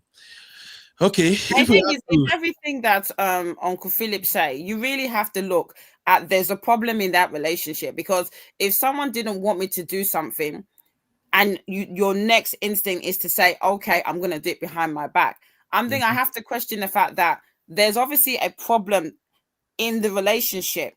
There has to be conversations in that relationship. Everything that Uncle Philip said, not shouting, not screaming, having a conversation and trying to figure out what the problem is. Getting therapy, getting help, mediation, whatever you need to do to get to a place where you guys are in a better place. And if your natural instinct is to, you're not in a marriage. You're not in a marriage. It's as simple as that. And whatever, you make that choice. But I can never stay in a marriage where there's no trust, there's no love, there's no transparency. You're not in a marriage. You just signed a piece of paper. So sisters, you've heard it too. Do not build house without your husband knowledge. In fact, let me say it this way. If I want verse, I know 2 verse. You need your husband approval before you build that house. It's not just you need your spouse's approval. Approval is a strong word. You need your spouse's approval. Uncle on Philip. both sides. Uncle Philip, Approval is not the right word. let me press the neck of these sisters. No, Your Uncle husband Ben, must we need to go approve. with the word support. You need No, your husband's support. no, Uncle Ben, the no. right word is support. Mba, your husband must approve it. If your husband did not approve it, don't buy the house, don't build the house. Uncle Ben, you need your husband's support. Abby, you don't need to respond. All that he's saying, he doesn't do it in real life. Just leave him. Leave him. I've figured out As if my auntie will be. It's even true. Honey babe, thanks for reminding me. I always just take it easy. Relax. Okay, you see, CC is supporting me. CC says supported. Yes, you need your husband approval. No, CC did not say supported. It's not in relation to you. Don't you see? No, CC said support. As in, yes, what I said. Supported. Meaning, she supports my point. Your husband must approve.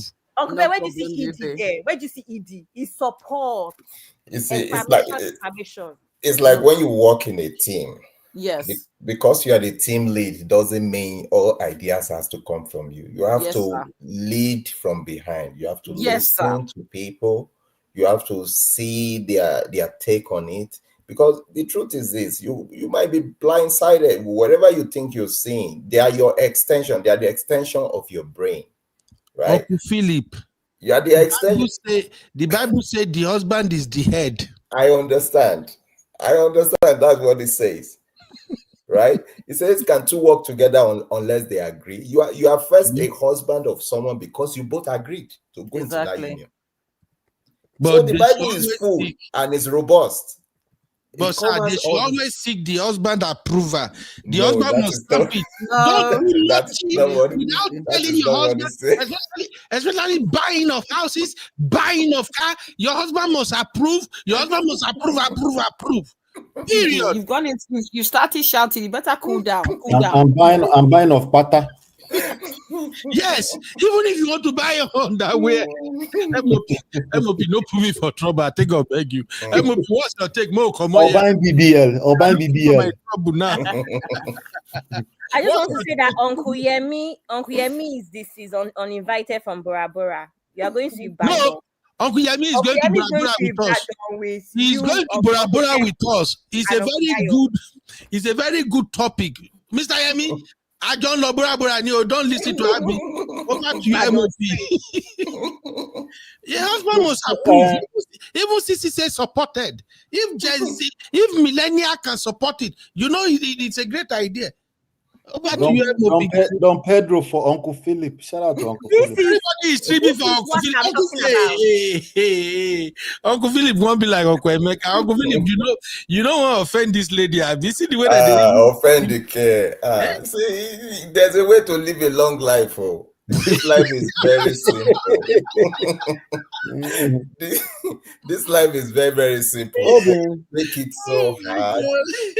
We make it so hard. Like it is just very simple like that. Zeno, bad girl. I beg post that Mr. Yemi's thing again so I can read it. Where even they say Mr. Yemi a troublemaker. He don't go far. You don't save him. Hey, I don't go delete him. No, because I thought we've done with the comment. MOP have not addressed it now. Sorry. Okay, this is the follow-up. Maybe I can still find. Let me see if I can see the number. Something about if you build a house, the marriage is over. Yes, you found it? Yes, okay, that's it, MOP. Okay, all right. So if my wife builds a house without my knowledge, then is the end of the marriage. As I can't do the same. And then he changed it, right? He said it's the end of trust. Yeah. Okay. It's the same talk. It's the same thing. The news flash for Mr. Yemi. By the time a woman feels the need to build a house behind your back, the marriage and trust was already over. Yeah, I think you're just getting the memo. But at the point that she started doing that, she feels the same way. And this is a very common issue among the Japa marriages, by the way. In fact, there was a story that went viral not too long ago. That story is close to home for me. At that time, I didn't see anything because I think ATB covered it, a bunch of people covered it. I didn't see anything because it's close to home. I can say something now, everybody don't forget. This particular lady, they built a house together in Nigeria. They built like some of you might remember that story. They built like a duplex, twin duplex in Magodo. MOP, I'm listening. No, may I And check these boys? They do babysitting today. I'm listening, please. I'll be over to you. Yeah, so they built like this duplex, twin duplex in Magodo, and you know they did it together. Everybody is happy. You know, they thought they're happy, and then before you know it, the guy moved to Nigeria. He wasn't working for a while. He started doing like politics and stuff like that, and of course he started philandering too out there. And now I shouldn't say of course. There are many men that won't necessarily do that, but he was doing that. He was philandering out there. And before you know it, one day he was inside the house with one of his small piece in Magodo. And the wife just surprised. She's supposed to be working in New York City. She showed up in Magodo in the house and then met this guy inside the house that they joined forces to build together. So if you see this kind of story, of course now trust is already broken, that kind of situation. But that's the easiest part of it. It's other people that watch this kind of story and then they internalize it and they conclude that they couldn't trust men or women, right? So these people sometimes, because they listen to all these kind of stories on YouTube, on TikTok, on social media, they conclude that you can't trust men. So what do? They start putting money to the side and they start doing projects. There are people that their mother actually taught them this. They say, Obrinio, you know, you have to put some money to the side and, you know, you don't have to, it's not everything you review. There are some people that came from this kind of background as well. Are these all justifiable? No, these are not excuses. They are not justifiable excuses, but these are real reasons that people would give to move in this kind of way. And it's sad. But why I'm sharing that with you is just so you know that there's more to it than just somebody. It is not okay.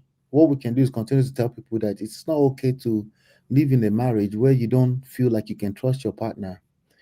The other side of it is that some men have actually moved in a way that they can be trusted too, or their wife don't feel free to come to them to share their innermost desires with them. So what do they do? Sometimes they might conclude that they should do certain things behind his back. It doesn't make it okay. It is not okay. But it's also helpful to understand this as a man so that you can also make it part of your objective to make sure your wife always feels safe. Sometimes they will go years and they won't tell you that they don't want to offend you. They don't want to tell you anything that will take you off or that will upset you. So they might go and do something crazy. And you're right, it doesn't make any logical sense because these kind of things will be reviewed last, right? But sometimes women will push it forward. They will say, when we get to that bridge, we'll cross that bridge. You know, and then you end up in this kind of situation. So my thing to that comment is this: what you are saying that's about to be over has been over. Trust was over a long time ago. That marriage potentially has been over too, because it takes a lot for a person to be living with a husband, a wife, and be doing big projects behind their back. These are very dangerous. Like how could you, right? But that's the point. It was over long before that. I agree with Uncle Philip. You don't want to overreact to things like that if you find yourself in that kind of situation. You don't want to overreact. You want to just calm down. You know, you want to get to the root of the issue. The issue is not the house. Just like we were talking earlier about the bank account. The issue is trust. Okay, trust has been broken. Some people swear that once trust is broken, it can never be built again. They're liars. They build trust every day.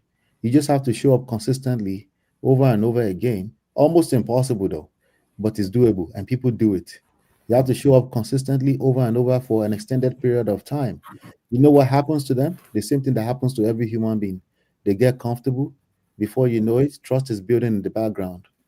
But if you are short, if you have short circuits, like if you are going to ask for someone to trust you in 2 weeks, in 3 weeks, it's probably not going to happen. You're probably going to trigger them back to the reason why they didn't trust you in the first place. You know that saying when people say, "How can we?" Shebi, I already asked you for forgiveness. Shebi, I told you that year, and every time you do that, you're actually shooting yourself on the legs. They're giving them timeline when they Yeah, should come around. yes, and you're making it worse because you're reversing time back again. But you just need to trust that trust actually can build back up. All you have to do is show up again, change behavior, show up again consistently, and as long as it's sustainable, then trust will surely come back. Because it's not something that people decide. It just shows up again because they reflect subconsciously on your track record, and they can only go so far back into the past anyway. You know, but in this kind of case, I understand it's the grave offense. You know, I understand what Mr. Yemi is saying, that this has been over. I just want to call his attention to the fact that it was over at the not when you decide it, long before they decided they want to start building a house before. And you should probably go back to what is the root cause. Why would my woman deem it fit to build a whole house behind me? What did I miss? Okay, maybe it's not your fault, but what is it? What is going on with her? They ask some questions around that. What is it? You can share that with me. Why do you know? If you care. If you don't care, just cut them loose, let them go. If it's that easy, run up. You know. Yeah, yeah, I agree totally. I agree totally. But don't let us also miss one aspect. Sorry to cut you. No problem. Miss another aspect. You see, we have some people who are not proactive. For instance, we're talking about husbands now. Let's say we assume that they should be leaders, right? They should take the lead in certain things. Sometimes the women, they are quick to say that, okay, this is the way to go. Maybe we should invest in this, invest in that. Let's have a property and all that. And the husband is dragging his feet and all that, right? We can have a woman pushed into that situation, but the way you execute that should be in your name and your husband's name, or in your household name as one. But then when your husband finds out, then they go into the details and get to know that not only are you building this house without my knowledge, you are building it on our behalf. And that will help to kickstart that man into realizing that, oh, this woman has been telling me this over time. Maybe in my mindset, I'm thinking it's not our priority or it's not doable. But if my wife can go this far without my knowledge in our name, that will also magnify that woman's profile in the husband's imagination or in his mind. You know, such woman will increase in value. But that's to talk about it in a positive light, even if you have to do it without his consent or without his knowledge. But in my opinion, I don't think it helps your relationship if you are doing it in your name without carrying him along like that. You are broken trust. Yes, sir. You know, the reality is that people that do this are usually doing it from a place of resentment. True. So it's like words apart. In an ideal world where what you just described is the truth, it wouldn't be an issue. It wouldn't be close to what Mr. Yemi is saying. You know, the issue here is that a lot of women they're doing that. And if you go on TikTok, you will hear them talking. Take care of yourself. You know, you will hear them actually saying this kind of thing. Sometimes they have their valid reasons. You know, one of the greatest advice that women give themselves on this internet space is to get your own money. Make your own money. You think it ends there? It doesn't end there now. It includes build your own house. You know, they would say, hey, start planning your exit. Things like that. Yeah. Oh, MOP, that one really hard. That plan your exit. You said you should sit there and continue to be with the guy, but plan his exit. Imagine. Exit to where? To leave the marriage. Exit to Bora Bora. Oh my God, thank you, everybody. We have to call it a day now. I do believe that everyone enjoyed today's show and you learn one or two lessons. Today, we just do trends review and reactions. We spoke about Trump and the proposed invasion of Nigeria. We cover Wike, how he folded to Yerima. We spoke about Regina and her husband. I'm not sure, say Uncle Philip, even they follow Regina and Ned. That's we are on another level. This week we will cover the season 3. This is season 3 is heating up right now. So we end up with the UK COS couples drama, which is what led us to where we are now. Shout out to my sister Temilade. Temilade said, know your partner, understand who you married, and relate with them based on character and values. Oh, shout out to Bilba. Now, wow, people just... Sister Bieber of Canada. Oh. Sister Bieber of Canada. You know what? Bieber, for doing this, I go talk to my Uncle Trump to please pardon Canadians. Yeah, we go pardon Canadians. On this note, thank you. Why you they laugh, Mr. Philip? Now they find our trouble. We can just keep quiet. They look you. Now they find our trouble now. Now still they play. Sure, they don't open our governments now. Now don't work or you're free for how many days now? They play. Mr. Philip, I beg. Leave us with our wahala. Uncle Dayo say, I have an uncle whose wife bought a land behind his back in her maiden name. However, she ran into trouble and the husband had to step in to help her out. That was when the husband got to know her plan. Please, sisters, don't build house without your husband's knowledge. It's not okay. It's not right.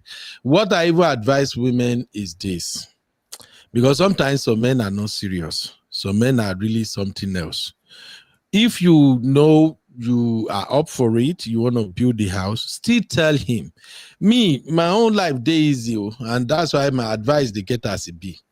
If you really want to do it, and you know it's the right thing to do, tell your husband, babe, we supposed to build this house, you don't want to do. Me, I won't build house. So I'm planning to buy land and start this project. If he doesn't cooperate with you, he doesn't give you any cogent reason why you shouldn't, I beg, go ahead and build your house. At least he's aware that you are building the house. It's way better than him finding out, especially if not this abroad, because sometimes men, we are doing a lot. I think I will do a lot of show on what men are dealing with in abroad, and thank God we have a lot of brothers that can testify. This abroad is not easy for men. We have to provide for the entire family, work our butts off, and sometimes we hardly have savings if person don't get better work. So imagine a man working, doing all of that, thinking that, oh, we're going to get there, all for him to turn around and find out that just one small change, you the use and the build house, it can break a man's confidence. Abi, Uncle Philip, MOP, I lie? I agree. So 200%. please, my coconut head advice will be that go ahead, tell him. Because at times, really, men, our own thing, planning and calculation. Sometimes your husband feed the plan, say, okay, my family, they took get while I don't want to do anything now. Go reach 5 years before I go start. And sometimes some women may find opportunity. They feel see land where they okay, they cheap and all of that, and say, babe, what we do? And the husband will say, no, we're not doing. If it is right thing to do, go ahead and do it. Now, anything will go happen after that, I don't know, but at least the husband knew that this is what you are doing. The same goes for husband. Like me, I always preach transparency. For this abroad, if you want to make life day easy for you, be transparent with your wife. That's what I can advise. Go break it, we go cause division. Abisa. Don't invest in it. Anything that go happen, where we go say, my house where I don't build there for this address, make I carry my 2 portmanteau, they go there. If not the house, both of you will build. If you come up for this house, we go jam together there. That's two shall become one. But when you're having 2 different addresses, my property here and property there, you are already planning your exit. That's your exit pattern. You just don't know it. You are doing it already. You are just waiting for situation to happen, and you go enjoy that place. That's just you got to be careful, because I've seen a lot of women who build house where their husband don't know. By the time they go their village, their brother where they help them build house, he don't take over house or wahala go don dey, and then the whole thing will come back to your husband. That is just it. Thank you, MOP, for hanging out with me. My baby girl Abby. 8 hours. This is another show for the record. Thank you, Uncle Philip, for coming into the studio. It be like I said, now you will do today's show for self. And thank you, thank you, Mr. Yemi, for hanging out with us. It's not easy. This channel, even though the channel carry my name, Uncle B self, no be my name. My name na Ben Ayomide. Na YouTube brand, na be Uncle Ben. So here we go by UB and the Real Fam. The Real Fam are our sisters, brothers. Everybody, we work together to build the channel to what it is. So don't be a stranger. You've seen how we have conversation here. We know they fight. We handle difficult conversation without bars boast. This thing where we just discussed now, if you discuss them for TikTok or Facebook, people go don't fight, tire out. But this conversation, they are needed because these are real live situations. So join us tomorrow. Abby, if you can please put Sunday School banner on the screen as we're rounding up. Join us on Sunday School tomorrow. Sunday School is healing. People come and share testimony and they learn. Me, I'm blessed every Sunday through Sunday School. No worry, we know they collect tithe and offering. But if you want to support the mission to move to the promised land, that's okay. And here we do things a little bit differently. I don't have a say or anything on Sunday School. It's not my show. Sunday School is for our men and women of God. I know they pass my boundary with it. That is for God. So I did my lane, JJ. I want to invite you to please join us for Sunday School. And don't be a stranger. Contribute. Bring your pen and paper or bring your Bible. Because the way that they quote Bible for our Sunday School, even me, if they fear me. So sometimes, na ChatGPT me at the run they go. And you know, Uncle Patrick and Uncle Dayo, they can pour Bible, they can bring Bible verses like say tomorrow, no day. So please join us tomorrow. It's very, very interesting. Any last word, please? Man of Prestige, I want to thank you personally for showing up on this very all-important topic. And as always, you always bring it 100. Thank you for at least making it make sense. It not be like my own. But if it was left for me, I would shout, approver, approver, approver. Let your husband approve. I go shout, submit to your husband. That house that you are building, submit that house to your husband. When your husband marry you, he owns you. Uncle Bear, we have new viewers. You are giving them the wrong impression. Bodaro. Okay, new Uncle view. Ben is not usually like this. Don't mind him. Please don't take my advice seriously. I'm just kidding. MOP, your last word, Baba, and Uncle Phillips. Hey, Uncle Beno. All right, so 8 hours, Uncle Beno. You don't beat my record though. My record like 7 hours. No, me and you don't do 8 hours before na MOP. No, not 7 hours. On your channel? Yeah, and it's always because of you. So it's not even... no, MOP, no throw me under the box. You will be only you alone can do 6 hours. No, 6 hours, more 5 hours. If I have stuff to react to, 6 hours. Even that 90 minutes, if it's purely talking, because you see these people, when they come to my platform, all they want to do is listen. When they come here, they want to do basketballs with you. So, and they're looking for people to kill, and it's not me. So 90 minutes. If I don't notice, ain't nobody they call Shade. I'm shorting it down. Uncle, I'm going to screen record this part and send it to the backstage. The shade is too much. That's it's okay. It's okay. Sorry, MOP. Give me just 1 minute. Adeyemo Moses, Baba, today, my brother, thank you very much. To reach me, the easiest way is to follow me on Instagram. Just drop a message. As soon as I see you, just tell me from YouTube. We will talk. If I have to share my number, I will give you my number. So from there, we can communicate on WhatsApp. So for those who want to reach me, that's my IG, Uncle Beno 25. No worry, I no get plenty follower. I know Sabi IG like that. I say make her be teach me. I don't know the one way she did. So, but Why are you laughing? Now IG, now they are the quick contact people. So anybody that want to reach me, please reach me through my IG. Over to you, sir. MOP. Yeah. In fact, breaking news right now. Akon, you know Akon. He says he doesn't want to pay spousal support to his wife of 29 years. Aboyawiri. Yeah, Sheik Gumi. Anyway, people are, we are mad as people, you know. So let's just say it that way. And it takes a lot of wisdom to live with another human being, and then we can reflect and say, okay, it's been good, right?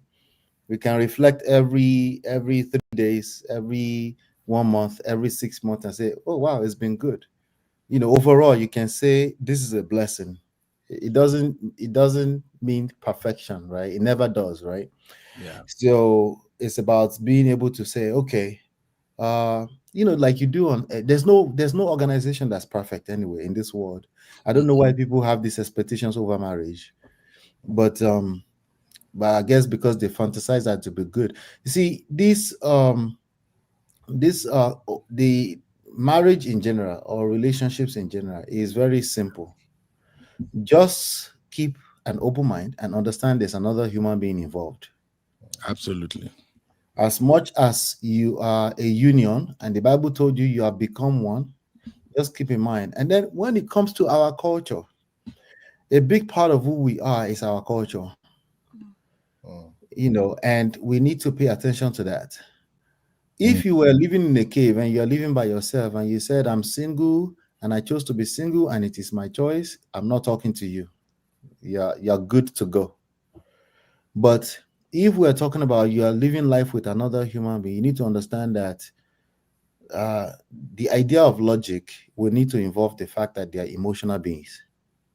Absolutely. If you're discounting emotions and sentiments, you're not a very logical person, because you're basically fantasizing about a world that doesn't exist. Okay. In your world, the very thing that you admire the most about that person is what you might end up resenting sometimes. She makes the house colorful. She dressed very nicely. She smells so good.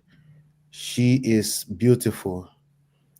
The other side of that, when you end up on the receiving end of it, sometimes it's to land on the wrong side. Maybe you woke up on the wrong side of the bed.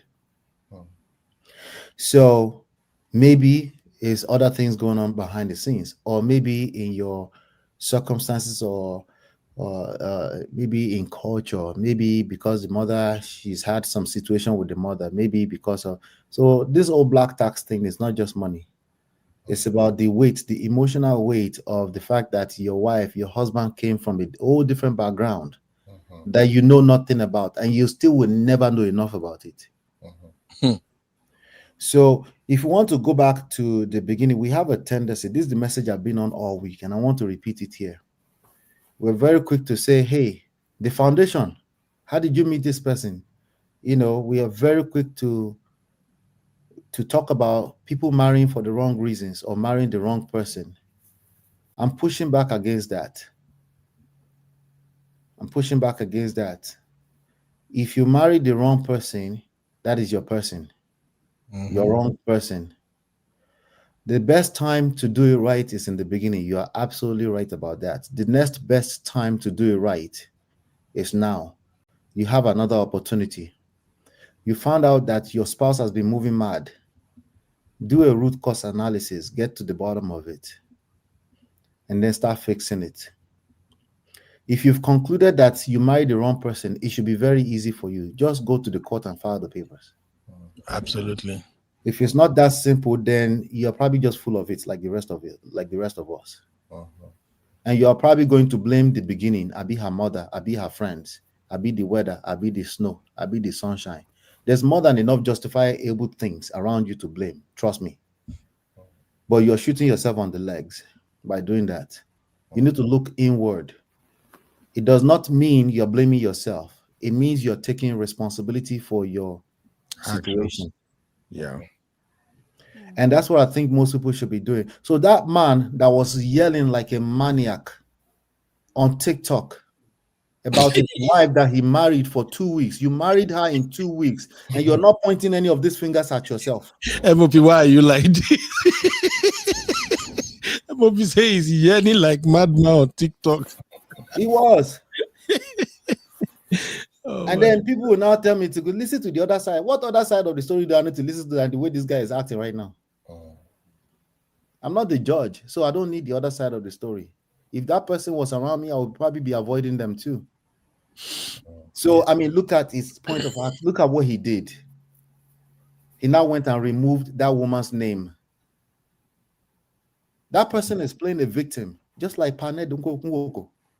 You know, so I'll end like this. In love and war, all is fair. That's the truth. Okay, all is fair. You get down. If you are going through issues in your marriage, in your relationship, go back to self. Work on yourself. Take a step back off of the situation. If you report to your mother, she's going to make it worse. She doesn't mean any harm. She doesn't mean any harm. That's not what I'm saying. She's trying to help, but she's going to make it worse. Guaranteed. If you do family meetings over your marriage, it's going to get worse. You know those uncles and aunties that will come around, they will say, let's talk it out now. You know, okay, get a meeting. You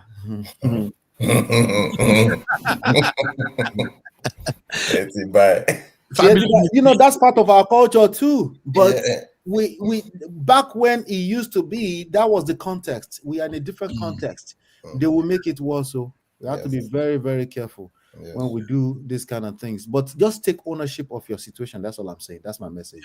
Thank you. Thank you, man of prestige, my brother. Thank you very, very much. Ladies and gentlemen, please go subscribe to Man of Prestige. I shared the link in the chat. Man of Prestige is a relationship expert, and he helps people a lot, not just relationship. He also helps with personal growth and development with so many nuggets and everything. Every day, Man of Prestige put content out there that help people navigate their relationship. You can see, of course, he has a 30-day smart relationship guide for those who really want their relationship to work.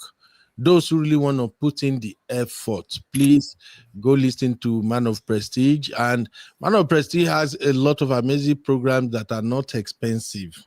You see, a lot of people who have gone through his program, they are testifying how it has really helped them navigate their situation, and they are now enjoying their marriage. So please go subscribe to Man of Prestige, okay? That's my brother channel right there. MOP, about you don't make me laugh today. You say that guy did, yeah. When I joined that Mom of Five, where she was Uncle Beno, we're still Team Ned though. Don't get it twisted though. God forbid. I think I'll beg you. I'm so sick and tired of Let me explain that before you end, Uncle Beno. Please. I want my brothers to get it right. That's the whole point. You have to. There are more Reginas out there. They will present as virgins, and you are trying to do odogu. You go collect. So I'm being Team Ned. I'm telling all these brothers that are playing victims, they are going to get in serious trouble. They are not. Ned is not the victim. So indirectly, I'm actually Team Ned. So he needs to be responsible. That's the whole point of this. Oh, no pushback. No pushback. You know, Ned is enjoying his 2 wives anyway. Honestly, I'm tired of Ned's situation, but thank you, MOP. In fact, let us give MOP round of applause. Yeah. All right. Uncle, do you have a minute for me to answer Uncle Dayo real quick? Yeah. I don't know whether Uncle Philip won't go now. Maybe let him go. Okay, MOP, over to you. Okay, if you can push that on the screen so everybody can see. I have a pushback. Uncle Dayo says the Bible says, in the multitude of counseling, there is safety. How do you relate that to the family having their take on your situation? Even the way you framed that last question, it sounds like village people. Okay, so the idea, I don't know. I'm not a Bible scholar. I'm a terrible Bible scholar. So I'll tell you what, counseling, seek wise counsel is one of my favorite parts of the Bible. Okay. Seeking wise counsel, but precisely wise counsel. Remember what I said, people can have good intentions. Good intentions are overrated. That's the point I'm making. It's not everybody that can advise you on your marriage. Most people, as a matter of fact, cannot advise you on your marriage. Let me even shock you. Most married people cannot advise you on marriage. So I'm just saying, let's use wisdom. It's really my point of view here. Today, thank God, we have professionals. And some of them are your pastors. I mean, pastors that have sense, right? Some of them are your pastors, and it's free. And before you bless them with a small $50 on the side here, they will give you a good word of wisdom for your situation. You know, so I'm just saying the idea of calling a meeting on the nuclear family because you are going through crisis, they're just going to take sides. That's what they're going to do. And they will do it in a very indirect way. You might think, I'll give you an example real quick. When I was going through my own crisis some years back, right? My mom, she meant well. What she wanted to do is like, she doesn't want it to look like she's taking sides with her son. But it actually made me resent my wife because I felt like nobody was hearing my side. Was I taking it against her? No, not really. I wasn't taking it against her directly, but it made me feel some type of way because I felt like, okay, nobody's hearing my side. Now I know better today, right? Because it wasn't about sides, because my job is to make her be on my side, right? But what I'm telling you, right? What I'm saying is that it's deeper than all this common sense based thing that people are going to give you at those meetings. The last meeting that they called on us, this is why I'm saying don't do meetings. My wife did her own submission. She did like 45 minutes of everything that's been wrong for the first 8 years of our marriage. She told them in that meeting. Her mother gave her own version of everything that was wrong for another 45 minutes. So they now got to me. I'm supposed to do my own side of the talk. At that time, I had been studying this stuff. I tell them, I just say, I hear everybody. Thank you. I'm going to take all of it into consideration, and it is well. And everybody was shocked. It took me about 15 seconds to say that. If I had gone ahead and spent my own 45 minutes to say everything that my wife had done wrong, what do you think would happen? Do you think that would be resolved? No. No. Everybody's going back home with resentment. You will shalaye. Okay. You go just shalaye tire, no evidence. And at the end of the shalaye, this is what you will get. Kasongo, yeah. Mombari nanga. Kasongo.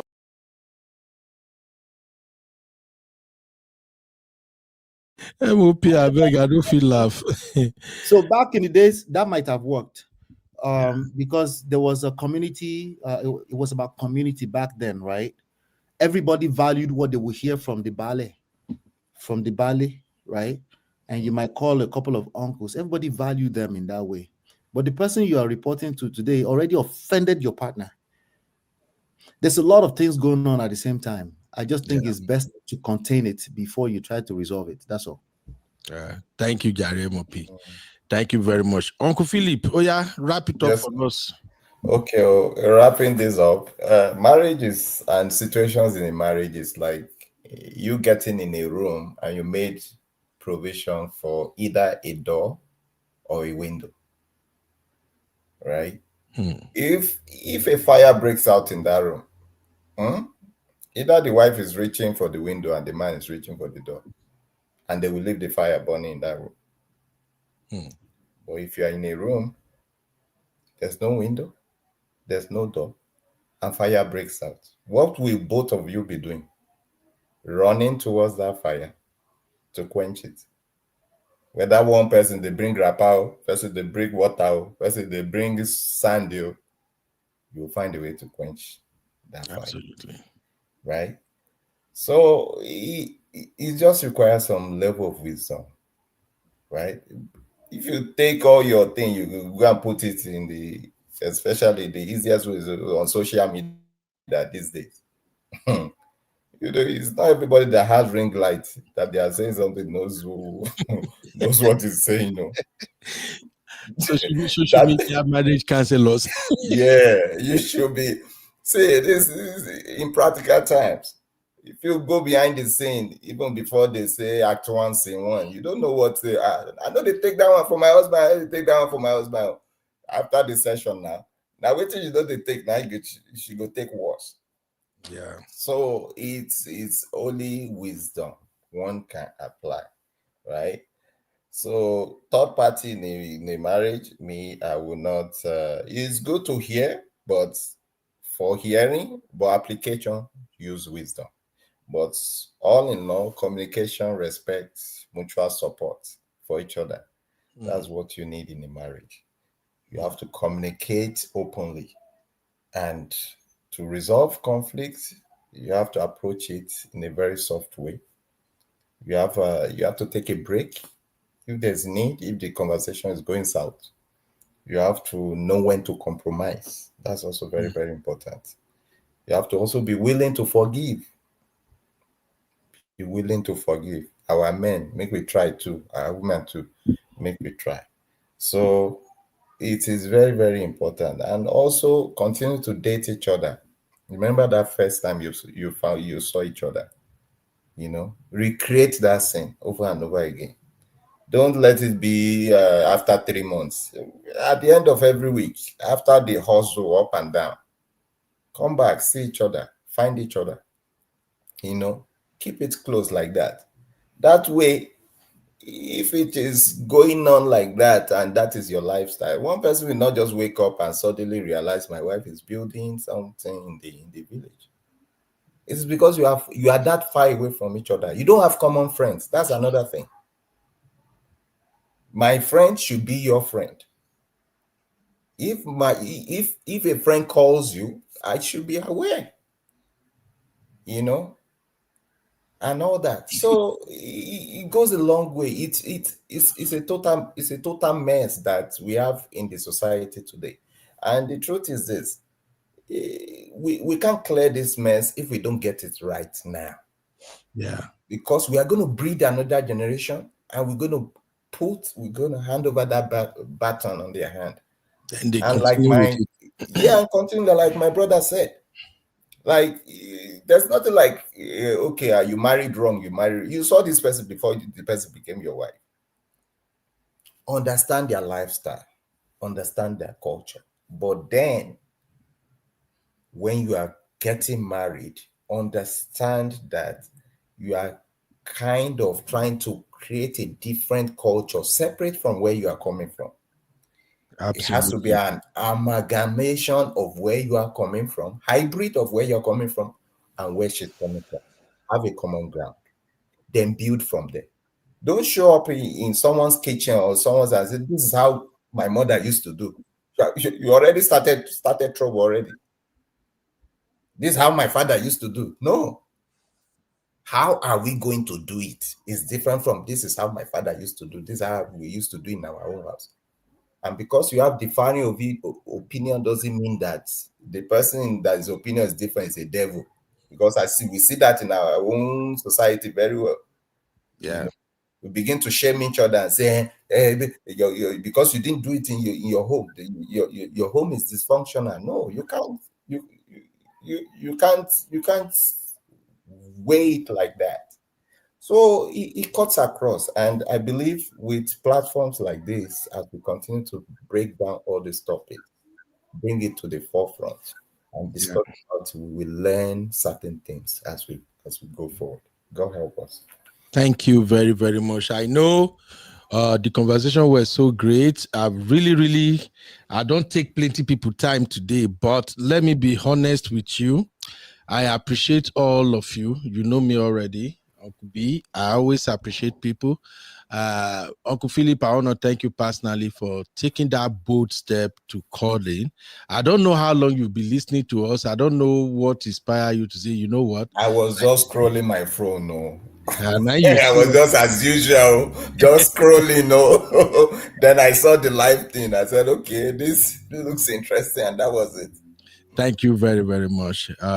We need more men to come out. We need you, sir. We need you, sir. We need each other. Please, what's We Please, have what's too going many. on? No. We need each other. We need each other. God What's help going on? No. Abi, this is Uncle brotherhood Philip, talking don't to fall. brotherhood. Uncle Philip, Are don't you fall for jealous? this. So don't fall Are for this you performance. jealous? So We Are need you each other. jealous? We need each don't other. fall for this performance. Uncle So I'm Philip, the one that no listen to that girl. Now I'm him the be one that the baby of I'm the the house. one that put Awala my too much. feet out first. So, Uncle Philip, I got your number. Thank you very much. I'm going to add you to our backstage. It's called The Real Fam. It's like a VIP WhatsApp group. Don't worry, we know plenty. I think we are just like maybe 43 at the backstage now. I usually verify people before I add them to the backstage because all the people we have in the backstage, they are professionals, grown adult, very, very matured, and it's from all over the world. And the people we have in the backstage is across Africa and across US, Europe. You go surprised where all our members they stay safe. Even that Canada there. Oh, Misty, no day here today. We get plenty of troublemakers in that Canada. Yeah, You Mrs. too. Ontario. In that Canada, hey, your government just open, no. You people cannot, man, don't let me call my uncle. My uncle know they like to hear Canada and I know. So I'm gonna add you to the backstage. This small guy where they disturb you, so he won't take that bribe you so that when you come backstage, may you not allow us to fire them. Chucky is there, Uncle Dayo, we plenty there, but they are too much. They are always stressing us. So we're gonna add you. Uncle Patrick is there. A lot of people are there. Anyway, matured people. Feel free. The group is for those in abroad alone. We have few people from Nigeria and I think one other person from other African country, but we research everybody before we add them. So I might add you to the group, sir. Feel at home. Don't be a stranger, all right? Thank you very, very, very much. At least if we get mature people where they help us teach other brothers, maybe they will know how to treat our sisters right, and then we will grow and grow right. All right, we've done it almost 9 hours. I don't tire. The reason I'm so free to do this today is because my madam go do Omugo. He left me with the kids. I'm grounded. My first daughter don't go work. The other two, one go this thing, one day house. So my yash day house. Now I say, okay, my kukuma day YouTube they talk. But in all, I really, really appreciate everybody who are part of today's show. And Abby, I think we need to drink some Don Pedro. We actually gained 246 subscribers on this show. So for the 246 subscribers that just joined us, you are welcome. Don't be a stranger. Feel free to join us on all our shows. Don't worry, nobody will stress you out. I think it's just me and maybe I'm me and Okudayo if he stress you at times. Okay. Because I be coconut head, I get a giddy. I'm from Ondo, making a no vest. So sometimes my opinion may sound somehow. Don't worry, just manage me the way the rest of the sisters here. They know they even send me self. They don't leave me with my own wahala. So thank you everybody for coming here. And sometimes if we are not having a show here, we might be having show at Man of Prestige. Okay, so we'll just let you know that Man of Prestige is live. Everybody will go there. It's the same thing, the way we did interact here, and so we did interact there too. Okay, sometimes the conversation might be like say we did even fight. Self, don't mind us. We know they fight nothing. After one show, tomorrow we don't move into another show. So here I do political roundtable every morning. You can join if you like. If you don't like politics, don't bother about it. Okay. So, but if you like to keep abreast of what is going on, you can join me every morning for political roundtable. I know say money for my side. No, for some people's side. So I don't know, but for my side, it's usually money. I do political roundtable around 9 a.m. to 10 a.m. Central Standard Time, where I just follow whatever is going on out there. So thank you, everybody.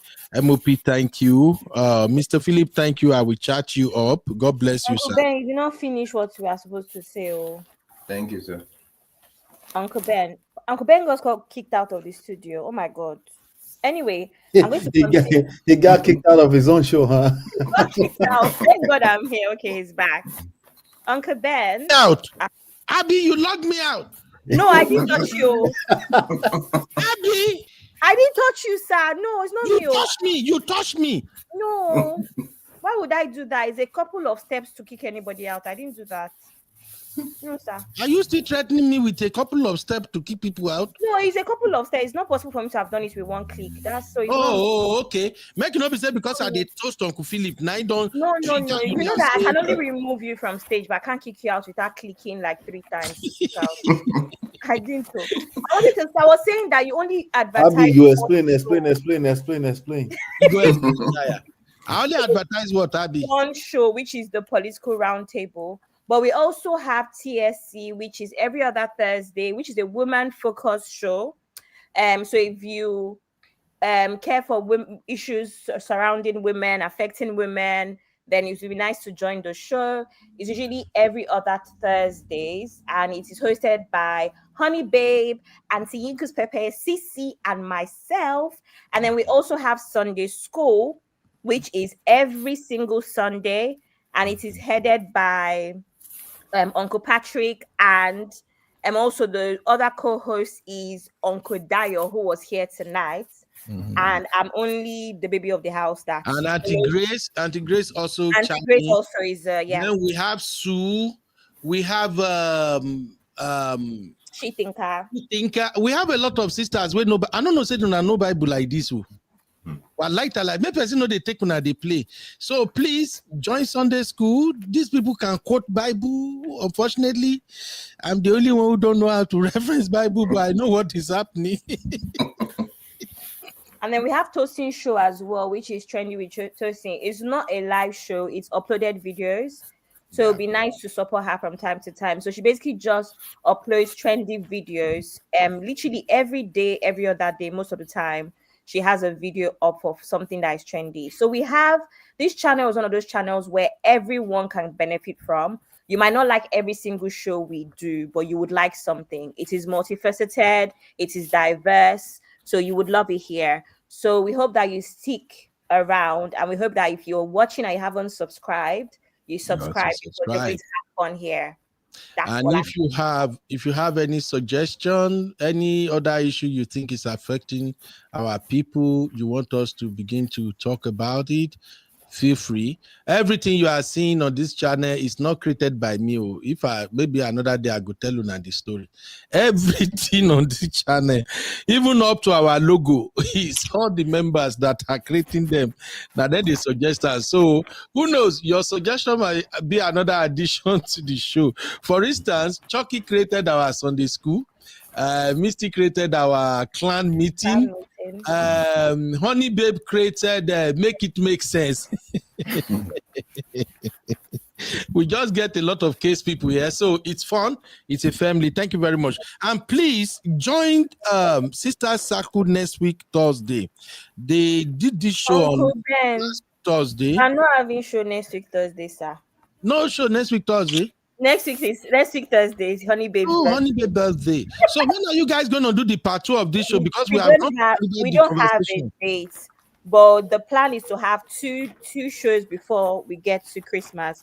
But we also have to consider Thanksgiving for those that obviously I'm in London, so we don't do Thanksgiving. But Thanksgiving for you all in America and Canada, right? There's Thanksgiving in Canada. Yes. So we couldn't also do the show next week because we figured that the day we wanted could be Thanksgiving. It doesn't matter.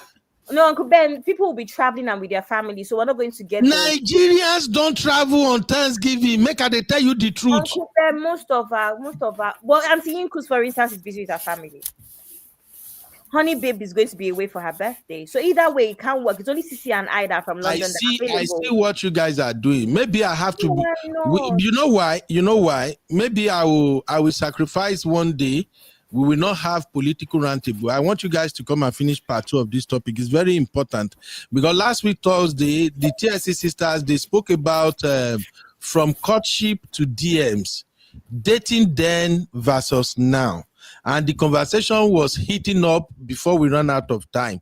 They have to come and finish. One of the things we discussed last week Thursday was ladies that are always saying, "Oh, these men, they are doing BRS minimum." BRS minimum. I know you una want escape, una not go escape that topic. You sisters need to come and explain it to us, because I explained to you ladies that when we African men, Nigerian men, when we hear BRS minimum, it translates to money. It means that we are not spending enough. And you African women in particular are not too like money. So we have to finish that conversation of what does it mean when a woman say this man is doing BRS minimum. And also, I also remind you guys that women are having this too much expectation from young men nowadays. And this is scaring a lot of men away from dating and relationship. Una expectation, they too much. You people want men to live up to your expectation financially, emotionally, spiritually too. So we need to have that part. That conversation is very important. Uncle Ben, because you forgot the 6 feet tall, 6 packs, so physically as well. See that. So please, maybe I have to reach out to your team. I will speak to my sisters. Uncle Ben, is not always easy because you know that a lot of us are busy and we can't always have the same day free. So as much as generally on this channel we can do 8 hours, all of us may not be able to do more than the 2.5, 3 hours. No problem. Some might have to leave, but I will talk to my sisters to see what we can fit in at the end of the month or beginning of December. All right. Thank you very much. Thank you, everybody, for joining MOP. Thank you, Baba. If there is nothing to add, we're going to be leaving now. It's well good. Thanks for having me, Uncle Benno. I'm dropping up right now. Thank you, MOP. Okay, Uncle Philip. Thank you, everybody. Thank you, I sir. hope that Uncle Philip is around when we do that show. So that I want to be around, to be honest. I have Uncle Philip number now. Please let me know. Yeah, carry me along, please. We do the show. Thank you so much, sir. I have Uncle Philip number. I will chat him up. He must be here. Let him. I want to see how Uncle Philip and Uncle Emeka will defend you, sisters. Thank you very much, sir. Have a good night, sir. Thank you. And you too. Good night. Yes, sir. Ooh, Abby, my baby. Thank you very much for holding on the studio. Even while I was running around, you hold it down. That is not easy. Eh? All right, Abby, I got to let you go, Mama. Bye. Good night. Everybody in the chat, sorry I can't recognize everybody now, but thank you for being a Bilba, my sweet sister. Oh, Bilba, I don't know what I can give you. Thank you so much. Mr. Yemi, are you in London or you are in US? I like your take. You are just straightforward. You be like me. If me and you did the same house, women would be wrong for us. My Sue, thank you very much. And I see a new comment here. Oh, Ade Joby said, I really appreciate this outreach. My first time here, only discovered this while scrolling. Perhaps I might be joining again. Thank you very, very much. We want you to join, please. Thank you. Sister Temilade, thank you very much. Temilade say, we African women love money, but not as much as American women. Sister Temi, no concourse wahala here, no be me talking a beg. Oh, Mr. Yemi, you are in Dallas? Now you say me and you go quick see. I live in Austin, Texas anyway, and I go to Dallas like, now I slow down. Before I used to be in Dallas like 3 times a month, but now I just select. May we talk? I don't know if you saw my IG. I will be in Dallas next month. I have, I think, 2 coverage in Dallas. So here's my IG again. Please chat me up, Mr. Yemi. I love your take, man. Anybody want to reach out to me? That's my IG. Follow me, drop message. We can exchange number and then we talk. Thank you, everybody. I'll see you guys in the next one. God bless you all. Woo, we are blessed.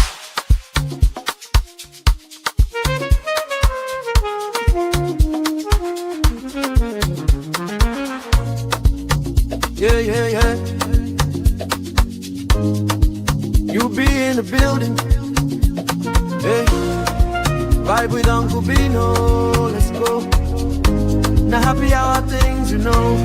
Hang out with you, babe. It's our vibe tonight. Hey, laugh and learn. We shining bright. Oh yeah.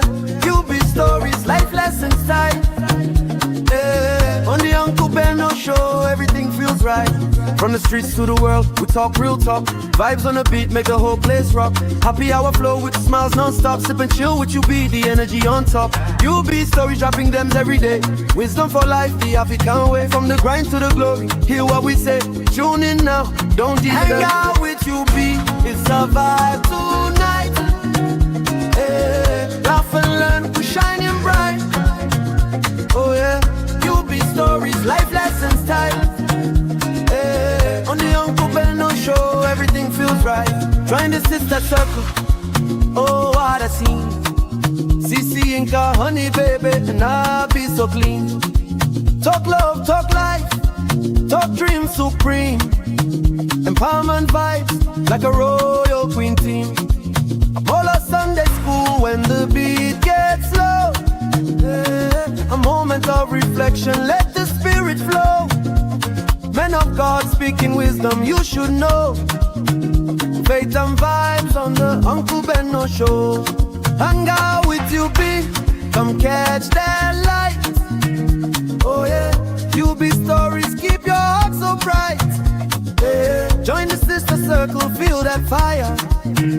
Oh yeah, Sunday school for your soul so right.